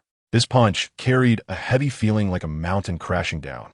This time, he didn't sheath his twin swords but held the unmatched sharp blades enveloped in black-purple flames. Clang! The twin swords clashed, producing a piercing sound of metal striking metal, shaking both of their eardrums. Both of their bodies remained firmly grounded, not trembling in the slightest. This strike was nearly evenly matched. Aries looked down at the golden lion, the clash of power triggering his adrenal hormones, and the flow of blood in his body began to quicken. He was excited and grinned, saying, "The real battle begins now." Before he could finish his sentence, Aries swiftly unleashed 4 shadow punches with both arms, and in the blink of an eye, the 4 shadows seemed to transform into 8, accompanied by the sound of breaking air, shaking the atmosphere. He launched a fierce onslaught towards the golden lion Shiki. Shiki's dual blades danced with an impenetrable defense, forming a barrier that could not be broken, and he laughed, saying, "Dealing with a powerful monster like you, there's no way to do it without armed Haki." Clang, clang, clang. The air currents became chaotic, stirring up a whirlwind that scattered the sand and gravel on the ground. The large and small shadow punches and sword shadows intertwined, with neither side willing to give an inch. Aries also changed his attack style, sometimes transforming his fists into claws, clashing with the longsword in the golden lion's hand and creating a dazzling shower of sparks. Behind him, the dragon tail swept left and right, attacking the golden lion from the side. The relentless assault caused the golden lion's expression to darken, and cold sweat began to bead at his temples as he exclaimed, "If I don't bring out some real skills, it's really hard to suppress this monster." Suddenly, a glimmer of light flashed in the golden lion's eyes. His aura surged dramatically, dual-wielding lion's fury. Behind him, a magnificent golden lion materialized, its size far larger than Aries, opening its massive mouth with a regal presence. Like the king of the forest, majestic and imposing, the golden lion charged towards Aries. Aries' heart suddenly tightened. He had seen Zoro in the anime using a similar move, but the manifestations were different. Moreover, Zoro's sword techniques were dim compared to the strike of the golden lion, which was on a completely different level. "Bring on," he shouted excitedly, like a fierce tiger roaring through the mountains. His back instantly bent like a drawn bow, and his reddened arms surged forward to meet the golden lion's slash. Blood-colored armed leopard burst. Boom! A terrifying roar echoed, as if thousands of cannonballs were suddenly exploding in the center of a collision. The horrifying pressure of the wind surged, causing cracks to appear and spread beneath Aries' feet, ultimately shattering the ground beneath him and causing it to sink. What terrifying power! Kaido watched in a daze, his eyes filled with shock.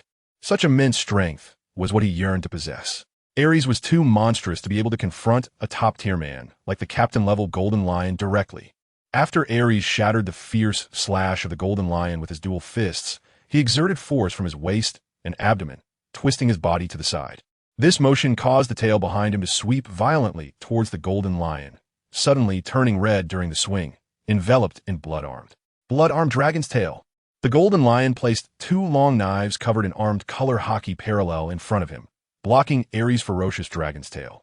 The powerful and violent tail made the golden lion slide back several meters. His feet scraped against the ground, producing a piercing sound akin to scraping glass with a sharp object, even evoking feelings of nausea. As the distance increased, the golden lion swiftly swung his twin swords while praising Aries, saying, "Such power is truly enviable." Cutting wave. Several golden sword lights rushed towards Aries. Aries raised the corner of his mouth, exuding dominance as he swung his reddened, smoking arm and effortlessly deflected dazzling golden slashes. The booming strikes fell around his body. The violent and brutal display made the golden lion's eyelids twitch. His sharp slashes were effortlessly knocked away by Aries' arm. Aries had truly become much stronger. Just as he was contemplating this, Aries took a step forward and unleashed a punch containing the explosive power of millions of pounds, creating a fierce whirlwind. The golden lion was suddenly enveloped in a layer of formidable armament Haki, as if he had donned a suit of black armor. The power of the armament Haki enhanced his body. Boom!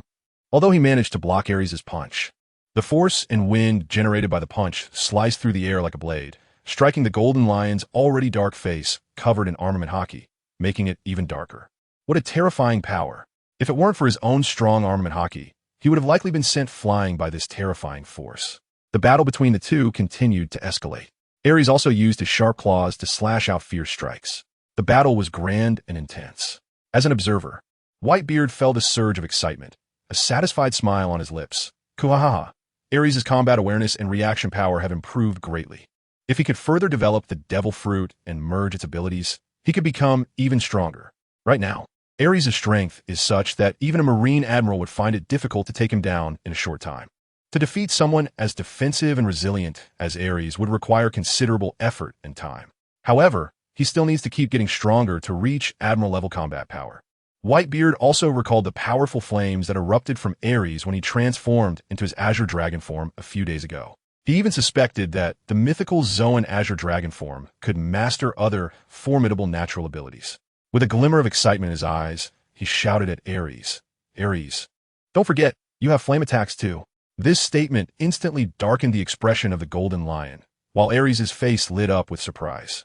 Yes, he had almost forgotten to use his flame attacks in battle. Dragon Breath. Aries suddenly unleashed a burst of intense flames from his mouth. The orange flames illuminated the Golden Lion. The Golden Lion raised his sword, and the flat ground instantly bulged into a large mound, forming a thick stone wall in front of him. It felt like he was performing a ninjutsu. However, he didn't need to make any hand gestures, as he effortlessly manipulated the earth using the powers of the float fruit. Boom! The raging flames were blocked by the hard stone wall. Bang! But they were shattered by a powerful punch from Aries that followed closely behind. The two sides engaged in battle. How strong is the Golden Lion Haki? In swordsmanship, he is still at the level of a great swordsman, and combined with the abilities of the float fruit, his combat power reached an extremely fierce level. This was just a sparring match, a training battle for Aries. The Golden Lion didn't even use his world-destroying devil fruit abilities, yet he was already able to trade blows with Aries. When will I ever possess such enviable power? Such immense strength made Kaido envious. Yearning for the day, he could also have such formidable power. At the same time, he was diligently learning the combat techniques of the two. 2 hours later, no more fighting, no more fighting. The Golden Lion Haki chose to call it a halt and step back to create some distance, accommodating Aries. He often opted for a hard clash, which was not in line with his fighting style. The immense and powerful strength contained within Aries' body made him extremely uncomfortable during each collision, as he maintained a high intensity of armament Haki, coupled with Aries' relentless offensive, which offered no breathing opportunities. His stamina was consumed much more than during his usual battles with others. Aries stood still, smiling and saying, "Brother Haki, thank you for fighting alongside me. I've grown a lot. You're a monster. You adapt to power too quickly." The Golden Lion sighed from the bottom of his heart. As Aries gained more control over his own power, it continued to strengthen, and in the dragon-human form of the devil fruit, Aries' attack methods became increasingly elaborate. Every part of his body could be used as a weapon, a third leg, a fourth. Of course, he didn't use the fourth leg to attack the Golden Lion. Don't think too much about it. At this moment, Kaido approached, looking intently at Aries, and asked Aries, "Can I spar with you for some practice?" Of course, Aries readily replied. Soon after, Kaido was utterly beaten, his body covered in bruises, with several large bumps on his head. He was being one-sidedly ravaged. His attacks posed no effective threat or damage to Aries at all. Seeing Kaido's pig-head appearance made both the Golden Lion and Whitebeard unable to contain their laughter. After the daily training ended, the Golden Lion took out a piece of white paper from his body and, with a serious expression, explained to Aries, "Aries, this is the life paper, made from my own nails and other materials. It represents the vitality of its owner. No matter where you are in this sea, as long as you have this paper to guide you, you can find me." Saying this, he handed the life paper to Aries, then added, "You must keep this paper safe. It must not fall into the hands of the Navy. Otherwise, no matter where you hide, they will be able to find you." Aries reached out to take the white paper handed to him by the Golden Lion and solemnly promised, "Rest assured, I will take good care of this life paper." He then looked at the Golden Lion and asked, "So, I have a life paper?" The Golden Lion smiled slightly and pulled out a large sheet of white paper from his pocket, handing it to Aries with a grin. "Of course you do. This was made for you while you were unconscious. I originally thought you would take a long time to wake up." The reason he had someone make the life paper was naturally so that when he was executing tasks and away from Aries, he could still know Aries' life status. You can tear off a small piece and give it to someone you consider important, so they can find you and know that you are currently not in any life-threatening danger. Aries carefully placed the life paper of the Golden Lion in his pocket, then reached out to tear off 2 pieces of his own life paper and handed them to the Golden Lion. "Brother Haki, you can find me anytime you want." Haha.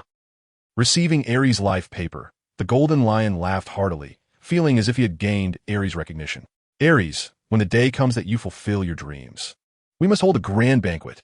He kept 1 piece of life paper for himself and handed the other piece of Aries' life paper to Whitebeard. "Absolutely," Aries assured him. Whitebeard reached out and put his arm around Aries' shoulder, laughing happily. Let's go. Let's drink to our heart's content today. In a couple of days, we have to carry out Captain Rock's mission, so the next gathering will probably have to wait at least a month. Speaking of the mission, in Aries' mind, he couldn't help but think of the pirate king Joel D. Roger, who had sparked the great pirate era. Do you want my treasure? If you want it, you can have it all.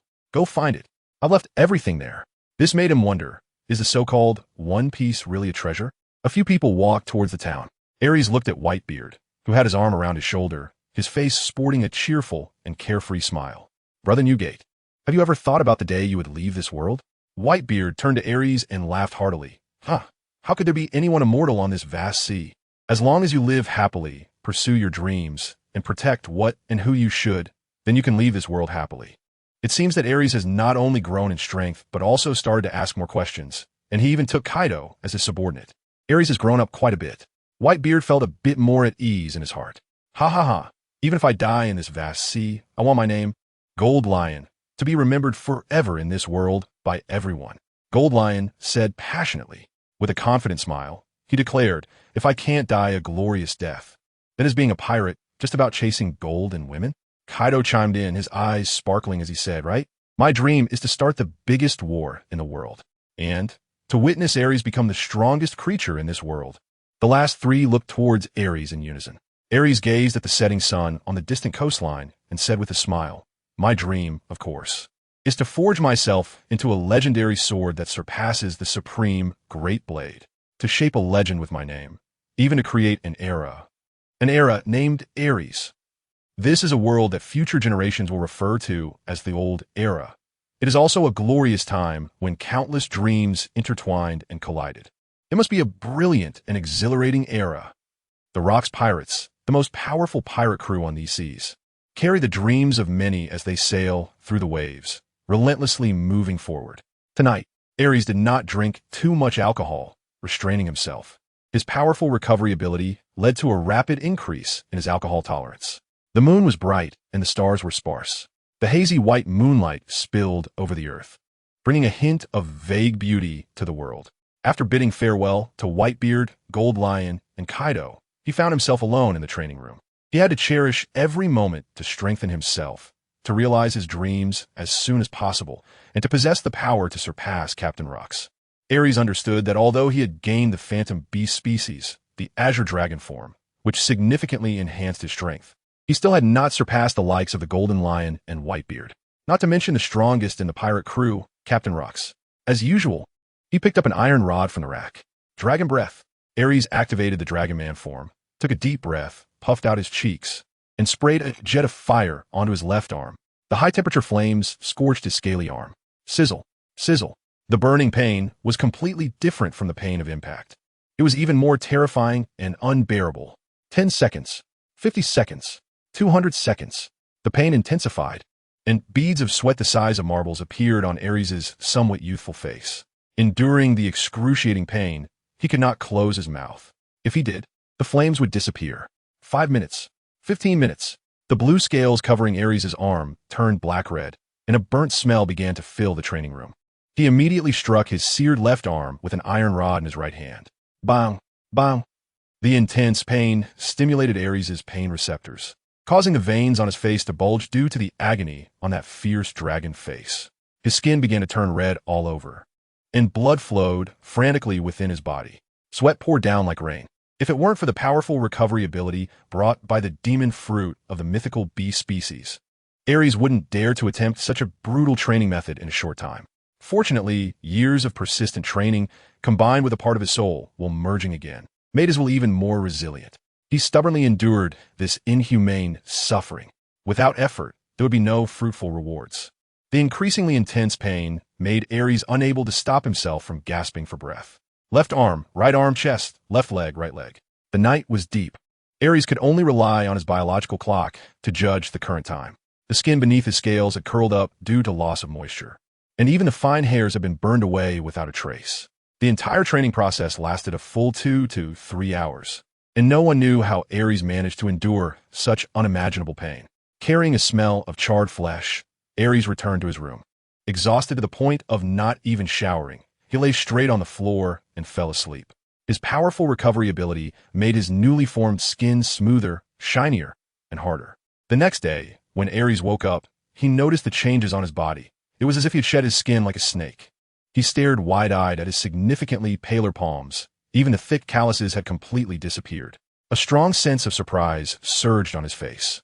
Was this the powerful recovery ability brought by the Zoan-type devil fruit? It felt like he had struck gold.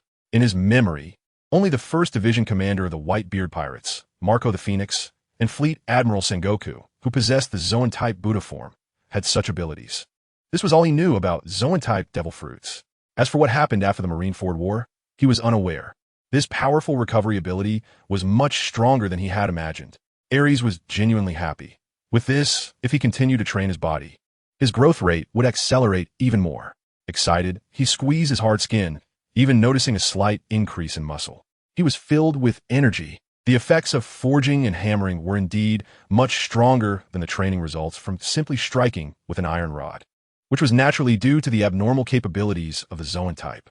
Now he had taken a big step closer to his dream, so what he lacked now was continuous training and combat. The foundation for success was already laid. All that remained was persistent effort. Aries exuded a vigorous vitality unique to his age with his strong and powerful physique. The sweat earned through youth would ultimately yield a day of success. After taking a shower, the burned skin from last night was washed clean, revealing a dark complexion. However, he didn't transform into a fair-skinned young man.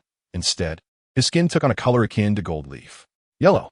This hue appeared on Aries' bulging muscles and streamlined body, diminishing a demonic aura while enhancing a sense of strength and beauty. It could be termed the golden ratio. After his shower, Aries felt incredibly refreshed and comfortable. He began his daily training. 3 days passed in the blink of an eye. Aries also gained a better understanding of his devil fruit abilities. Today, however, he didn't head to the training room, but instead took several iron rods and followed Wang Ji towards the dock. Wang Ji, with a serious tone, reminded Aries, "You must not act on your own when we encounter the enemy. You must follow orders." He was genuinely worried that Aries would recklessly charge in alone again. Given past experiences, he couldn't rest easy, fearing Aries might stir up some trouble again. "I'm already very strong now. If I encounter the World Destroyer Bondiwald or Vice Admiral Karp again, I definitely won't lose," Aries said confidently. He even provided a solid reason. "Besides, Shiki is with us this time, and you and Silver Axe are here too, right?" Wang Ji's expression froze, and he reiterated, "You still have to follow orders. If we need to retreat, we will." Aries then made his request to Wang Ji. "When we encounter the enemy, you must arrange for me to face stronger opponents." All right. Wang Ji agreed helplessly, realizing that Aries' strength was even surpassing his own now. The two quickly arrived at the dock, where a massive pirate ship awaited them. Aries gazed at the vast blue sea, his heart stirred with emotions. The future pirate king, GOLD, Roger. Let the fate of this world begin to change for me, Aries. Today is the 4th update, adding an extra chapter. Yesterday, the support from the book friends was indeed substantial. However, it only adds up to just over 100 points, resulting in only one update. With 3,000 people. If each person contributed a point, we could have 3 extra chapters. Ahem, let's take it easy. I'm afraid I can't handle too much. I continue to seek another wave of support. Don't hold back your comments, just send them out. I replied to all the gift messages. Thank you for everyone's support. Bowing online. Bang, bang. This counts as Aries' 3rd voyage at sea. From the One Piece anime, Aries realized that this world is far more splendid and far more cruel than he had imagined. Of course, there's also the blood and passion of battle. He yearns for this voyage to allow him to fight against powerful enemies, pushing his own progress. "Hey, Aries, hurry up and get on the ship. I can't wait to meet the Roger Pirates," shouted the Golden Lion, who was leaning against the ship's railing, a cigar in his mouth, happily calling out to Aries. Beside the Golden Lion stood a man with a huge axe, dressed in silver armor. "I envy you. You're nearly twice my age and can still become a brother." The silver axe looked at Aries on the dock with envy. The Golden Lion, being someone who values profit greatly, didn't care at all that his subordinate would become brothers with a teenager like Aries. He couldn't help but sigh in his heart that Aries was indeed lucky. Not only was he valued by the Golden Lion, but even Whitebeard and Wang Ji took a keen interest in him. "Brother Shiki." Aries on the dock raised his huge arm and waved at the Golden Lion on the ship, happily shouting, "I'm coming." Slightly bending his legs, the strong thigh muscles tightened. Whoosh! He flew up and landed steadily on the deck.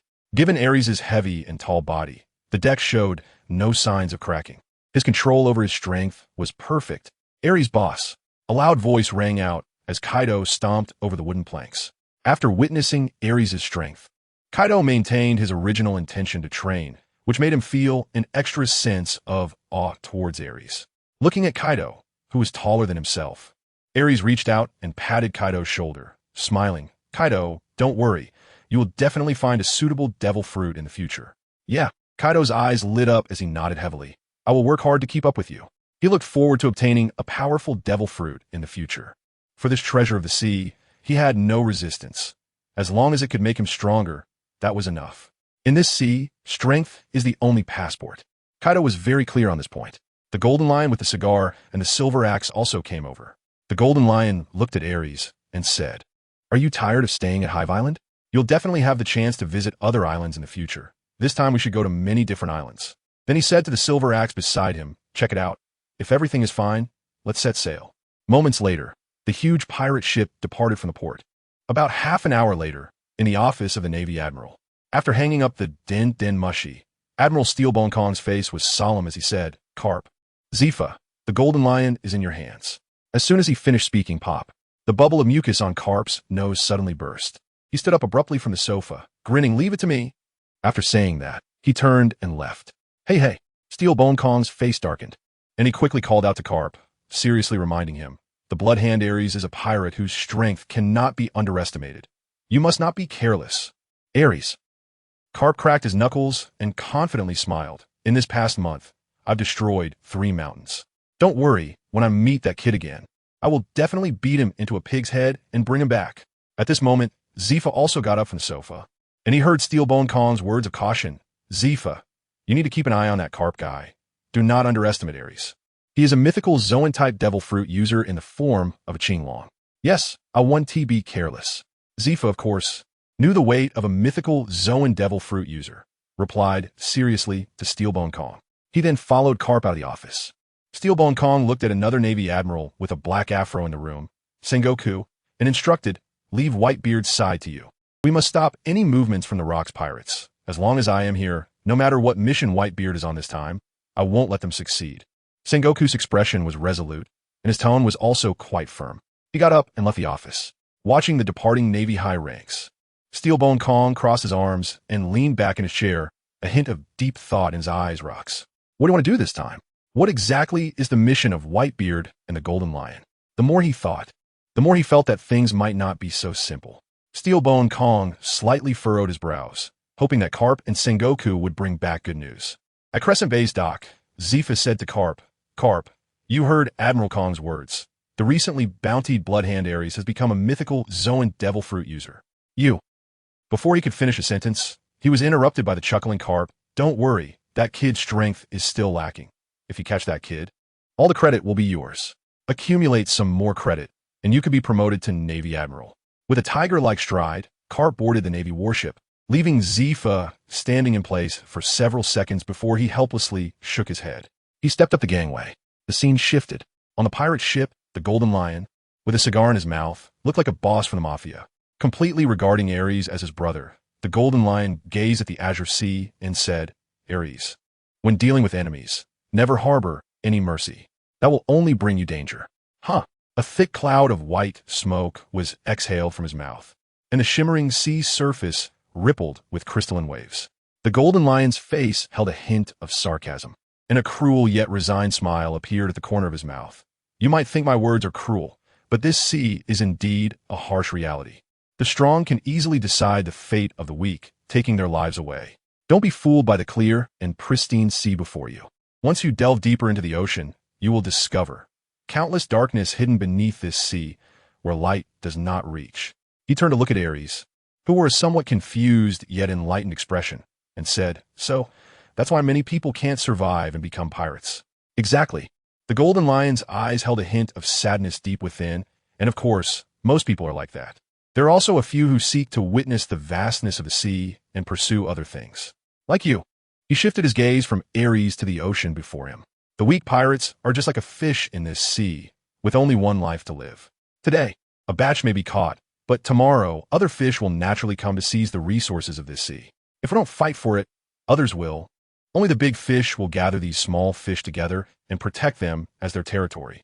This is the pirate that everyone despises. The golden lion's eyes carried a hint of self-mockery. He looked at Aries and said earnestly, in short, never show mercy to your enemies. This also reminded Aries of a saying, to be merciful to the enemy is to be cruel to oneself. He felt that the golden lion was right. Since they are already enemies, there should be no mercy shown. I have no interest in the weak. I only enjoy battling the strong. Aries turned to the deck and said, I need to train. He picked up an iron rod and began to strike and beat it against his body. He loved fighting, the feeling of blood boiling during battle, and the progress and growth that fighting brought him. Aries also knows that weaklings cannot stimulate their fighting desire. Only the strong can pique his interest. Kaido was also imitating Aries, exercising together, and the two burly giants became a terrifying sight on the pirate ship's deck. Meanwhile, Shiki the Golden Lion and Wang Ji were discussing their mission regarding the Roger pirates and intelligence. The Rocks pirates had long ceased to be a mere pirate crew. It could be said that it was a massive organization, closely interacting with underground dark forces, allowing them to obtain a lot of intelligence and news. Just as Shiki had speculated, the Navy would not allow the cadres of the Rocks pirates to act recklessly on the sea. For days passed in the blink of an eye. A naval officer at the rank of lieutenant reported to Vice Admiral Garp that the Golden Lion's pirate ship was in the nearby sea, about 6 nautical miles away. Garp immediately used the moonwalk technique from the Six Styles, soaring into the air, excitedly muttering to himself, Golden Lion, let me show you the results of my recent training. After pounding 3 mountains in a month, he was eager to fight strong opponents like the Golden Lion. Seeing Garp act alone, Zephyr's expression darkened, and he ordered the Navy on the ship, stop sailing. Do not approach until the battle is over. He knew that Garp's actions were also to protect the warship from damage, as Shiki, the captain of the 1st Division of the Rocks Pirates, was a user of the float fruit, capable of manipulating seawater for attacks. Pursuing in a Navy warship could easily lead to destruction by the Golden Lion. Garp's personal heroism made him decide to use the Six Styles to chase the pirates. Understood, Zephyr responded, using the Six Styles to fly into the air, creating booming sounds under his feet, sending ripples through the air. Both Garp and Zephyr had mastered the Six Styles to an extraordinary degree. As soon as Zephyr spotted the Golden Lion's pirate ship, he heard Garp's loud provocation. Golden Lion, quickly tell me your purpose for coming out to sea. And then let us have a good fight so I can report back to Admiral Kong. Hearing this, Zephyr's expression darkened, speechless. This guy is as straightforward as ever. Ha ha ha. The Golden Lion immediately used the float fruit's ability to float into the air, rising to the same height as Garp. The corners of his mouth curling up slightly. The Navy's mad dogs have indeed come after us. Are you ready to be killed by me? He drew 2 famous swords from his waist, filled with a chilling murderous intent. Facing the 2 renowned Navy figures, known as Iron Fist and Black Arm, Garp and Zephyr, Shiki showed no fear and even declared that he would bury them in this sea. On the pirate ship, Aries looked up at the sky, his huge eyes burning with intensity as he fixed his gaze on Admiral Karp in the sky. It's him, Admiral Karp. This time I won't lose again. He immediately transformed into his Dragon Man form, a cloud of orange flames appearing beneath him, lifting Aries' body into the air. With a fierce battle spirit on his face, he shouted at Karp, Hey, Navy Karp, I want to fight you. Aries, come back. Wang Ji shouted at Aries with a frown, trying to call him back. But it was destined to be in vain. Wang Ji sighed helplessly, realizing that there were indeed few pirates with brains. He knew that in this world, most pirates were uneducated and uncultured. Most pirates were opportunists, regardless of their strength. They had a carefree attitude towards life and death, ready to fight if they were dissatisfied. Even though the Rocks pirates were the strongest pirate crew in these waters, they faced numerous challenges every year. There were always some clueless pirates wanting to make a name for themselves by stepping on the Rocks pirates. The outcome, of course, only served to enhance the reputation of the Rocks pirates and the fame of its various officers. Being a pirate was a gamble with life. Many pirates had long since entrusted their lives to the sea and to fate. Wang Ji felt a headache coming on. In the sky, he saw the monster trampling on the red clouds, its form hideous and terrifying. Zephyr's expression turned serious, his eyes narrowing sharply. Could be Bloodhand Aries. Indeed, he had already become a Zoan Devil Fruit user. The fiery clouds illuminated Aries' blue-scaled armor, reflecting a red glow resembling a demon god, instilling fear in those who beheld him, evoking an inexplicable terror. The muscles of Aries bulged, emanating a beastly, violent, and wild aura. Supported by the flame cloud, Aries floated to the side of the golden lion, his gaze fixed intensely on Admiral Karp, curiosity flashing in his golden amber eyes. The thudding sounds beneath Karp's feet intrigued him, and he was filled with curiosity and interest about the technique that allowed him to float in the air. He thought to himself, is this the six powers? The scene was deeply etched in his mind. Stealing skills activated. The golden lion Shiki grinned fiercely. Aries, leave Karp to me. Zephyr isn't weak either. You hold him off for now. Once I kill Karp, I'll help you deal with Zephyr. In his words, he had already arranged the fates of Admiral Karp and Zephyr. Aries' gaze shifted from Karp to Zephyr, the Navy Vice Admiral. There were no memories of Zephyr. What was learned from Li Yang's memories was more about Karp, who was called Hero Karp. I will defeat him. Aries confidently responded to the golden lion. Although he was unsure of Black Arm Zephyr's strength, he was confident he could defeat him. This is how the world of pirates is. Without much thought, Aries launched a fierce and powerful attack. Dragon Breath. I'll post 2 chapters first. Yesterday's gift is probably a little over 100. So today there will be 4 updates as promised. Your battle power is still lacking. Each of you sends an electric shock, and the typist will be exhausted in front of the computer. The typist is currently typing, and the remaining 2 chapters should be done before the afternoon. For those with Wi-Fi, you can check out the ads. It's not easy to create. A little support would be appreciated. Torrential flames erupted from Aries' mouth, filled with sharp teeth, instantly coating the sky and the sea in a layer of orange-yellow. It created a spectacular scene. The attack from Aries seemed to signal something, and the golden lion launched an attack towards Karp in perfect synchronization. Hiss! Hiss! 2 brilliant golden sword lights crisscrossed and tore through the air. The battle began. Faced with the intense flames, Zephyr's calm expression showed a slight surprise as he murmured, the ability of the phantom beast species to control flames. His movements did not slow down. Buzz! His arm instantly completed the hardening of Haki, as Zephyr, a Marine Vice Admiral, had a deep mastery of armament Haki. Whether it was hardening or external techniques, he handled them with ease. Black arm shattering impact fist. The armament Haki formed visible shockwaves on his fist, creating a stark contrast against the massive flames. Boom! In front of the flames, his seemingly black arm was like an unstoppable spear, piercing through the flames. As Zephyr's fist shattered the flames, his pupils suddenly constricted, reflecting a claw that shone with a chilling cold light. Bang! A sound like a balloon bursting erupted from beneath him, and he was sent flying sideways, dodging Aries' extremely fast claw that sliced through the air. The whistling sound rang in Zephyr's ears. His expression darkened, and he crossed his hands, covered in armament Haki, in front of him. Bang! A loud explosion followed. Aries' powerful and unreasonable dragon tail struck Zephyr's arm. The terrifying force, like a mountain crashing down, sent Zephyr flying backward, as if shot from crossbow. He suddenly, is this kid really a newcomer from the Rocks Pirates?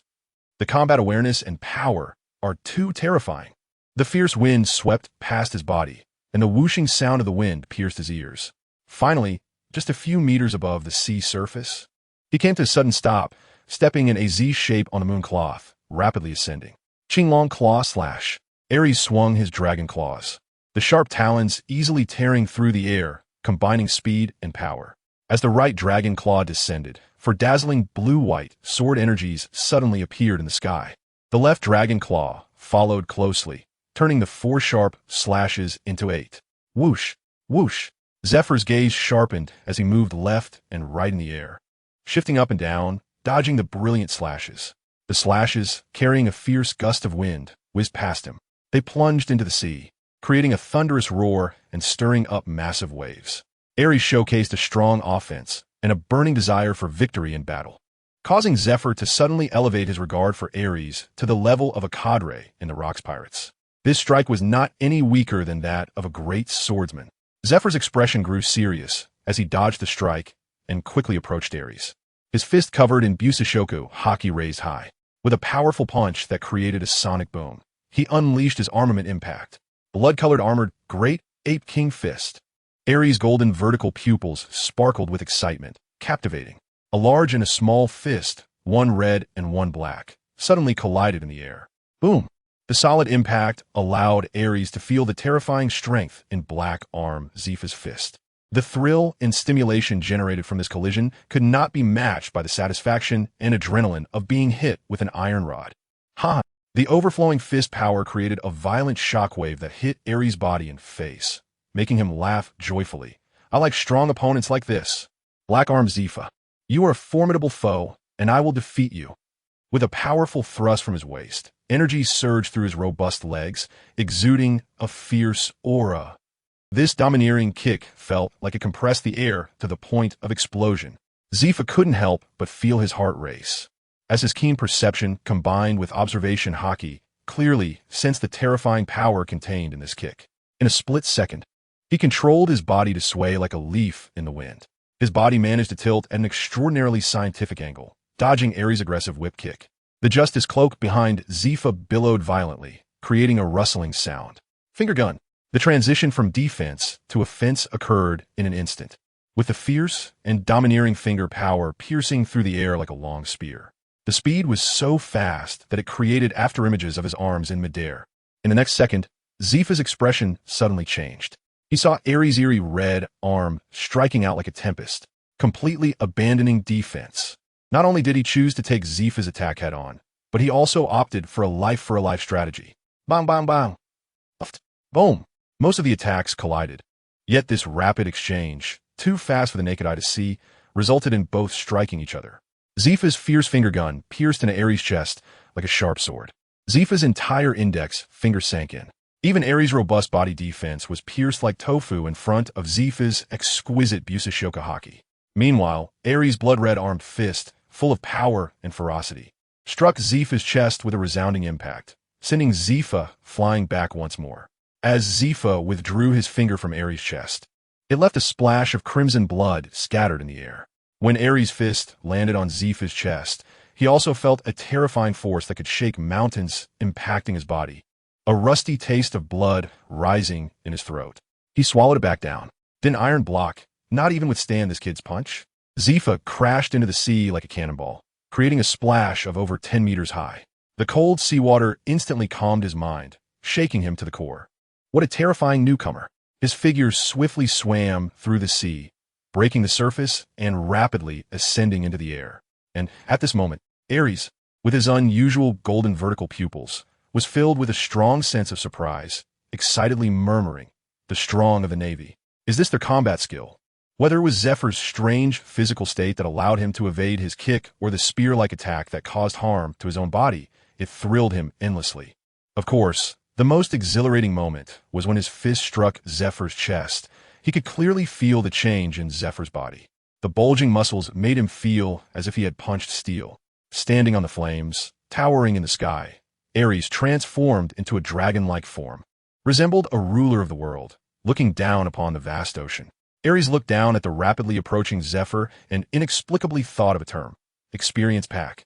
The fierce dragon-like face curled into a smirk. Perhaps I can also master the combat techniques used by Zephyr. Chapter 3 of today. Aries felt that if he mastered the 6 forms used by Zephyr and enriched his combat techniques, he would definitely become stronger. He looked down at his claws. If his sharp claws were used to execute the moves Zephyr had just demonstrated, their power would be tremendous. Excited, the flow of blood in his body quickened, with wisps of white smoke rising from his arms, and the flames at his feet contrasting against the golden sunlight. He truly resembled a war god clad in golden armor. The originally blue scales shimmered under the flames and sunlight, reflecting dazzling light. Breaking through the surface of the sea, Zephyr stepped with moonwalk, unleashing even stronger and faster power in front of Aries. When he saw Aries' chest, his expression changed, and his heart sank. What terrifying recovery speed. There were still traces of blood flowing down from the wound on Aries' chest, but the injury had almost healed, and the newly formed flesh was growing rapidly. There was no time to be distracted. The red dragon tail swept towards him, carrying waves of air that showcased its overwhelming power. In Aries' eyes, a bright light flickered, not only showing excitement, but also a desire to squeeze out Zephyr, forcing him to use various combat techniques. He was absorbing the techniques of using armament Haki from his opponent. In his mind, there was only one thought: battle, unleashing a brutal, wild, and domineering momentum. He was like a mad battle maniac. In the sky, Zephyr was in a fierce battle with Aries, while Karp was fighting against the Golden Lion. The booming sound shook the eardrums of everyone on the pirate ship, and waves of air or shock waves caused the pirates on the deck to stagger. The massive pirate ship rocked violently with the surging sea waves. Aries was quite impressive. He actually managed to gain a slight advantage over Zephyr, the Navy's vice admiral.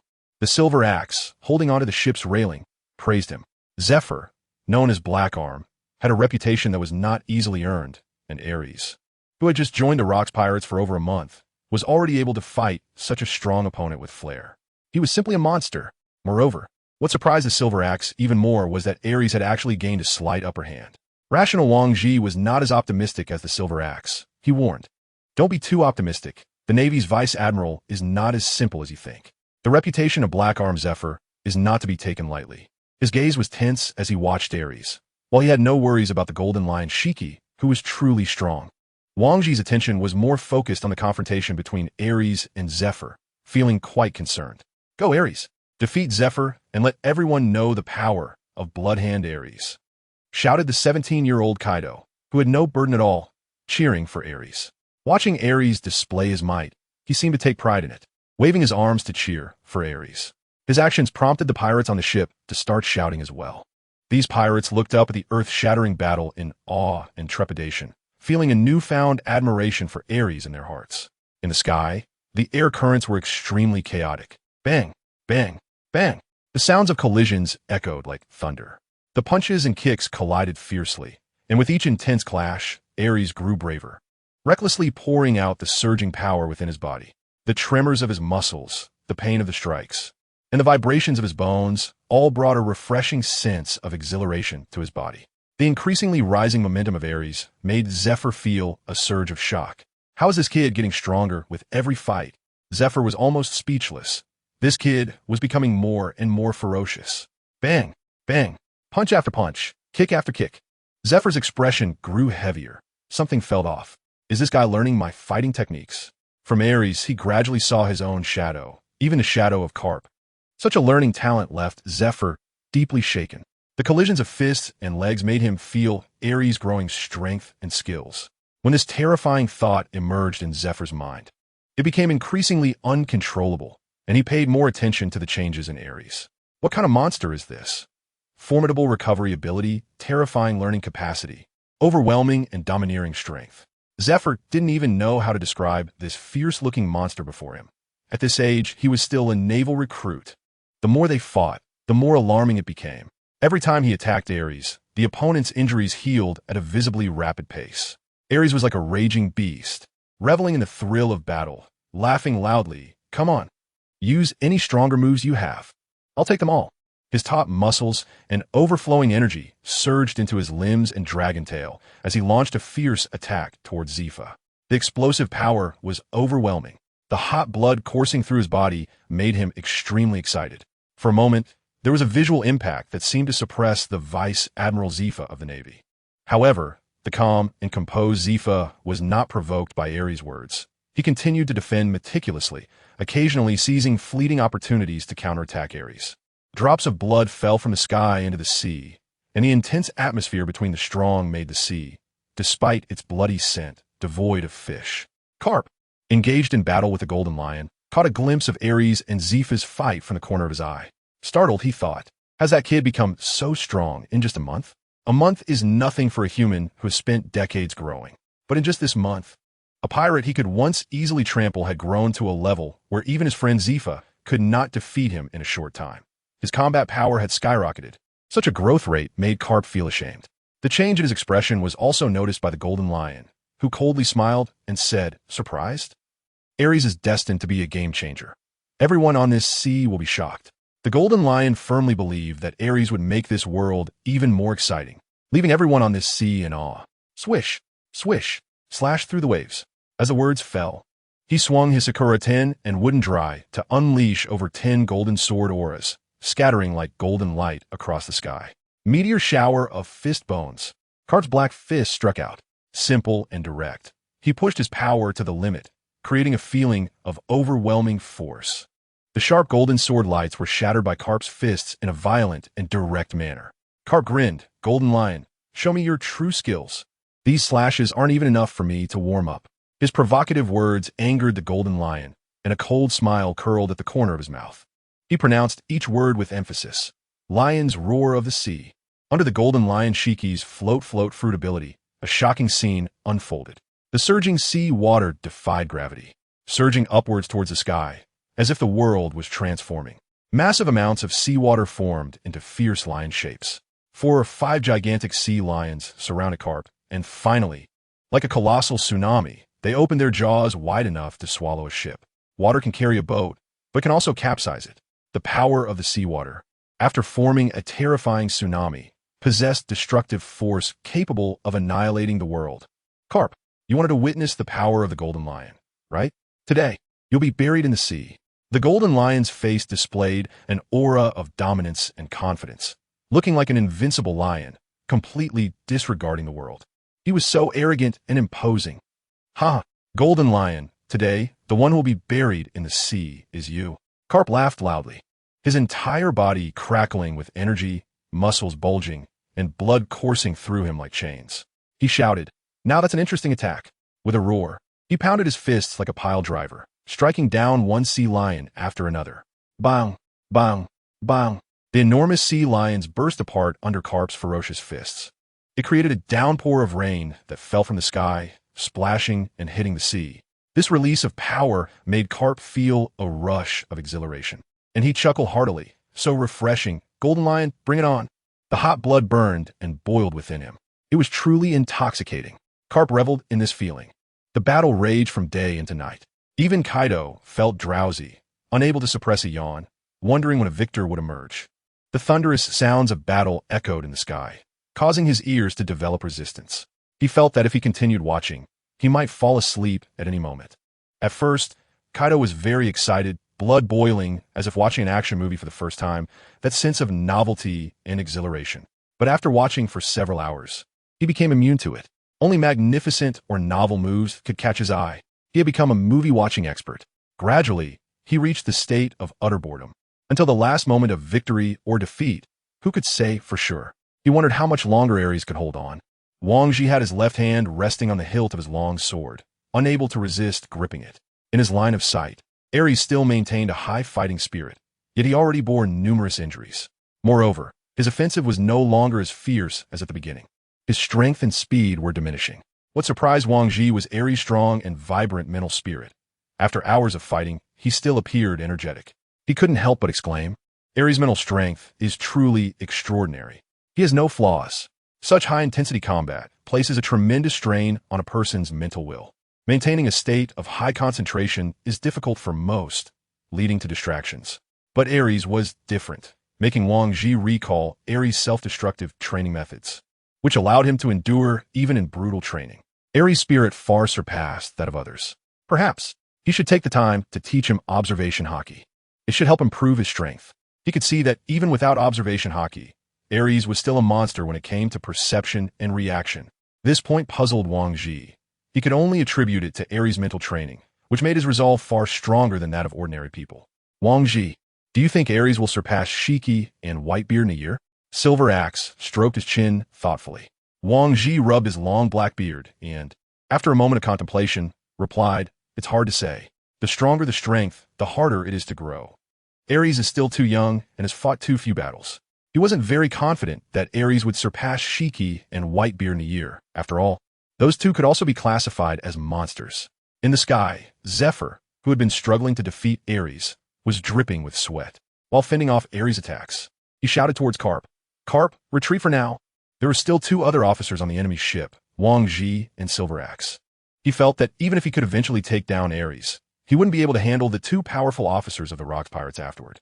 Bang! With a sound explosion as he stepped on the air, his figure shot towards Carp like a sharp arrow. Zephyr, with a serious expression, shouted at Carp, "Carp, let's continue the fight tomorrow. Let's call it a day." A terrifying wave of intense flames approached. It was Aries' dragon breath. Zephyr couldn't help but curse under his breath as he shattered the flames with a punch. This guy still has such strong stamina. It's really insane. Under his persuasion, Carp also held back, casually picking his nose while threatening the Golden Lion. "Golden Lion, I'll come back after I've eaten, and then we'll fight again tomorrow." As a result, the 2 of them flew away faster than an eagle. Aries wanted to continue fighting, but he was stopped by the Golden Lion. "Aries, don't chase anymore. Those two guys are really tough. Although he felt he could win, he knew it was unlikely to defeat Carp in a short time. Why not chase anymore? Aries stepped on the flame cloud and flew next to the golden lion, looking reluctant to give up. The golden lion took out a cigar, lit it, and took a deep drag. He didn't even have time to smoke while fighting Carp. Deciding a winner would take several days, and the Navy's reinforcements might arrive by then. Even if we win, we won't gain much. Hearing Shiki's explanation, Aries nodded, and the two quickly returned to the deck of the ship. Silver Axe chuckled and walked over, patting Aries' broad and hard shoulder, praising, "Good kid, really impressive. You can even compete with the Navy's Vice Admiral Zephyr now. You've become stronger than me. It seems it won't be long before you become an officer of the Rock Pirates." Then he winked at Aries with a lewd smile and said, "When there are beautiful women, remember to introduce them to me. Get lost, get lost." Wang Ji glared at the lewd and perverted Silver Axe, pushing him away from Aries, and said to Aries, "Don't listen to this old pervert Silver Axe." Then he added with concern, "Let the ship's doctor check you. Make sure you don't have any hidden ailments. Kaido, go find the ship's doctor." "Oh." Kaido nodded and immediately went to find the ship's doctor as Wang Ji instructed. Aries flexed his muscular chest and smiled. "I'm fine. My recovery ability is very strong." He was very happy. Today's battle with Zephyr had brought him great gains, allowing him to learn many combat techniques. As long as he mastered them, his strength would increase. This improvement was much faster than training. Daily exercises were more about honing his body and making it stronger. Even if your recovery ability is strong, you should see the ship's doctor. It won't take long," said the concerned Golden Lion. Before long, Kaido brought the ship's doctor to check Aries' body. When the doctor felt Aries' iron-like muscles, he couldn't help but gasp. In the end, it was indeed as Aries said. His recovery ability was very strong, and his injuries were not serious. Wang Ji also had food prepared. Several hours of intense battle had drained a lot of stamina from Shiki and Aries. After the meal, Aries, bathed in moonlight, began to level up, replaying the details of his battle with Zephyr in his mind. Originally, he had some understanding of the 6 powers from the One Piece anime. After this battle with Zephyr, he gained a deeper understanding of the 6 powers. First was the moonwalk, one of the 6 powers. The 6 powers are a martial art that surpasses human physical limits. With tremendous power, they are highly practical in combat. The moonwalk involves using strong leg power to step on the air, generating powerful buoyancy, allowing one to walk in the air like climbing stairs and move quickly in high altitudes.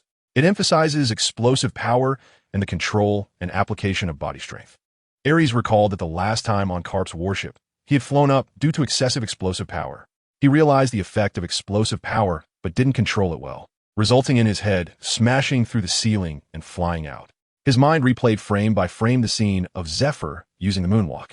His opponent was indeed a master of physical techniques, using instantaneous explosive leg strength to move swiftly through the air, even attacking from the enemy's blind spots. However, fortunately, Aries had a dragon tail behind his perky, so there was no such thing as a blind spot behind him. Explosive power. Aries slightly bent his knees, his thigh muscles taut, stretching the shorts on his legs tight against his muscular thighs like wet swim trunks. The hard muscles formed a visually uneven effect, with the muscles on his legs bulging as if they were made of steel bricks, harboring incredible strength. As he slightly bent his knees, his entire center of gravity shifted downward, and his curved back resembled a cheetah poised to pounce in a hunting stance. Power surged into his feet and then erupted. Boom!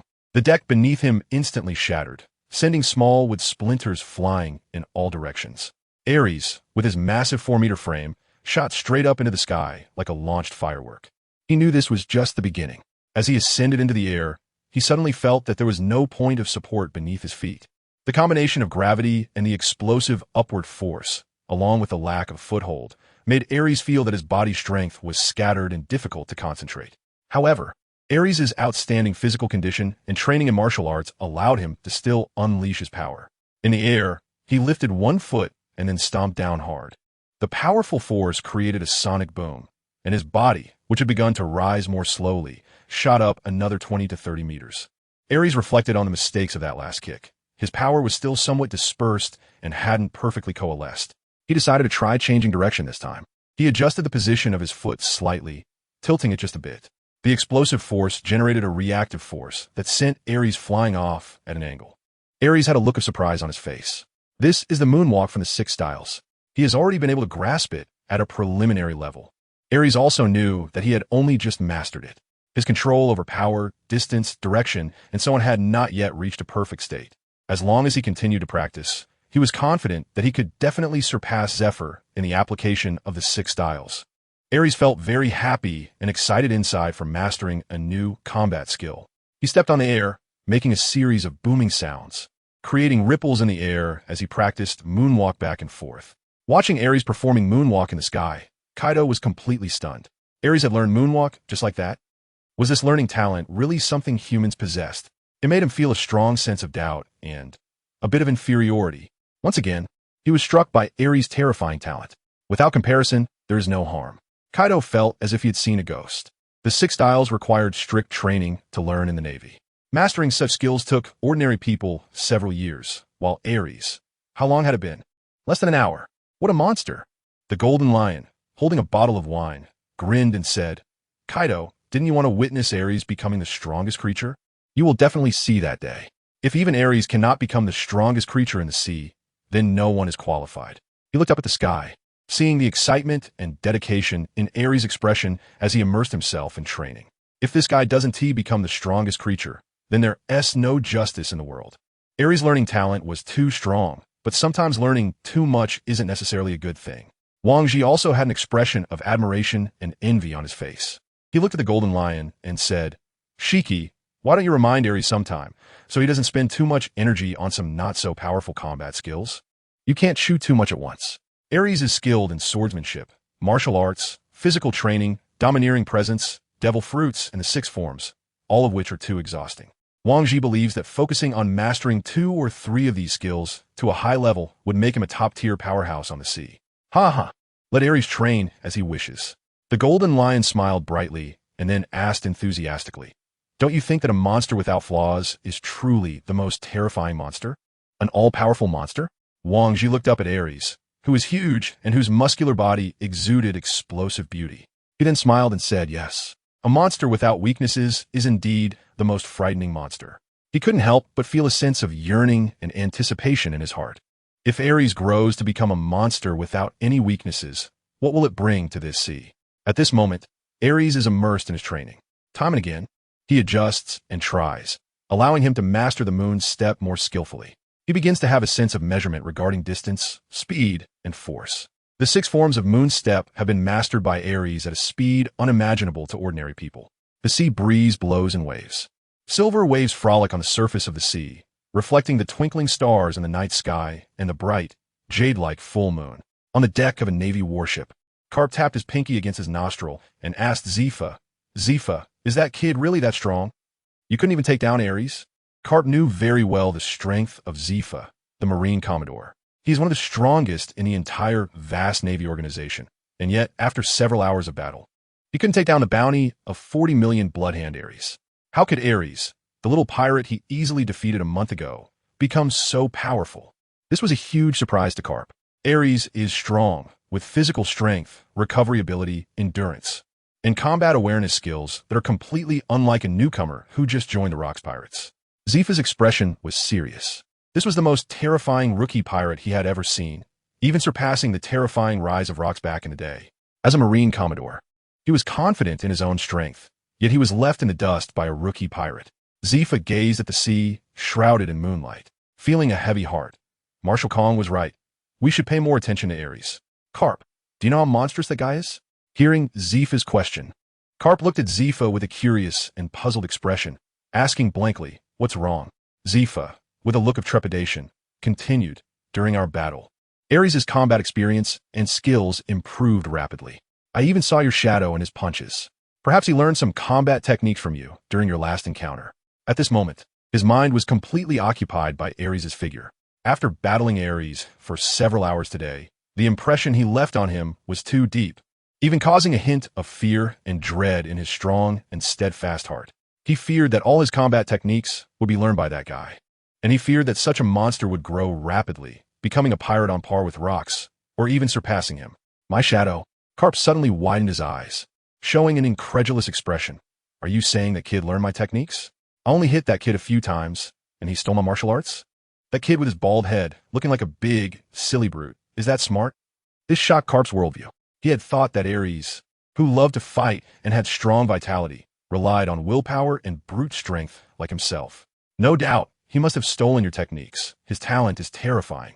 Able to learn combat techniques from his opponents during battle, Zephyr said, his eyes filled with strong wariness.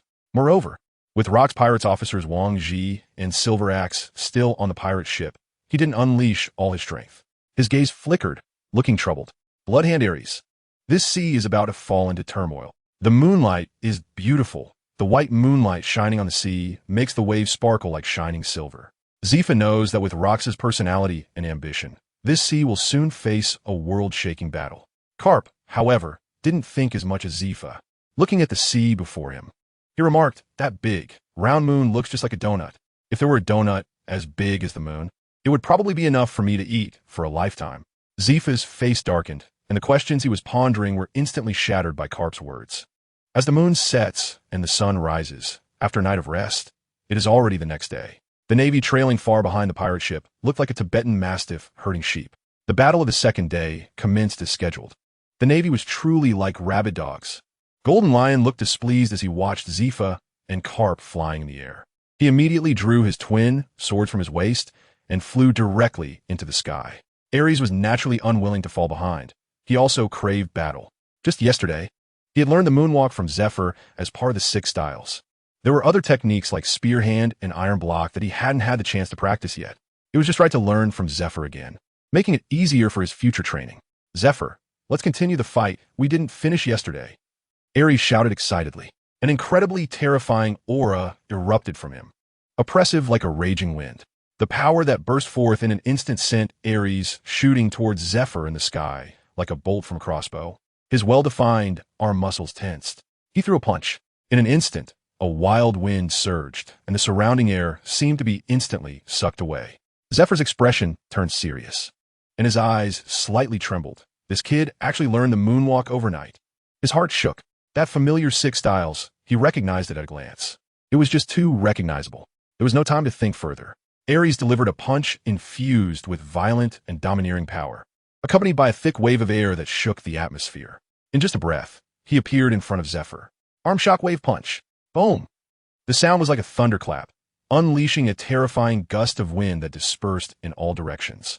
As their eyes met, Zephyr once again saw the astonishing fighting spirit in Aries' gaze. The battle was about to begin. On the pirate ship, Wang Ji's face was grim. This situation was not good. The navy seemed intent on annihilating them at sea. Out in this vast ocean, away from the Rock's pirates' territory, they were like blind men, completely unaware of any information regarding other islands or the movements of a navy. Silver Axe also put away his usual nonchalant expression, his voice low as he said, "What I'm most worried about now is our supplies." Aries and Kaido had enormous appetites, and with the intense battles against the navy's Carp and Zephyr, their food consumption had increased significantly. While food was not a major concern, the issues of fresh water, alcohol, and fresh vegetables and fruits were pressing. At sea, a lack of fresh fruits and vegetables over time could lead to scurvy. Once afflicted with scurvy, crew members would develop red spots on their skin, which would bleed if pressed.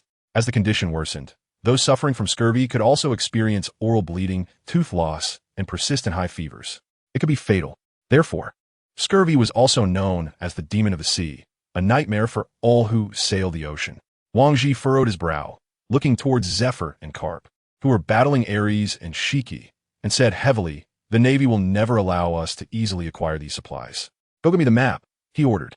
Silver Axe took out a corrosion-resistant and waterproof navigational map made of sheepskin. After receiving the map, Wang Ji examined it carefully, holding it in one hand while tracing his finger over it with the other, suddenly frowning. He turned to Silver Axe and asked, "How long can our supplies last?" "About 2 days," Silver Axe replied. Upon hearing this, Wang Ji's mood grew even heavier as he bit his lip and said, "The nearest place is the kingdom of Prodness. This is a powerful nation, a member of the world government, with considerable combat strength. It won't be easy to take food from this fierce tiger, especially with the navy around." Silver Axe hoisted his massive axe onto his shoulder, a fierce expression on his face as he grinned, and said, "No matter how difficult it is, don't we have to give it a try? The kingdom of Prodness must have plenty of beautiful women. It's about time to let off some steam." Wang Ji rolled up the navigational map, looking up at the heated battle in the sky, the brilliant attacks reflecting dazzling light in his eyes. Indeed, as Silver Axe said, Regardless of the danger, they had to secure food and fruit. Otherwise, if scurvy set in without a supply of vegetables and fruits, death awaited the afflicted. Moreover, the majority of the crew on the ship could perish. The next day's battle raged from morning until afternoon. Wang Ji also informed Golden Lion of the dire news regarding the insufficient food on board and discussed the solution: trading. If trading failed, they would have to resort to force. Golden Lion Shiki directly decided to adopt the pirates' usual style of robbing. After returning to the ship, Aries replenished his energy through eating and began training in another technique from the six forms.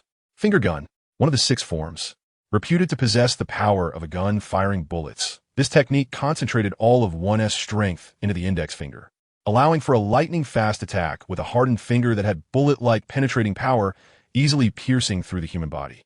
The battle from yesterday. Aries' strong physique was easily broken through by Zephyr with just a finger.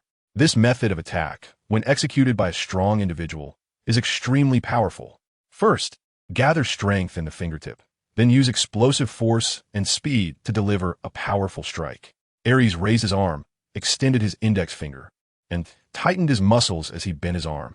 With a swift motion, he exerted force, straightening his bent arm and propelling his finger forward rapidly. The sheer power of his strike, even in this rudimentary practice, was enough to create a sound that cut through the air. The force of his finger was sharp, driving a swift wind. Aries smiled slightly. The effect is not bad, but this is just the beginning of practice, and it's still far from enough. In his mind, he not only recalled the spear techniques used by Zephyr during their battle, but he also remembered the Rokushiki techniques demonstrated by the CP9 members during the Eni's lobby arc in the anime. Among them, the animal type Inu Inu no Mi, wolf form user Jabura, and the Nico Nico no Mi, leopard form user Lucci were particularly skilled in spear techniques. Reflecting on CP9, Aries has raised many questions. Luffy can use finger guns for long-range attacks, and even produce fire effects with them. My physical abilities are far stronger than those of CP9 members, so I can definitely perform even stronger finger gun attacks. In terms of physical prowess, Aries excels. Plus, with the animal type mythical Zoan Devil Fruit, the power of the finger gun will definitely be elevated. Whoosh, whoosh. Aries continuously poked the air with his index finger. The sharp finger force producing sounds like bullets rapidly shooting. It was as if the speed was so fast that the air let out a screech. Again and again, he practiced. He trained his right hand and then his left, even shooting with both hands, looking like twin dragons playing with a pearl. His hand skills were exquisite, far superior to any flower hands. Kaido's enormous eyes were filled with obsession and admiration. At 17, he was not yet the formidable creature that would become the strongest. The beast Kaido, known for his thunderous power. Right now, he resembled Aries' little fanboy, completely conquered by Aries' formidable strength and abnormal talent. Moreover, Aries' unique charisma had a special allure for Kaido, who was also determined to strengthen his body and abilities. It was like a magnet pulling him in tightly. Aries, can you teach me how to train in the 6 styles? Kaido looked at Aries with hopeful eyes. Aries nodded with a friendly smile and said, "Want to learn? I'll teach you." "Great," Kaido exclaimed with joy, raising his arms high. Thus, on the 3rd day, Zephyr was once again stunned by his battle with Aries. How did this kid manage to learn finger gun from the 6 forms in just one day? With those sharp dragon claws, combined with Aries' powerful physique and armament Haki, the finger gun he unleashed was incredibly powerful. It was simply terrifying. The piercing power was extremely formidable. On the 4th day, Zephyr was once again shocked beyond measure by the iron block used by Aries. This guy has learned the iron block from the 6 forms too? Learning one form in a day. Is he human or a ghost? In just a few days, Aries has already learned the moonwalk, finger pistol, and iron mass from the 6 powers. He has also developed his own slashes. This little guy has mastered more than half of the 6 powers. Moreover, in every battle, Aries continuously applies the techniques he has learned, making him even more proficient in the 6 powers. What kind of monster is Bloodhand Aries? As a Marine Commodore, Zephyr has always upheld his sense of justice. Although he is a late bloomer, his inner strength is immense. However, when faced with the exceptionally talented monster Aries, he can't help but feel a strong sense of fear. If this monster continues to grow, it will become a great threat to the Marines. Even Zephyr, known for his no-kill stance, has developed a fleeting thought of wanting to eliminate Aries. He must capture Bloodhand Aries. Once he grows, he will become a killing tool for Rocks to realize his ambitions. No one will be able to stop him. Once the decision is made, The power in Zephyr's fist suddenly increases, and the muscles in his arms bulge, as if forged from iron, containing incredible strength. His entire forearms take on a dark iron color. Known as Black Arm, his Haki is naturally extremely formidable. His thick arms are filled with explosive power. A punch is thrown, causing the air to vibrate violently. Aries' muscles suddenly bulged significantly, with intertwining veins resembling giant pythons coiling around his steel-like, iron-cast muscles that reflected a dark golden light. Iron block. Bang! Zephyr's fist, with its fierce and domineering power, struck Aries' chest, producing a sound like iron being hammered. Aries only felt a force strong enough to shatter stone and break the earth suddenly impact his body. Taking this punch head-on, his internal energy surged violently, and his muscles and fascia trembled in unison. His entire body abruptly flew backward like a cannonball. Such a hard body. Zephyr's expression darkened. After several days of sparring, he had already known that Aries' physical strength was incredibly formidable, especially after learning the iron block technique. Aries has perfected the control of physical strength, and as the 6 styles developed for pushing the limits of the human body, it allows one to break through human limits and become a superhuman. Moreover, the 6 styles enable individuals to have even more perfect control over their own physical strength, enhanced by the addition of iron blocks. Aries' defense is simply astonishing. He took a punch from Zephyr, who was using armament Haki, and it only caused his internal energy to surge. Under that powerful recovery ability, the surging energy calmed down in an instant. Aries' tiger-like eyes flashed with surprise as he grinned. This isn't enough. I want to forge my body to the point where, even without using iron block techniques, it can achieve a hardness that surpasses the unmatched great knife. That punch that hit my body, the sensation of all my muscles being impacted, it's so exhilarating, so satisfying. It's far more refreshing than any foam roller. Aries twisted his neck, producing a chilling, cracking sound, emanating a fierce and terrifying aura that was both powerful and ghostly. Excitedly, he shouted towards Zephyr, "Zephyr, let's have a good fight today." His aura surged dramatically as he activated his dragon human form, and with his clawed feet, he exerted tremendous force. A loud explosion echoed as the air generated visible, terrifying ripples. Aries charged forward like a wild dragon, swinging his arms covered in blue scales. Blood surged through his body like a rushing flood, granting him an incredibly terrifying power. He swung his arms wildly, unleashing a flurry of strikes like a wolf or tiger. Lightning 5-finger punch. The speed of his punches was as fast as lightning, and in the blink of an eye, several afterimages of Aries' arms appeared before Zephyr. The force was so intense that it seemed to shatter the air. Armed armament double. Zephyr's arms suddenly swelled to twice their size, making them as thick as Aries' arms, resembling elephant legs. The suddenly enlarged arms caused his power to surge dramatically. His aura escalated to a terrifying level, and the justice cape behind him swayed wildly in the wind. Bang! Bang! The 2 fists collided fiercely in the air. The strong airflow generated by the collision created towering waves in the sea. With an even greater burst of power, Zephyr began to suppress Aries, forcing his dark arms to push Aries' form backward in midair. Has he been hiding his strength all along? Aries' expression changed as he felt the increasingly powerful force from Zephyr's fist, continuously impacting his body through his own fist. He understood that the opponent seemed to be using a stronger power. Originally, Aries wanted to carefully observe Zephyr's swollen arm, but now he could only focus on defense. Arm Black Arm, triple. This time, a dark purple aura rose around Zephyr's hardened arm, enveloping it. Aries could directly feel that the power in Zephyr's fist had become even more formidable. Aries was not afraid at all. Instead, his golden vertical pupils shrank, flashing with an excited light like the hands of a clock. Yes, this is the power. Let this power forge and temper me. Like a wildly aggressive madman, his muscles swelled up like a giant python, a living, breathing Tyrannosaurus. No, Aries is now a dragon. His arms are red, and even the blue scales have turned blood red, resembling a monster crawling out of a sea of blood. Blood-colored, armed, lightning punches. Faced with Zephyr's storm-like onslaught, Aries is also unleashing all his firepower. Bang, bang, bang. Every punch lands, and Aries has taken many hits from Zephyr, but he has also landed several blows on Zephyr. The battle is extremely intense. A casual punch that could shatter a ship lands on their bodies. Yet Aries and Zephyr continue to attack each other without care. Extremely brave, full of blood and guts, In this moment, almost everyone is dumbfounded. Aries, boss. You must hold on.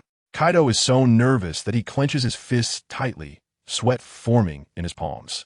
If he hadn't yet learned moonwalk, he would have rushed in to fight alongside Aries. Now that Aries is at a disadvantage, he feels extremely anxious and worried. Those on the ship who are worried about Aries are not just Kaido. Wang Zhi's brows are tightly furrowed. Zephyr is serious. Even though today is not the day for a deathmatch, in 2 days it will be. He knows that the other side might suspect that the food supplies on the ship are running low, which is a sign of all-out combat. Only a few hours of sailing remain until the kingdom of Prodness. Could it be that the Navy has already contacted the king of Prodness to assist them in dealing with us? Enax's expression is extremely grim. If the situation is indeed as he suspects, then this will be a huge crisis for everyone on the ship. But in order to survive, no matter what dangers lie ahead, they must dive in. Otherwise, once the resources on the ship are exhausted, they can only wait for death. Wang Zhi catches a glimpse of the other pirates on the deck, feeling very heavy-hearted, not knowing how many of these guys will still be alive when they return to Hive Island. He doesn't care much about the lives and deaths of other pirates. Having lived such a blood-soaked pirate life, his pirate companions have changed many times, making him somewhat sentimental. The battle in the sky is fierce.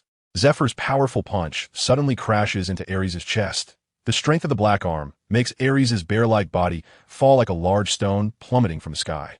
With a loud splash, he crashes into the sea. If you fall into the sea as a devil fruit user, prepare to be swallowed by the ocean. Zephyr's eyes dimmed with a hint of regret. To be honest, he would prefer to capture Aries and take him back to the Navy for education. Perhaps he could become an excellent Navy officer. Seeing Aries fall into the water, Wang Zhi, Enax, and others on the pirate ship are all in a panic. Aries, boss, Aries. He fell into the sea. The pirates on the deck are in chaos, shouting loudly. Without hesitation, Wang Zhi leaps into the sea, swimming towards the direction where Aries fell. Following Wang Zhi is Kaido, who jumps into the sea with a worried expression, splashing high waves with his strong arms. I won't let you go, save him. Zephyr uses moonwalk to quickly appear on the surface of the sea in front of Wang Zhi, blocking him. Storm kick. He raises his leg to kick, stirring up the air currents to form a brilliant blue slash that howls towards Wang Zhi. Sensing the danger, Wang Zhi holds his long sword in one hand and prepares to block. Clang!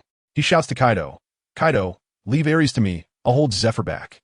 With a sudden burst of strength, he shatters the slash. Just as he breaks the attack, Wang Zhi sees a dense array of slashes, like celestial maidens scattering flowers, rapidly coming towards him. He quickly swings his greatsword. Ding! Ding! The crisp sounds continue as Wang Zhi, in the sea, feels like a small boat, his figure swaying with the turbulent waves. This terrain is extremely unfavorable for him. As the saying goes, hitting high targets is reasonable. Not to mention he is in the water. With Wang Zhi's obstruction, Kaido anxiously swims towards Aries' position, bursting forth at top speed. With Aries' massive size and excessive weight, he sinks quickly. If he sinks too deep, he won't be able to rescue Aries. Aries, boss, I'm coming to save you, hold on. Kaido's anxious voice echoes. He swings his arms vigorously. Every second is crucial for him. Kaido soon reaches the spot where Aries fell. Taking a deep breath, he plunges into the sea. The clear water allows him to spot a black dot in the sea. That black that continues to fall into the dark seabed. Not good. Kaido's heart sinks, and he swims quickly towards Aries. However, as he dives deeper, the pressure of the surrounding water increases, and with the diminishing oxygen, his speed slows down. He can only watch helplessly as Aries sinks into the ocean. Blub blub. Kaido opens his mouth to shout Aries, but as soon as he does, a large amount of salty seawater rushes into his mouth, forming a series of bubbles that rise in the water. With no other choice, he quickly swims towards the surface. In the water, Aries, wrapped in the cold sea, is fully aware. When he falls into the ocean, he distinctly feels the restraint of the sea on his devil fruit powers. It feels as if he has been drained of all strength. Like being starved for days and nights, with no power left in his body. He feels as though he is melting like snow on the ground. A large amount of seawater floods into his mouth. The choking sensation is extremely uncomfortable, and his consciousness begins to blur. No, I can't die yet. My journey to fulfill my dreams has just begun. I want to forge myself into a famous sword that surpasses the supreme great blade. The strong desire to survive completely awakens Aries, and he suddenly opens his eyes. Thoughts race through his mind, looking for a way out. My body's strength is rapidly depleting. If this continues, I will eventually sink to the bottom of the sea and die from lack of oxygen. At this moment, he is extremely anxious, knowing that if this goes on, he will die. Aries struggled to unleash the power of his body. However, the terrifying strength that his originally formidable physique possessed seemed to have been completely drained, as if it had vanished into thin air. He could feel the seawater filling his respiratory tract and alveoli through his nose and mouth, and even his heartbeat began to slow down. Am I really going to die? Will I go to Liang's world after I die? This thought uncontrollably appeared in Aries' mind. No, I can't die. Aries suddenly had another thought in his mind, reigniting a strong desire to survive. Without strength, what do I have? I still have the power of the devil fruit. In the pitch-black sea, Aries' eyes suddenly lit up. Scenes from his memories surfaced in his mind. One of which was when Monkey D. Luffy was submerged in the sea by a giant rock during his battle with Arlong. To help Luffy breathe, Aiken forcibly stretched Luffy's neck for dozens of meters from the bottom of the pool in Arlong Park and pulled him to the shore. This allowed Luffy to breathe. The second scene was when Admiral Aokiji was knocked into the sea by Whitebeard. The moment the sea was frozen, both of them maintained their devil fruit abilities in the water. There's hope. Aries felt a surge of joy and directly unleashed the power of the devil fruit in its dragon form. His body suddenly transformed into a giant dragon hundreds of meters long. Although the sea, which restrains the power of the devil fruit, could drain his strength, it couldn't take away Aries' stamina. Moreover, Aries discovered that while the sea counters the devil fruit, it doesn't mean that the abilities of the devil fruit disappear. In the form of a blue dragon, the suffocating feeling of seawater flooding into his body vanished. I seem to be able to breathe in the sea. The fish fruit has granted me the ability to breathe in the ocean. I am no longer afraid of the sea. Today's Chapter 3. The writer is asking for support. Yesterday, I didn't meet the requirement for an update. It's even getting less. Crying. QQ humble me. Asking everyone for support. The writer needs to exercise and lose weight, study, and write. Bowing to everyone, let us just bow on the keyboard 3 times. Bang, bang, bang. Aries was filled with joy. He had always worried that the sea would become his kryptonite, as it is a well-known fact that seawater restrains those with abilities. However, now Aries was still able to maintain the powers and characteristics of his devil fruit in the sea, transforming into his dragon form. He felt completely at home in the water, even though he couldn't use his fire abilities in the sea, with his body's hardness and the ability to breathe underwater. No one in the ocean was his match. Aries was very confident about this. With a huge dragon tail swaying, he swam freely at the bottom of the sea, moving as fast as the exceptionally gifted fishman. Like a fish swimming freely, he enjoyed gliding through the ocean. Aries recalled some swimming techniques he learned from the Fishman tribe, Sebastian, as well as some unique combat skills of the Fishman tribe. A flash of excitement gleamed in his enormous dragon eyes. With his strong physique and the combat skills learned from the Fishman tribe, he would definitely be able to dominate the seas and become the master of the ocean. In the ocean, I am invincible. Transforming into the Azure Dragon, Aries swam rapidly toward the surface like a terrifying sea king beast. Although the power of his body was drained by the seawater, for Aries, who could breathe underwater, even a little bit of strength allowed him to swim freely in the ocean. Bang! The massive and fierce dragon head of Aries broke through the surface of the sea, stirring up a surge of waves. Roar! Zephyr, our battle is not over yet. His mouth let out an extremely excited and joyful shout as the hundreds of meters long dragon-shaped body emerged from the ocean. Just breaking the surface, Aries felt the surging power within his body re-emerge. An incredibly terrifying aura suddenly erupted from his dragon form, stirring up fierce gales that swept across the entire sky, causing the air to violently tremble. It was heart-stopping. He sensed an overwhelming pressure, as intense as a flood or a beast, that was almost suffocating. The wild winds ravaged Zephyr, and Aries' battle-ready voice caused Zephyr's face to pale in an instant. As he looked up in disbelief at the majestic cyan dragon in the sky, he couldn't help but exclaim, "What? He's still alive?" Aries is not a power user. He should have been doomed to die after falling into the sea. Zephyr's worldview was shaken like never before. How could he believe what was happening before his eyes? It was simply outrageous. Outrageous to the extreme. The appearance of Aries stunned Zephyr to the point where he lost focus in the battle. Swish! A sharp slash suddenly struck his shoulder blade, causing a spray of hot blood to splash into the air. Zephyr's face instantly turned pale as he cried out in pain and hurriedly covered his shoulder with his hand. He coldly glared at Wang Ji, who had delivered the slash. I knew Aries wouldn't die so easily. Wang Ji felt a heavy sense of relief in his heart, a look of joy spreading across his face as he smiled. He was going to become a man who surpasses the unmatched great knife. This sea ultimately cannot bind such a beast. His gaze also turned to the sky where a majestic and domineering giant blue dragon soared, filled with intense anticipation. Aries, you will definitely fulfill your dreams. At the same time, he couldn't help but feel a strong curiosity about how Aries managed to save himself.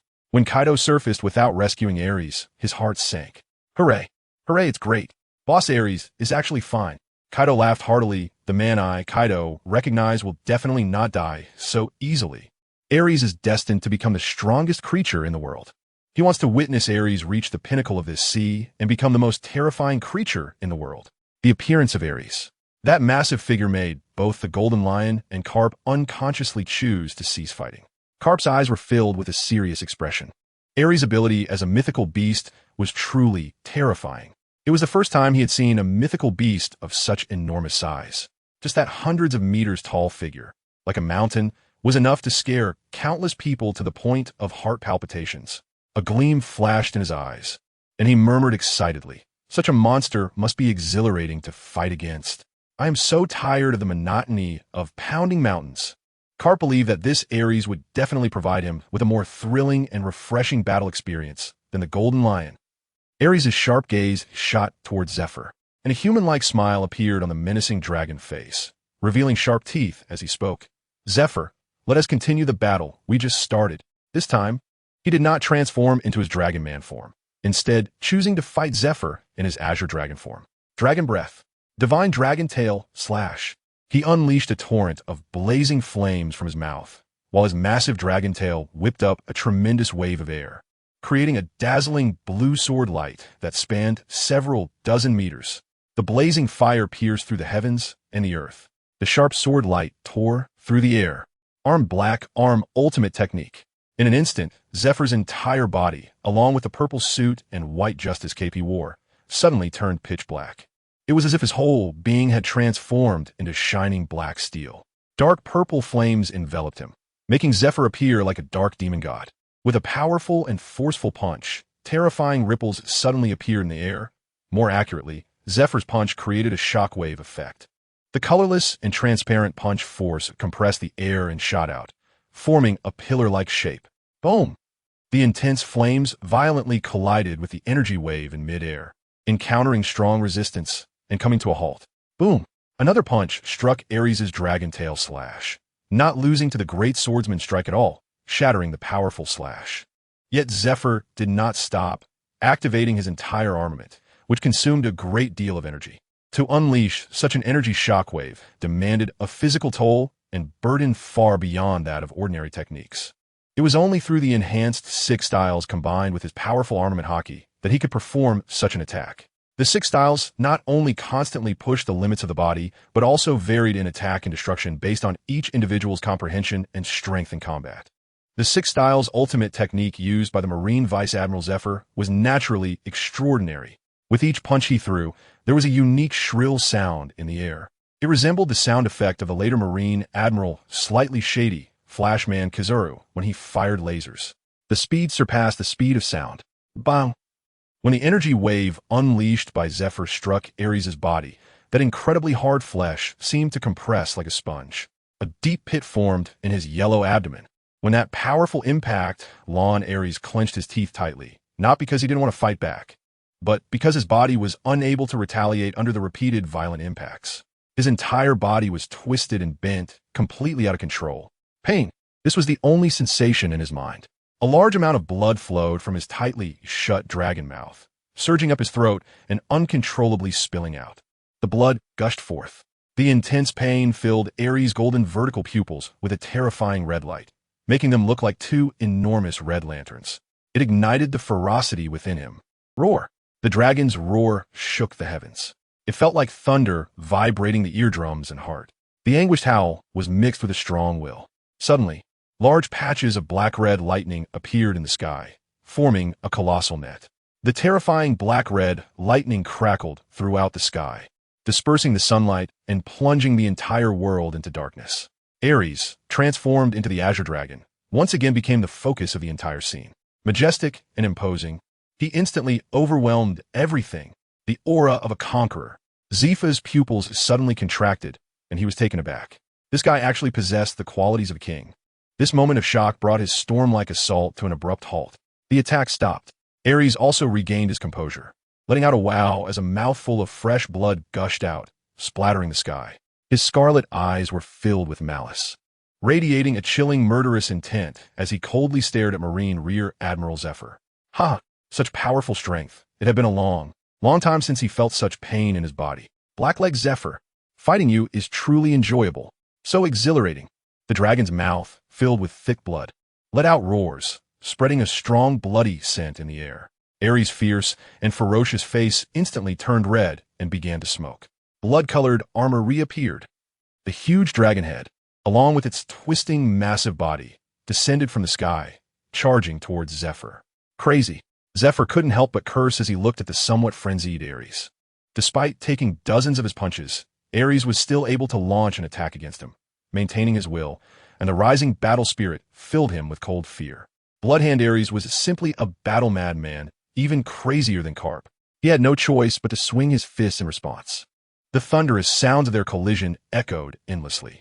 This battle lasted 3 or 4 hours longer than the previous 3 days. The fighting lasted a total of 12 to 13 hours. When Aries and the Golden Lion returned to the ship, Aries had multiple wounds all over his body, with several of his hard ribs even broken. This was the most serious injury he had sustained since he started fighting. Even the strong regenerative ability of the mythical beast type, Azure Dragon, couldn't recover quickly. After all, his opponent was the Navy's Vice Admiral, Black Wrist Zephyr. Aries, Zephyr really went hard on you today. Wang Ji looked at Aries' bruised and swollen muscles, feeling a chill. He said angrily, if it weren't for Aries' strong strength, he might have been defeated long ago. Once Aries grows stronger, he will definitely defeat Zephyr and vent today's anger. The ship's doctor was also helping Aries apply some pain relief and anti-inflammatory medicine. The medicine stung his wounds, but after years of brutal training, Aries' pain tolerance was beyond imagination, resembling the legendary Guan Gong's bone-scraping treatment. He wore a confident smile on his face and said, "Don't worry, I feel myself getting stronger quickly. It won't be long before I can defeat him." Such violent battles could also hone his body. The power and impact from Zephyr's punches were even more effective than his training with an iron rod. The combat could also refine his striking techniques, willpower, and more. It was simply a win-win situation. In fact, Aries secretly wished for such high-intensity battles every day. Roar. I believe in you, Aries.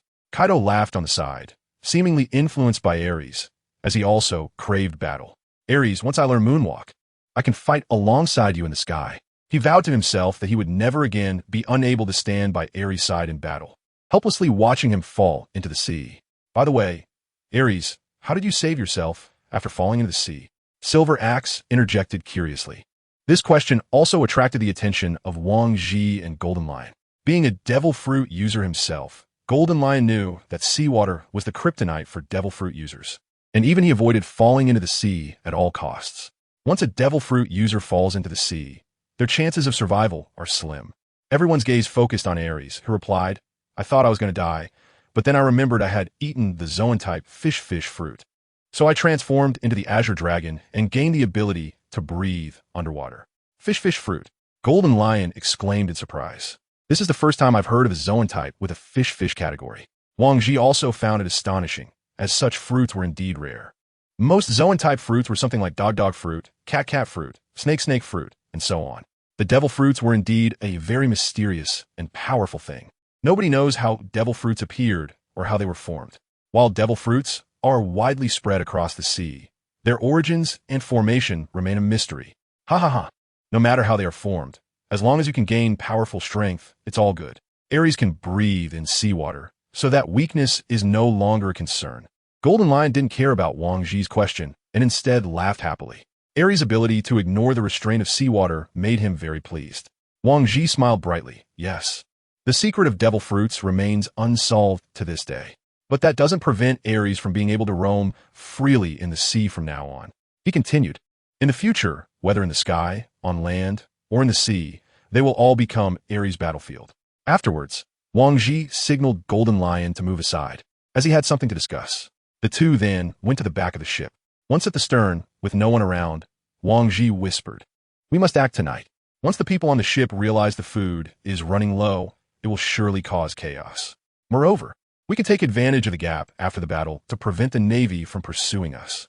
Golden Lion nodded, taking a deep drag from his cigar, and said in a deep voice, "All right, I will use my ability to make the ship fly. This way, we can reach the kingdom of Proteans faster and remain more concealed. We will enter the city from the air, grab the supplies we need, and leave immediately. At night, visibility is low. Even a huge pirate ship appearing in the sky would not be as easily spotted as during the day." They understood that this operation had to be quick. They must complete the plundering task before the Navy could chase them.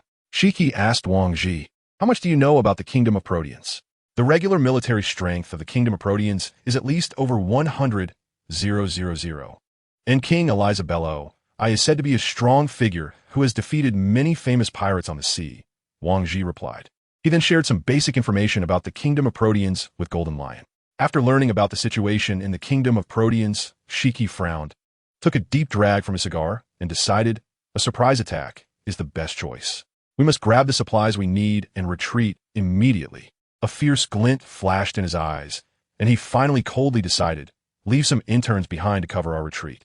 Whether they live or die depends on their cleverness." A cruel smile appeared at the corner of Golden Lion's mouth. Upon hearing Golden Lion's decision, Wang Ji naturally understood his intention and said quietly, "I will arrange this matter." This operation was destined for some pirates to become pawns, sacrificial pieces to attract and hinder the enemy. With the decision made, Golden Lion and Wang Ji returned to the front half of the pirate ship's deck. Wang Ji knocked on the golden deck with his sword, making a clanging sound to attract the attention of all the pirates on the deck. He loudly announced, "Listen up, everyone. Prepare for battle. Ahead lies a prosperous island waiting for us to plunder. There are plenty of treasures, voluptuous beauties, and her favorite rum." After so many years as a pirate, he naturally knew how to stimulate these villains. Sure enough, upon hearing this, the pirates on the deck had gleaming wolf-like eyes, and their expressions turned excited. A pirate raised a shiny long knife and said happily, "Watching Aries fight has made my blood boil. I've been wanting to find someone to have a good fight." A pirate beside him teased, "Haven't you had enough of practicing your speed at night?" This made the first pirate feel embarrassed, and then he angrily said this time, "Not only do I want to have a good fight, but I also want to enjoy some gunplay. Hey, is your gun serious?" Silver Axe immediately showed a lewd smile, teasing the pirate. The deck erupted in a burst of laughter. Wang Ji coughed to attract all the pirates' attention and then loudly said, "Later, make sure to eat and drink enough, clean your weapons, and sharpen your blades. If anyone's sword isn't sharp enough and loses their head, I won't take responsibility. Also, make sure to check your guns thoroughly so you don't accidentally fire them. Next, I'll arrange your tasks." Speaking of which, on the naval warship, the ship's doctor was bandaging Zephyr's wounds. After applying the medicine, he wrapped bandages around Zephyr's injuries in circles. Zephyr, with a gloomy expression, said to Carp, "Carp, inform Admiral Sengoku to request reinforcements. Bloodhand Aries has grown too big of a threat to the Navy and the world. This guy should have grown at least 10 centimeters. One chapter is 2,600, and minus this part, it's 2,900. Ahem. Dear book friends, let us get the donations rolling. Gifts have been chopped in half, and I haven't even reached my previous goal of over 100. Now I'm down half. My heart hurts so much. Writing has become difficult. Can someone just zap me? I want to die on the keyboard. I want to write 10,000 words a day, 20,000 words a day. Let us go." On Zephyr's body, there are not only scars left by Wang Ji's slash, but also burn marks from Aries' dragon breath and various injuries from collisions. What shocked him the most was Aries' terrifying learning talent. In just a few days, he had learned several techniques of the 6 powers, and as a devil fruit user, he could actually ignore the sea's restraint. This completely shattered Zephyr's understanding.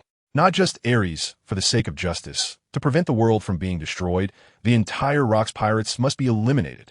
"Dad, I think Mr. Zephyr is right. We should have the Navy send more personnel." Dorag looked at his father Carp, agreeing with Zephyr's suggestion. In these past few days, he had also learned about Aries' terror from Zephyr. In just a month's time, that guy's strength had undergone earth-shattering changes. A complete transformation.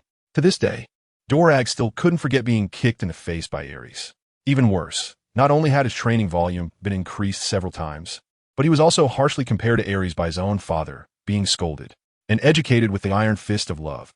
Looking at Zephyr's injuries, Carp had no choice but to accept the reality of Aries' great strength and agreed. I'll contact Admiral Sengoku right now. He then picked up the Den Mushi to make the call. When he learned that even Zephyr had been severely injured by Aries, Admiral Sengoku was also taken aback. Aries has a thorough understanding of the intelligence.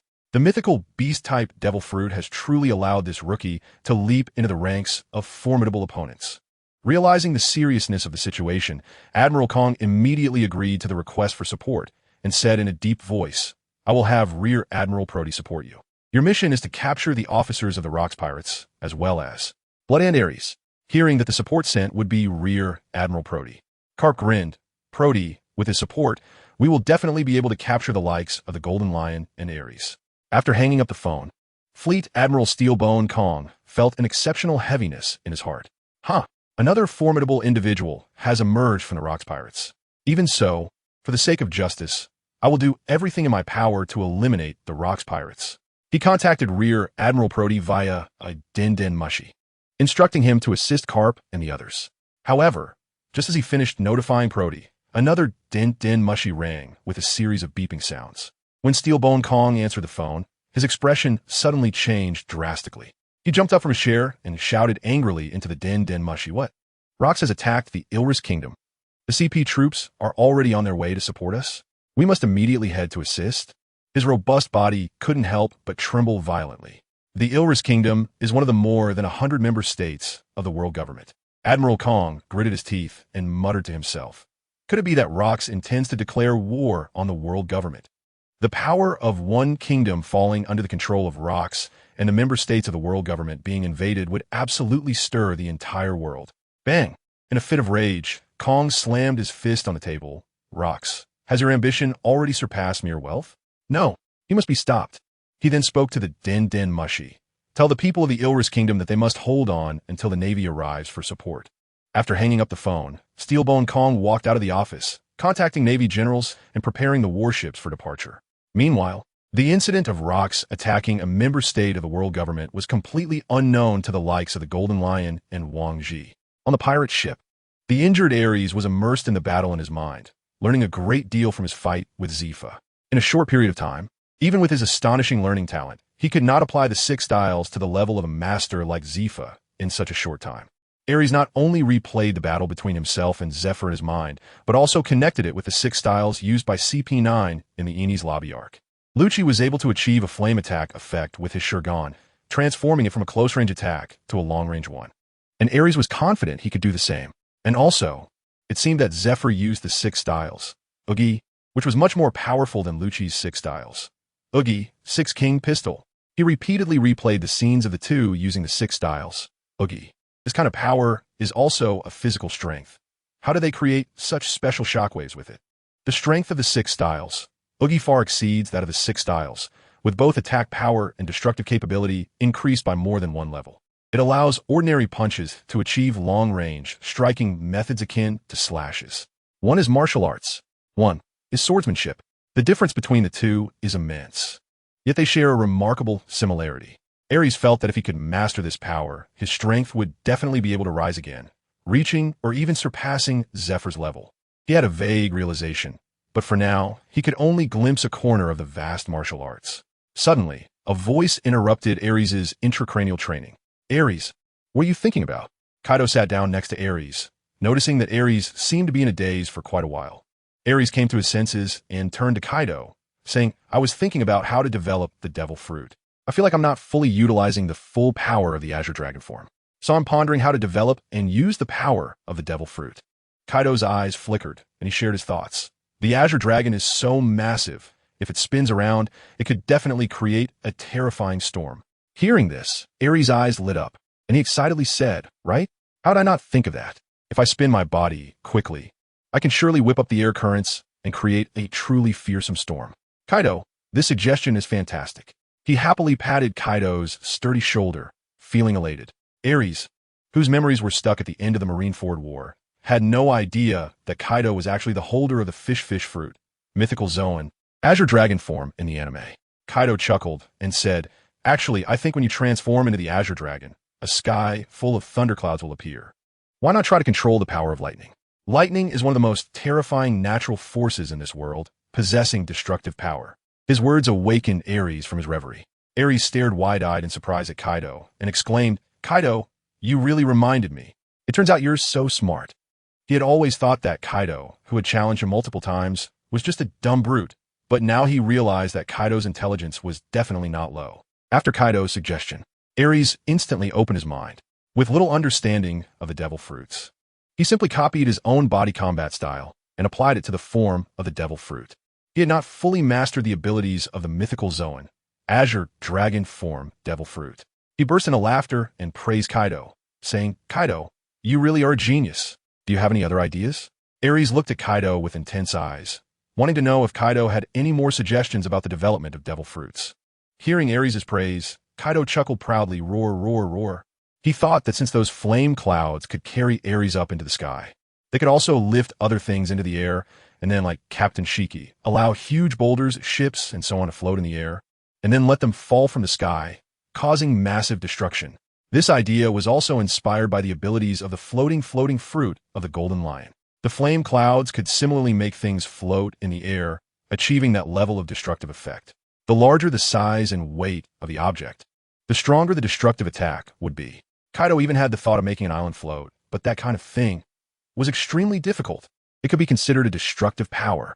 After listening to Kaido's suggestions, Aries nodded and smiled happily. "Not bad. That's a good idea. Once my injuries heal, I could try some of the methods you mentioned." He was excited about maximizing the abilities of the devil fruit, relying not just on his strong physique and defense. His face was filled with excitement, waiting for his injuries to heal. Aries planned to combine the 6 forms with Kaido's suggested methods on top of his own devil fruit abilities. The triple fusion of martial arts, swordsmanship, and devil fruit powers made him eager to try it out, hoping to see such effects. Kaido looked at him with a hint of envy. Earlier, when Aries was unconscious on Hive Island, he learned about Big Mom's attempt to take action against Aries, which led to the mythical Zoan devil fruit falling into Aries' hands. Aries also awakened a conqueror's Haki that far surpassed his own, which was a painful blow for him. Kaido had once thought about surpassing Aries. However, after repeated failures and witnessing Aries' terrifying and unparalleled talent, along with his dedication to his dreams and his almost outrageous training methods, he had to admit in his heart that this talented and disciplined monster was someone he would probably never be able to surpass in his lifetime. Kaido believed Aries could create his own sky, choosing Aries over Big Mom. Watching Aries lost in thought, Kaido also looked forward to Aries unleashing the potential of his devil fruit abilities to become the strongest creature. At the same time, he yearned, "I wonder when I will encounter my own devil fruit?" At this moment, Aries fell into deep thought, as Kaido's words indeed provided him with great inspiration and insight. He seemed to have focused too much on the recovery abilities of Zoan-type and mythical Zoan-type devil fruits, neglecting many other powerful abilities. So how should he control the power of lightning? How could he combine swordsmanship and the techniques of the 6 powers with the abilities of the devil fruit? These were the questions he pondered in his heart. Once he solved these problems, it would be a time for his strength to make another leap. Aries couldn't help but think of his dream, connecting his abilities with his aspirations. If he used lightning to refine his body, would it be more effective than flames?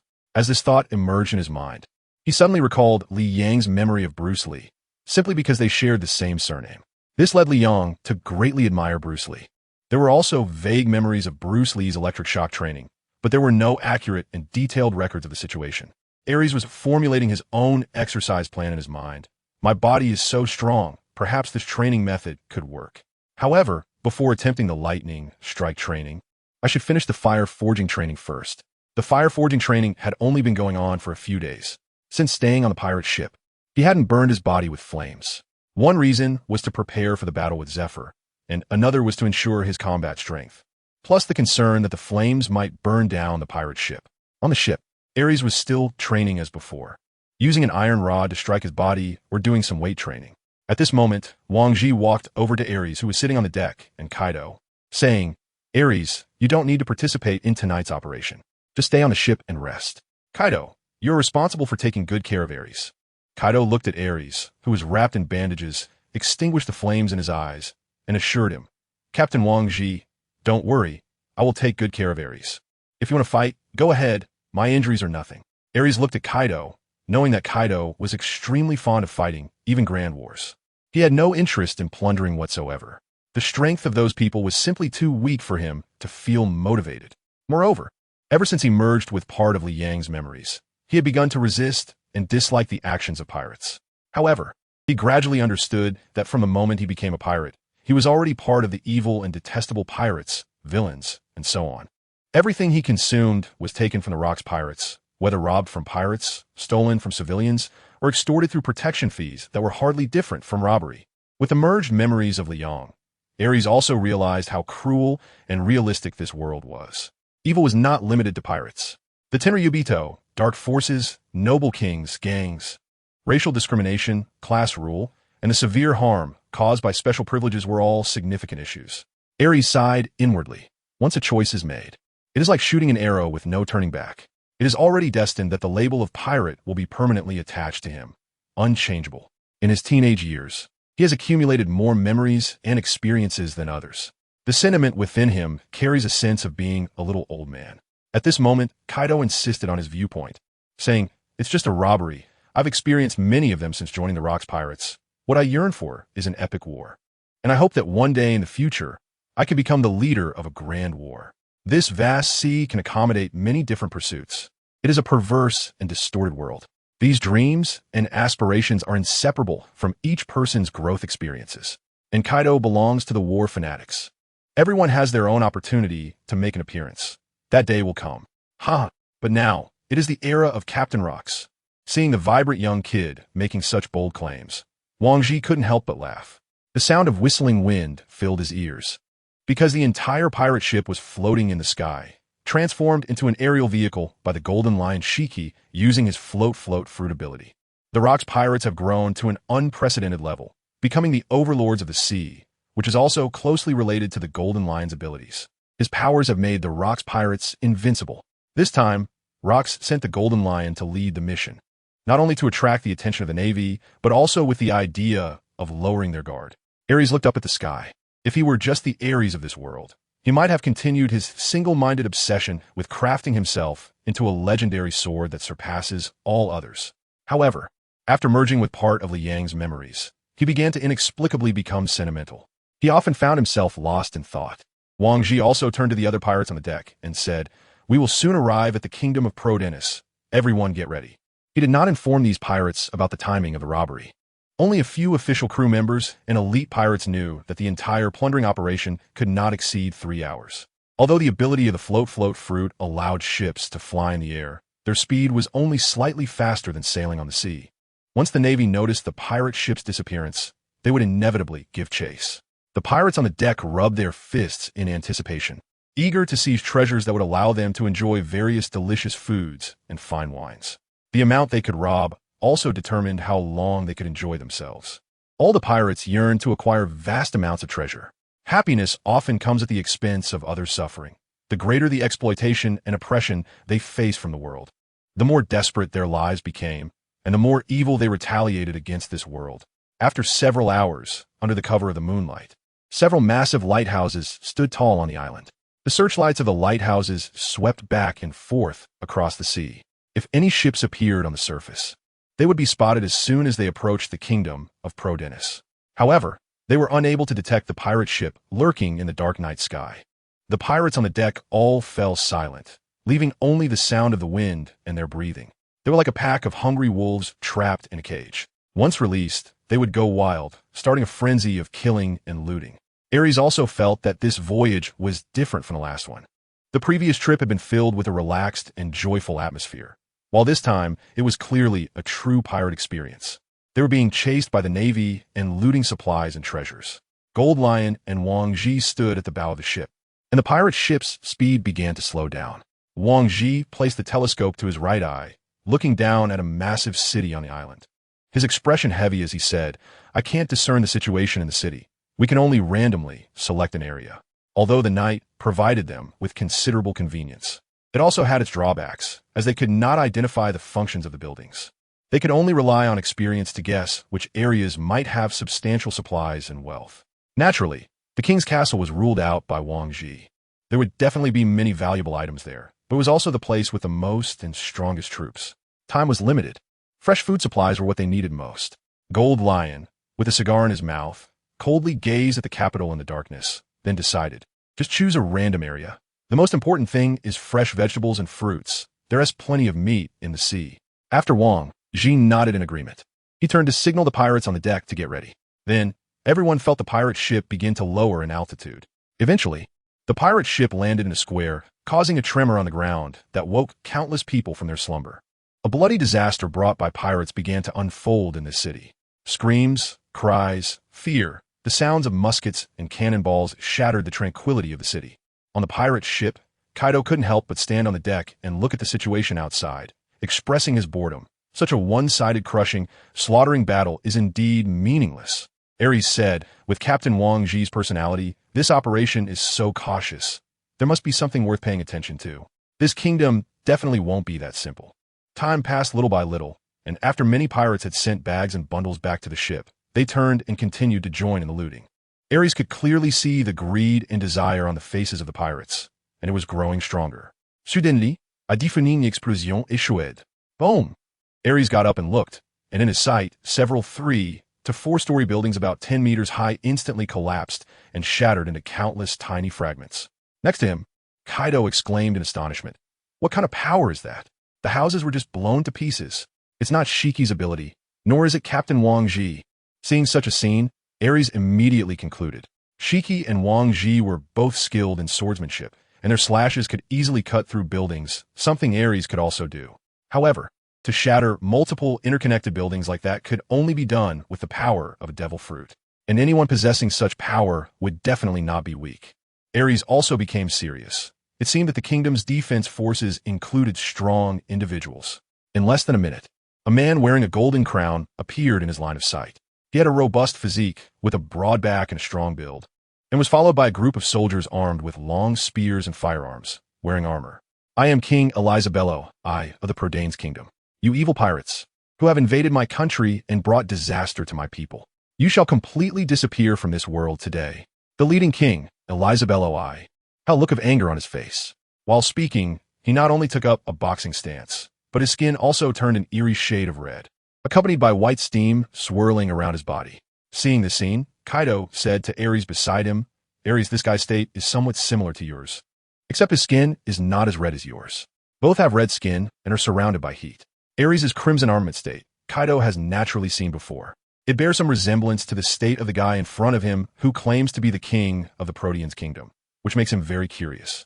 No, that's not right.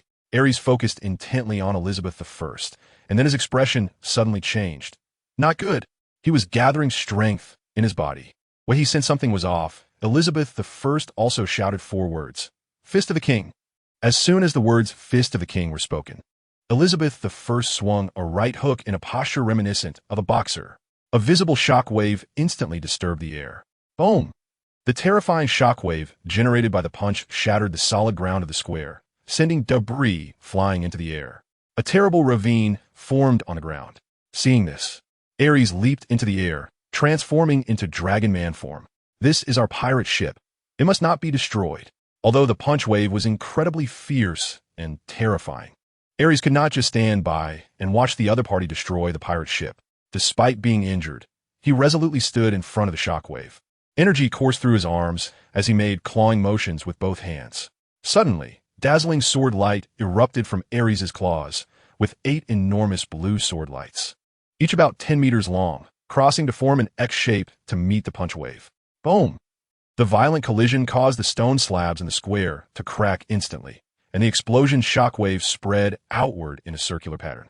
Just like how Navy Zephyr used his fist to create a shockwave, the effect was similar.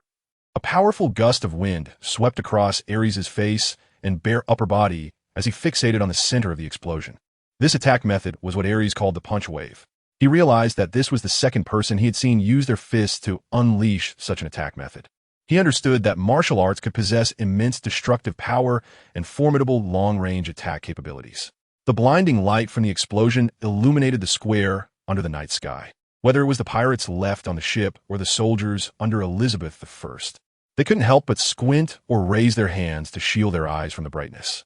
As the light dissipated, Aries stared intensely at Elizabello, firmly committing every movement of the other to memory. He didn't yet understand the intricacies of the situation, but he believed that one day he would grasp the subtleties and be able to launch even stronger attacks. He actually blocked my punch that I charged for a minute. Eliza Bello, I looked at the fierce monster before him with a surprised expression and then coldly smiled. Pirate, state your name. You have the right to die with a name. The soldiers behind him looked in shock at the enormous figure of Aries, whose body was covered in bulging muscles and blue scales, his face filled with ferocity. This pirate is a devil fruit user. He actually blocked the king's attack that had been charged for a minute. The soldiers, aware of Eliza Bello I's strength, were astonished. They had seen too many pirates turned to dust by a single punch from a king. Aries, with a hint of excitement on his face, responded powerfully. Bloodhand Aries. Upon hearing this name, Eliza Bello I's expression changed to one of realization. Bloodhand Aries of the Rocks Pirates, with a bounty of 40 million berries. He smirked, revealing a confident smile. Very good. If I turn you over to the Navy, this bounty will be enough to compensate for tonight's losses. Nearly a minute had quietly passed. The white steam rising from his body gradually increased, clearly indicating he was in the process of charging his power. Bang! A loud noise erupted beside Aries as Kaido appeared next to him. Kaido, having jumped down from the ship, crushed the stone slab beneath him with his weight. Boss Aries, you're injured. Leave this guy to me. Kaido, shouldering a massive kanabo, stepped forward, directly blocking Aries. His already larger frame, towering at 7 or 8 meters, exuded a ferocious, beast-like pressure. Aries frowned and said, Kaido, this guy is very strong. Just leave it to me. Don't worry, although I'm not as strong as Aries. I'm not weak either. Kaido grinned, his fierce face sending chills down one's spine in the darkness. He thought to himself, besides, you're still injured. In this situation, how could I, Kaido, not step up? He lowered the spiked club from his shoulder and charged forward like a wild bull, the ground thumping under his feet, giving a terrifying sensation as if the earth itself was trembling. Kaido had a thick neck and broad shoulders, his muscular arms bulging like inflated tires, not like a balloon that could pop at a poke. The bulging muscles had clearly become even harder, like steel, harboring astonishing power. Raising his arms, he swung the massive spiked club towards Elizabeth I, ready to smash down with terrifying force that would surely turn anyone hit into mush. 1.5. Elizabeth I murmured these words, then bent his arms and pulled back, veins bulging on his reddened and heated arms like thick ropes under the skin. Fist. He unleashed a punch. Kaido's descending spiked club faced immense resistance and halted midair. In the next moment, his enormous figure was instantly engulfed by the fist wave unleashed by Elizabeth I. The rock-hard muscles under the impact of the fist wave made it appear as if they were rippling and distorting like water waves. In just a second or two, Kaido was sent flying backward like a cannonball, the massive spiked club slipping from his hands. Boom! Kaido crashed into several buildings as he flew out. In less than 3 seconds, he was knocked away by a single punch. Kaido.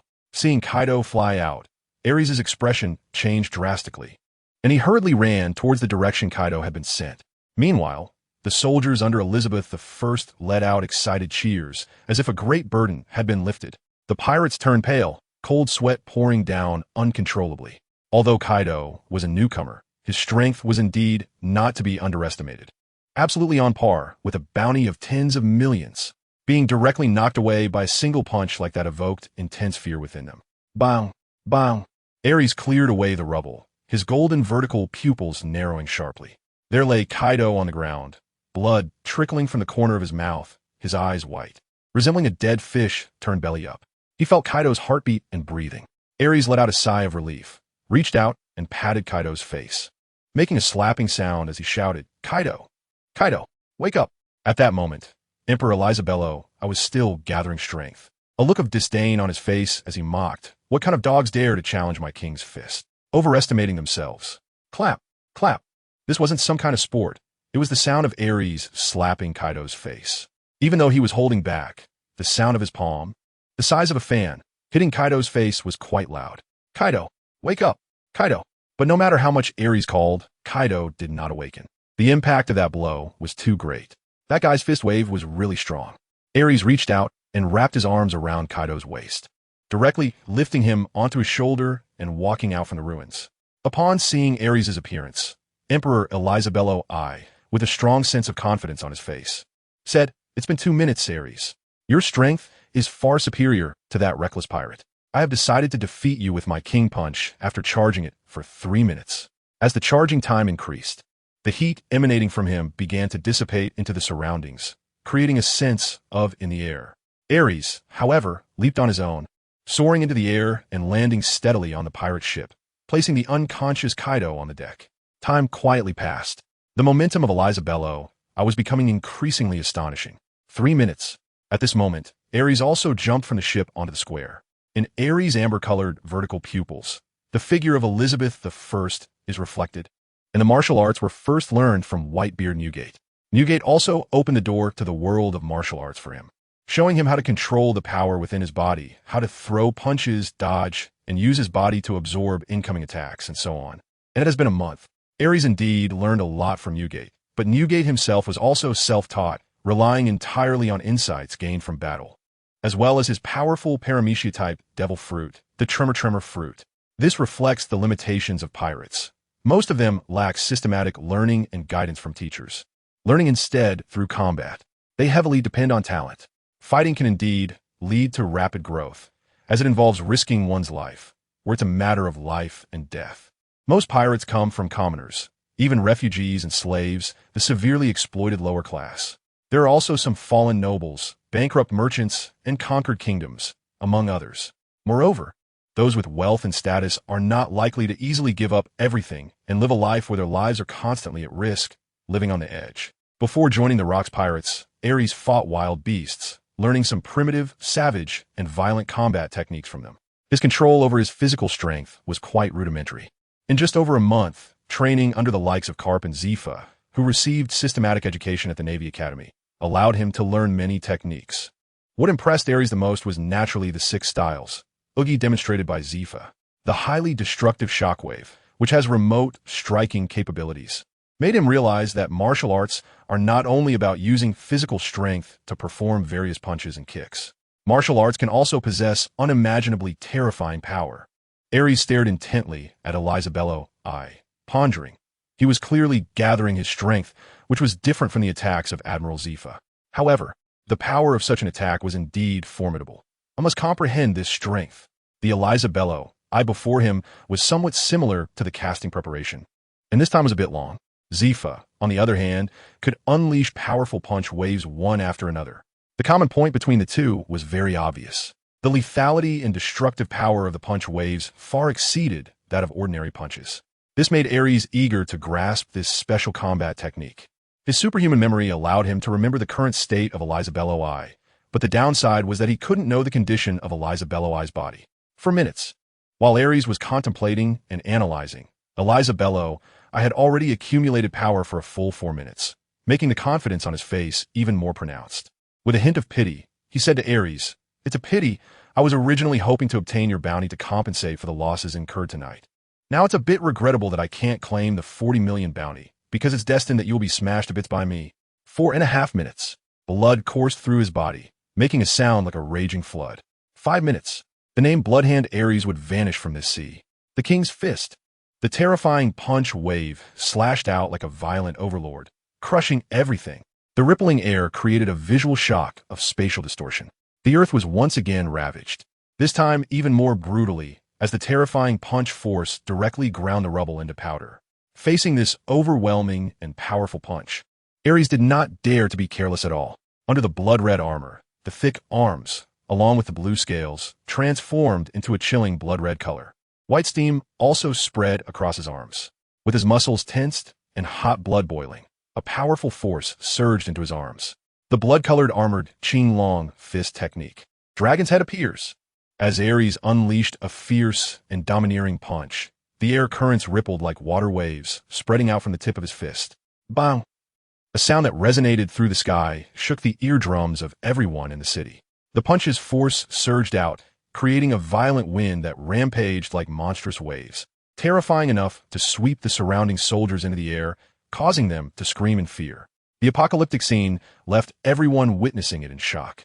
This strike made Aries clearly realize just how terrifying and powerful the fist wave unleashed by King Elizabello truly was.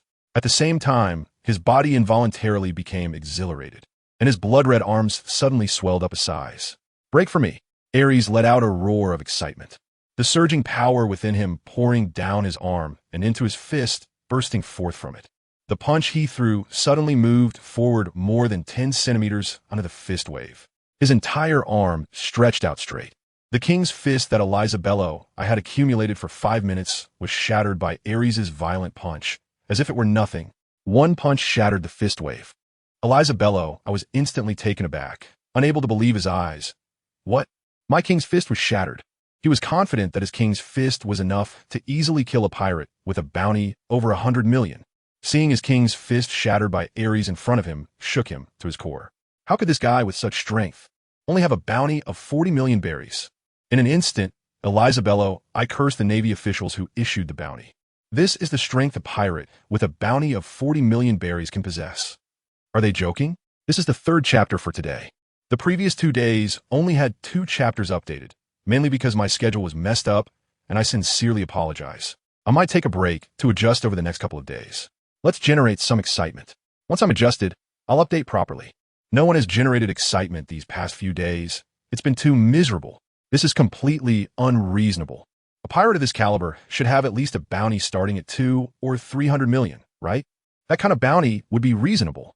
On the contrary, seeing Aries demonstrate his power, shattering the shockwave that had previously defeated Kaido, the pirates felt a wave of relief wash over them. The heavy expressions on their faces disappeared, replaced by joy as they flattered Aries. Awesome, Aries.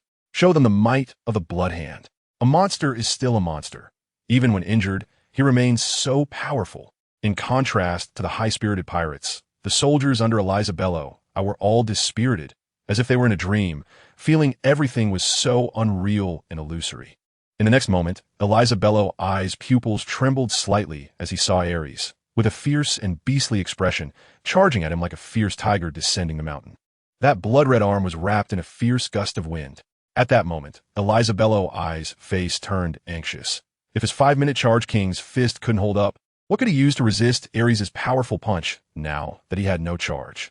Just as he thought, he quickly grabbed a soldier next to him and threw him towards Aries, shouting in panic, "Go! Hold him off for me. Just 10 minutes. If I can charge for 10 minutes, I can take him down." The soldier, thrown away, looked desperate and was about to cry out. However, Aries' powerful punch struck the soldier. Bang! It sounded like a balloon exploding, and the soldier's body burst apart like a smashed balloon. A spray of red mist filled the air. Taking advantage of Aries being momentarily blocked, Elizabello, I hurriedly retreated to create distance, charging up while shouting at the terrified soldiers, whose faces had turned pale and whose legs shook like chaff. That guy is an extremely ferocious pirate. Don't forget you are soldiers of the Protean's kingdom. Your mission is to defend this country. As soldiers, you must protect this country and your homeland, even if it costs you your lives. Under Elizabello I's loud shout, the soldiers gripped their guns tightly. Although they had mustered a bit of courage, facing Aries, the monster who could turn a person into meat paste with one punch, they were filled with fear. Anyone who was swept by Aries' golden vertical pupils, like snake eyes, felt as if they were electrocuted and their whole body went numb. Their skin felt as if it had been scraped by sharp blades, and they didn't dare to make eye contact with Aries. His arms were blood red, his chest resembling a yellow snake's body. Meanwhile, the back and arms were covered with blue scales.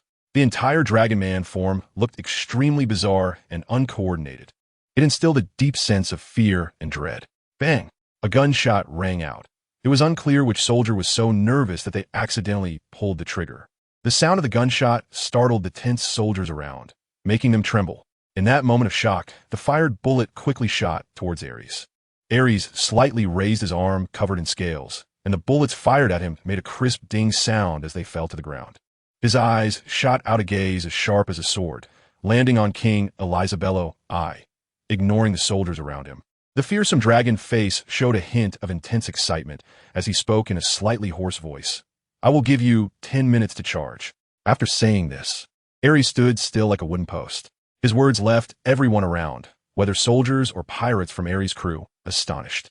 One pirate shouted at Aries, "Aries, that guy's attack is already so strong after 5 minutes of charging. If he charges for 10 minutes, the power will probably double. We should take him down now to avoid complications." Other pirates echoed in agreement, saying, "Yes, the longer he charges, the stronger his attack will be. We can't let him charge freely." They were even more eager than Aries to eliminate King Elizabello I. as that would mean no one could stop them from plundering and threatening their lives. At this moment, even King Elizabello I, who was charging, cast an unexpected glance at Aries. The enormous Aries, who had already witnessed the power of his king's punch, still dared to be so arrogant, truly conceited. He had already labeled Aries as arrogant and presumptuous in his mind. With a cold smile in his heart, he thought, just wait, you will pay for your arrogance. A punch charge for 10 minutes could destroy even a solid steel castle. Meanwhile, Aries was not only focused on the physical state of King Elizabello I, but also recalling the king's punch technique in his mind amidst this dangerous environment. What kind of skill could give his punch such immense power? With my physical strength, I should be able to perform a similar attack. What I lack is the technique to execute such an attack. Over the past few days, he had learned several techniques from his sixth forms. His control over his body had improved significantly. The majority of the power generated when throwing a punch comes from the upper body, with the most coming from the muscles in the arms. The force transmitted from other parts of the body to the arms was minimal, or rather, it did not reach a significant amplification. Perhaps by understanding this force, I could not only make my attack stronger but also refine my body. This was also the reason Aries chose to wait for King Elizabello I to charge, having felt the power of the king's punch twice. It still wasn't strong or clear enough. He decided to personally verify and understand the power of the king's punch to learn and comprehend this technique. If he could master this technique, unleashing all the hidden power in his body would result in an attack with terrifying apocalyptic strength. Time passed second by second. Many pirates returned to their ships due to the previous commotion and learned from other pirates that Aries was allowing his opponent to accumulate power. They all urged Aries to act. The first to arrive, Wang Ji, walked to Aries' side, drew his straight giant sword, and said coldly, Aries, I told you before, never show any mercy to your enemies. The massive sword glimmered with a cold light. Wang Ji knew that Aries was still young and did not have a clear understanding of the cruel survival rules among pirates. He exuded a terrifying chill and murderous intent. The golden-armored swordsman Wang Ji. Upon seeing Wang Ji's appearance, King Elizabello I's expression turned tense, beads of cold sweat dripping down his cheeks, and his mind became somewhat flustered. Even Wang Ji from the Rocks Pirates had appeared. The bounty of 180 million berries for Wang Ji was far more famous than the title of Bloodhand Aries. Wait, King Elizabello I suddenly widened his eyes, a hint of fear flickering in his gaze as he suddenly remembered something. This enormous pirate ship appearing in the square, could it be? Has that guy also come? Thinking of this, his heart instantly leapt to his throat. The sudden laughter sent chills down his spine. Kekiki. The golden lion Shiki had somehow appeared on the roof of a building, and behind him in the sky floated numerous rubber barrels, about 100 of them. Undoubtedly, these wooden rubber barrels were filled with food and fine wine. Brother Shiki, seeing the golden lion's appearance, Aries exclaimed joyfully. Shiki quickly flew to Aries' side, and under his control, the rubber barrels flew onto the deck of the pirate ship, stacking together. Aries, leave this to me. You are still injured and must not hinder your recovery. The golden lion said domineeringly, with a cigar in his mouth. His lion-like, intimidating eyes stared menacingly at King Elizabello I, making him feel as if he had plunged into an ice cave. Under the intense, cold, killing intent emanating from the golden lion's gaze, it felt as if all the blood in his body was about to freeze. He could only remain silent, secretly accumulating the power of the king's punch. Aries turned his head to look at the golden lion, his eyes filled with determination as he said, Brother Shiki, let me fight him. I have my reasons to fight. The techniques of the king's fist were incredibly alluring and tempting to him. The flaws of this martial art were obvious, but that did not detract from the fact that it was a very powerful fighting style. Out of concern for Aries, Wang Ji interjected sternly, Aries, don't be ridiculous. You just had a fierce battle with Zephyr, and your injuries haven't healed yet. You can't act on impulse. The golden lion also turned to meet Aries' golden pupils, seeing the determination and fervent desire for battle in his gaze. He grinned, Aries, my brother, go ahead and fight. I believe you will win. Shiki. Wang Ji looked at the golden lion in astonishment, not expecting Shiki to agree to Aries' request. He wanted to persuade him further, but the golden lion's words echoed in his ears. If you want to fight, then fight to your heart's content. Wang Ji, if you have absolute confidence in everything you do, you will lose passion and motivation. When you became a pirate, did you ever think about what would happen in the future? Everyone has different personalities. He knows that some people are destined to experience challenges and hardships to grow into a man who can stand on his own. Aries gives him a feeling very similar to Admiral Carp and also reminiscent of Newgate during battle. If one is assured of victory in every fight, something will be lost. Just after Aries had a moment of vulnerability, Wang Ji bluntly tried to dissuade him. But before he could finish, he was interrupted by the Golden Lion. No need to say anything, I believe in Aries. Shiki is confident he won't be mistaken and trusts Aries. There is no particular reason. Or perhaps this is the instinct and tacit understanding between men. Aries spoke with a strong and resonant voice. I want to become the strongest person on this sea. I want to forge my body into a supreme great sword. I will not give up any opportunity that may help me achieve this dream. As he spoke these words, his eyes carried a hint of sickness and a madness that seemed to indicate this dream had become an indelible obsession. In his dragon form, a magnificent and masculine aura gradually rose from Aries. He knew that the techniques of King's Fist and 6 styles of ultimate arts would absolutely be beneficial for his dream. The ability to control his body and harness its power would surely help him. The human body is fundamentally different from metal and iron. The human body is complex and grants humanity the terrifying power to conquer the sea and split mountains. To forge his body into a famous sword that surpasses the supreme great sword is extremely difficult. It is nearly an impossible path. But Aries wants to conquer this road. He does not want to follow in his father's footsteps, creating a great sword through 21 processes, merely to dress up someone else's creation. Even if he were to forge the supreme great sword through 12 processes, it would still just be a weapon that could be lost or taken away at any moment. Only by forging his body into a famous sword can it never be taken away, and even surpass the supreme great sword through 12 processes, becoming the only one on this sea. If he is to achieve it, it must be unparalleled in the world. If he is to achieve it, it must be unique. If he is to achieve it, it must surpass everything and become the strongest sword. Aries looked at Elizabeth I with a fierce, beast-like gaze and calmly said, "It's been 8 minutes. You have 2 minutes left." The momentum and fighting spirit emanating from him caught Wang Ji's attention, and he ultimately gave up on persuading him, instead wearing an expression of anticipation mixed with self-mockery, thinking, how can I constrain Aries with my own ideals and thoughts? If Aries loses this determination and fearless character, can he still achieve his dreams? Will he still grow into a lion or a tiger? He sheathed the sword in his hand. The Golden Lion also watched with interest as Elizabeth I gathered her strength. Noticing her flushed face and the white smoke emanating from her body, he began to understand why Aries was so determined to fight her. Taking a deep puff of his cigar, he remarked, "Interesting, it looks a lot like Aries' blood-colored arm state. But the techniques are completely different. Does Aries want to learn this technique from Elizabeth I? As Aries' half-master, Shiki certainly knew that Aries had an incredibly strong and abnormal learning ability. He had experienced it firsthand. He had even witnessed Aries stealthily learning the 6 styles from Zephyr. The corner of the Golden Lion's mouth lifted slightly, and he glanced at Aries out of the corner of his eye, thinking, Aries' Haki is different from normal Haki. I hope my little brother Aries can cultivate this special Haki to a higher level. It's truly exciting to think about what kind of Haki it will become in the future. He had taught Aries the normal arm Haki, but it seemed that Aries preferred that state of boiling blood and hardened passion. Therefore, he had never practiced the normal armed Haki at all. Aries has learned an overwhelming amount of things, and his progress seems almost terrifying to outsiders. However, up until now, Aries has not truly cultivated any power to the level of a top-tier strongman. If it weren't for the abilities of the fish fruit, mythical Zoan, Azure Dragon fruit, he wouldn't have been able to fight for so long against the Navy's Vice Admiral Zephyr. With the agreement of the Golden Lion Shiki, all the pirates became spectators, quietly watching the battle that was about to erupt. With the presence of the Golden Lion Shiki and his subordinate Wang Ji, they were not worried at all.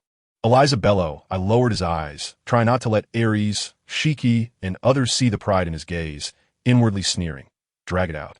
The longer it drags on, the more you will understand the true power of the King's Punch. He desperately concealed the intense, killing intent in his heart, believing that as long as he had enough time to gather his strength, even Rox himself would be no match for him in a single punch. And so, the square fell into a very strange and quiet state. 9 minutes. Aries was utterly engrossed in observing the state of Eliza Bello, not missing even the minute details of the gradually bulging capillaries on his body, including his swelling muscles. The longer the power accumulated, the more Eliza Bello's arms expanded, growing several times thicker. When he flexed his arms, the sound of tightly straining ropes could clearly be heard. Meanwhile, Aries' ferocious face was brimming with excitement and soaring fighting spirit. His two long, black, dragon-like whiskers fluttering from the invisible force of his rising aura. It's coming. At this moment, the blood in his body involuntarily began to flow faster, as if even his temperature was rising. His emotions grew increasingly exhilarated, his eyes gleaming with an astonishing brilliance. He loved this feeling. This was the thrill of battle, the boiling of hot blood.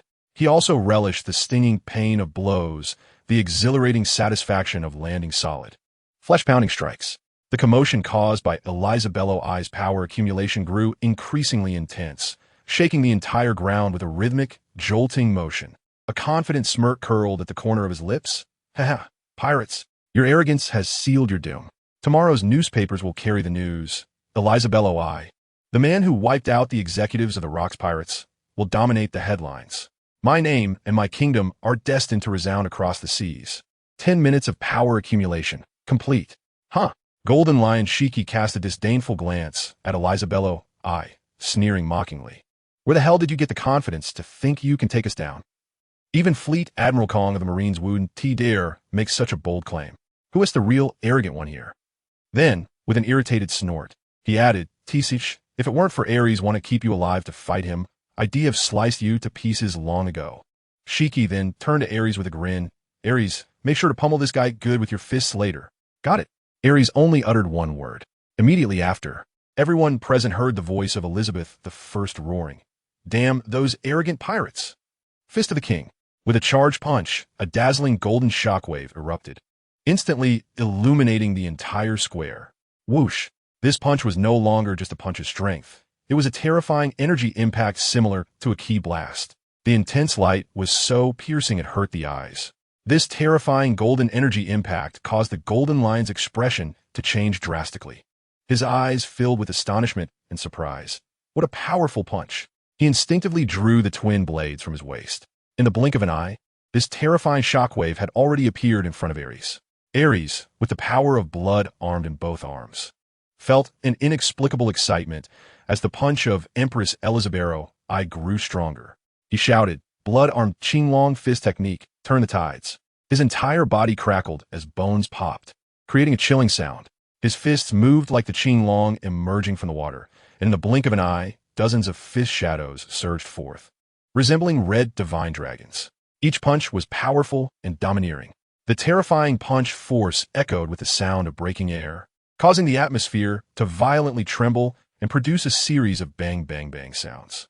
He was crazily releasing the power within his body.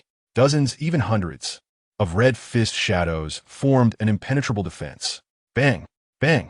Each punch struck against the energy wave unleashed by Empress Elizabero I, and the dazzling, blinding light left the pirates and soldiers unable to see what was happening. They could only feel the fierce winds, sharp as knives, crashing against their bodies, leaving them in shock. The force of some flying debris was comparable to bullets, hitting many people. Aries' face revealed a defiant and fierce expression, filled with fighting spirit. He unleashed punch after punch like a machine, without any pause. In just a second, he was able to throw dozens of punches. Each punch had enough power to easily crush a naval warship. As he vented the power within his body, he felt his strength rapidly depleting, yet he did not stop. The violent collisions caused the blood, muscles, and even the internal organs within Aries to shake violently, truly like a tumultuous sea.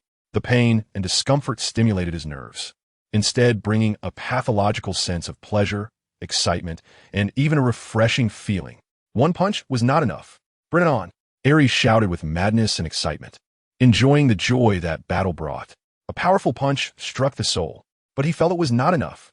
At this moment, Aries' momentum was unprecedentedly high, and his fighting spirit reached its peak. With a fierce swing of his fist, he faced the terrifying shockwave unleashed by Elizabeth I, stepping forward towards her one step at a time. He had already lost count of how many punches he had thrown, possibly over 1,000. Great strength brings miracles. The barbaric, violent eruption of power surged within him as he used his fists to clash head-on with the shockwave. At that moment, Aries truly resembled a god of war in the world. With his powerful fists, he aimed to shatter everything. Step by step, he pushed forward, repelling and wearing down the energy shockwave, closing the distance between himself and Elizabeth I.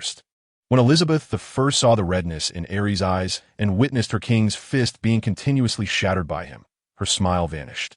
Genuine fear surfaced strongly.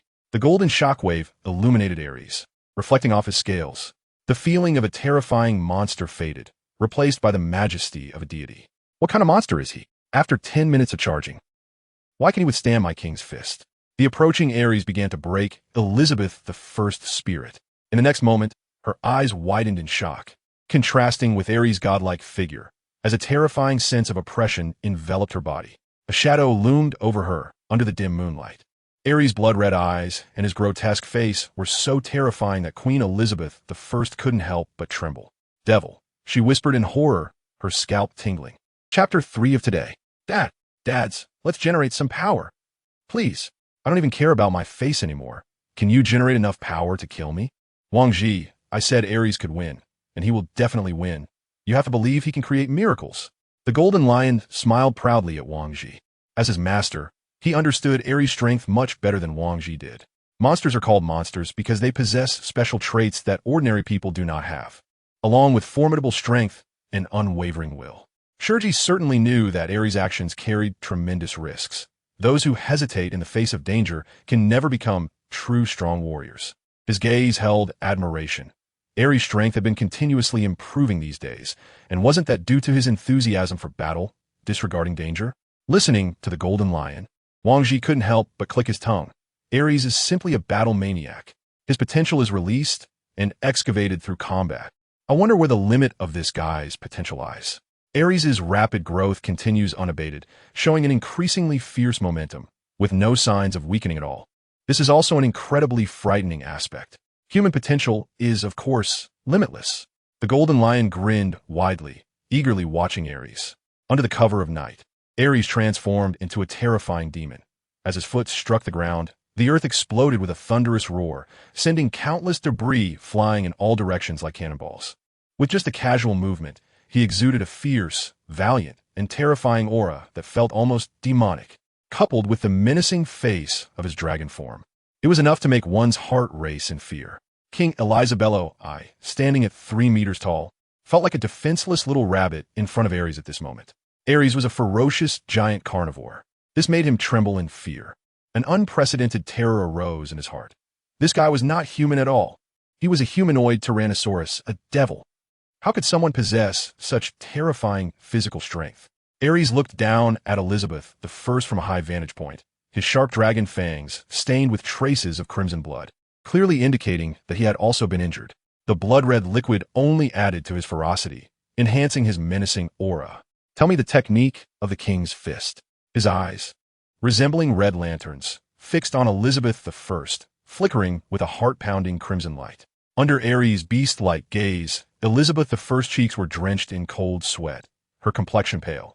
Her fearful and terrified expression clearly showed hesitation and struggle. If the king's fist were to be mastered by a creature like Aries, endowed with terrifying strength, it would be unimaginable in its horror. Elizabeth I stammered, her lips trembling, the king's fist. Aries suddenly opened his eyes wide, his imposing gaze piercing like a sharp sword into the body of Elizabeth I, and shouted, "Speak quickly."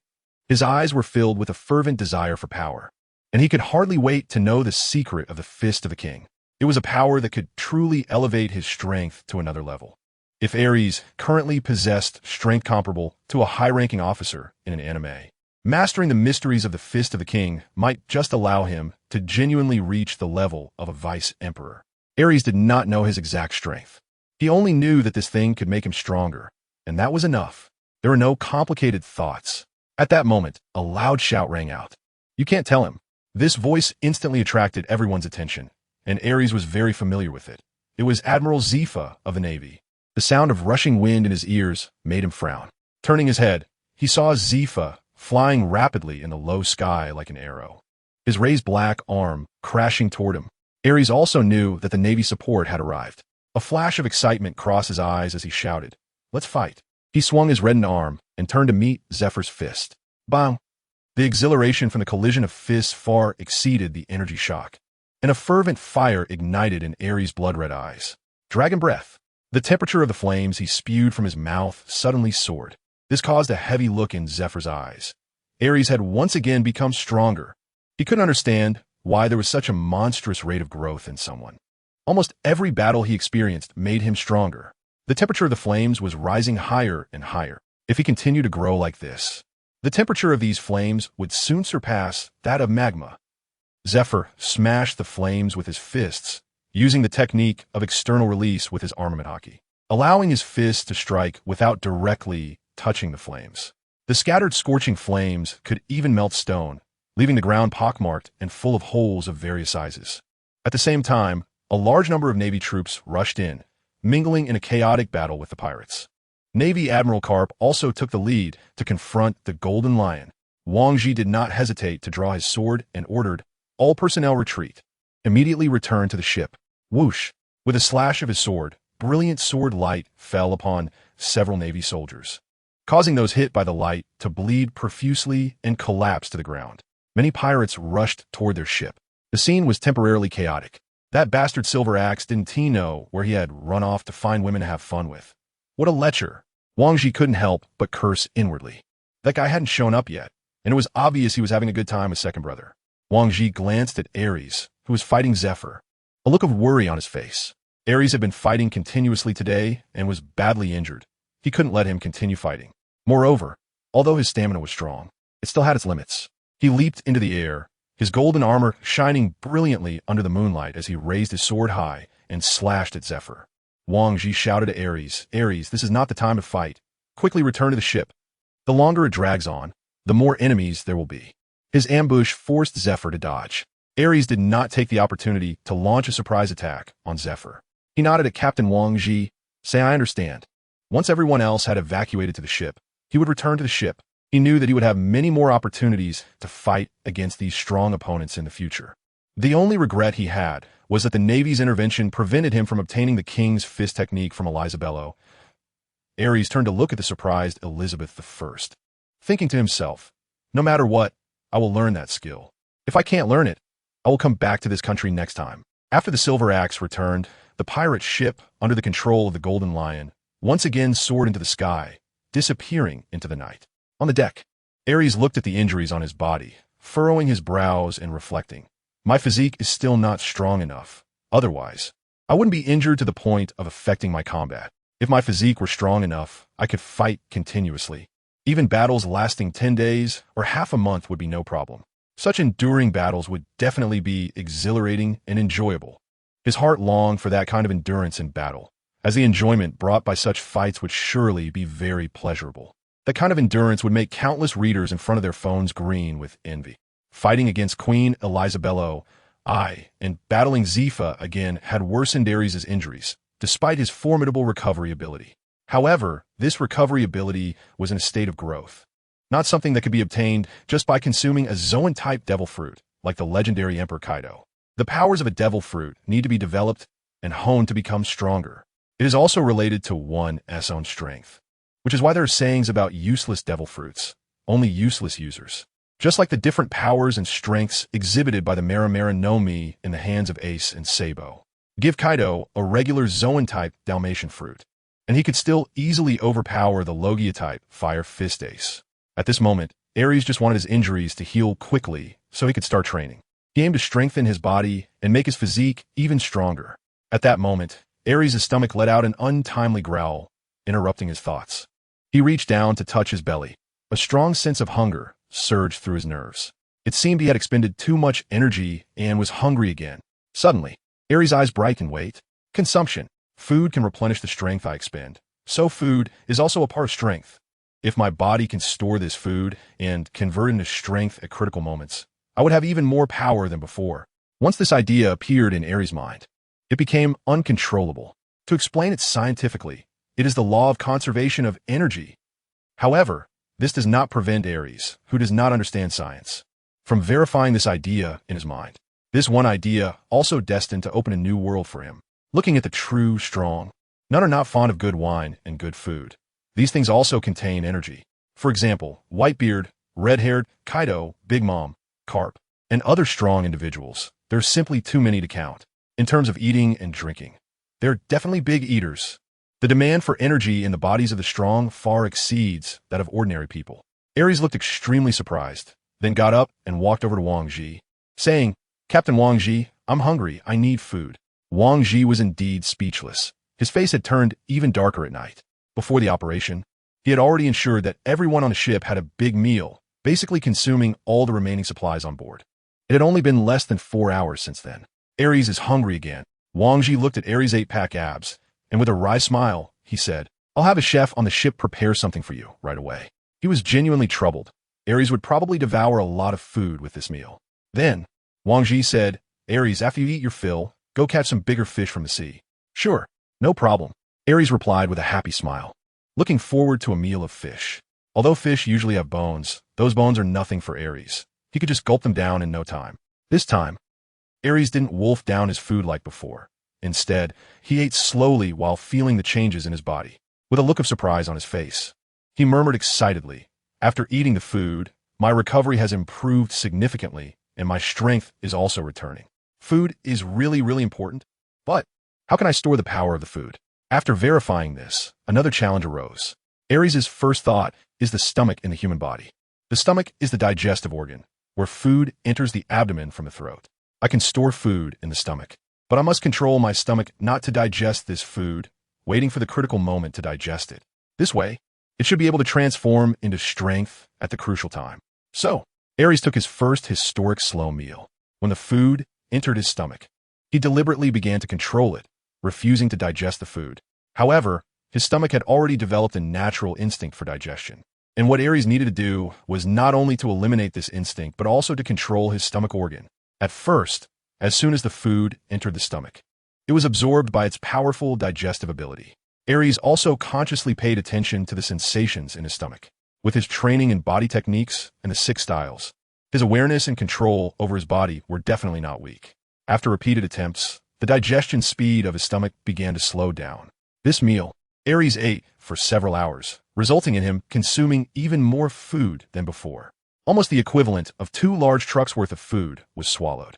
Aries lay contentedly on the deck, his bulging belly resembling that of someone pregnant with 10 babies. He felt very happy because he had found another way to become stronger. Lying on the deck, he gazed up at the bright moon, feeling very relaxed. If my body could store more food energy, perhaps I could outlast Zephyr, even Carp, Haki, and Whitebeard. I could defeat them all. Of course, this is a theoretical statement, but Aries didn't care about that. He could take his time to experiment later. He was still young. Aries also knew that the most important thing for him was to enhance the toughness of his body, so that no matter how others attacked, he would not be injured. That was the true path to invincibility, to suppress all powers with a strong physique. While resting and recuperating, he continuously replayed the previous battles in his mind, and he had grasped a hint of the king's fist from Elizabeth Eye. Days passed in a flash. After hanging up the phone, Wang Ji was excited as he spoke to the Golden Lion. "Shiki, we have news about the Roger Pirates." Not only news about the Roger Pirates, but also about Captain Rocks, and Aries' bounty has increased. But there was also a bad piece of news. Wang Ji was somewhat elated. These pieces of news were all good for them, but the only thing that worried him was this bad news.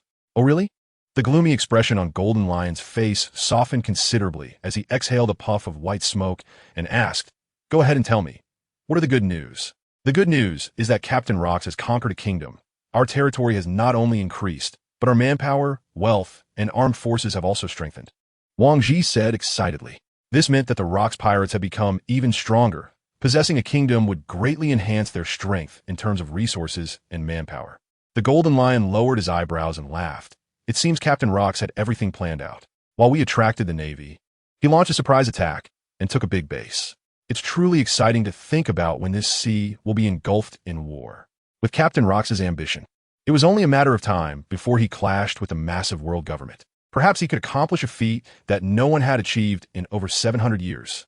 Wang Ji continued, "As for Aries' news, his bounty has been raised to 220 million berries by the Navy." With a somewhat emotional expression, he sighed, "In just over a month since becoming a pirate, his bounty is already higher than mine. He had been wandering the seas for many years, following Captain Rocks, and his bounty was only 180 million berries. Yet Aries, who had just joined the Rocks Pirates for a little over a month, had surpassed him. He never thought a newcomer would rise at such a comet-like speed. The increase in bounty was indeed a good thing. Aries' reputation was becoming more and more prominent. He truly looked forward to when Aries could become a terrifying pirate on the seas. The Golden Lion had an expectant smile on his face. He believed Aries would continue to grow stronger and would accomplish world-shocking events in the future. At that time, the name of Aries will thoroughly resonate in the hearts of everyone on this sea, becoming a legend. Fame and dreams are naturally the most valued things by pirates. They never feel troubled by the increase in bounty. Instead, it becomes a symbol of strength and reputation. Let's talk about the news of the Roger Pirates later. First, let's discuss the bad news, said the Golden Lion. Upon mentioning the bad news, Wang Ji's expression became serious as he said, "The bad news is that the Navy has given up on retaking the Kingdom of Illis and is increasing their forces in an attempt to eliminate us. Newgate has already suffered attacks from the strategic genius Sengoku, and the enemy has clearly increased their manpower.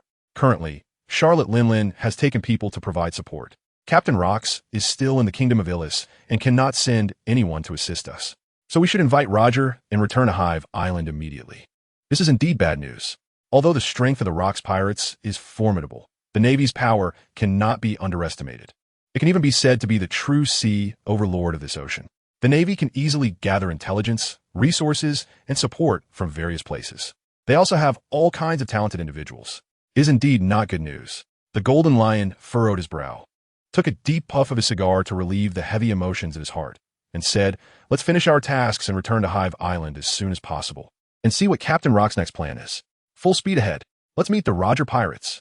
On an island lush with vegetation, resembling a primeval forest. Whoosh! A silver flash zipped by. A giant beast, several meters in size, splattered blood from its throat and crashed to the ground. The heavy body made the ground tremble, startling countless birds to scatter. "Hey Rayleigh, it looks like your swordsmanship has improved quite a bit."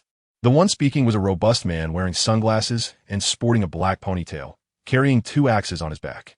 He was Spark Jabba, a member of the Roger Pirates. His face was beaming with a smile, his raised lips revealing bright white teeth like a crescent moon. In front of him stood Rayleigh, with golden hair, sunglasses, and wearing a deep V-neck shirt. Notably, Rayleigh's beard stood upright in 4 sections. "There's been some progress, but it's still far from enough," Rayleigh said with a confident smile, revealing his yearning for even stronger swordsmanship. Jabba stepped forward, using his arms to grip the head of the fallen beast, teasingly saying, "Let's head back. Captain Roger's stomach can't wait much longer." The two returned to the shore with the hunted beast. At this time, Roger was sitting cross-legged on a rock, surrounded by a group of pirates singing joyful sea shanties. In his hand was a huge map. At this moment, Rayleigh approached, carrying a bottle of wine, and sat down next to Roger, handing him a bottle of wine and asking, "Captain, still studying the text that was replicated from the stone tablet?" Taking the wine from Rayleigh, Roger replied with a radiant smile, "Yes, I always feel that the text on that special stone has some secrets. It seems like someone wants to tell us something through the words on the stone tablet." "Unfortunately," Roger continued, "we've asked quite a few scholars about the text, and none of them can decipher it." He expertly opened the bottle cap with one hand and began to drink, gulping down the wine. Rayleigh also looked at the text in Roger's hand and comforted him with a smile. "Don't worry, this ocean is vast, since someone left behind this text. There must be someone who can decipher it. They are certainly waiting for us to discover it in some corner of this sea and ultimately unlock the mystery of the text." "Haha, really you're right. We will definitely uncover its secrets." Roger laughed heartily and rolled up the paper with a replicated historical text and placed it on the stone. He put an arm around Rayleigh's shoulder and said with a grin, "Rayleigh, come on, let's drink to our heart's content. Meeting you is truly the greatest fortune of my life." Rayleigh also smiled, knowing from Roger's joyful demeanor that they wouldn't be able to avoid a hearty drink today. He raised his wine bottle and boisterously declared, "Let us see if I can't get you drunk today." "Wait," Jabba chimed in, "count me in." Jabba also approached, holding a wine bottle in one hand and a newspaper in the other. "Jabba, is that the latest newspaper? Hand it over. Let me take a look," Rayleigh said with interest, as the Roger Pirates mainly gathered intelligence from newspapers. Jabba chuckled. "This newspaper has big news. And there's even a newcomer from the Rox Pirates who's making waves recently. That newcomer is something else. Today's Chapter 3. We need some electricity. Bring on the electricity." His name is Tianue Aries, with a bounty of 220 million berries, referred to by the Navy and the world government as the Blood Hand. Spark Jabba said as he handed the newspaper to Rayleigh, his face beaming with a smile, teasingly adding, "Interestingly enough, this guy is actually bald." The bald hairstyle is quite rare among pirates. Moreover, from the photo on the bounty notice, this kid looks quite young, It's curious why he has a bald hairstyle. It left a deep impression on him. Tianyue. Looking at the bounty notice on the newspaper, Rayleigh's lips curved into a curious arc as he said, "That's quite a rare surname. A guy with a bounty of 220 million berries. The Rocks pirates have been making big moves lately, so the world government and the Navy should also take action. I was wondering why I haven't seen the Navy around these days. Even that guy Carp has disappeared. It turns out it's because the Rocks pirates have started to target the allied nations of the world government. They truly are ambitious pirates." Seeing the news in the newspaper, Rayleigh's eyes sparkled behind his glasses. The actions of the Rocks pirates would undoubtedly trigger a massive tsunami that would shock the world. What intrigued him even more was Aries' surname. Tianwe. Having traveled the seas for quite some time and visited numerous islands, this surname is vastly different from typical surnames. Rayleigh didn't delve deeper. Many things and secrets will eventually be revealed little by little. Gold, Roger, with a tipsy blush on his cheeks, leaned his head against Rayleigh's shoulder, looking at the newspaper in Rayleigh's hand and grinning. Haha, that bald little guy is quite a big egghead. One hand holding a wine bottle, the other clutching his stomach. He burst into laughter, his laughter seemingly possessing a strange magic that made the atmosphere of the entire banquet even more joyful. He laughed heartily. Such a well-built, muscular body, yet a bald head. What an interesting guy. The wanted poster clearly displayed the well-defined muscles of Aries' upper body, perfectly outlining each muscular contour. He was indeed a muscular man. However, this perfect golden physique was somewhat mismatched with his bald head, influenced by Roger's laughter. The corners of Rayleigh's mouth couldn't help but curve upwards as he said, "The bounty on Bloodhand Aries has risen too quickly. This guy must be very strong. If we encounter him, we need to be careful. To gauge a pirate's strength, aside from engaging in battle, one can only judge by the bounty amount and the deeds they have done. The Navy wouldn't raise a pirate's bounty for no reason, and there must be factors they are unaware of." The newspaper only provided Aries' wanted notice, but did not report the reasons behind the bounty increase. The Navy's reputation is indeed a very important matter. Roger put his arm around Rayleigh's shoulder and said, "Let's check the newspaper later, for now. Let's enjoy this joyful feast to the fullest." Rayleigh smiled, set down the newspaper, and took a big swig from the bottle. "Roger, after we explore this sea, let's head to the West Sea. There's an island called O'Hara, which has the most scholars and the most complete library in the world. Those scholars should know the inscriptions on that stone tablet." He knew Roger was very interested in the writing on the stone, or rather, Roger's innate powerful intuition told him that there must be a secret in those writings, which fueled his strong curiosity and dedication to deciphering them.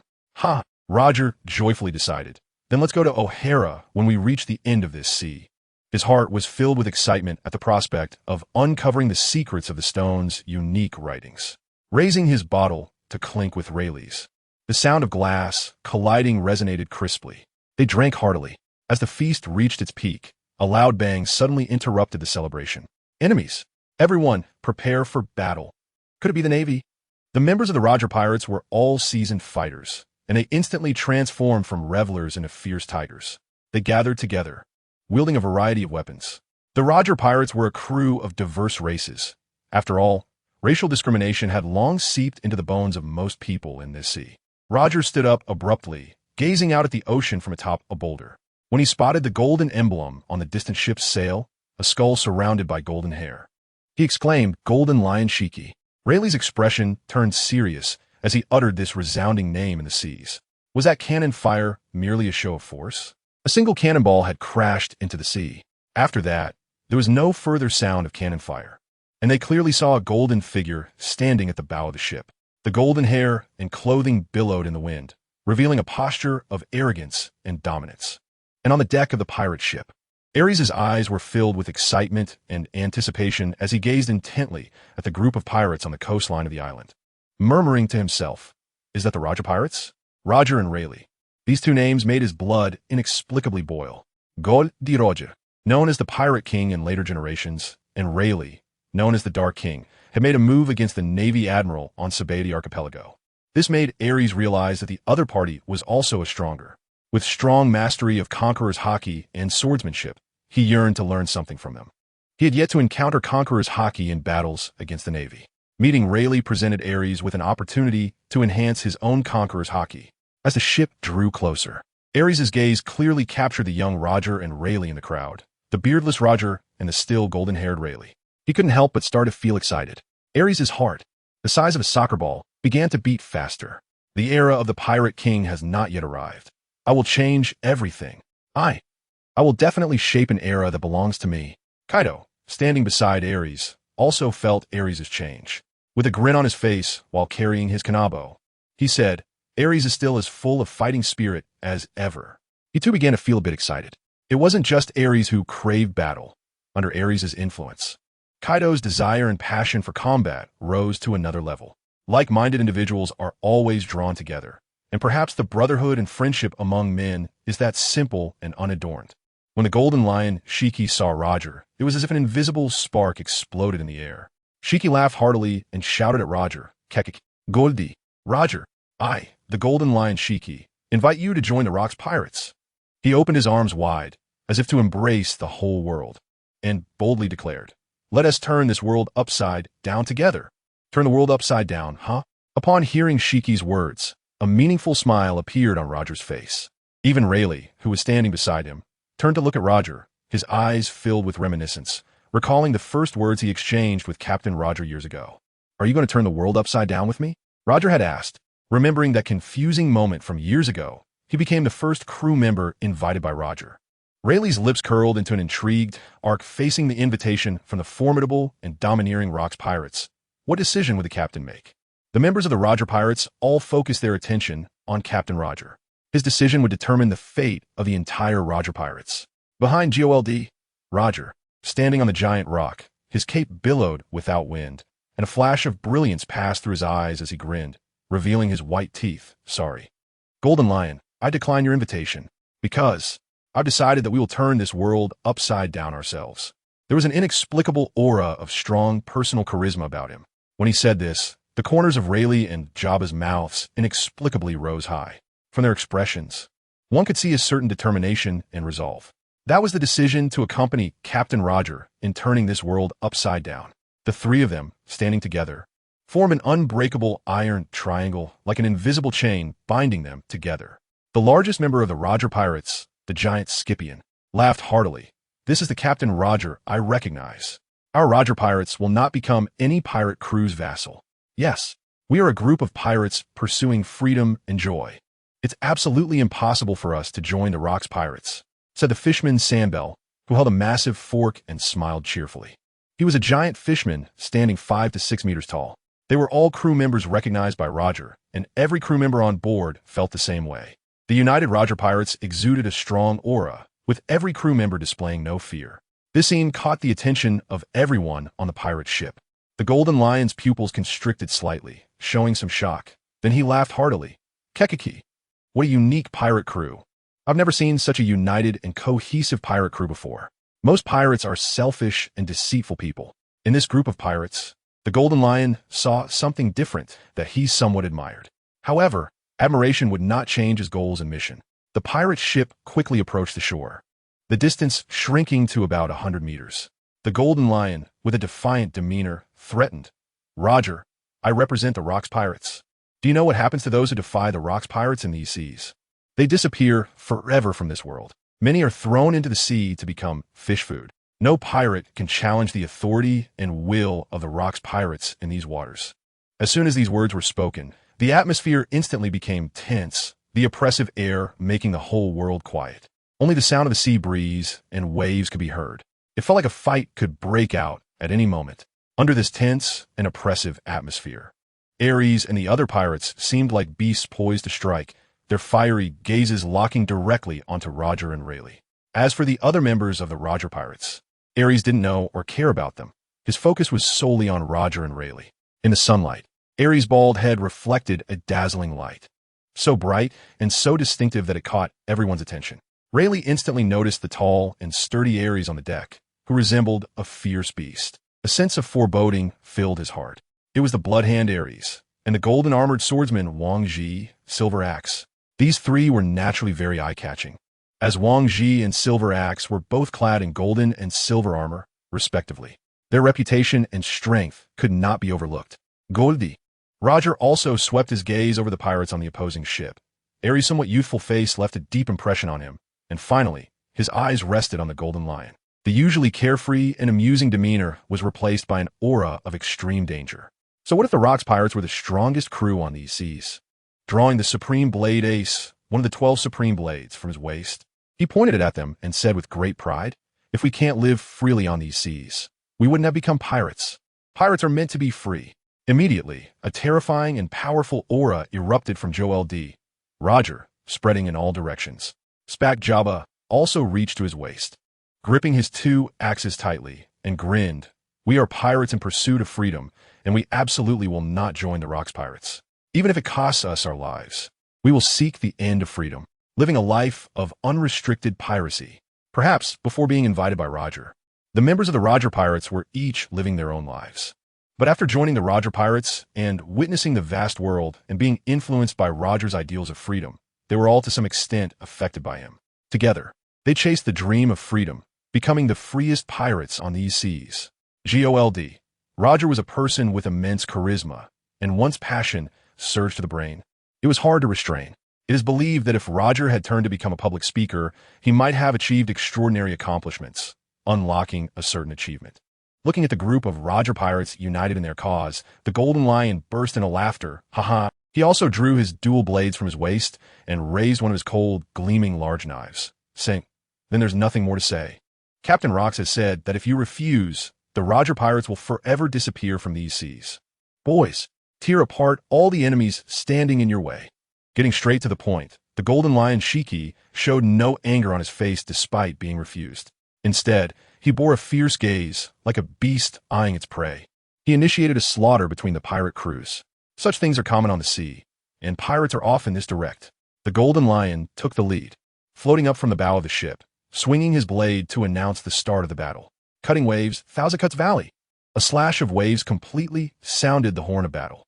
This golden sword light was deflected by GOLD, Roger's ace, crashing down in the distance with a loud boom, causing an explosion and kicking up a massive cloud of dust into the sky. Aries crouched low on both knees, his legs exerting force as he shot out like a cannonball. His massive figure glided through the sky like a soaring eagle. With an excited expression, he shouted, "Come on, let's fight to the fullest." Under the golden sunlight, Aries' bronze skin seemed to be coated with a layer of gold leaf, exuding an imposing presence. Seeing Aries rush out in the blink of an eye, Kaido jumped into the sea with a splash, calling out, "Aries, wait for me!" On an island without a port, to avoid the pirate ship running aground or hitting underwater reefs and causing damage, he had to swim to the shore. For pirates, swimming in the sea was a daily routine. They often bathed in the ocean as well. The entire pirate ship, under the ability of the float fruit, floated in the air, flying towards the sandy beach. When Aries landed on the beach with a thud, his feet sank deep into the sand, his towering and robust physique creating a strong sense of pressure. On the Roger Pirates, the fishman, Sambel, who was about 5 to 6 meters tall and had a round physique, immediately rushed out holding a steel fork. Although his body didn't show muscle contours, his massive size was comparable to a 2-story house, charging forward like a speeding truck. "Bloody hand, Aries, let me be your opponent," Sambel shouted, holding the giant steel fork like a rune earth, aiming the sharp tip at Aries' heart.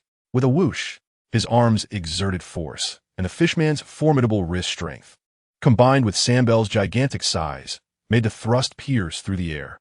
The force was tremendous. Facing Sambel's attack, Aries raised his hand, and, as his arm moved, he had already completed the blood armament. Too slow, Aries spat out 3 words, looking calmly at the merman Samber. His blood-red hand grasped the tip of the opponent's trident. The tremendous force froze the trident in midair. On his crimson left arm, muscles bulged, breaking free from the skin's constraint. The well-defined muscles appeared as if they were stacked together like iron machinery. Samber's face showed a mix of anger, shock, and impatience. Shocked by Aries grasping his weapon, Samber wondered why his hand wasn't cut by the sharp blade. A fierce look flashed in his eyes as he poured his strength into his arm. He shouted, "I don't believe that a human can outmatch a merman like me in wrist strength." The proud strength of the merman race gave Samber immense confidence. It was the innate powerful ability of the merman race. Aries felt a sudden increase in the strength of the trident held by his opponent. However, his blood-stained hand remained motionless, firmly gripping the top of the trident. He grinned and said, "So what if you're from the Fishman tribe? The talents of humans are limitless. Who says human strength must be weaker than that of the Fishman tribe?"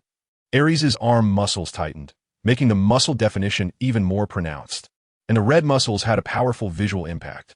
The immense strength was the result of countless days and nights of hard training.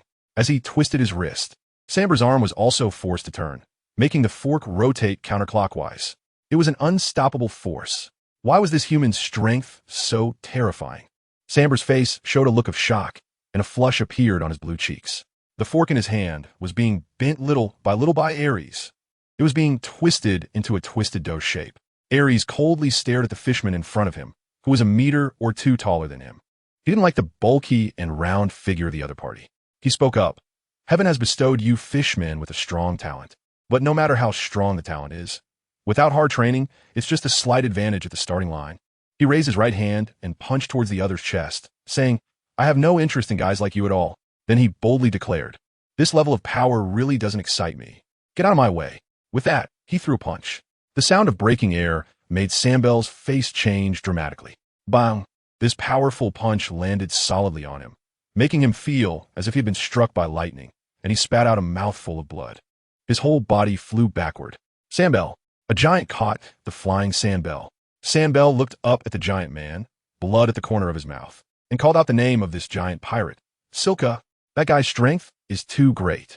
The giant Silka also looked at Aries. His expression serious as he said, I know, but in this world, there is no one stronger than the giants. Leave that guy to me. He released his hold on Sambel and began to move his wrists and fingers, producing cracking sounds as if his bones were exploding. He was demonstrating his strength to Aries. At the same time, he stepped forward, approaching Aries. The adult giant Silka stood 13 to 14 meters tall, comparable to a 4 or 5-story building, and was 3 times the height and size of Aries. Giant. Aries' eyes suddenly burst with a brilliant light. He certainly knew about the giant race. Renowned for their strong physique and power across the seas, and Elbaf was also recognized as the world's strongest nation. The blood in his body began to flow faster.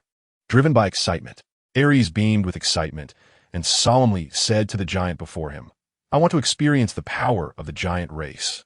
With each step, Silka, the giant, made a sound like a muffled thunder. When he was about 5 meters away from Aries, Silka stopped, his bronze bell-like eyes fixed intently on Aries. And he chuckled, I'll show you what true giant power is.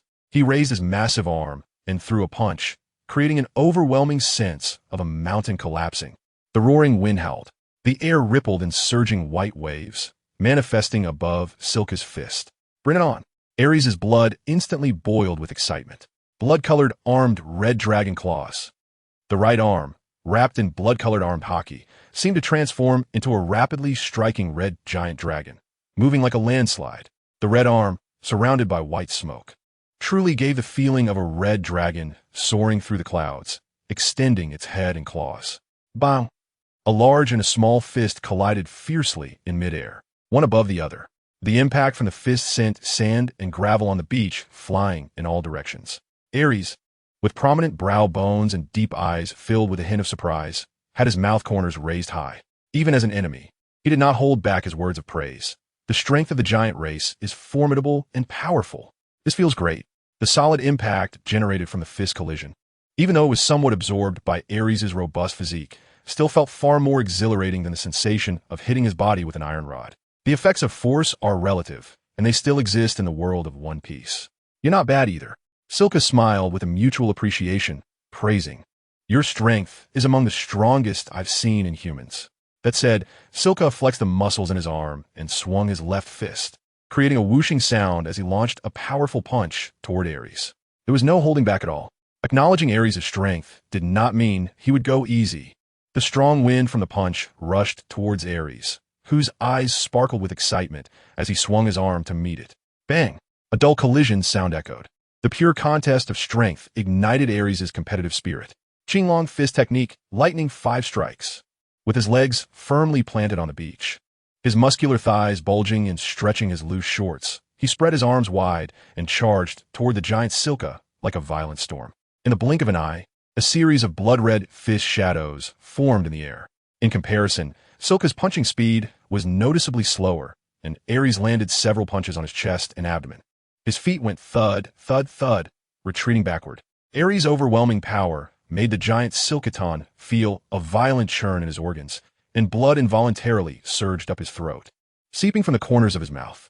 Silkaton now seemed to have transformed into a massive punching bag, being relentlessly beaten by Aries. The giants were known for their strength, but while gaining formidable power and physique, they also lost the agility and speed that ordinary people possessed. Silkaton lowered his gaze, emanating a dangerous aura. Strange arms. Is Aries nicknamed Bloodhand due to his arms? The opponent's arms were not only incredibly powerful, but also carried a searing heat, causing him considerable trouble. Bang, bang, bang, bang. Aries and Silka were exchanging blows, with dense shadows of fists colliding violently in midair. The giant Silka was being pushed back repeatedly, already retreating over 10 meters, completely at a disadvantage in the clash of fists. This scene made Kaido, who was fighting Samber, excitedly shout, "Boss Aries is truly formidable. Even the giants can be suppressed by pure strength." Roar, roar, roar. He then burst into laughter, excitedly swinging his spike club at Samber, who caught it with a fork. Clang. Sparks flew, and Samber's expression turned extremely serious. He never expected that Silka, known for his strength, would be overpowered by the Bloodhand Aries. He was greatly surprised. What on earth has this guy been eating to grow up? Even the strength of the giants can't compare. What shocked Samber even more was that not only the Bloodhand Aries, but also this guy named Kaido in front of him, had extraordinary strength. What kind of monsters are these? Kaido's excited shout drew the attention of many, including Rayleigh, who was fighting Wang Ji. Out of the corner of his eye, he glanced at Silka, and upon seeing Silka being continuously pushed back by Aries' storm-like punches, his calm eyes suddenly narrowed in surprise. Is it him? That Bloodhand Aries, with a bounty of 220 million berries from the Navy. Rayleigh knew that a pirate with such a high bounty must be incredibly strong. However, he was astonished to see a rising star like Aries gaining the upper hand in a contest of strength against the giant Silka, who had been a companion sailing with them for quite some time and was extraordinarily powerful. Wang Ji, clad in golden armor, swung his gleaming greatsword, fierce as Arthur or Garen.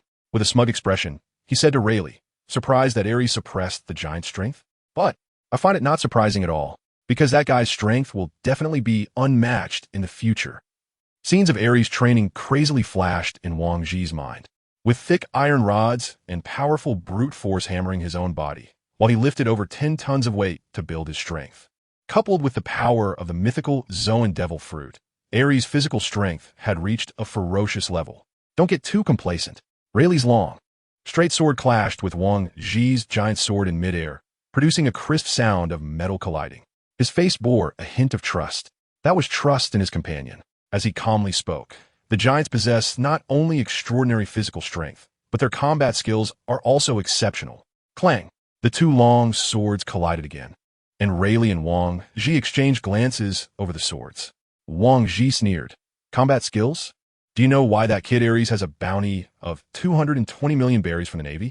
He chuckled, directly informing Rayleigh that it was because he could not only fight against the Navy's Vice Admiral Zephyr, but also learned many combat techniques from Zephyr, which was why he was offered such a high bounty. Hearing Wang Ji's words, Rayleigh's calm face slightly changed, and his eyes trembled. At that moment, Rayleigh also heard Silka's familiar voice. Baku Koku.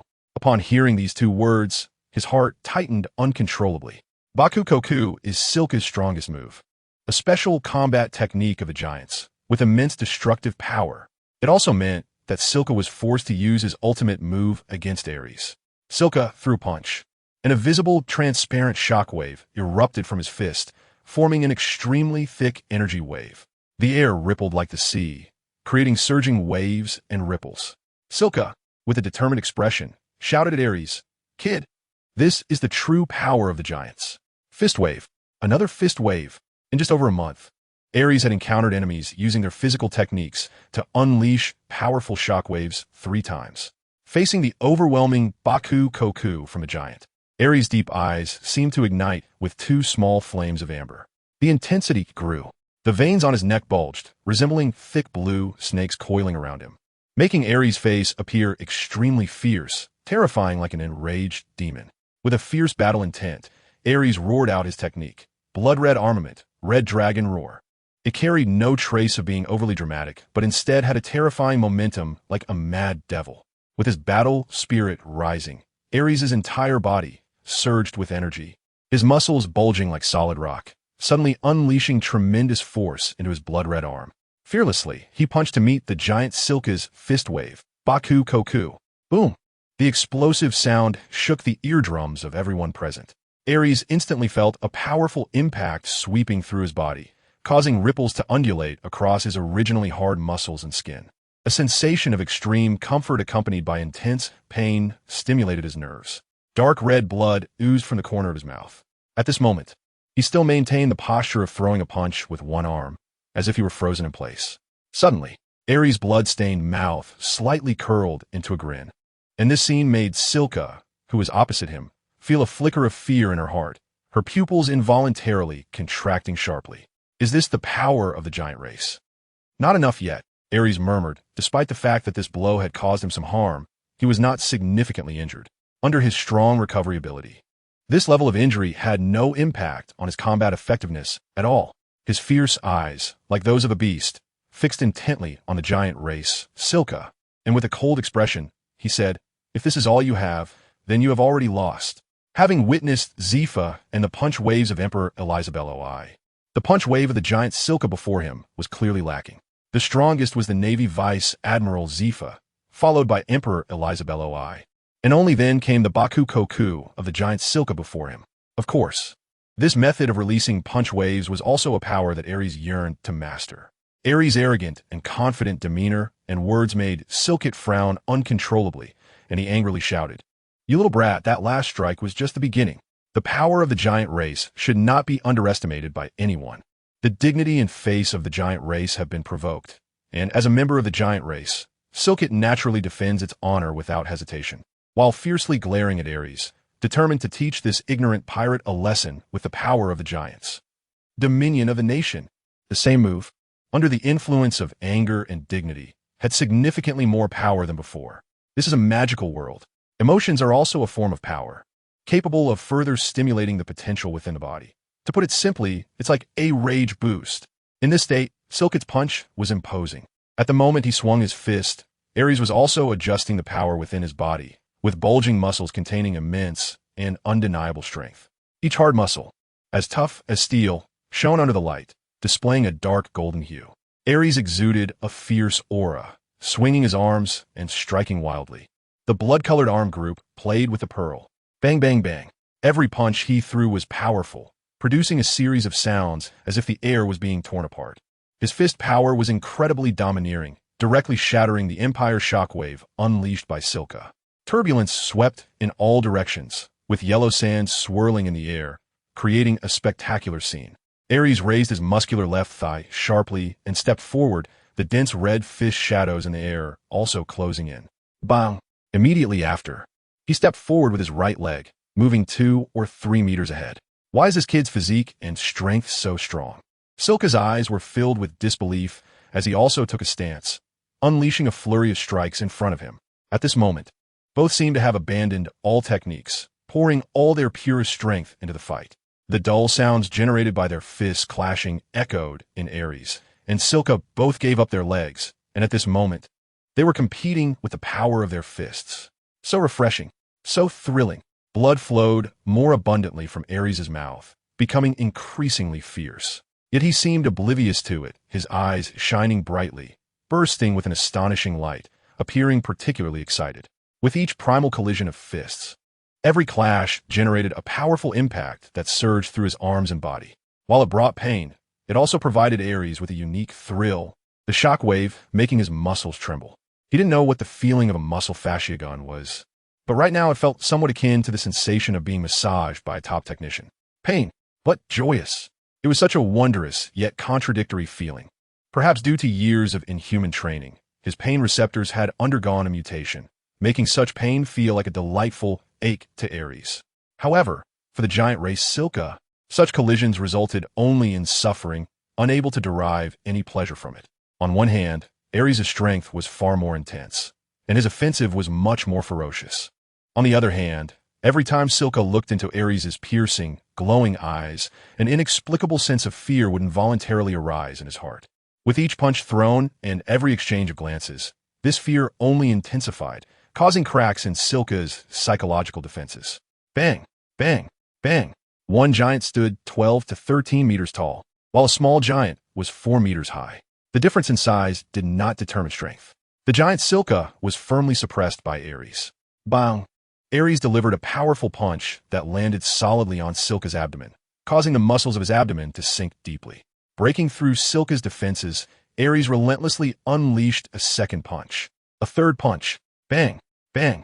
His brutal and fierce fist struck the giant Silka, collapsing his entire abdomen and chest, breaking ribs and stirring his internal organs. If it weren't for Silka's formidable physique, his internal organs would likely have been shattered by Aries' powerful fists. In this world, the stronger one is, the more resilient their life force becomes. Silka, who had endured several punches from Aries, continuously retreated, his feet thudding on the sand. The swirling yellow sand obscured the view for other pirates who were paddling nearby. Paddling was not uncommon among pirates, as life only offers one chance. Once dead, everything truly vanishes. Some pirates waved flags and brandished their weapons, posturing dramatically. From within the yellow sand, Aries' booming voice rang out, "Ha! Bang!" This sound was even louder than the previous punches. Aries' powerful shout echoed in the ears of everyone present, buzzing and drawing everyone's attention. They all turned to look at the shadow in the yellow sand, only to see a much larger shadow contracting its abdomen and then soaring out of the sand. In an instant, everyone witnessed the massive and heavy figure of the giant Silka flying backward, like a ship being thrown into the air. He crashed onto the beach more than 10 meters away with a thunderous sound, kicking up a cloud of dust. This scene caused an eerie silence to fall over the battlefield, and members of the Roger Pirates broke into cold sweat, their faces showing fear. Silka had been defeated. He was a giant known for his strength. Some pirates displayed looks of disbelief. Silka was one of the strongest among the Roger Pirates. Even he was no match for the Bloodhand.